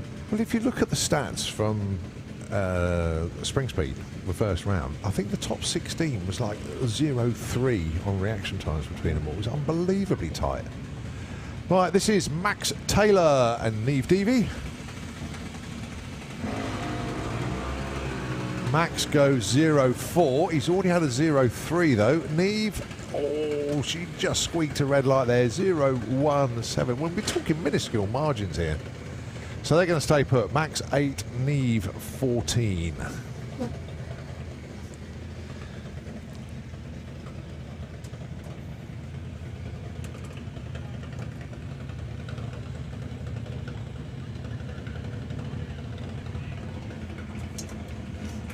Jack Taylor, Richard Wilcox. Richard Wilcox, of course, double classing this weekend, junior drag bike and junior dragster. Incredible. And not only that, he got a countdown tree, or sportsman tree if you like, in junior dragster, and it's a pro tree. In other words, all the lights come on at once and then they go out. Wow. So he's having to adjust every time.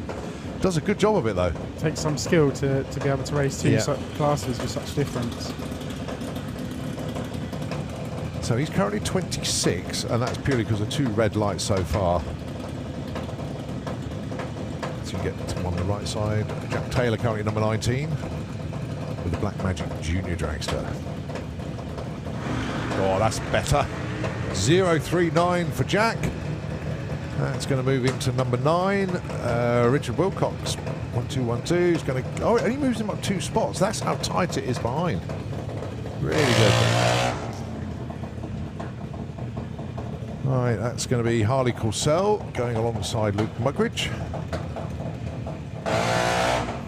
And Luke's car calling is my favourite design. I think. You Not that I like can that? have a favourite, but I really like the effort that's gone into the paintwork there. It's pretty cool actually, and he was the national championship runner-up next year. Not that you have a favourite before the season starts, but I think he's the one that everybody was watching out for. Yeah, contender. Good word. Bookie's favourite. Yeah, that's it. Yeah, he's qualified number 4 at the moment.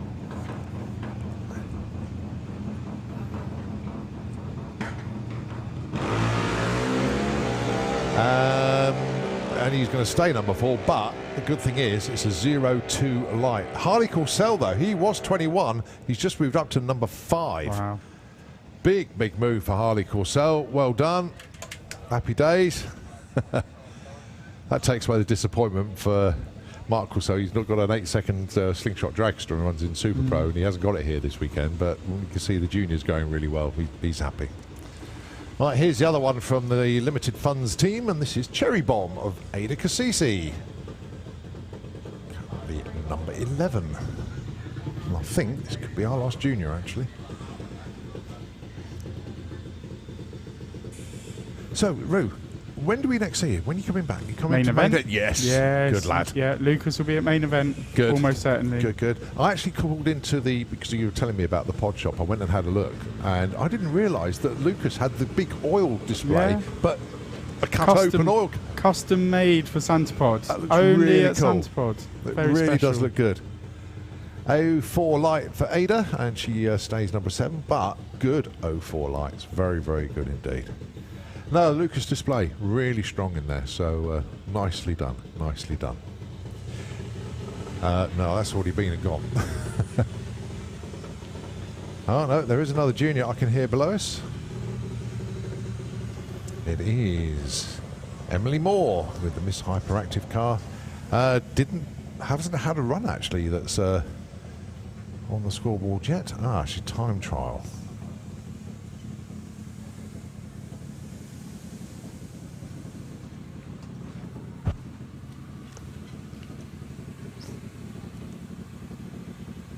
Now that makes sense now.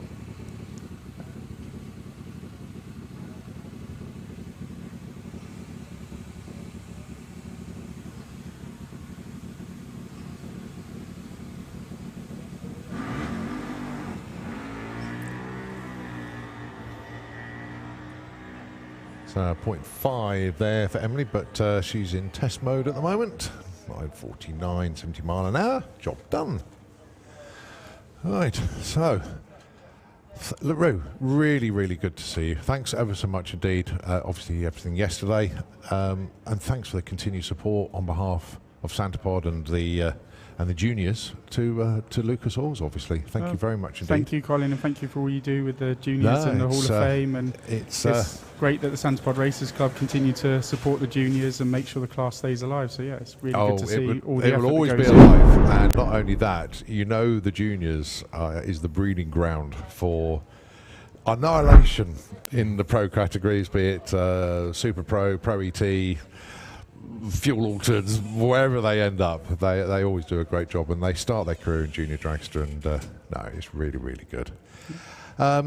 Once again, happy birthday. Thank you. Hope you find somewhere to enjoy it, and have fun tomorrow looking at the Rowdy stuff.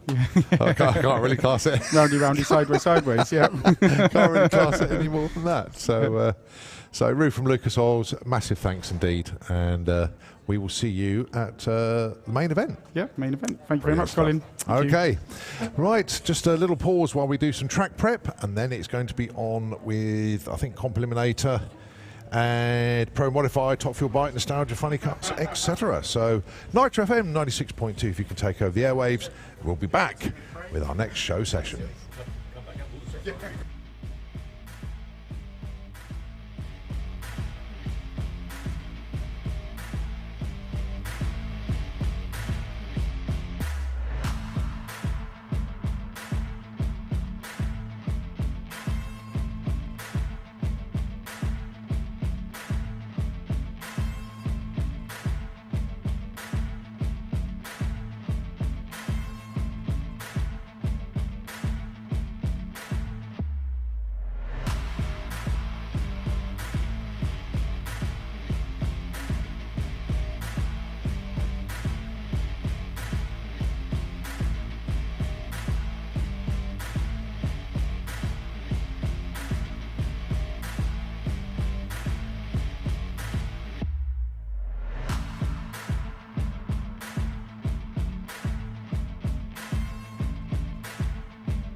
Missed out on the championship last year. Maybe you can go one better this season.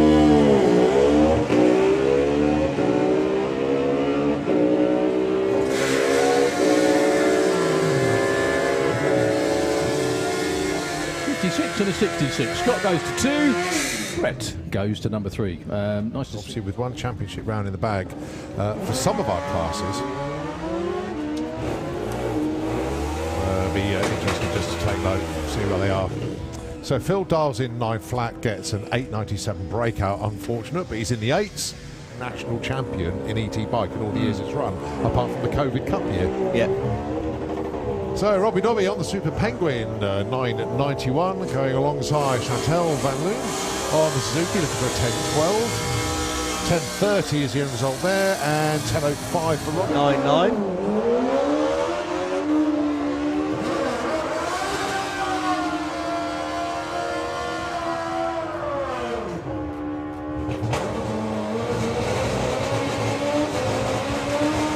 Well, breakout. Bikes. These two are pretty much the best of friends.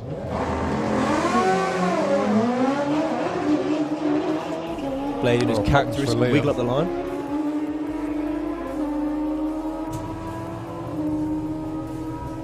.907, 147, plays a 10.94. The rest of the Kings, Ollie King obviously down there.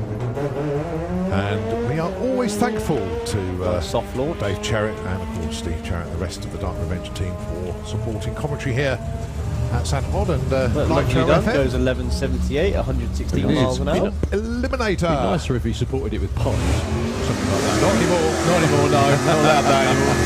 That ship has sailed, I think it's fair. So, comp eliminator on just what's been a beautiful day to go drag racing. Approaching 5:30, we've got a couple of hours left on the schedule. So Dan and Nick Williams. Nick 9.56 at the moment, number 1 qualifier. Dan 10.87, currently number 3. I was going to say nice to see Keith standing in the middle, but he's wandered towards Dan. Oh, it's only because Gary's in the way, and of course Jason Pickett's Everyone down else, there as yeah. well. Yeah.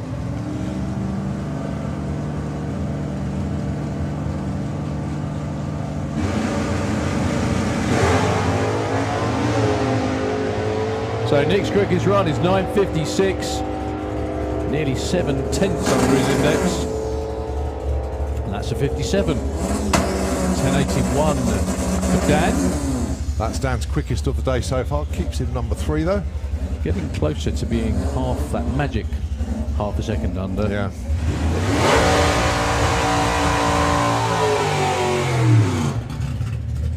Simon Crowley with the Trader Queen Golf. He's actually had probably the opposite issue of most other people. He's trying to harness the boost that he's got. But when he gets that thing figured out, that will be a rapid car. Taking on Steve Lloyd. Double classing this weekend in Nostalgia Superstock and Comp Eliminator. Yeah, rather worryingly, Steve is starting to get a handle on this drag racing load because he's done everything. You know, It should he's be worryingly. well, because he doesn't just take part. He likes winning. Oh. To Steve, and yeah, nice guy, but don't underestimate him. Oh, honking the front wheels up. Best ever launch. He was right on the chip for that one. So far on his 11.21, goes 11.33. Simon Crowley, 11.64, but I think that's the first time Steve Lloyd seen daylight then the gantry on launch. That was excellent. Well, another one of those speed doesn't match the run sort of thing. 11.64, but 1:41 for the time in Crowley.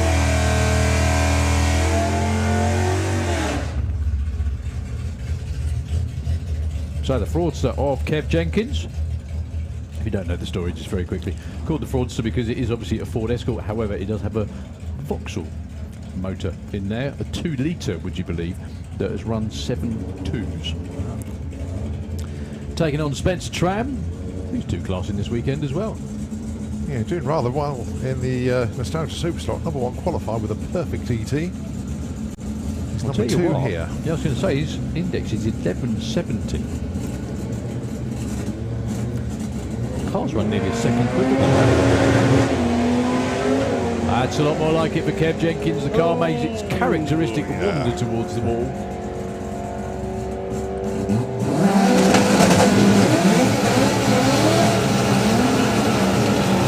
Shame that was looking good. Spence stays number 2 with an 11.13. which is just over half a second under his index.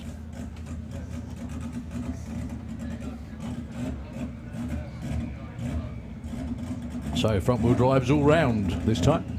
They share the index of 9.20. Now there's a lot of front wheel drive cars out there that could absolutely destroy that index. Yeah. Ahmed Jamshid's car in the Kestrel lane is actually one of them. They've just got to stitch the launch. They've got the back end absolutely sorted. Have they? Yeah, over 170 just about every run. And Terry Newton isn't exactly far behind either.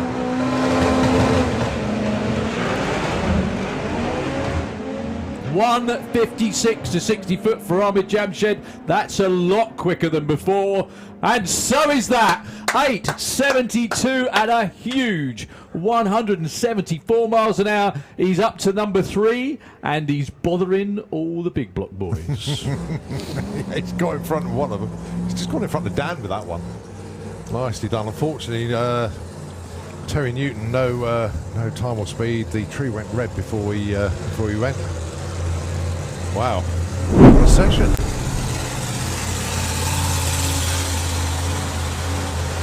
As we move on to Pro Modified.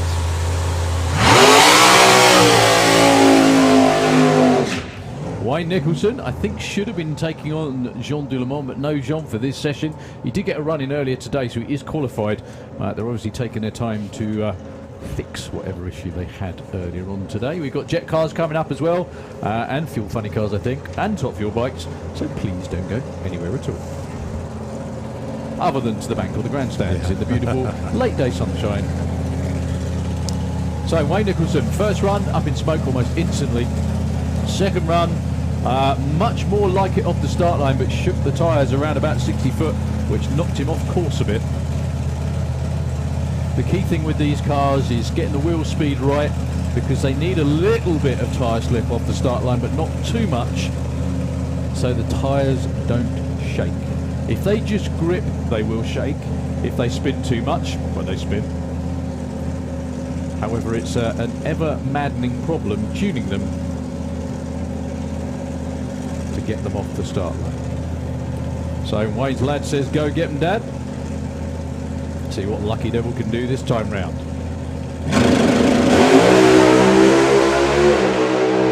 The answer is an absolute stormer for Wayne. Oh, 488 at 243 miles an hour. Kicks his personal best into next year. I don't think anyone was expecting that. My goodness me. I'll tell you what, I've got the answer is an absolute stormer for Wayne. Oh, 488 at 243 miles an hour. Kicks his personal best into next year. I don't think anyone at 243. Ladies and gentlemen, please raise the roof for the whole team down there on the golf cart. That is absolutely outstanding. They just totally skipped the 590s as well. That wasn't like a tickle into the fives. That was wallop. Wayne Nicholson, I know you can't hear me all the way up there, but if you can, take a bow. That is ridiculous. He's gonna. That's one of the ones that the crew's gonna tell him what he ran. Have a sore back. Oh dear. But the crew are gonna tell him what he ran, and the turn-off crew are gonna tell him what he ran, and he's gonna go, no, something off. I think probably. No way. Oh my word! Do you know what? That was worth getting out of bed right past 4 in the morning for. That was spectacularly good. Oh. And I don't think in their wildest dreams they thought they were going to do that. It's a 203 back half. Wow.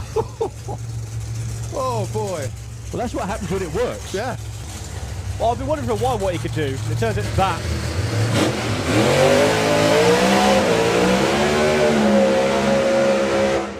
Well, you two gentlemen out there in the red and white cars, you have some company in the 580s. Boy, have you. And not only that, obviously Wayne's taken number 1 qualifier. I think the crew and Wayne may be missing in action tomorrow. They might have hangovers to wear off a bit. I mean, bear in mind, if you haven't been drag racing before, it doesn't sound a lot to knock 2/10 off your personal best. Trust me, it's enormous. It's like all of a sudden, let's just say an AlphaTauri whooping Max Verstappen by a second a lap or something like that. It's like, it's almost unheard of, actually. dear. Anyway, we need to calm down. No, we don't. No, we don't. Sod that. We could be calm all winter. Yeah. So, Bobby Wallace in the Kestrel lane. Well, Wayne just about equalled Bobby's personal best, which was a 588 until then. He's in the nitrous car in the Kestrel lane.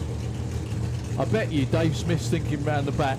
Someone probably just told him what Wayne did, and he goes, he's probably sitting there going, oh God, what have I got myself into?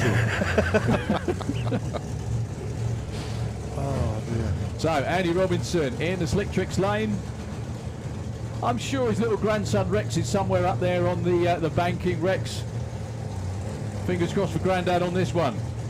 So we've had one 580 something. Can we have any more?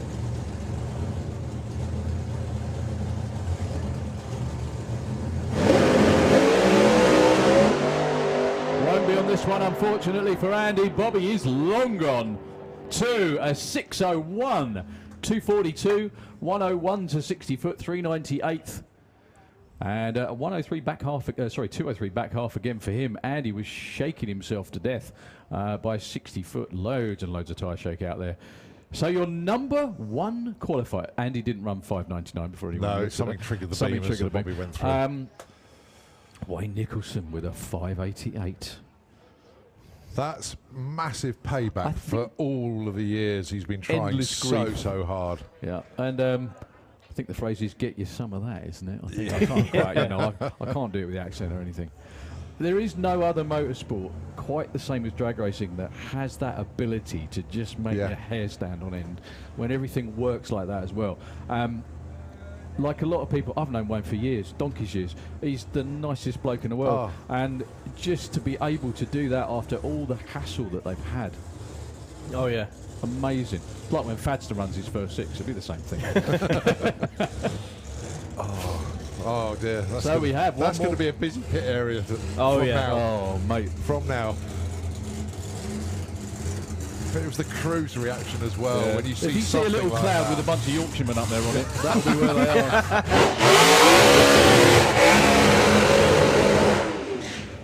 I think he does the burnout on the limiter, doesn't he? I wonder if he's got a soft limiter in the car It's got to itself. be. Yeah. Well, you see, the thing that gives it away is that the exhaust note and the fact it's there's a little bit of fuel coming out as well, which is normally the sign it's on a limiter of some sorts anyway. But if that's the actual race limiter, I'll be very surprised because that didn't sound actually that high. However, fingers crossed for Dave. I think he nearly got to half track last time, but it didn't seem to shift into second gear. It was a nice launch. Everything went well. I do wonder whether he's... the reason I say this is because when Barry and Andy ran those fours at 300 miles an hour way back in 2002, I was sat round the back of the tower waiting to do my licensing run. And I remember someone came over to me, like the place went bonkers. I couldn't see because I was strapped in the car. And someone walked over to me and told me what they'd done. And I went, oh my God, what am I doing? Right? And Dave Smith has just come round the corner and he's seen the 601 at 243 on the board, thinking, what? I've got to do that. I'm sure he's perfectly capable. Good news is this time round, the engine stayed lit, backed up nicely. The other thing as well that people again don't see is that Dave sitting in the car down there, he can see Andy Robinson's tyre tracks out there on the past the start line. He can see the tyre shake, and it's not what's the word I'm looking for? Encouraging. It's not comforting. Let's put it that way. No.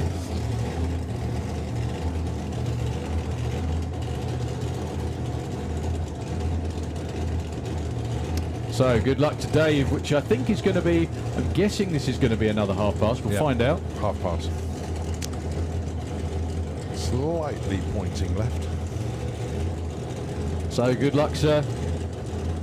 Keep it nailed.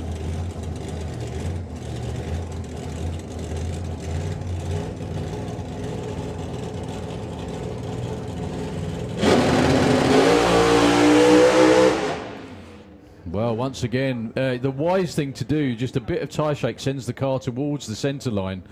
And Dave absolutely does the right thing, lifts out of it. There's no point in being a hero and keeping it nailed or trying to save it, especially when you're licensing, because that's likely to not count. Well, you certainly got the launch down to a T and the burnout. They'll have 3 more goes tomorrow. Yep. All right, top fuel bike. Got 2 of them down here. So no Al Smith. I hope whatever the problem was for Al Smith on that first run, unless Phil's going through the bike with a fine-tooth comb.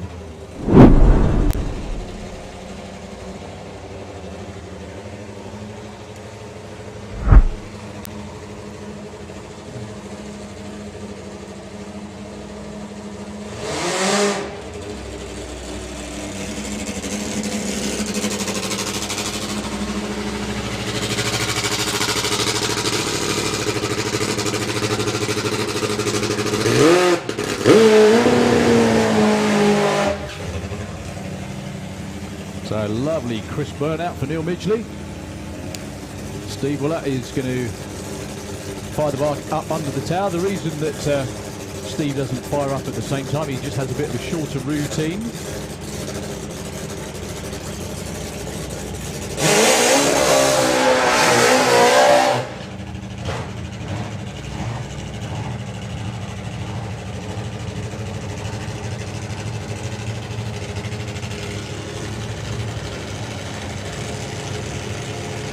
So backed up and going in the right direction.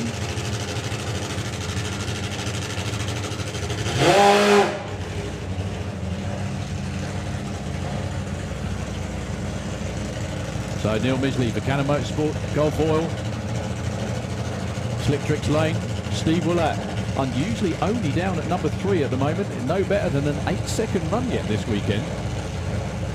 He's well capable of knocking on the door of the 5 actually. Beautiful looking run for Midjo. He's still going. Clicks it early to a 6:55 at 174. Rather soft actually for Steve Willett. 6:61 at 194. Yeah, when I say soft, 1.13 to 60 foot and 4:33 at 182 to the 8th is nowhere near where he'd normally be. Neil Midgley takes the #1 spot at the end of day 1. 102 to 60, 4:17 at 175 for the 8th. Again, that is comparatively very, very soft for both of those machines, even though it sounded quite evil, frankly. Yeah. So we have a rattling roar around the back, and that can only be a Nitro Funny Car. My very best guess it would be Tim Garlick, because he normally starts about somewhere halfway down the pairing lane and just drives round. Yeah, there we go, there's Tim's van. How did I know that? It's like, stop it anywhere, lads. As long as we're in the pairing lanes, it doesn't really matter. I can drive, I'll drive the rest of it, it's fun. Well, you don't spend all that money for a race car and then tow it everywhere, do you? Exactly, there you go. And, as if by magic, 1 Nitro Pontiac.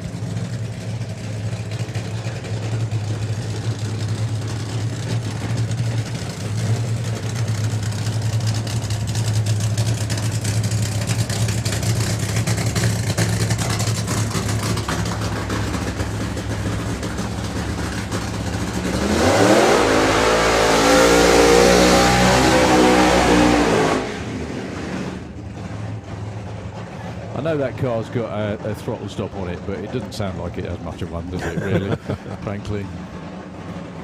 Also got Wendy Baker down as well with a time warp. Not going to be side by side, she'll be round in just a minute. But Tim Garlick has kind of been at the forefront of Nostalgia Nitro Funny Car for a while now. He's going to have a bit of competition in a few weeks' time, though, at the main event. I've seen that Paul Harris has already entered. So, yeah, it's going to be fun.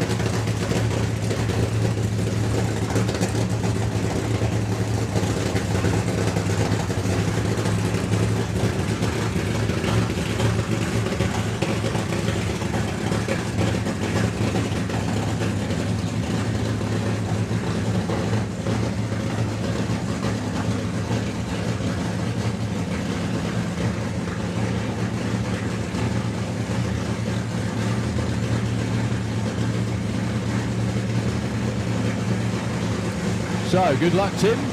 Checkout pass earlier.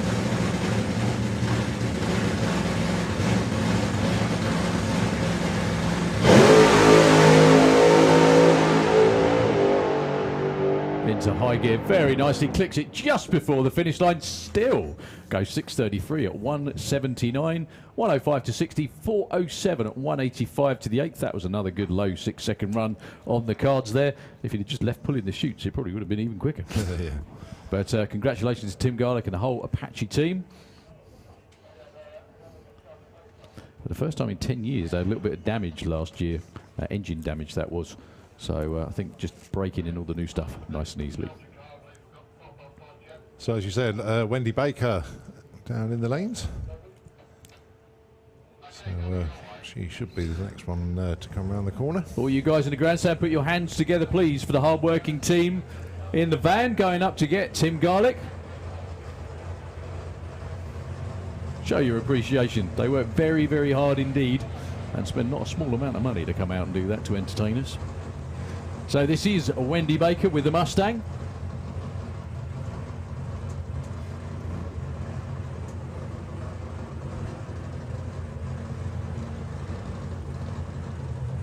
Hopefully this will be a representative pass. I can see Mark Hartnell out there. He's getting ready to back her up. Yeah, it's the first time in quite a while that Wendy's got behind the wheel of the car, so... Yeah, they were out of the European finals last year, I think, but that was, again, it's still more in test mode than anything else.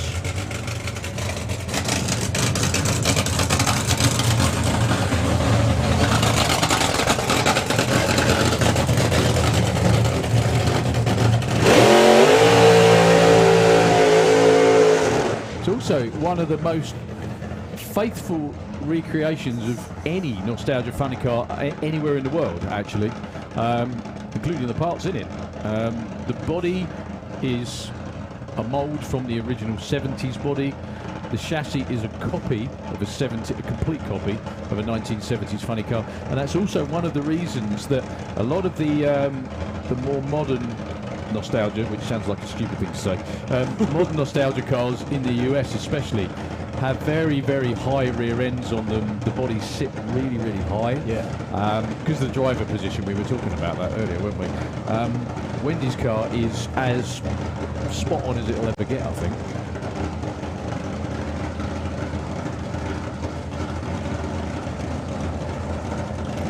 This is first run of the season, so will undoubtedly be a test run, maybe 60 foot, maybe 330, there or thereabouts.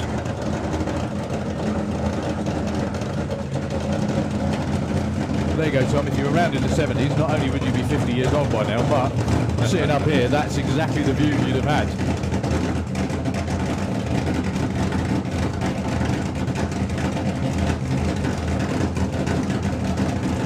So the pins come out the chutes, throttle stop comes off.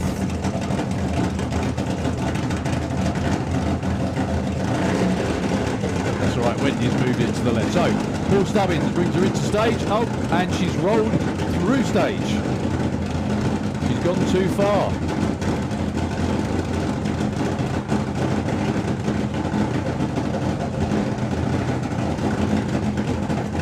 Okay, she's going to roll it in again.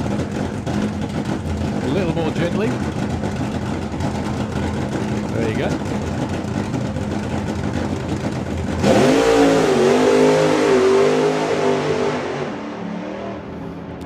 Well, a bit of a fiddler's elbow going on, but that was really nice all the same.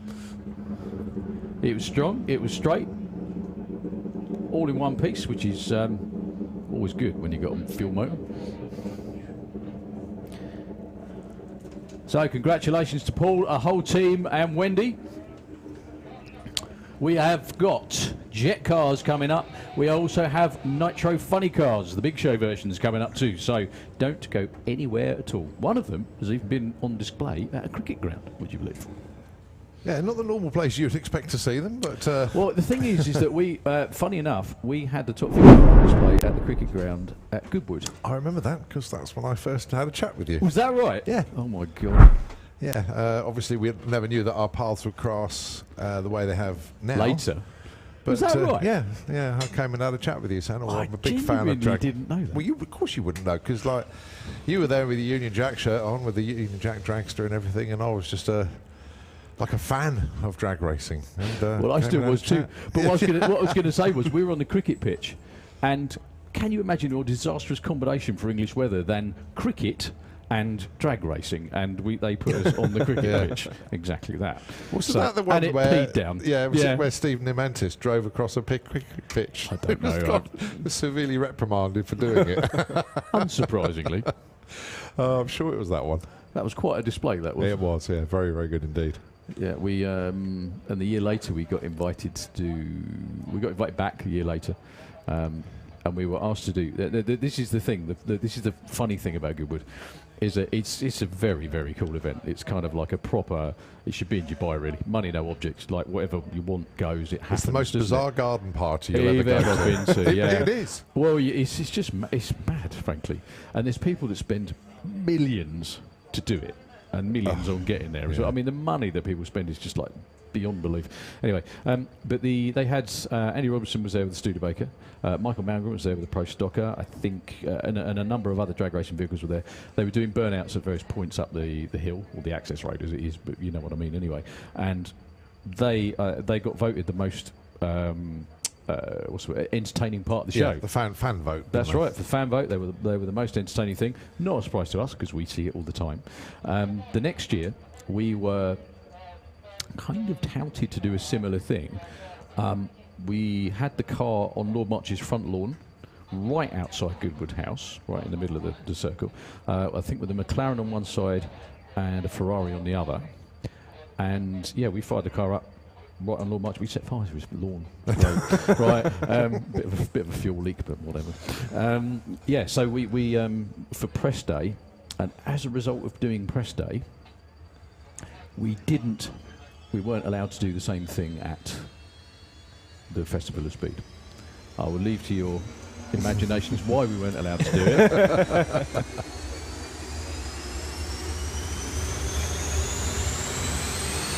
But anyway, drag racing cars and cricket pitches do have a little bit of a history. Yeah, brilliant.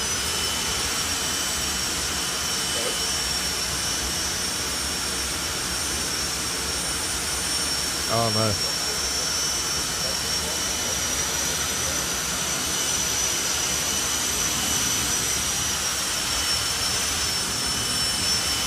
Okay, so we move into exhibition, and it is Roger and Martin.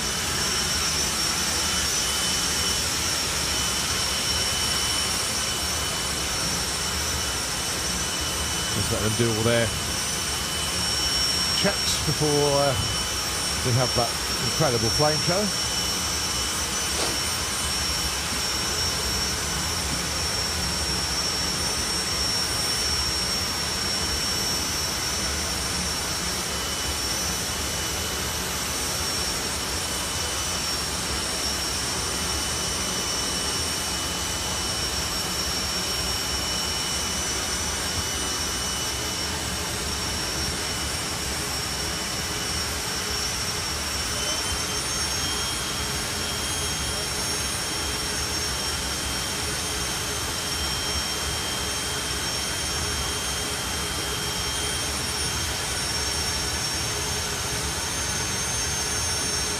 Well, Helen's ready, so we're waiting for Rich. Yeah, Richie's down there as well.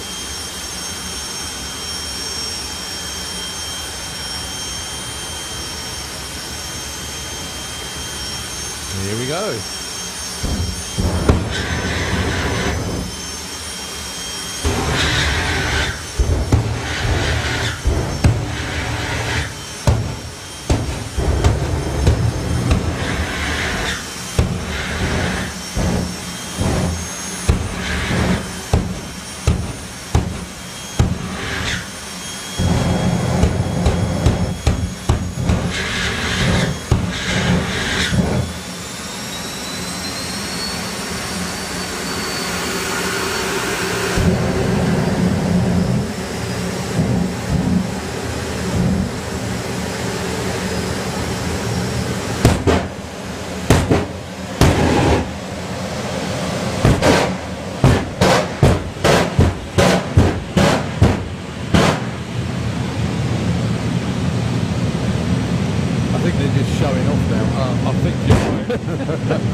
rather terrific show, I would say. So, Firestorm of Roger Goring and Fire Force of Martin Hill.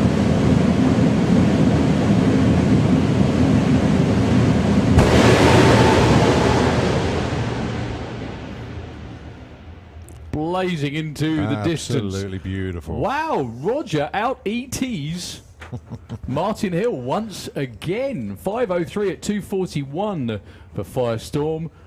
5:05 at 2:37 for Fire Force number 3. I think Martin clicked it slightly early, but still. But that is entertainment with a big capital E. Proper, We like that a lot. That was very good indeed. Ladies and gentlemen, once again, raise the roof. We have more jet cars. We have more Nitro Funny Cars. We have more racing for you this evening as well. Talk about value for money. Oh, yeah. Dearie me. I feel like I've just done like 9 rounds with Mike Tyson, and that was properly hitting me in the chest when Martin was hitting the afterburner. Well, you're going to get it again in a Oh, moment. yeah. Although maybe not quite the same as that. Well, we'll find out, won't we? Well, don't forget, the Spider-Man machine is directly below us now, and it's the same engine as Fire Force 5. It's the engine is actually a turbine out of a Sikorsky Sky Crane helicopter. So if it's right, forgive me for being dim. I always presumed jets were in jets, as in planes. Yeah. So, go on.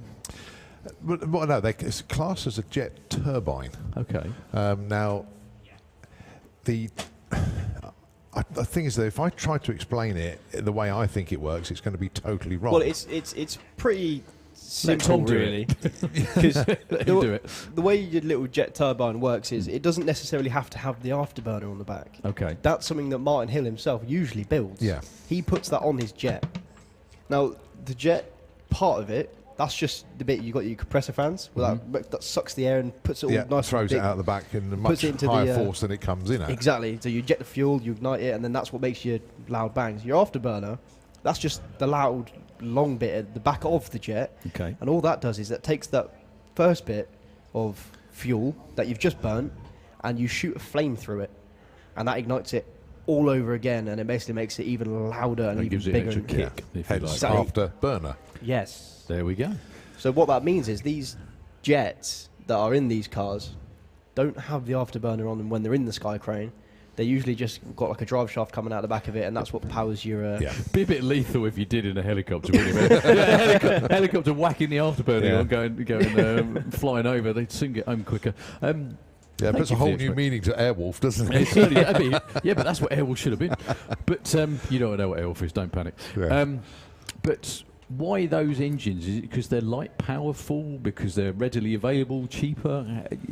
I'm not sure why these engines in particular. I think the reason why Julian Webb's gone for this one is because Martin Hill knows it very well. Yeah. And there's no secret that jet turbine parts are becoming rather expensive these days. So it's familiarity. It's getting very, very difficult to get hold of jets these days. It used to be like, we could go to a boneyard. I think that's what they call them in the States. And there's a plane over there with 4 jet engines. Now it's getting very, very difficult to get hold of jet engines.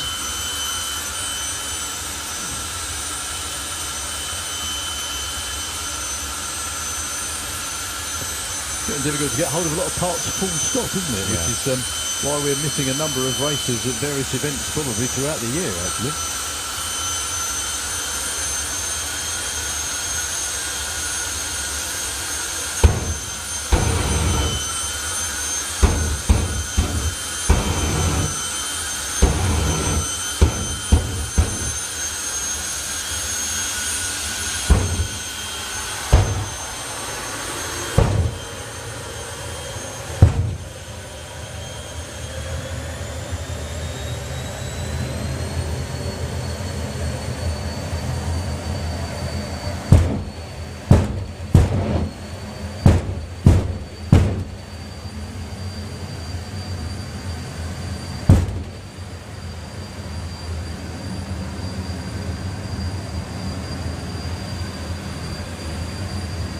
So the Spider-Man of Julian Webb.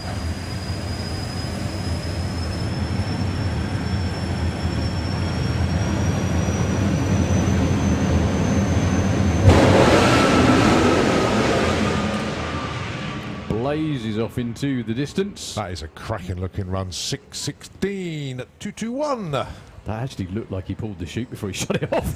That's actually an impossible thing to do, I know, but it did actually look like he was still flying along with the chute open. Doesn't have quite the same effect on a jet as it would do on a regular car. So a bit of a track sweep, and Nitro Funny Cars coming round underneath the tower. The big show versions. Ladies and gentlemen, put your hands together again for Julian Webb and the team. Thank you very much indeed to Sean Bowe, by the way. Sorry, Sean. They have actually run a 5-second run in testing a couple of weeks ago already. So I don't think there's any Kevin Kent. I was speaking to Shelley Pearson before, or actually whilst the juniors were running, and she said apparently there was quite a lot of damage on Kevin's car. They did a whole complete engine change, which is not unusual for a nitro car, but They'd rather not have to do it. yes. The thing is, obviously, Kevin's got this weekend. 4 weeks' time is the main event, and hello. Oh no, he's there. He's here. Wow. So never believe Never anyone. believe that you anything talk to. Kevin tells you. We had loads of problems. Oh, maybe not then. So we'll have side-by-side Nitro Funny Cars for this run. It will be the Gladiator of Mark and Jackie Hawkins. Yeah, I had a chat with Jackie yesterday. She said, I won't be coming down to the start line. I'll be staying in the pits to watch. And oh, there she is in the back of the truck.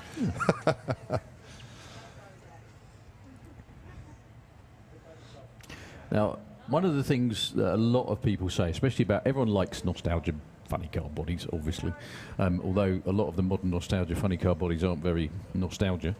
They say that you can't make a really cool-looking modern funny car body.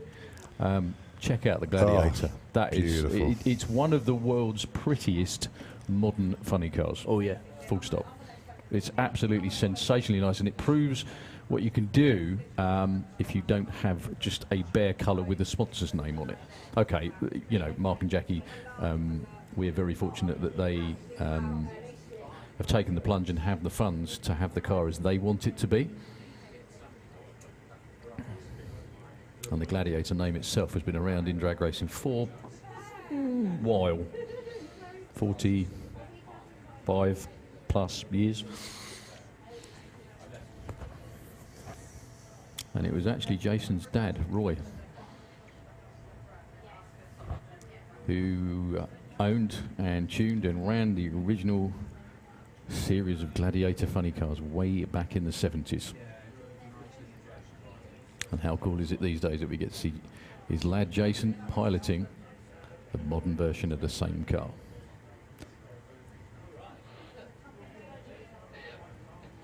So Kevin Kent and the whole team, I'm sure that was a pretty monumental effort to make it down for this round to run side by side. Bear in mind, earlier today was the first run of the year. It was probably only supposed to be a test run. However, these things disassemble themselves way quicker than you can put them together, ever.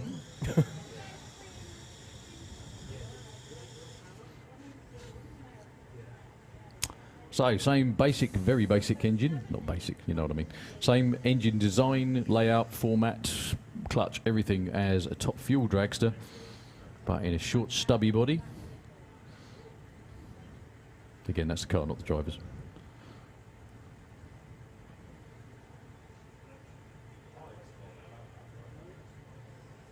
So we've got potential of 5 Fuel Funny Cars at main event if they all show. Potential, yes. Potential, yeah. Fingers, toes, legs and eyes crossed, I think. If Patrick Pearce can make it over from that's Sweden what I was again. thinking. Got a new car to nail together, which I think they've pretty much done. So, yeah, we really do hope to see Patrick and the team back over at the end of next month. There aren't many opportunities to run a Nitro Funny car in Europe, other than here, frankly. I think he's found pretty much all of them. Running it on yeah, absolutely. certain motorways. Although we can never condone or promote that. No.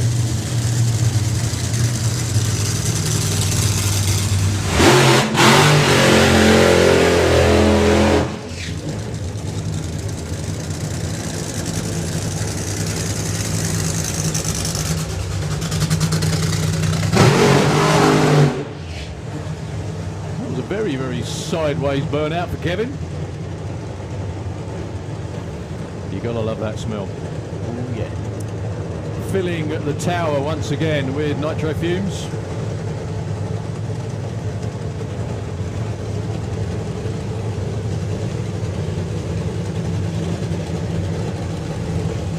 So this is Jason's first run of the season. Finished out last year winning the European finals. Kevin Kent with one of the most unusual moments of the season last year. Had a timing issue on one of his qualifying runs on the Friday, and the race director said, yep, you can have another run, and Kevin went, okay, when?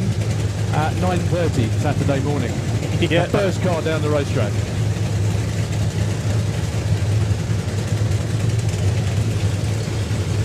Of course, these cars like the slicker tracks. That's why they run so early, before even Top Fuel Dragster come out.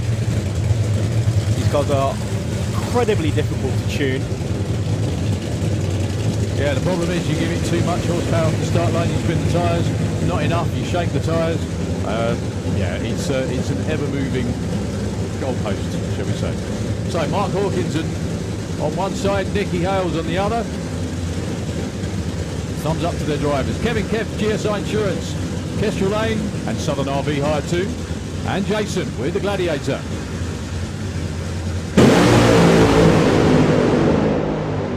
Kevin with cylinders out off the start line and shaking tyres as well, about 100 foot out. Well done to Jason and the Gladiator team, 5:11 at 1:59. 0.9, well, mid-9, 60 foots for both. Yeah, Kevin dropped a cylinder almost as soon as he hit the throttle.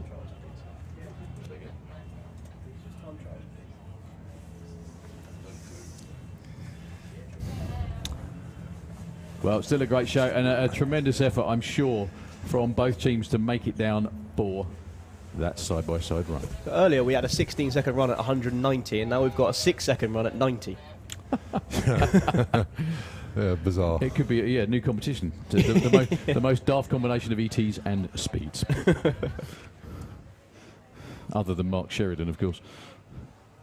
Right, so put your hands together, please, for the world record attempt at the amount of people you can get in a purple shirt in a pickup, once again. Waiting for Kevin's team to pull out. Give all of them a big round of applause, please. Terrific effort. Well done to everybody. Really nice first runs of the season for both of them. Obviously a bit more work for Kevin after earlier's run as well, but congratulations to Mark and Jackie Hawkins. Nice to see him. We'll see him again tomorrow. Right, we've got a bit of a track sweep going on, and we've got some track prep to do too. We'll be back in just a few moments with Pro ET, by the looks of it.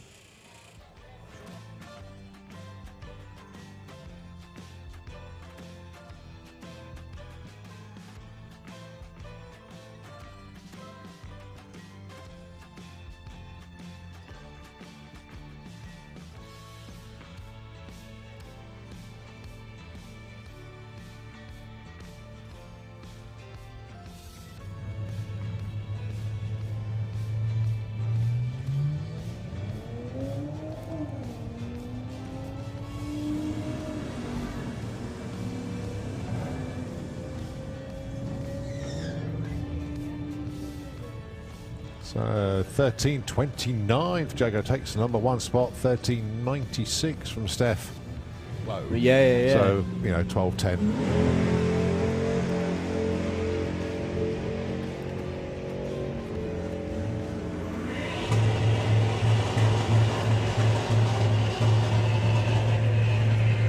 $12.19, nicely done.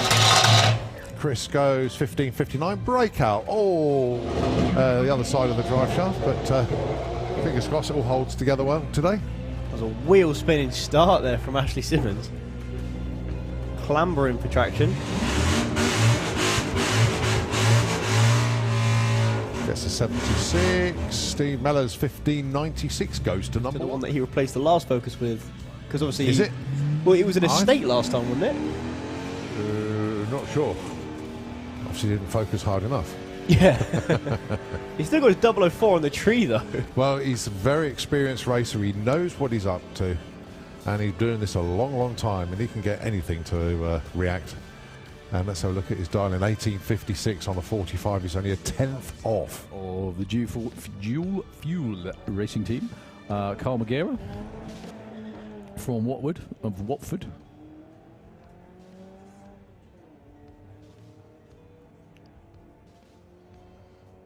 Carl will get there first, and he will run an 11.86, which is too quick.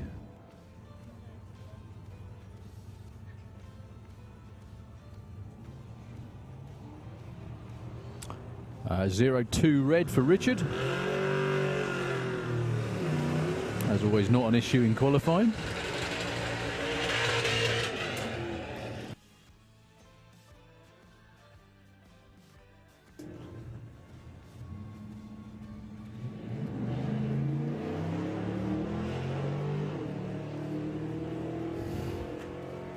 Well, Kirsty's long gone, not only with an 0.52 light, but obviously her dialing is about a second and a half quicker.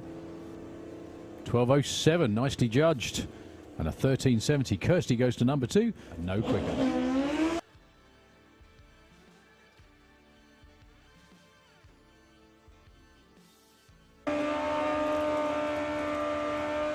$9.54 and a 9.501 for Dave Hall. I think he offered in the slick tricks lane. Every single run Carl made was under 9.50. All through qualifying. In eliminations as well. This will be the right side of a 9.50, but only because the bike bogged off the start line. Zoe Hallett goes 9.33. There we go. Back on form. Triple 07 on the tree for Paul Brown. That was a test run. However, as testing goes, triple 07. Does that count?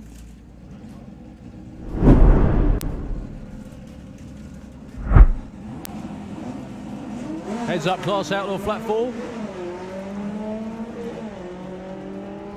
Good looking run going from Adam Lowe. This could well be in the 10s. 10.93 at 1:21. Really nice looking launch for James. 1:43 to 60. 6:01 at the 8th. And a 9.38 at 1:46.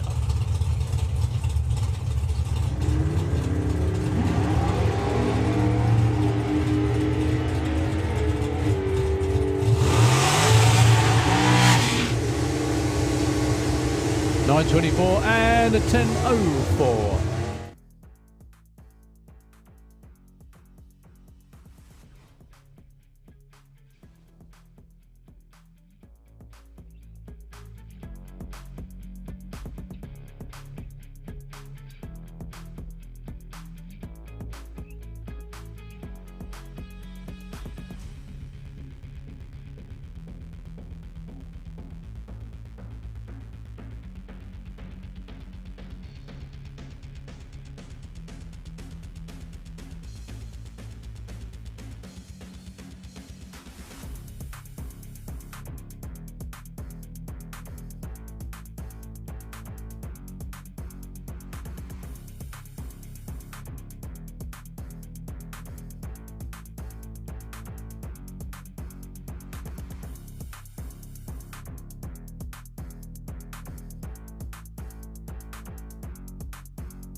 Definitely held it down that time. Yeah, he's got time to straighten the car out, which he's not used to. Yeah. So it's going to be a well-spirited when they get to the line. 10.01 and a 10.04. Well, 3. Certainly got the angle of the tree. No, 21.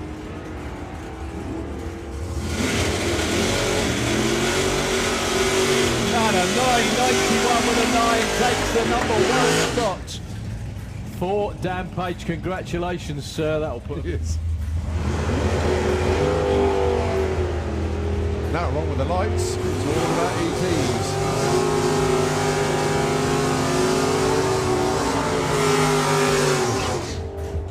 Both the right side this time. 9.94 for Dave, 9.96 for Simon, but it is 9.90 racing.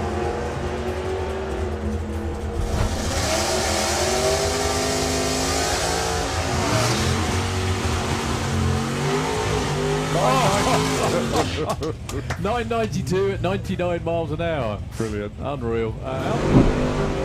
We went way too quick at a 981. I think trouble for Stu holding it on the trans brake that time. He's also way out in front. Yeah, there we go. 968 at 154, but a 96 for Stu gets him at number 7. I know. Of course, he drifts over, but he pulls it back nicely. Smallest of throttle stops you could hear right at the start, but he goes through and he's going to go 988. Just broke out. Exactly far behind with the 64.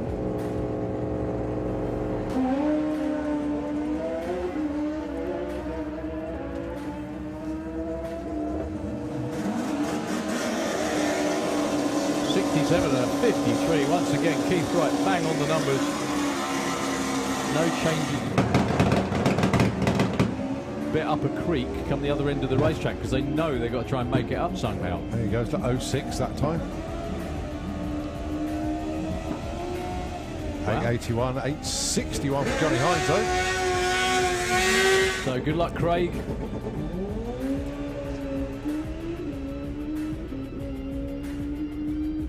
Taking it nice and easy up the middle of the track, getting the checkout pass in. Still goes 864. Put your hands together for that whole team as well.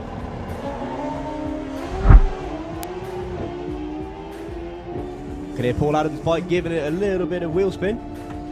Well, Brad's way out in front and goes 860. Nicely judged. So all you lucky folks out there that are camping on site, whether you're camping, caravanning or motorhoming, you get evening entertainment as well, not just the band in the bar, but racing too. That's what I really do. 10:89, 1:30. Well, you just go and sit, especially on an evening like this in the summer, you just go and sit up there with all your friends. It's just great. It's just the way it was. One wheel spinning definitely for Chris Waterhouse, not the other. Of course. So, Pro ET qualifying session number 3.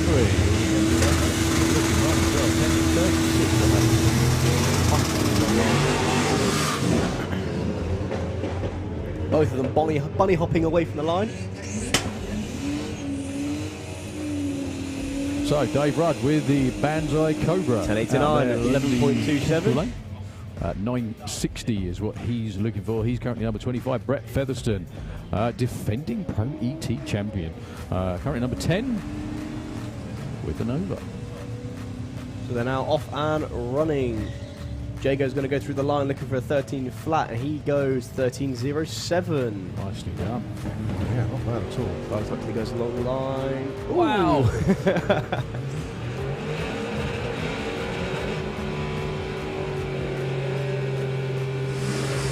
9:49 for Brett Featherstone up to number 5. Dave Rudd up to number 18 with a 967 on a 960. Good moves. 14.20 for Gary Lake. He goes to number 1, just 200ths off.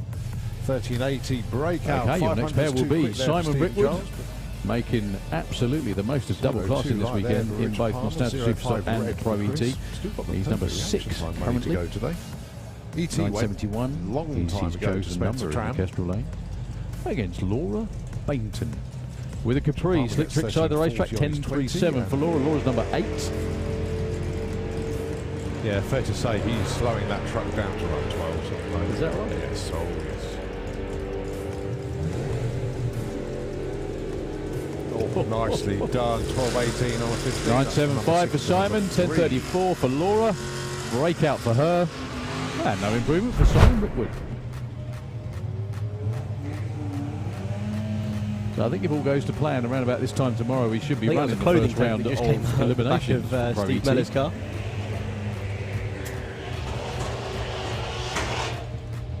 16.17, that won't improve him. However, Georgina moves up to number 5 with a 15.92.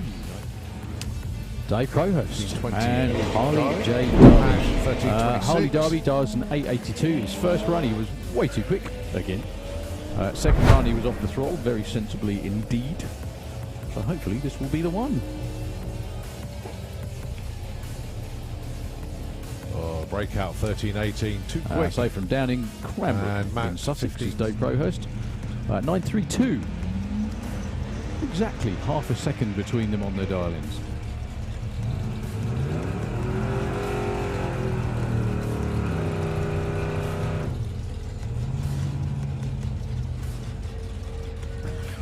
That's a proper breakout on it, nearly half a second. Way too quick. Well, maybe.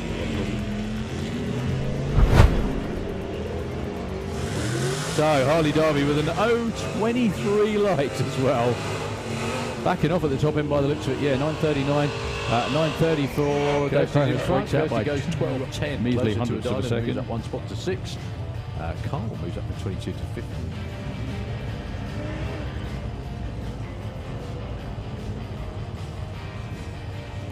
Both with 0 lights, which is always good practice to get them in now and set you up nicely for eliminations. And it's a 13.3 and a 13.86. Steph Pateman goes.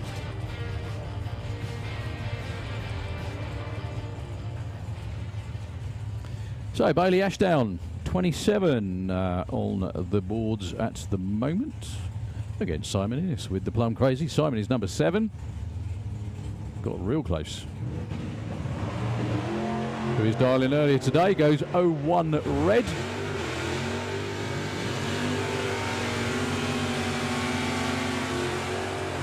$9.19 400s too quick for Bailey.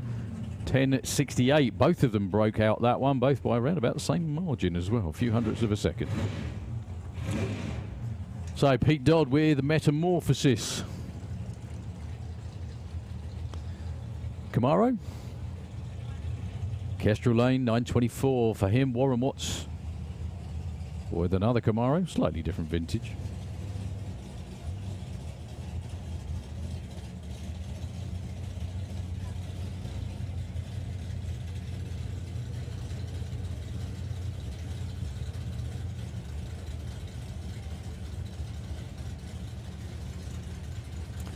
Low 9's the pair of them. Pete's number 12 at the moment. Warren is 21. See what they got this time. Nice wheels up launch for Pete. We don't see that too much often anymore. 9.16 too quick and a 9.10 for Warren. 500ths off. I think that took him to number... Was it number 10? It wasn't number 10. Number 12, unbelievably. So John Dalrymple with the full tilt Willis. As Colin said earlier, challenged Ian Blackett to take 2 completely perfect side-on pictures, which Ian, as always would do, did perfectly. And he got them blown up, put on the side of his trailer. Which is a very good look. Taking on John Bean, who is only down at number 29 at the moment.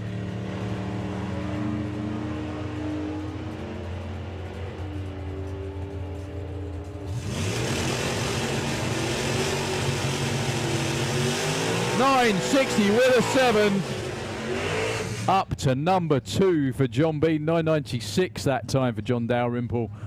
No help, unfortunately, for him, but great move that time round for John Bean. So Dave Fulton and Ronnie Mercer. Ronnie chooses a 10.59 this time round. Dave with a 9.52. What are you doing with that? What, you want me to draw in it? What shall I draw? Huh?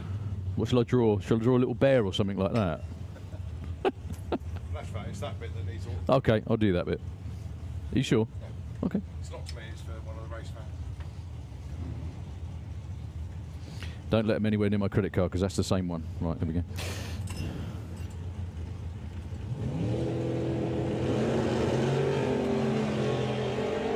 Is that what you went to get? Dear me. Cheers, man. So, Dave Fulton out there with a 9.44, breaks out by nearly a 10th. And a 10.71 for Ronnie Mercer. Does improve slightly up to number 24. Okay, Mark Huxley. Kestrel Lane, 9.87, 11.43 for Darren Huxley. Keeps breaking out with that really, really cool looking drift car.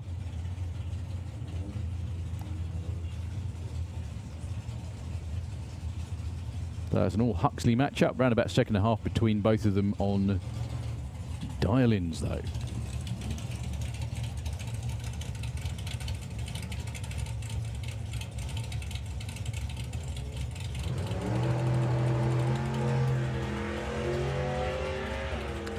Well, Darren was quite eager to beat his brother. Not going to happen.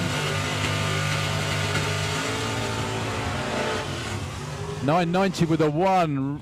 Brilliant number, wrong class. Darren Huxley goes 1161 on a 43. He stays 26. Mark stays number 5 for now. Okay, Simon Fulton in the Kestrel Lane. Dials an 896. I'm not entirely sure I've ever seen the Falcon dialing an 8-second number. Taking on Stevie Gates with Ziva the Duster from Hailing Island Garage.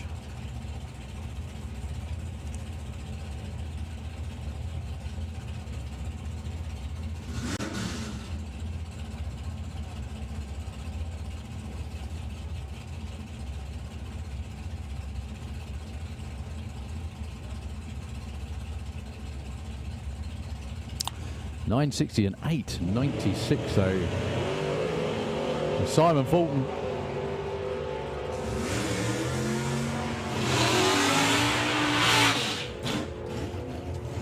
.891, Simon Fulton goes too quick again. 959 though for Stevie Gates, breaks out as well by just 2 measly thousandths of a second.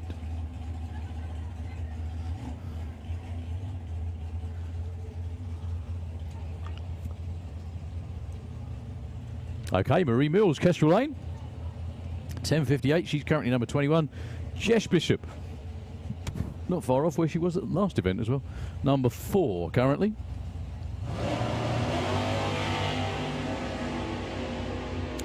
Double 02 on the tree for Marie. 14 too quick, and 10:68 for Marie. Stays number 21, just stays number 4. That was that 700th breakout for her that time.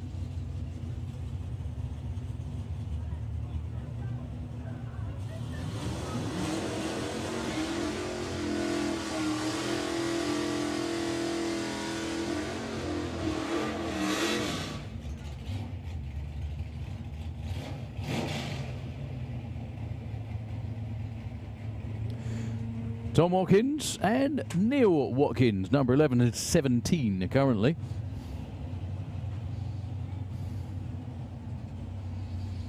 $11.28 for the pickup, 9 flat for Tom.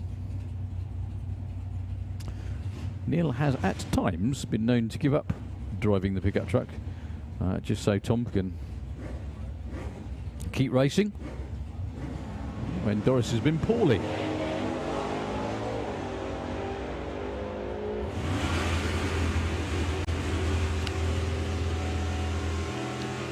.904 for Tom at 150 miles an hour. He moves up to number 12, right behind Neil Watkins. Actually, Neil doesn't improve, but a great run for both.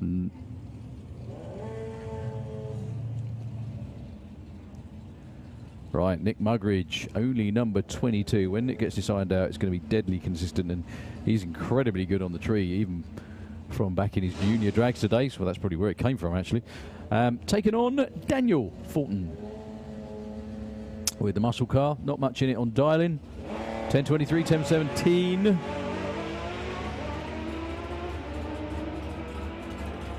Not a lot of the bouncing going on for Nick this time. That's more like it. 10:15 at 131. And 10:20 for Daniel Fulton moves him up to number 11. 300ths of a second off. Yeah, that was much more of a smooth run for Nick that time. That's probably why he went too quick.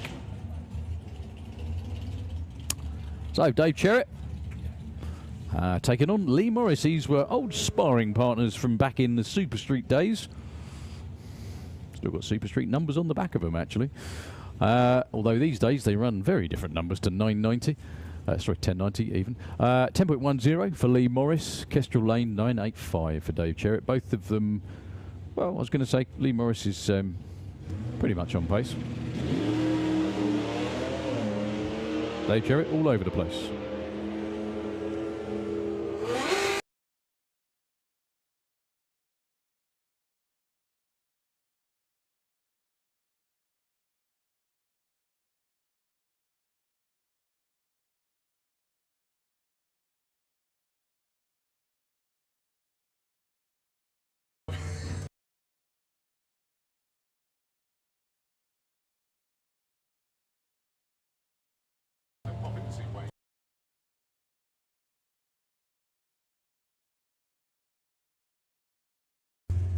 Okay, so it is Tom Kay and Will Clark. It's the two what we call junior comp dragsters. 10:30 the dial in for Tom. Will is looking for a 983.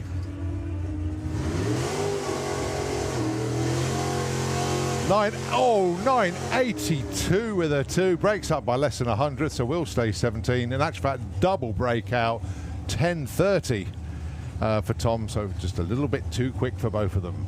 How about Amy Watkins then? The Valibird, as it's called, the Firebird, dialing in 949.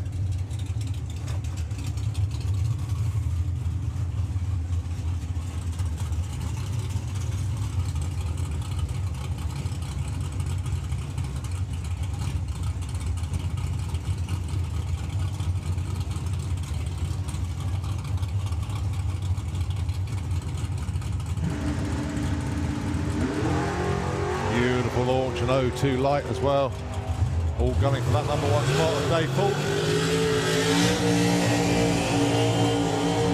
950 with a 6, just 100th off, but she goes up from 19 to 6 with that run. Very, very good looking pass indeed. And that was a wrap for Pro ET, so your overnight leader is going to be Dave Fulton. So well done to him. John Bean in the number 2 spot. Got rid of the gremlins that have been plaguing him with the front end bouncing around. Mason Griffiths is number 3. Jess Bishop is number 4. Mark Huxley 5. Amy you just saw go through in 6. Then Brett is in number 7. We move on to Super Pro ET. And it's the Wildcat Cortina taking on the Time is Money Cortina. You've got 1 door car and 1 estate car if you like. Darren, of course, is in the Kestrel lane. Tom is in the Slick Tricks lane. They're 15 and 5 respectively at the moment.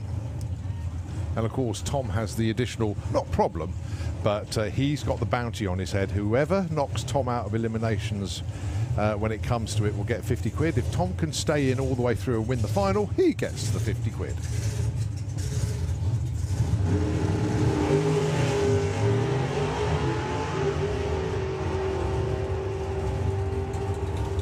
So Tom currently number 5, gets an 841, stays 5. Darren goes 892, stays at number 15.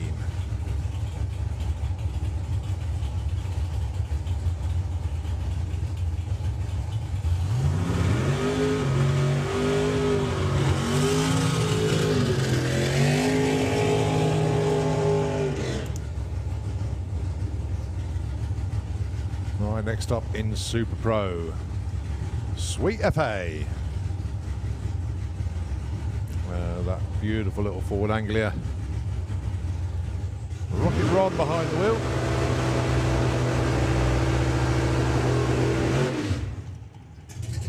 Going alongside Dave Russell, the van with no name.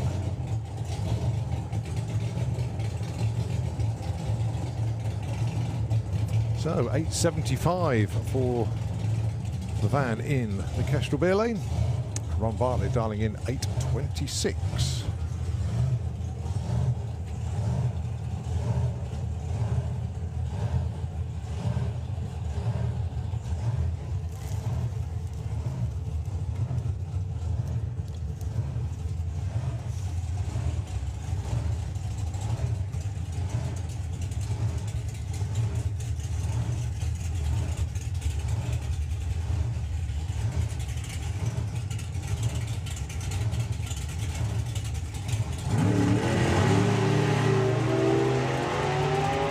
Dave Russell away very nicely indeed, 08 light. It's all about ET for this stage game. And it's an 881, but look at Ron Bartlett, 826 with a 9 on 826 dial. He moves up into the number 4 spot. So that's 4 of them now that have hit their number. And Ron resides in the number 4 spot.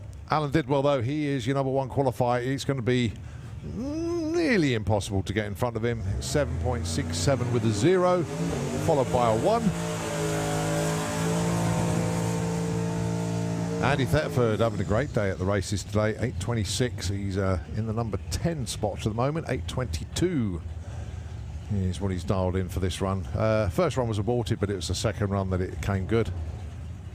So let's see what he can do in his third and final run of the day Obviously, same applies to Alan Didwell. He's going to be difficult. Well, again, very tricky to improve for him.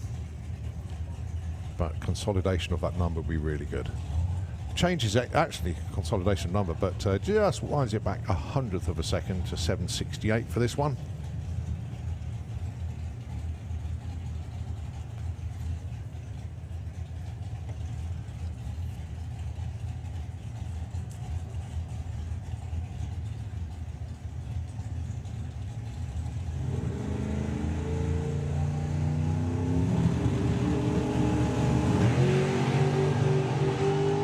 Well, both of them with 0 lights. Both on really good looking runs as well. 767, a 788 for Andy Thetford. 180 miles an hour. He's going to be well chuffed with that one. Well, I think Alan Didwell should have left it at 767. He changed it by 100th and broke out by, what, less than 100th. But well done to the Black Pearl team. Very good run indeed. 788, 180.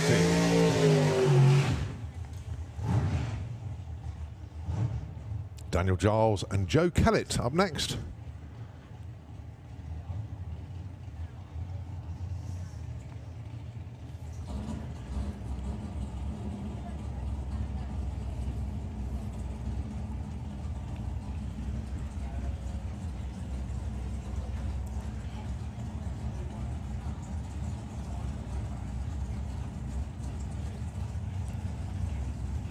So Joe dialing in 7.80 for this one. Daniel looking for a 7.35. The sun has gone behind a little bit of a cloud base at the moment, so just going to cool the air temperature down a little bit. Track temperature, I think, still very good indeed. Conditions really good at the moment. A little bit of a breeze, slight headwind to deal with, but nothing major at the moment. So in other words, good ingredients to go quick out there.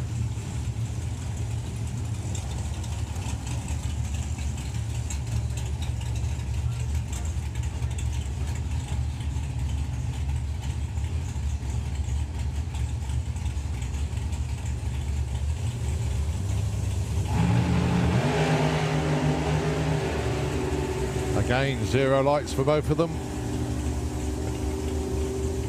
Daniel, 7.33. But Joe Kellett, he's another one who's hit his number. 780 with a 7, goes into number 4 with that one. That's 5 cars on their dial-ins already in Super Pro, and we are only in Q3.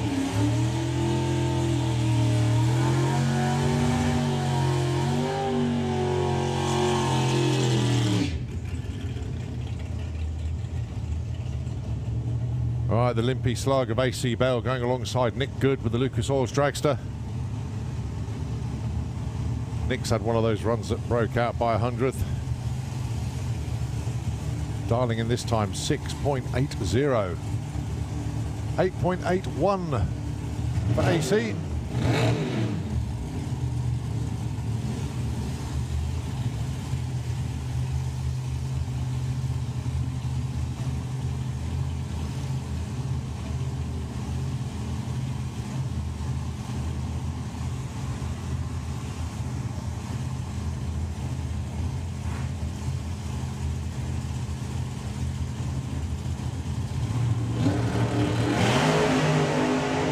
AC Bell trying to chop the tree down with that one. 002. Nick Good wasn't late on a 0-1, but a 684. That's going to move Nick up from 19 to 11.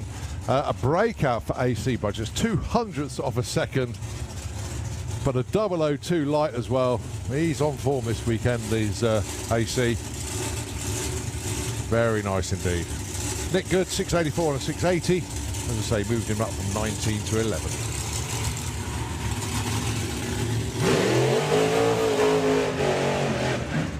Just a reminder for Super Pro ET, the Pete Nee Memorial Trophy. Trophies this weekend courtesy of Giles and Hartley. The event winner gets an extra £250 and a trophy courtesy of the Super Pro ET sponsorship scheme. Number 1 off the trailer was 50 quid and the medal. Number 1 qualifier overall gets £100. And the bounty hunter, as we've already mentioned, is on Tom Atkinson. The medal's courtesy of Solo Precision, which is, of course, Tom's company.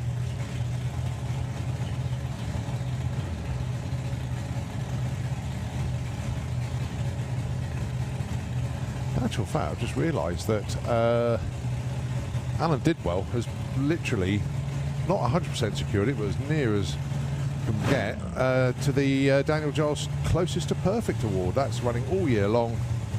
100 quid and a limited edition sticker to the person who will run the nearest to 0.000.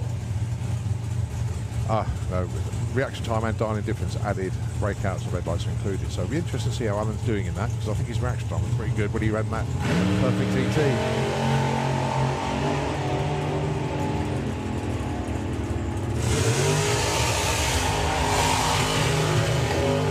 763 for Pete, 941 for Ash. They stay 14 and 16 respectively.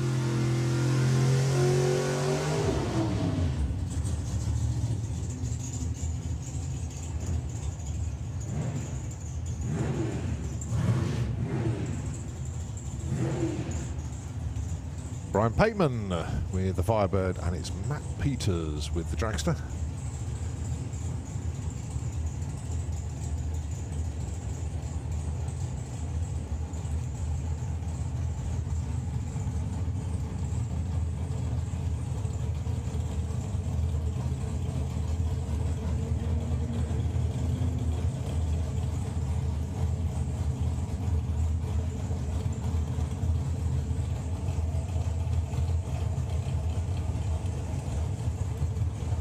Let's have a look, see where these try at the moment. Matt Peters, Lucas Oil's Dragster, currently number 9.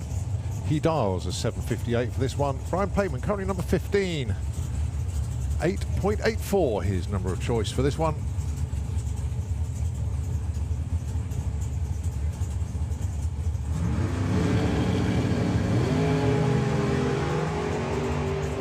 .007 reaction time there for Brian.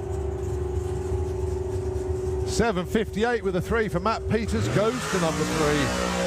8.89 with a 1 from Brian, goes up to number 12. But that is now, what's that, 6 cars that are on their dial-in. Can I please have Comp Bike into the pairing lanes, please? Comp Bike, can we have you into the pairing lanes, please? Next up, Scott Hauser and Lee Huxley. So let's just have a quick look at these numbers once again. Yeah, you've got the top 6 on their dial-ins at the moment.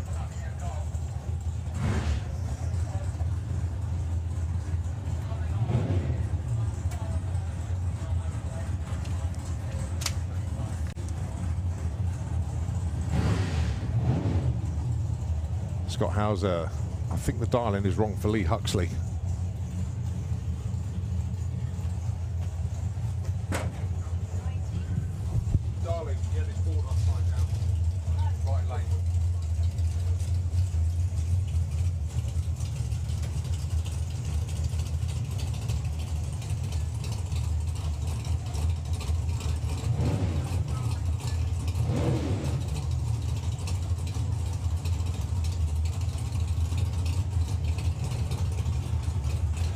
Yeah, sorry about that confusion there. You had the dialing board upside down. Got it right, though. So Scott Howes looking for a 7.36. 8.69 for Lee Huxley.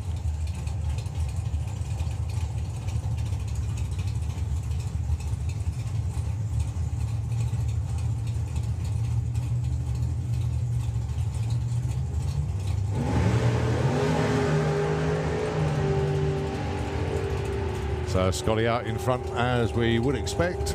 7.36 is a target. 7.36 with a 1 is the result.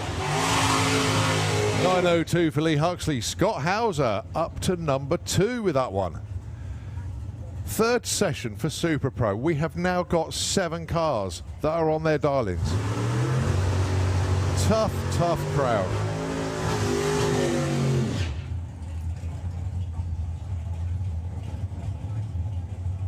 All right, Stuart Morris, 8.71 with a 0, and he's only number 8. He was 1/100th of a second the right side of his dial-in, but there are 7 cars in front of him. That's how cutthroat Super Pro is this weekend. Very, very tough indeed. But Stuart Morris, very, very good off the line. 09 reaction time. Oh, Paul Marston, 001 red. Oh, so close. 8:29 with a 7 for Paul. Oh, minuscule margins again. Stuart Morris breaks out by 100th as well. Oh, outstanding. They really are. Right, we move on to Funny Bike. What a session for Super Pro that was. Outstanding. Right, Lorcan Parnell going alongside Martin Zylstra.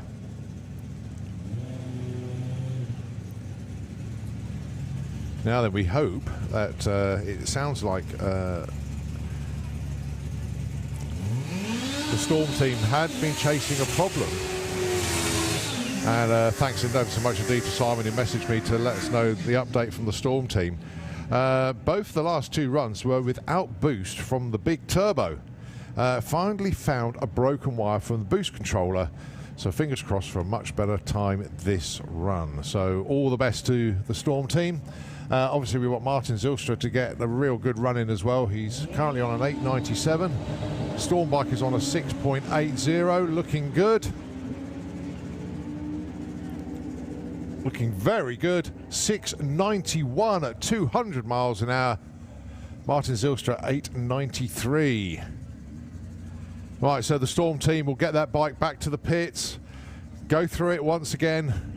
But having said that, they've had 3 pretty decent runs today. I know they've got issues, but it's starting to work consistently. Now they're just going to build on the performance.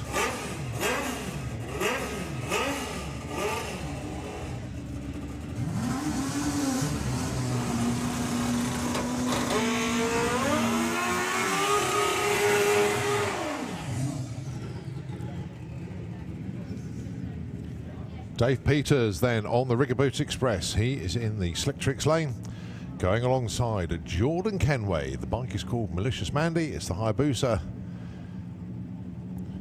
Let's have a look then. Jordan currently on an 8.49. Dave on an 8.57. Dave will be looking to go at least a second quicker here. Mind you, Jordan will be looking to go quicker as well. Oh, well, nobody's going to improve in this one. Dave Peters went before the tree ran, and Jordan got a light, but the bike stopped literally not even 6 foot from the start line.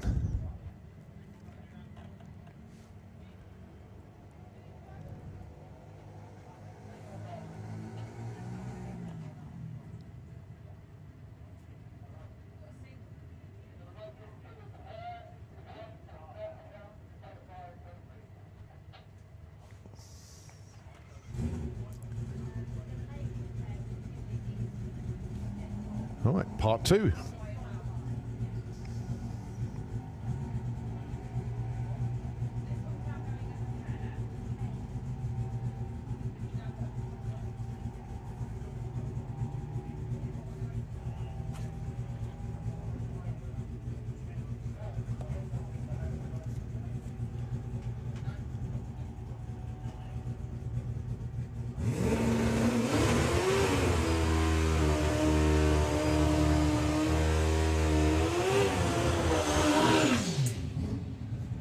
And to join Jordan will be Eric Richard from France.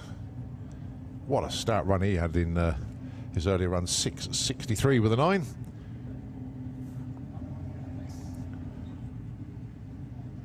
Very happy team indeed. Number 1 qualifiers, obviously.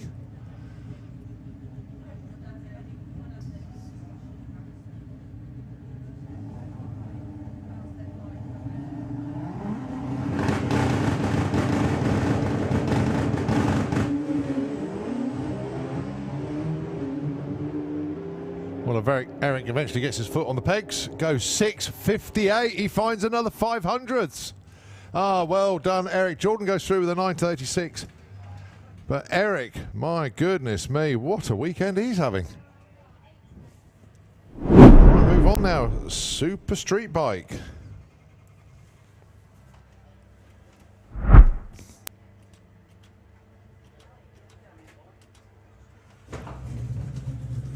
Just have a look down to see who's going to be first. It's going to be Dave Smith and Jake Michelle.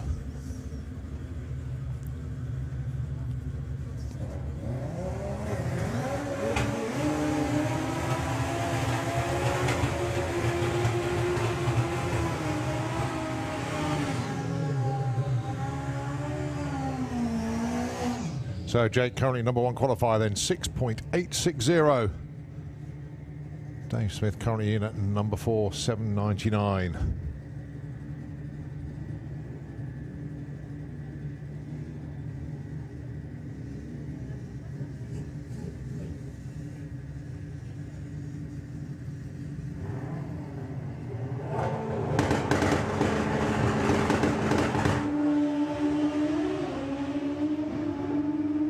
Well, good looking runs for both of them, to be fair. Jake, 6.95. Smithies, over 200 miles an hour once again, 7.33 at 200.68. Well done to the Bounty Hunter team and Dave. 6.95, 2.16 for Jake Michelle.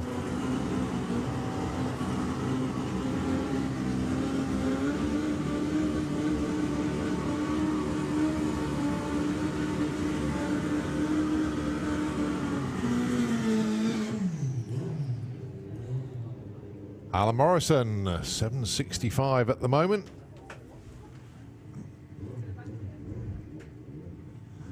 This looks like the last of the Super Street bikes for this session.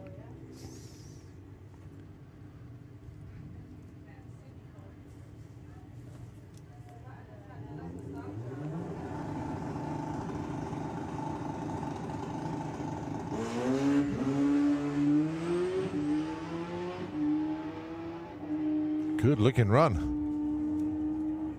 Oh, he's matched what he ran earlier. 7.65 again. Keeps him in the number 4 spot.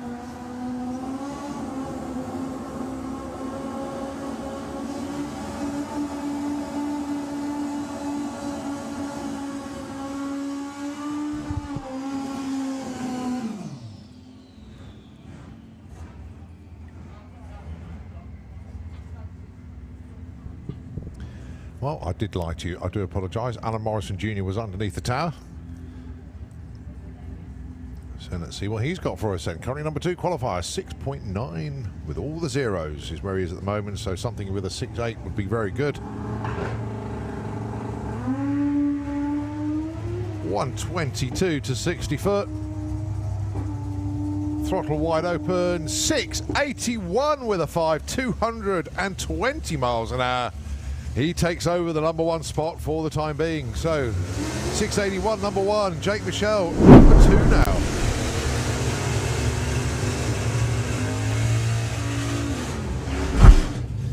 Nostalgia Superstock. What a class this has turned into this weekend. Number 1 qualifier, Spencer Tram. And he's done that with a perfect ET. He's not going to be knocked off that top spot. Well, he could be if somebody could find 4 10,000s off perfect. Let's say that is going to be very, very tough indeed.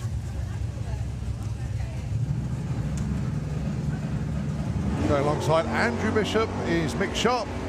They are 12 and 16 at the moment. 10.10 and 10.60 are the dial-ins. And we get a 10.34. Oh, and a 10.60 with a 4. Mick Sharp with the Detroit Hustle goes to number 2. Brilliant run for him. Next up then, Neil Francis with the Rust Bucket, and it's Stu Thompson with the Duster. This, of course, class sponsored by VP Racing Lubricants, so massive thanks indeed to the lubricants division of VP. Stepping up to be class sponsor for Nostalgia Superstock in the National Championship. Kiwi just get a little bit off the straight and narrow on the launch, but pulled it back in. 976 is the dial, gets a 985. 1226 is a 1229. Neil Francis stays 3, and Stuart stays number 5.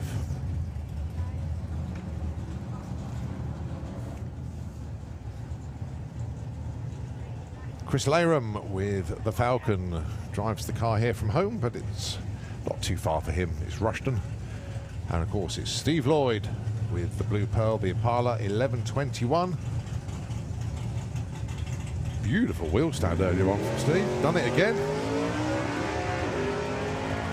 Oh, almost cut a perfect light as well. 004 red.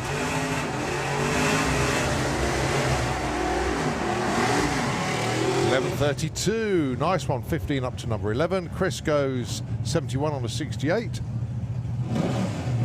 Goes up to number 8 with that one. So once again, the pack is being shuffled. Don Scott, 9.60 with the Superbird. And 9.73 the target for Simon Rickwood.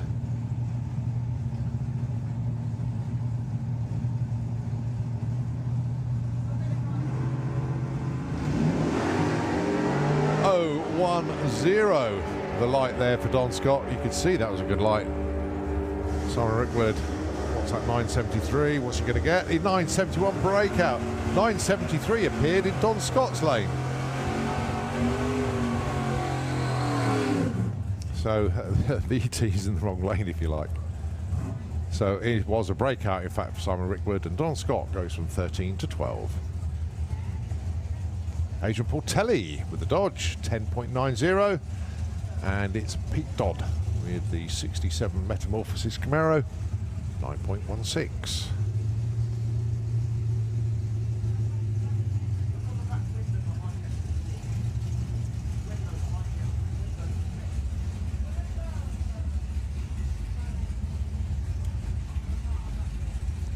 Right, can we have 850 bike into the pairing lanes, please? 850 bike. Can we have you into the lanes, please?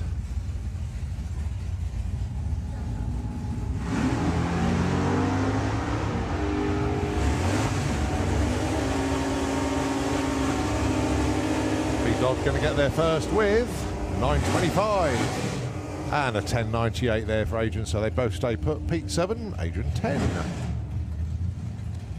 Dave Billadou taking on Bob Main.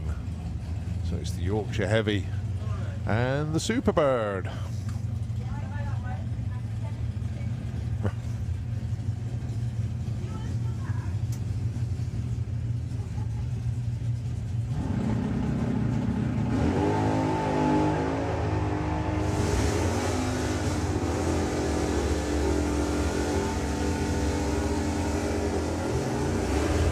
$9.86 for Dave, he's going to stay 4 with that one, and a 12.14 breakout for Bobby, he's going to stay 15.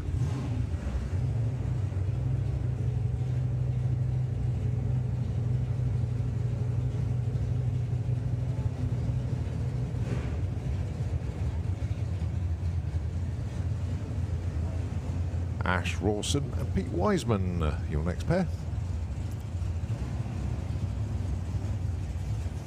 10.23 plays 9.85.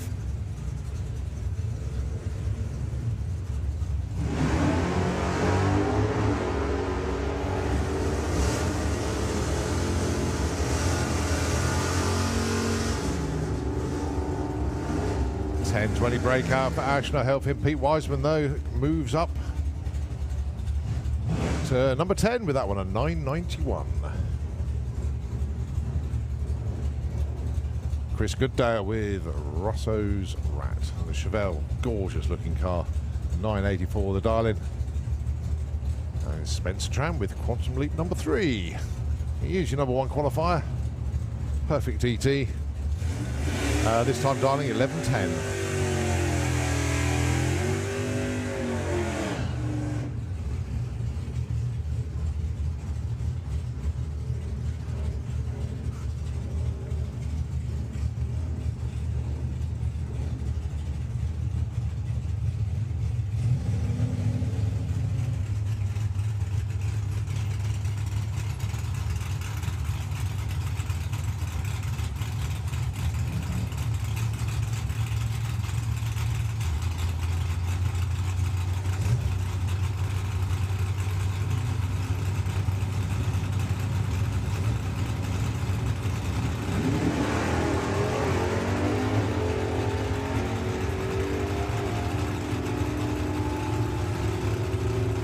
So going to be Chris to the strike first with a 987, moves up to number 5 from number 9. Spencer goes 11.13 on 11.10, but obviously stays in the number 1 spot.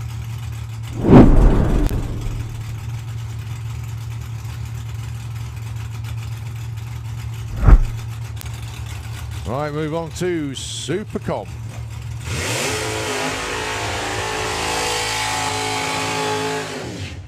Leah Kellett and Steve Hudson, your first pair in this session. Leah currently number 1, 893. Steve currently number 4, 925.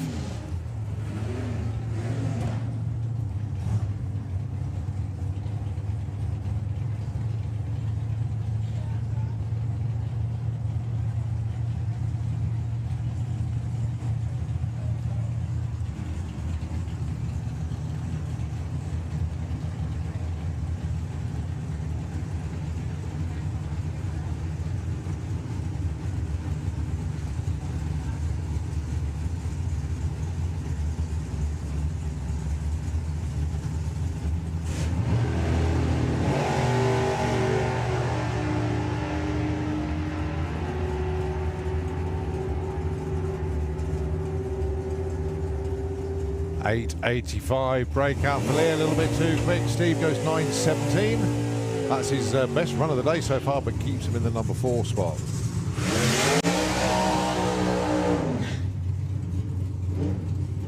Richard Tunstall and Steve Field, your next pair. Both of them are on 9.0 runs at the moment. Would like to get 8 9s.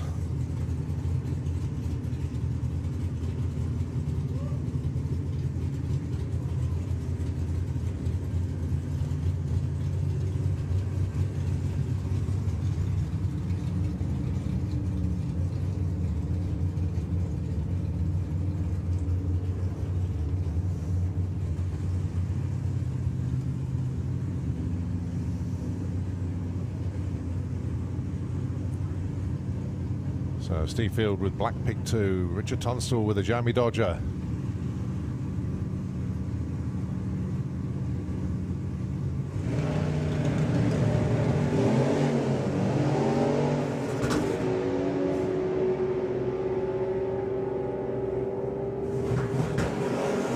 $8.57 for Steve. Richard goes 8.95. He finds the improvement, but stays in number 2. But just that little bit closer to that 8.90 target. We move on to Comp Bike.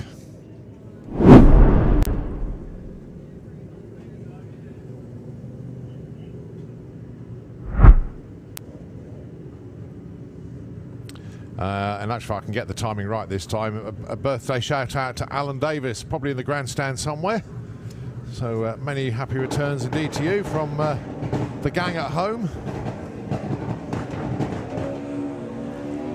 Anastasiak, Dan Dieth. Going to be Dan out in front. Gets a 7.57 with a 4. That's his quickest so far. Nicely done, Dan. And 8.69 there for Anna. That's her quickest of the day in at number 10.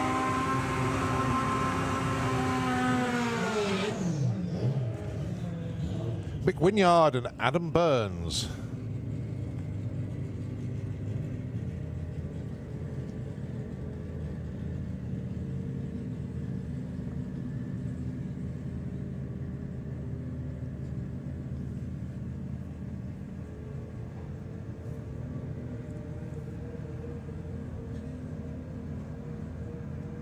So Mick currently 7.97, he's in the number 7 spot. Adam 8.13. Cracking run for him, he's currently number 9.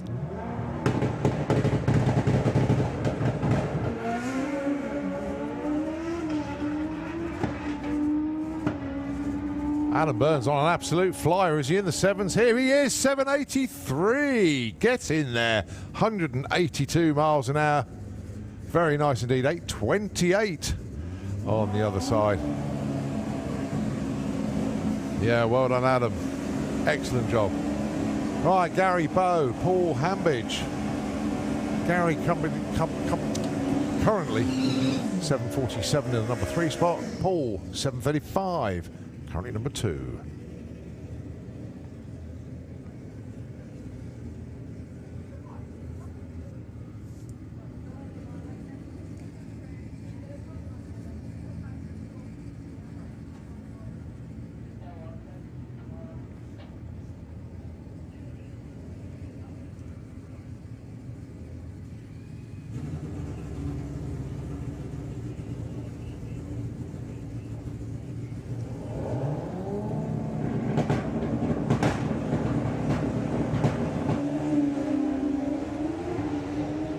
Both of them in the 1-2s for the 60-foot. Good looking run, actually. 7:26 for Paul Hambidge takes the number 1 spot.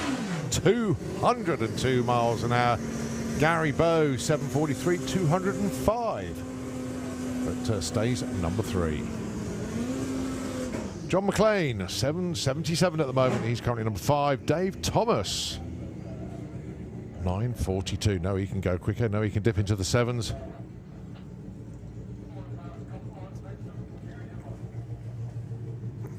We got Junior Drag Bike up next.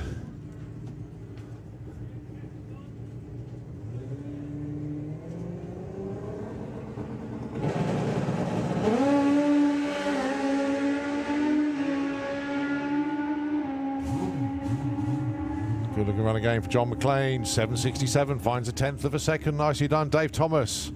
8:78, 167, moves up from 12 to 11.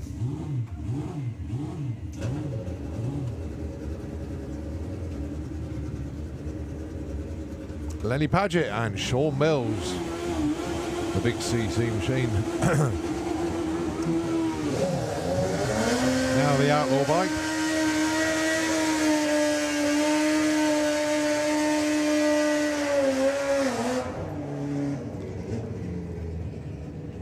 So Sean currently on a 985. We know he can go quicker than that. Len, 804. Be good to see both of these in the 7s.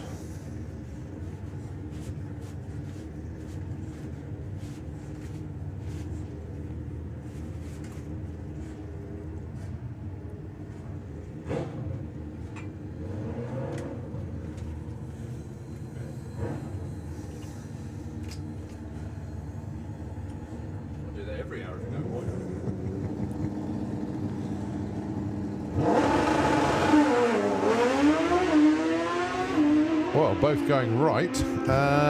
One hugging the wall, one hugging the centre line. Sean Mills stayed with it though. 8:48, 171. Then he slows down. Yeah, Sean Mills with a slightly bigger arc than he would have liked that time, probably. Right, just to let you know where we are. We've got the remaining classes to go. Junior Drag Bike, VW Sportsman, 850 bike, Super Gas, VW Pro, ET Bike, Sportsman ET, 950 bike, and Outlaw Flat 4.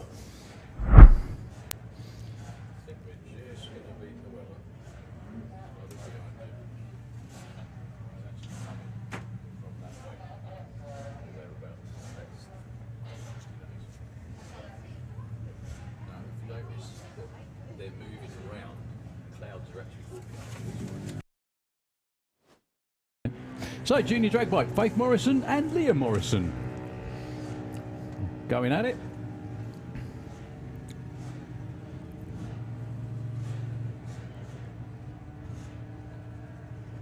So they both stay 4 and 7. Leah stays at 4, but she broke out, unfortunately.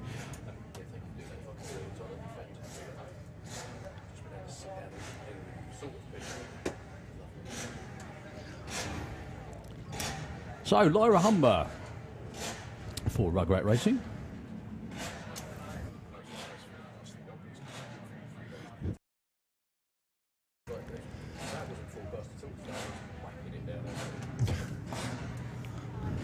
I just had a look at the radar.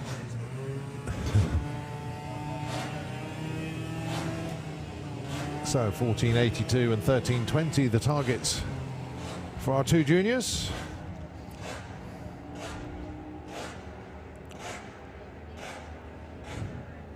$13.25 for Alia Lester. That's the 3rd run in a row, almost bang on her dialing. Absolutely perfect. Watch out, she's about. Brad Morrison, 14.80. Holly King, 9.23.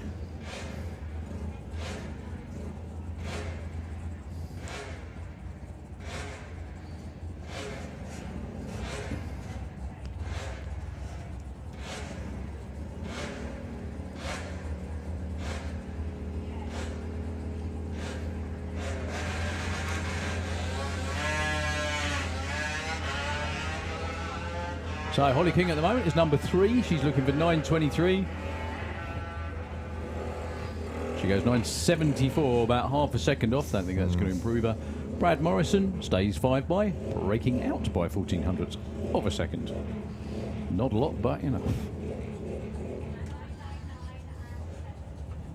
All right, Maggie Smallman and Harry Isaacs, your next pair. 9.45 and 13.97.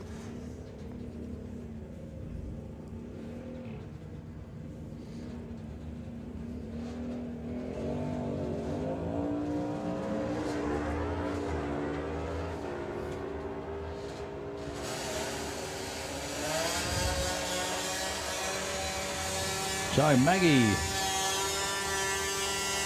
gets bumped down to number 3 because Harry Isaacs is your new number 1 qualifier. 13.97 on a 13.97.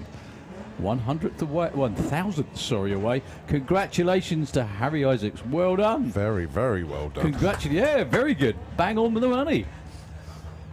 Okay, Richard Wilcox and Grace Pollen. 2-class Rich, as he should be known.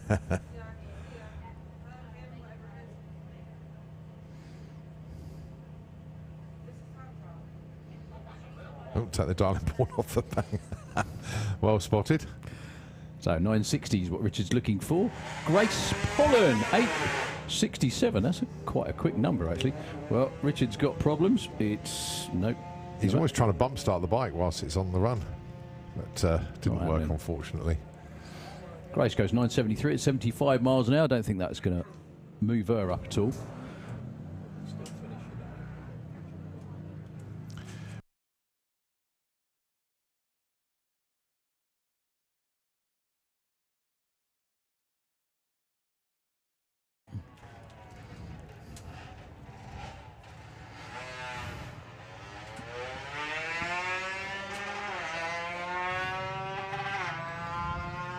Richard eventually gets on his way. Obviously, he's not going to get an ET. He's been timed out. But he'll be back tomorrow.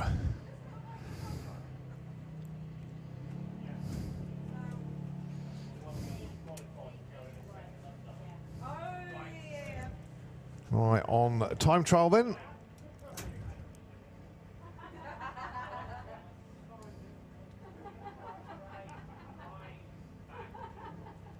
See what Jackson King can do for this one. Can we have 950 bike into the pairing lanes, please? 950 bike. Can we have you into the lanes, please?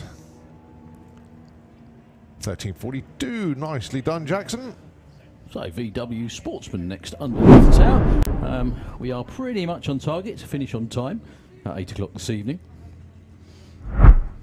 Well, a cut of pigeons decide to have a drag race. No, it's that way, fellas. Sorry. But yeah, if you're staying on site tonight, I hope you've had a terrific day today.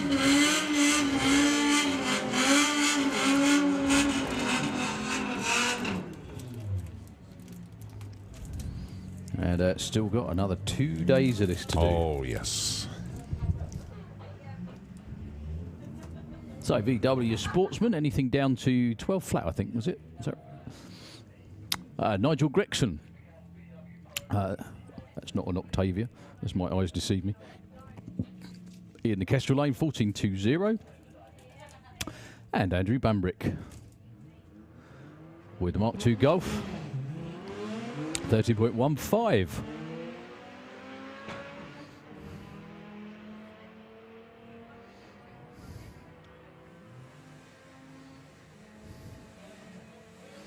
$13.26, nicely done. Up to number 5 for Andrew Bambrick, and a breakout for Nigel Gregson by 0.12 of a second.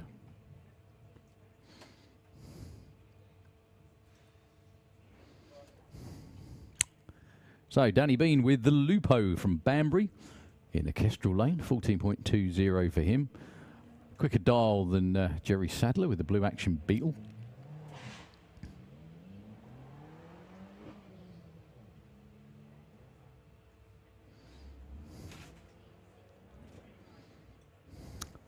Sportsman ET into the pairing lanes, please. Could we have Sportsman ET into the lanes for your last session of the day?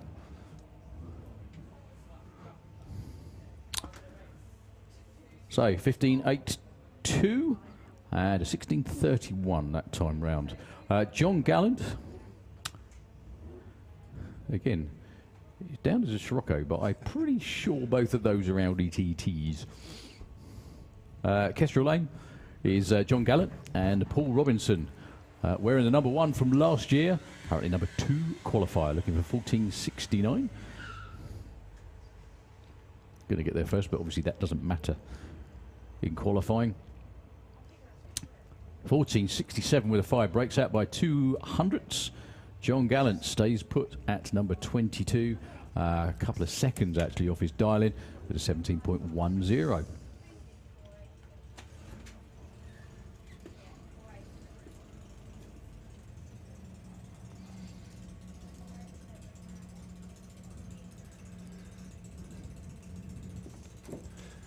Is it in? Aha.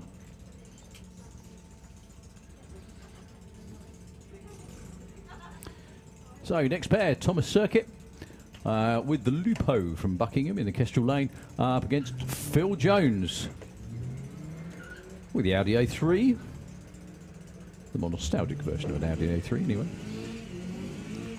Looking for 14.50 in the slick side of the racetrack. 14.62, that'll help. Does actually move him to number 6 for Phil Jones. 12 hundredths of a second off. 18.73 on the other side of the racetrack. Okay, Steve Metcalf with the blue steel Baja Bug in the Kestrel Lane. 16.38. Not far off that as well, actually, is Reese Finney with the Lupo in the Slick Tricks Lane. 16.58. Both pretty on time on the tree.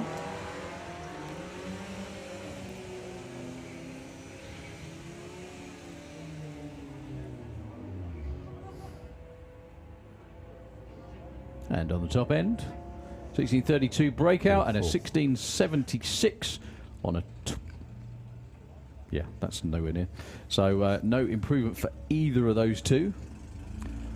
Polly Judge. Always good to see Polly out there in a race car in a Kestrel Lane. 16.38. Hazel Carter with Patricia the Passat. Also with problems. So Polly is going to be there first and only, actually. 16.25 breaks out by 13 hundredths of a second.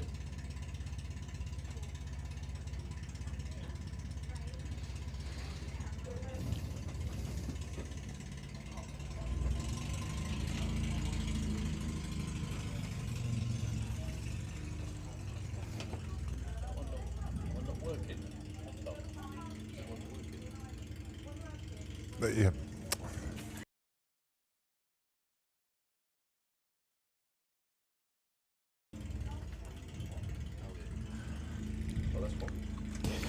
Right, so Caitlin Wilson with the misdemeanor, the Family Beetle in the Slick Tricks Lane, 16.95, with the ever glamorous Rachel bringing a little girl into stage, taking on Nigel Gregg.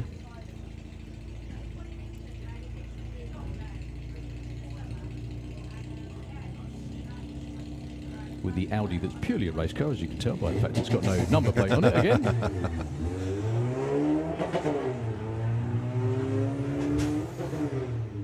It's also about a second quicker than the Beetle normally dials, that is.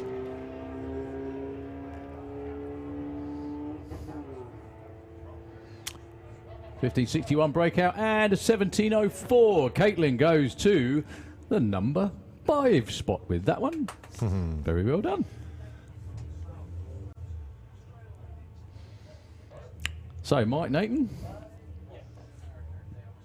I was going to say, we haven't seen the Scirocco for a long time with Long Martin. time. Long time.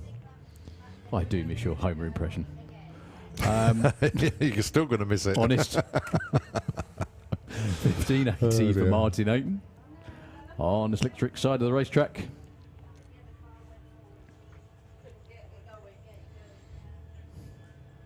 Oh, as close as you could get. 2 measly stinking thousandths too quick. Breakout for Martin Ayton.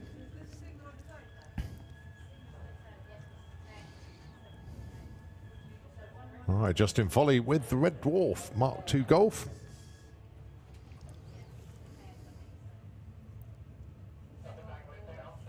$14 flat is the dial-in.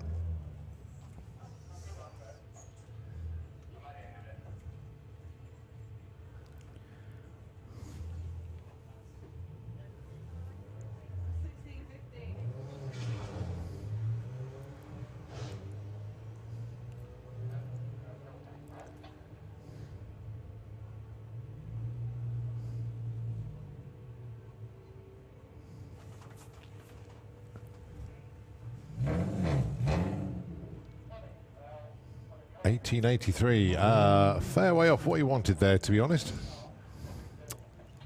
Right, John Crawford 15.40 and Lorraine Large 16.15. I've even noticed her race number now 111. That's the non-emergency telephone number. Is that correct? Yep. Yeah. So do you get her? Trev, the clues are there, aren't they?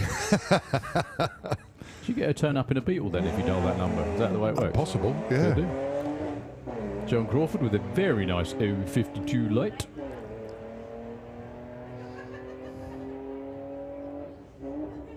Oh, missed a shift there. That might slow him down enough not to break out. And it does. 15.56. He moves up to number 10 though. Lorraine, though, up to number 4 with that one. Very nice indeed. 16.22. Getting the hang of this drag racing malarkey. Well done. All right, your number 1 qualifier is this man with the Greenpeace Golf. That's Bruce Harvey. Target is 1768. Oh, cherry on the tree by 007. And it's Karen Waterhouse with the Audi TT. She's looking for a 14.20. Gets a 14.79. She moves up from 25 to 21 with that one. Breakout for Bruce, no help, but he's number 1 anyway. Andrew Clark and Reese Taylor. Reese in the Seat Ibiza, 15.30. And Andrew Clark, 16.5 with the Clark Racing Golf.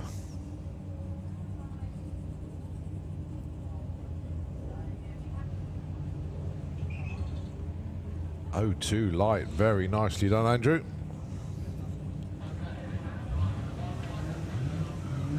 I've just seen them pushing the Passat back to the pits. That's a hell of a long push. Wow. From round the back of the barn all the way back up there, isn't it? 14.95 break. On a 50. Yeah, it goes to Terrific number run. 3. Excellent job. Good light. Good run. On any other day, that would have taken number 1 quite Oh, we would easily, have I think. done. Right, Lawrence Clark in the lone car.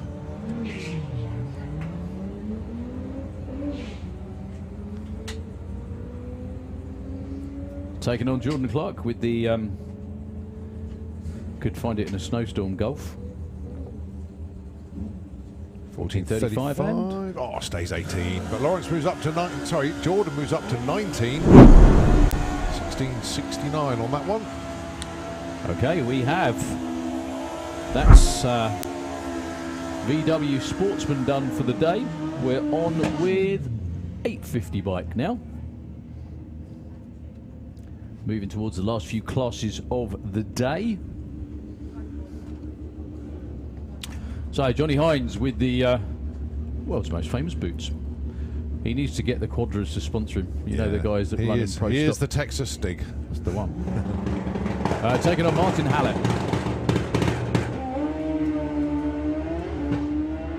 Well, they are 4 and 6 at the moment, both on 8.6 runs. Can they get in the 8.5s?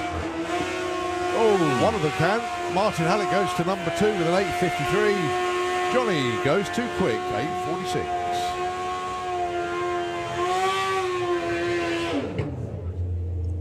So, Joe Elliott over there with the little but quick BMW 1000cc in the Kestrel lane. Taking on J. Rowe, none other than J. Rowe, purging the nitrous.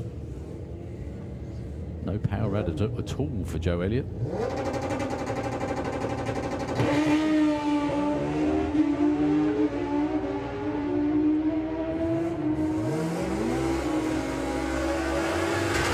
.837, way too quick for J. Rowe. And Joe Elliott probably would like a little bit more than an 886, 156 miles an hour. So, Alex Gordon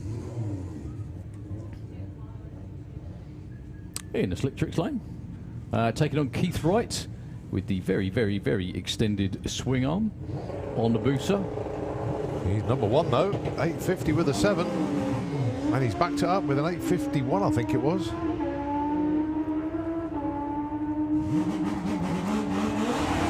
$849 this time. 49 with a 0. Unlucky. Well, he's still number one, but you know. Yeah, he's one to watch this weekend, that's for sure.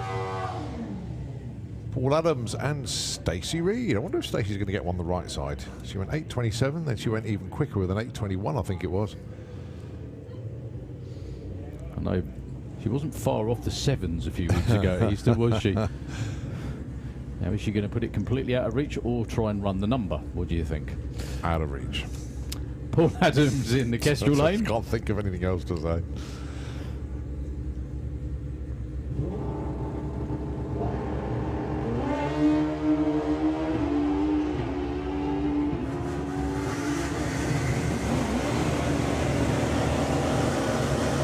Oh, no! She goes to the number 3 spot. Yeah. That one, well done. As if by magic, that was, wasn't it? As if to say, yeah. He's having a quick belly laugh down. As if to say, yes, I know how to run 850. I just don't like doing it. Most of the time, anyway. Unfortunately, he's in a class called 850 bike, which kind of gives away what he should be doing. Brad Head, Dan Dia.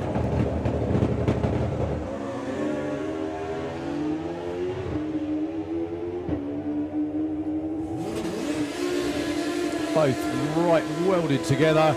62 and a 54. Brad Head goes to number 3. Danny stays at number 5.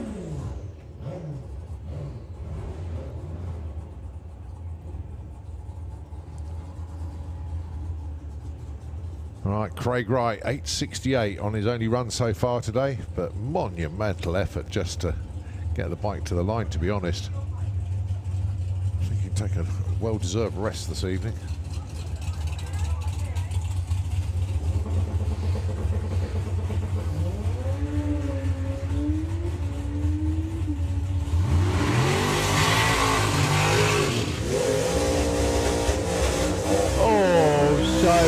Close.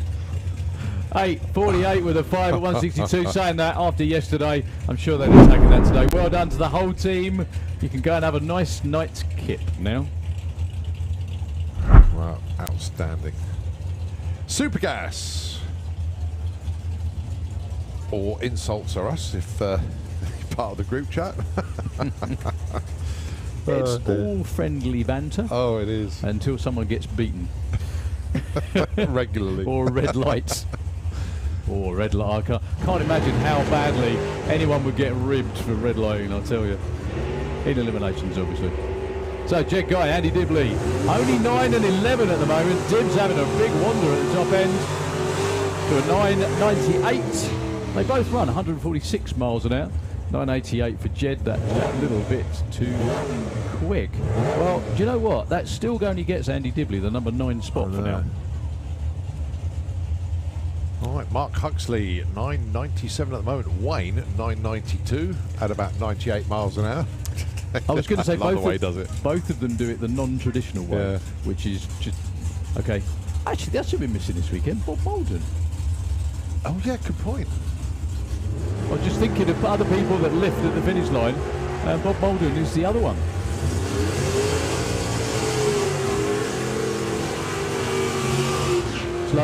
Slowing. Oh, Mark. 9.89 with a 6. 4th hour too quick. Quite a little bit of a way off that time for Wayne Hiscock with a 10.14. Yeah, he was too fast, 100 miles an hour. Okay then, Tim Moore and Simon Fulton. Tim currently number 10 on a 10.01. Simon 9.94.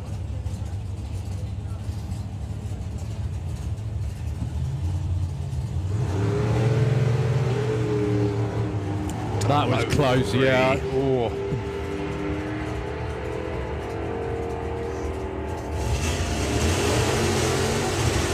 Oh, 9.88 with a 0. 10 flat for Tim Moore. That gets him the number 10 spot. Good to see John Giles back hanging around like he can ever leave. Yeah. All right, Dave Fulton, currently number 5, 9.94. And Andy Harrison, 9.94 also. He's at number 6.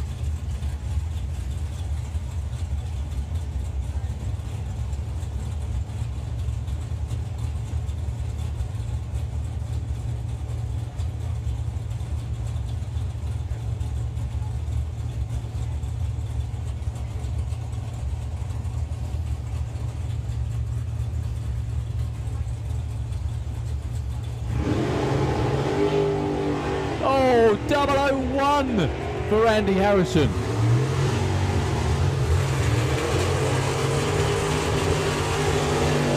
And a 991 as well. That's a brilliant strapped together run there. As you say, 001, 991, great package, and number 1 qualifier. 984 breakout. The other side. Let's see what Dan Page and Stuart Morris can do. Well, Dan was the man that was knocked off the number 1 spot by that run from Andy Harrison. See what he can do to take it back.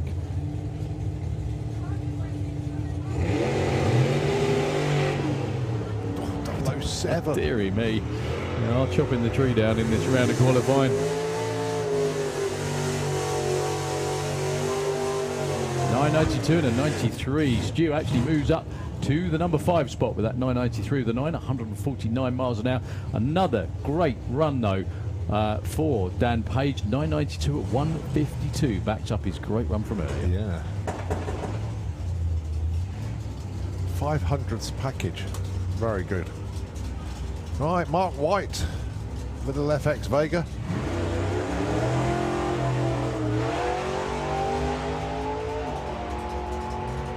Last car in Super Gas for this session. Oh, dear me. 989 with a 3 and an 01 light. If you add it together. Yeah, exactly. I was just going to say exactly that. If you add the 2 numbers together, it would give you the perfect run. No Stu Doyney in that session. Right, we move to VW Pro.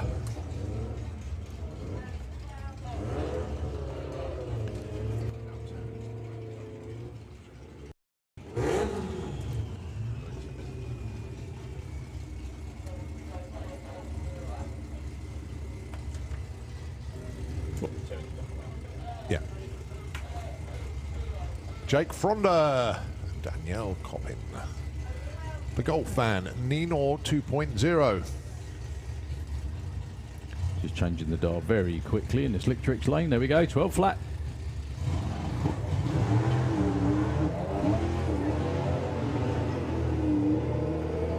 Jake with a bit of a space hopper thing going on over there. There's the front wheel wobble as well when it came down. And up and down a lot. Still runs 1265. Yeah, hurt the ET a little bit. I think that was just because he was gathering it up. 1247 for Danielle on that one. So 10 flat is the dial in. Very, very well turned out Audi A3 down there. The Bad Habit. Is it a Byron? It is a Byron. No, maybe not.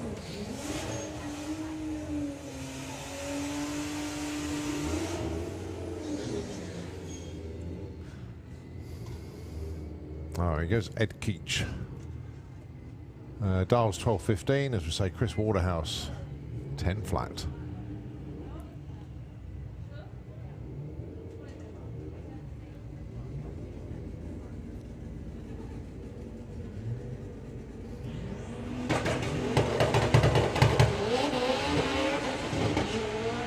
Good looking launch for Chris Waterhouse that time. And a 153 to 60 foot.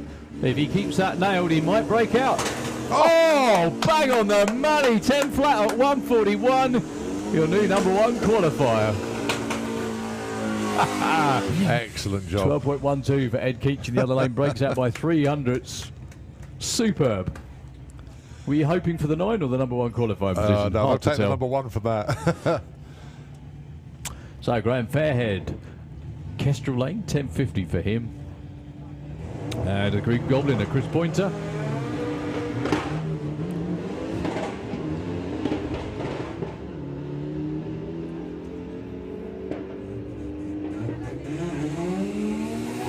$10.82, not going to help, I don't think. And a 12.35, they stay 6 and 7. James Hodson looking for 10.75 and Abby Tether 12.85.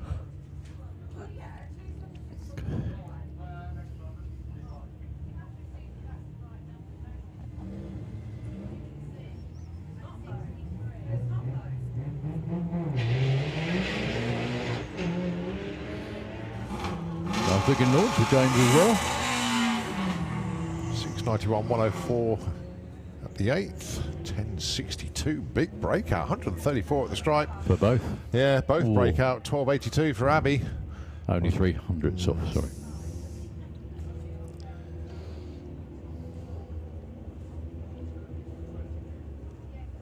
Joe Hall with Black Thunder, and is Ian Dale with the strip burner.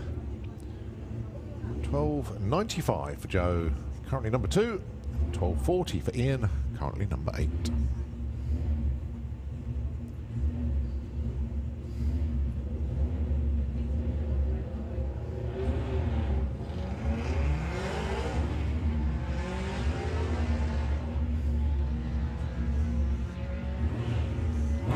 So Ian will get there first with a 12.77 and a 13.70 for Joe, so they stay put. Ian 8, Joe #2. We move on to ET Bike.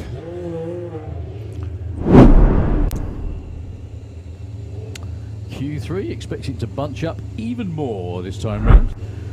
Nicholas Playden is first round in the Kestrel Lane, 10.46. Taking on Carl Hester. Yeah, unfortunately, Gary Hester had to shoot off home. That's why he's not running. And all the best wishes to Mrs. Hester, of course.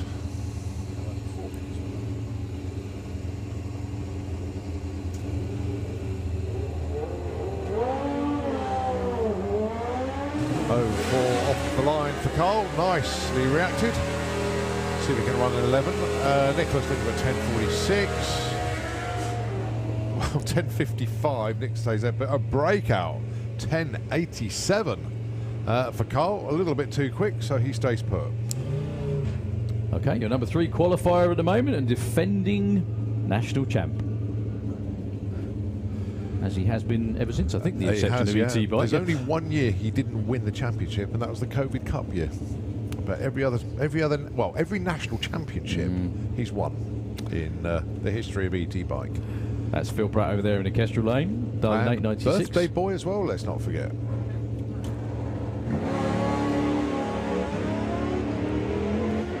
Taking on Chris Venn. Dials 10.10 with Harley. 902. Phil Pratt stays 3. That's pretty much what he ran before. I think he went 901 earlier today. Yeah. At least they know they've got a consistent bike, which is always the most important thing when you're doing this. Okay, Pete Harrison, Kestrel side of the racetrack with a 10.88. Is his dial in, taking on Scott Collier. Scott's bike fell off a little bit on the last run. Dials the same number again, 955. With the whole family down there on the start line. Son Scott, That's his little sister Sky putting the camera on the start line. Dad Jerry pats him on the back, and I think Mum Sharon's over there filming as well.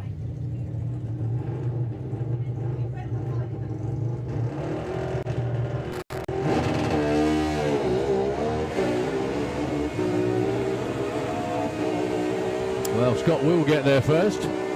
Just whether it will be a 9:55, 67. Getting a little bit slower every time. 1:36, 11:56 for Pete Harrison. Quite a way off the 10.88 that he was looking for.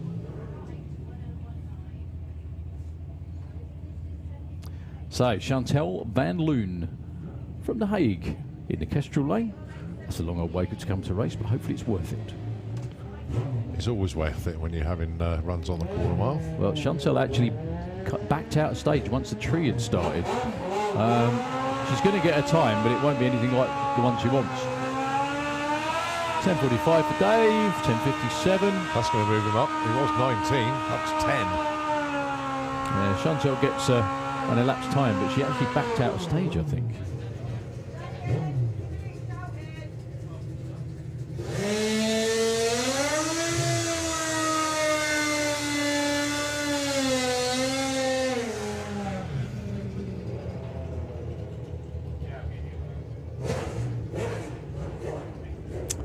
Okay, Ryan Davidson. Dials the quickest number you can, I think, in ET bike with the 870. Up against Justin Moulton, 10 flats for him.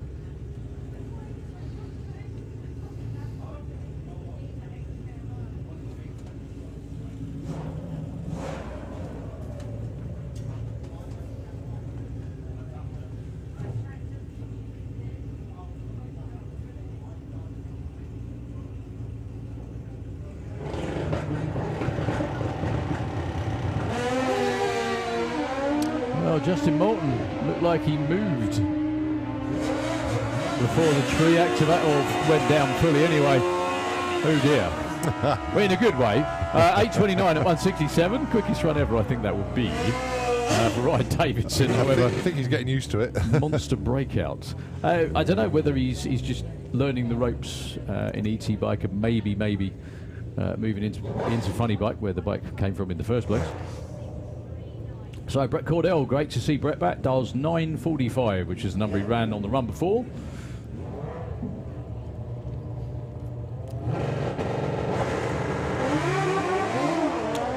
Up against Liam. Hey, we got one at last. Perfect reaction time has gone.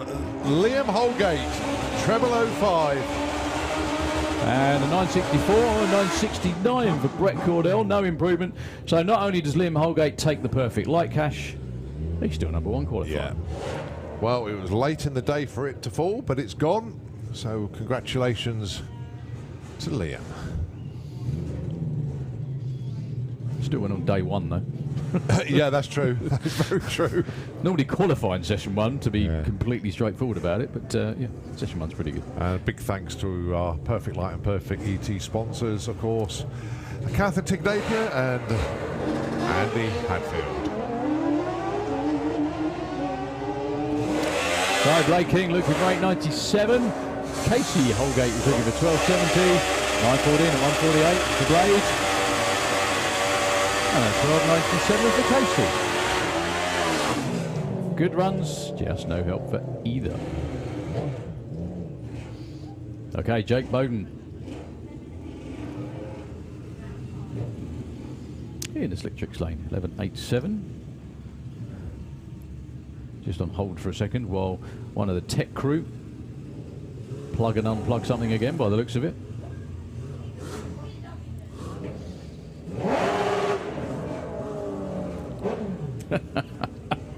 Jake's there revving the engines as if to say, come on, let's go.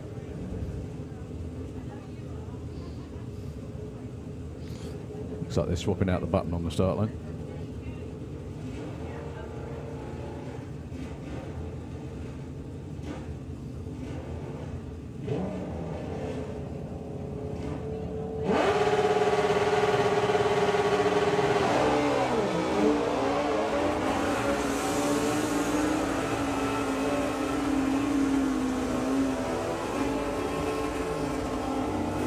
10.54 for John McGill, goes 11.39, too slow, and a breakout for Jake Bowden by 8 thousandths of a second.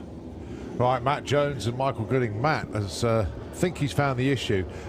We had a new tailor-made rear sprocket made, but it wasn't actually round. So that's what was causing all of the issues. Oh, my word. So they fitted the old one, and hopefully that'll be it. It's all going to work this time round. Do they need to be round then? Yeah, apparently. Oh, he's Okay. drifting left. Oh, nicely Staying with recovered. Oh, his first 8.98, 147 Yes. miles an hour. Well, that certainly did solve the problem. Well done to Matt Jones. Well done to the team. Yes. Oh, superb. That's the first. He has been in the 8s before. Oh, beg your pardon. But not on that bike. Okay. And of course, that's the engine out of his old bike, now into a bike that he's built himself. And Cool. it's superb. How cool is that? All because of one measly part that wasn't round. Look at that. Brilliant. That is a fairly major hoop, Yeah. isn't it? Especially Not by made them, as well. obviously, No. but, you know. It's like having a square wheel. Robbie Dobby and Bill Marsh. Well, we'll be looking for a 10 flat. Or 10.01, sorry. 9.90. the night. Bill Marsh goes 12.65. Very improbable for the ET, 124 miles an hour. All right, Sportsman ET.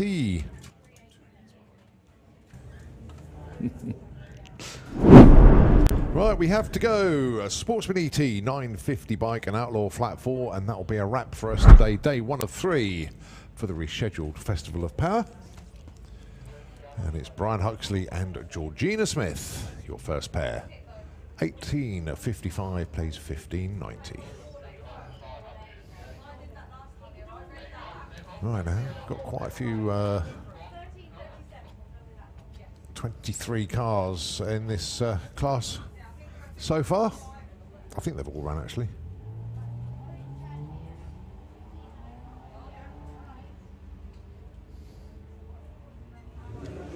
So will be Georgina getting there first? Cracking lights from both of them. 0-2 a pair. 15.73. That's a big breakout for Georgina. Oh, Brian breaks out by 200ths. Right, next up, Debbie Taylor. 13.37. She's currently 14. Steve Mellors. He's currently number 7. Was number 1 after Q1, but it's all been shuffled around. Darlings then, 13.37, plays 15.95.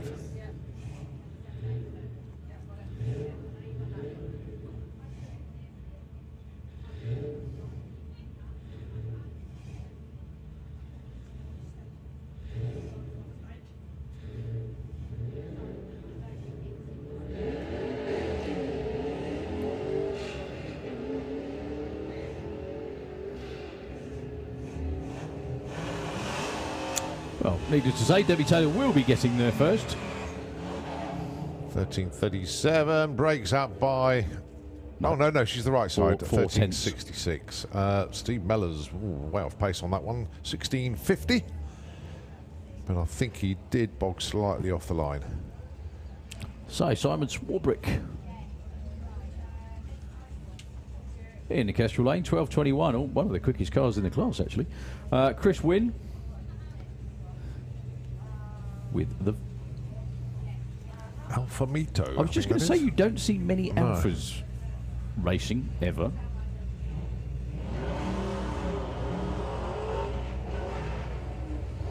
That won't be a 12.21. Neutrals, unfortunately, there for Simon. And pulling over as well. That may not be a case of missing a shift. That may be something going pop. No, I'm pretty sure that was transmission related because he was like he was hunting for gears. Nice run though for Chris Wynn. 15.77 on a 15.70. Should move him up quite some way. He's currently number 17. Yeah, we might need the quad out to retrieve Simon Swarbrick. As you say, yeah, good move for Chris. 17 up to number 8.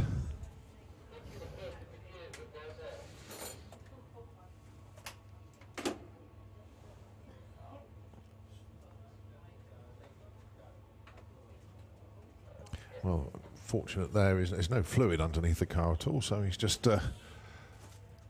waiting for the quad to come and attach the tow rope.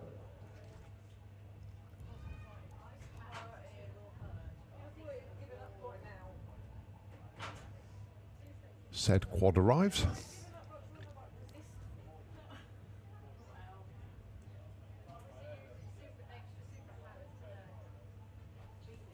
So as I say, Sportsman ET, then it'll be 950 bike and Outlaw Flat 4. And it'll be end of our day. It's been a really good day though. Some outstanding moments, without a shadow of doubt. Run of the day, moment of the day, and probably the moment of his life in the world of drag racing, Wayne Nicholson in Pro Modified. Into the 5.8s with the Lucky Devil Corvette.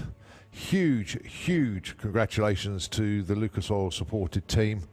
That's a long time coming, but as Daryl says, when the stars align and everything works, that is the reward. And bumped into Wayne and Belinda and the team in the pits a little while ago, and they said that was, well, it was, everything's been worth it for that moment. And for us three in the tower screaming like school children and bouncing up and down, we were so pleased with the team, but the team themselves absolutely deliriously happy, and why not?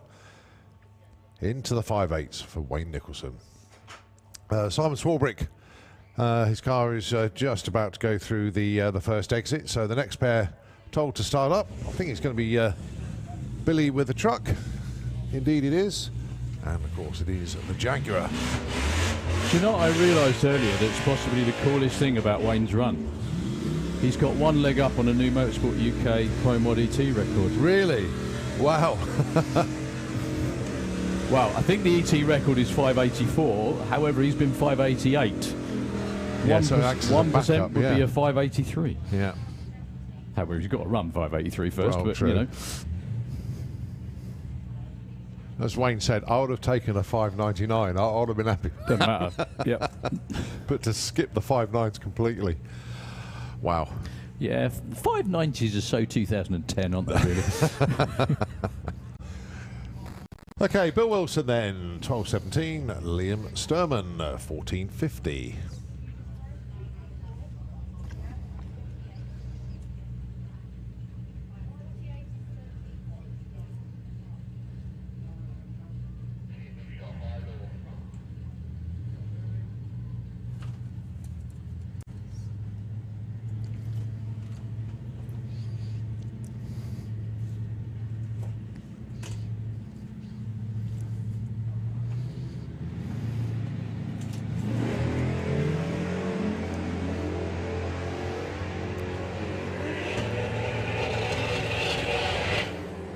Well, Bill's going to get there first with a 12.27. He's a 10th off, stays 5.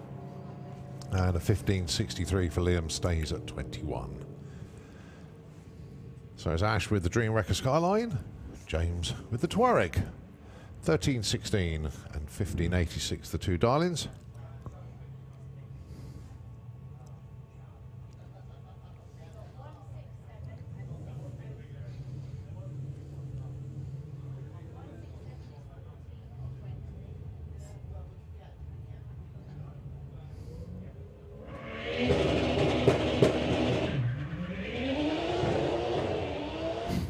Oh, lots of wheel spin from Ash that time. Bit of tie hop as well. Look, it looked Yeah. like zebra tracks down there, don't they?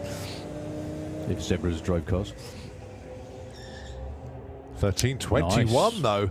Only 500ths off. Oh, James, though, goes to number 2 with a 15.87. Oh, outstanding run that. Well, both made big moves that time round.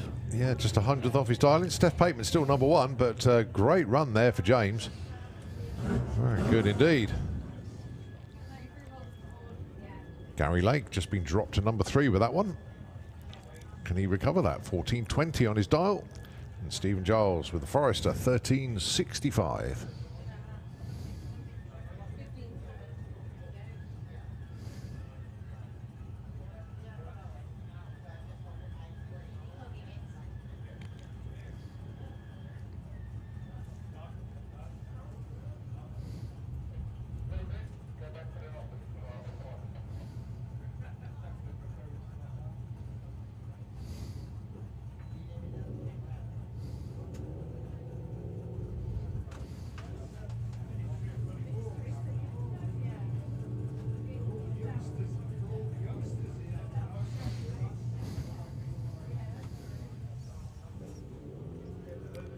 once again going to prove you can bracket race any car. I think that's the only Subaru Forester I've ever seen.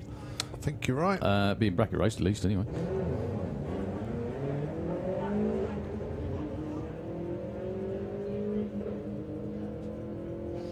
Gary Lake on the money on the start line.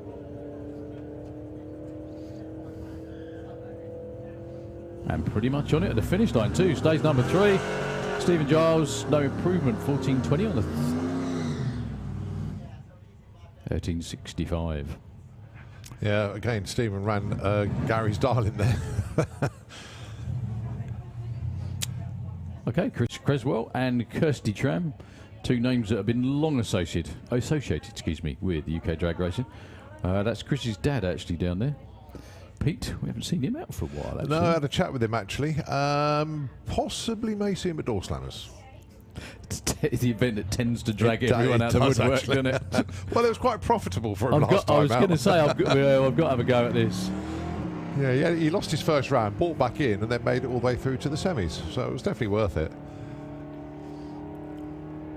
12.07. Kirsty goes. 12.21. 15.30 for Chris. 15.27 the 9 breakout. No help for either that time round.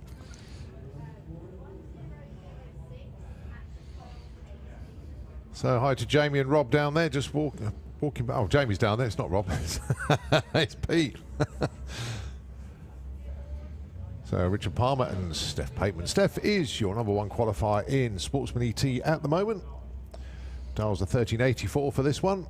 Richard looking for a 13.35.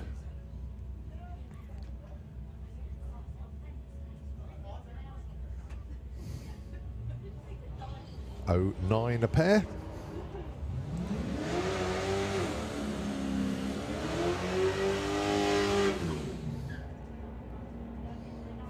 All right, Richard going to get there first with the 13.36. He takes the number 1. Oh, right at the well, not right out of the death. It's just a few more cars to go. But Richard Palmer, 010 off his dial, takes that number 1 spot away from Steph. So Steph now down to number 2. Steph had a good run, but a 13.88 ain't going to cut it. And you got to be bang on. Well, at least Steph had a good view of losing the number 1 spot on the price side and all that. So, right. Dan Holloway, sorry, go on. Go on, yeah. Dan Holloway with, well, he's classed now as the Die Hard SS, the Chevy, 12.80. Carl with the Tesla, 12 flat, quickest you can dial in Sportsman ET.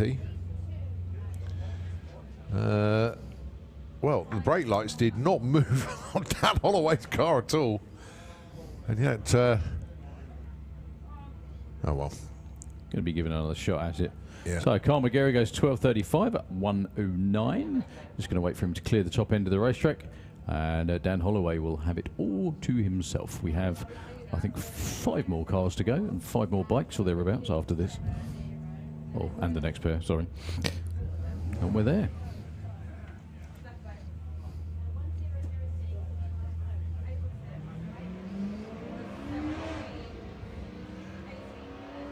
Well, Dan, very appreciative of Andy Dibley for the loan of the car this weekend.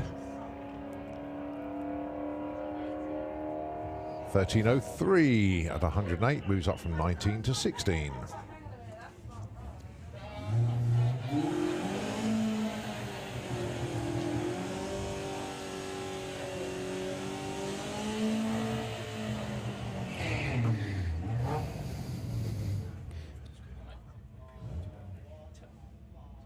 Yeah.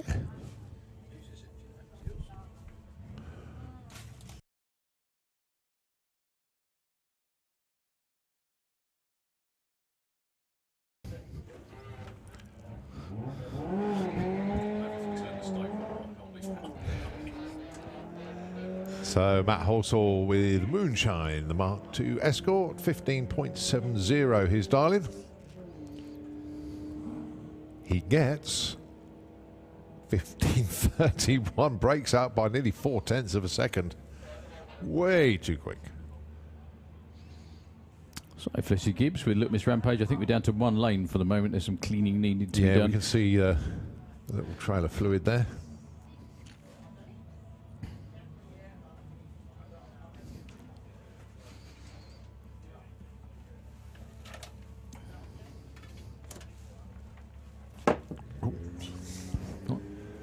Oh, 2 on the tree, very nice indeed.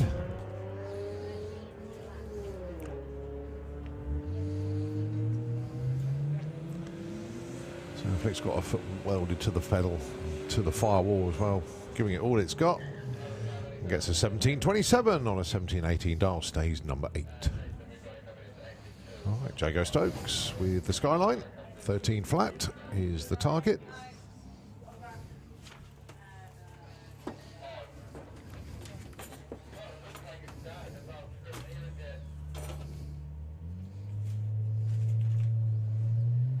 Nice 05 reaction time.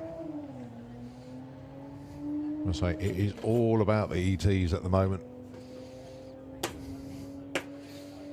He's number 14 at the moment.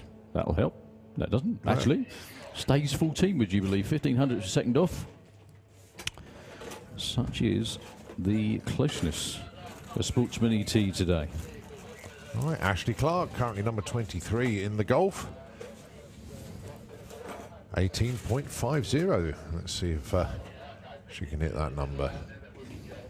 Ashley's been very fortunate. She had a few different cars to have a go. Do you remember when she drove Topo's Toy? The That's Audi, right, went into the 12s for that one. I think she actually broke out of class. Went in the 11s in the end. She's good at finding things to race with.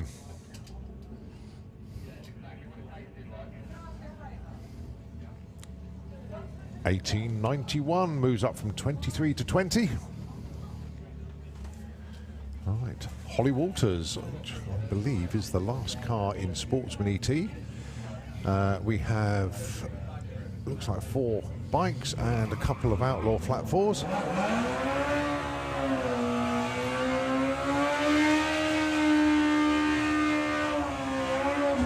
So Holly looking for a 1542, 07 on the tree. And a 1571 stays number 6. 950 bike, our last bike class of the day. 5 bikes in the class at the moment, and this is Rob Stanley. That's right. Considering there's only 5 bikes, the field spread is 0.04 of a second. The ones that are the right side, there's only one of them that's gone under on the 2 runs so far. And it's a 943. Rob currently on a 954 and goes 969 on that one.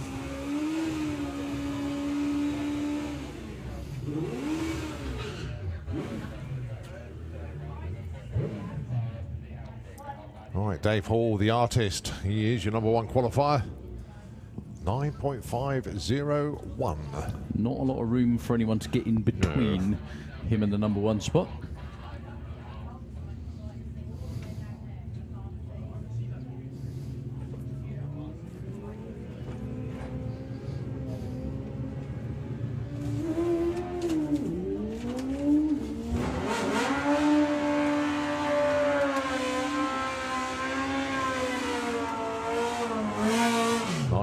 With a 1 on that one.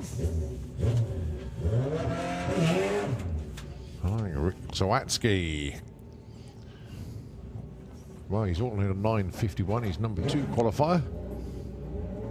It's not like he's miles away, is it, really? No, not really.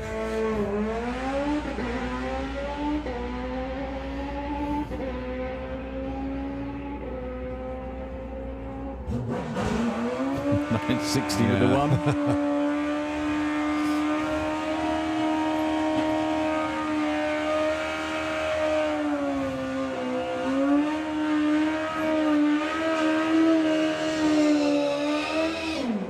So, Carl Thomas in the unusual position of running the right side of the number to start with.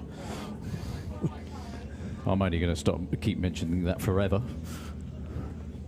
I bumped into him on the way back from one of his runs the other weekend, and he just said that, he said it's a complete mare to try and get it to run right every time. but he was enjoying the challenge, apparently. Well, he's got it right that time, 9:67. Not quite as good as he went earlier with 9:53.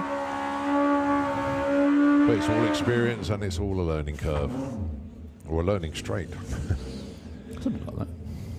So, last bike of the day will be Zoe Hallett. Zoe is the one who is the naughty side of the index. Yeah, 9:43. Needs to slow it down 700ths. Only one in class actually used the wrong side.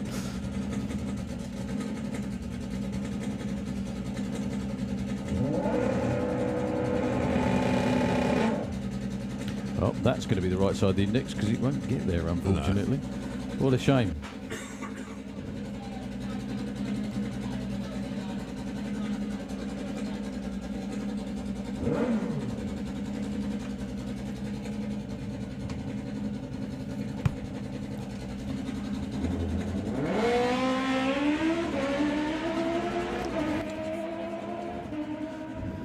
Yeah, but which end?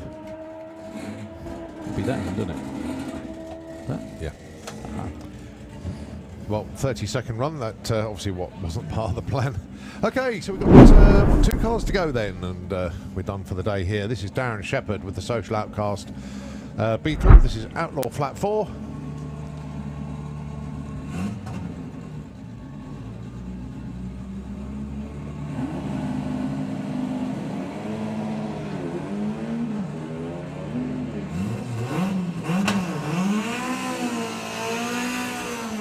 Well, he went 12.67 earlier. I doubt that's going to be an improvement, actually.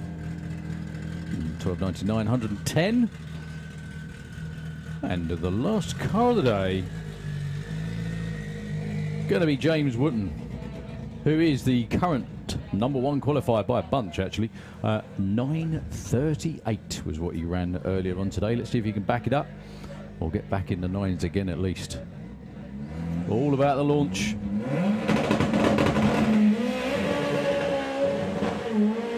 His dashboard's lighting up like a Christmas tree in there. Yeah, there's a lot of lights. A lot of wheel slip off the start line, which slowed him down a bit. 9.89 at 1.33. As the track crew do their thing and clear up on the start line. All you folks out there on the grandstands, all 12 of you, all the people on the banking, we love you. We certainly You are do. hardcore. Yeah, proper Indeed, fans. absolute proper fans. Should we just put a blanket over you and wake you up in the morning? Should we do that? Yeah, It's there's a probably few the that have easiest way to volunteered it, to isn't do it? that. Yeah. I just think there's a few up for that. But anyway, we hope you had a fantastic day here at day 1 of the Festival of Power.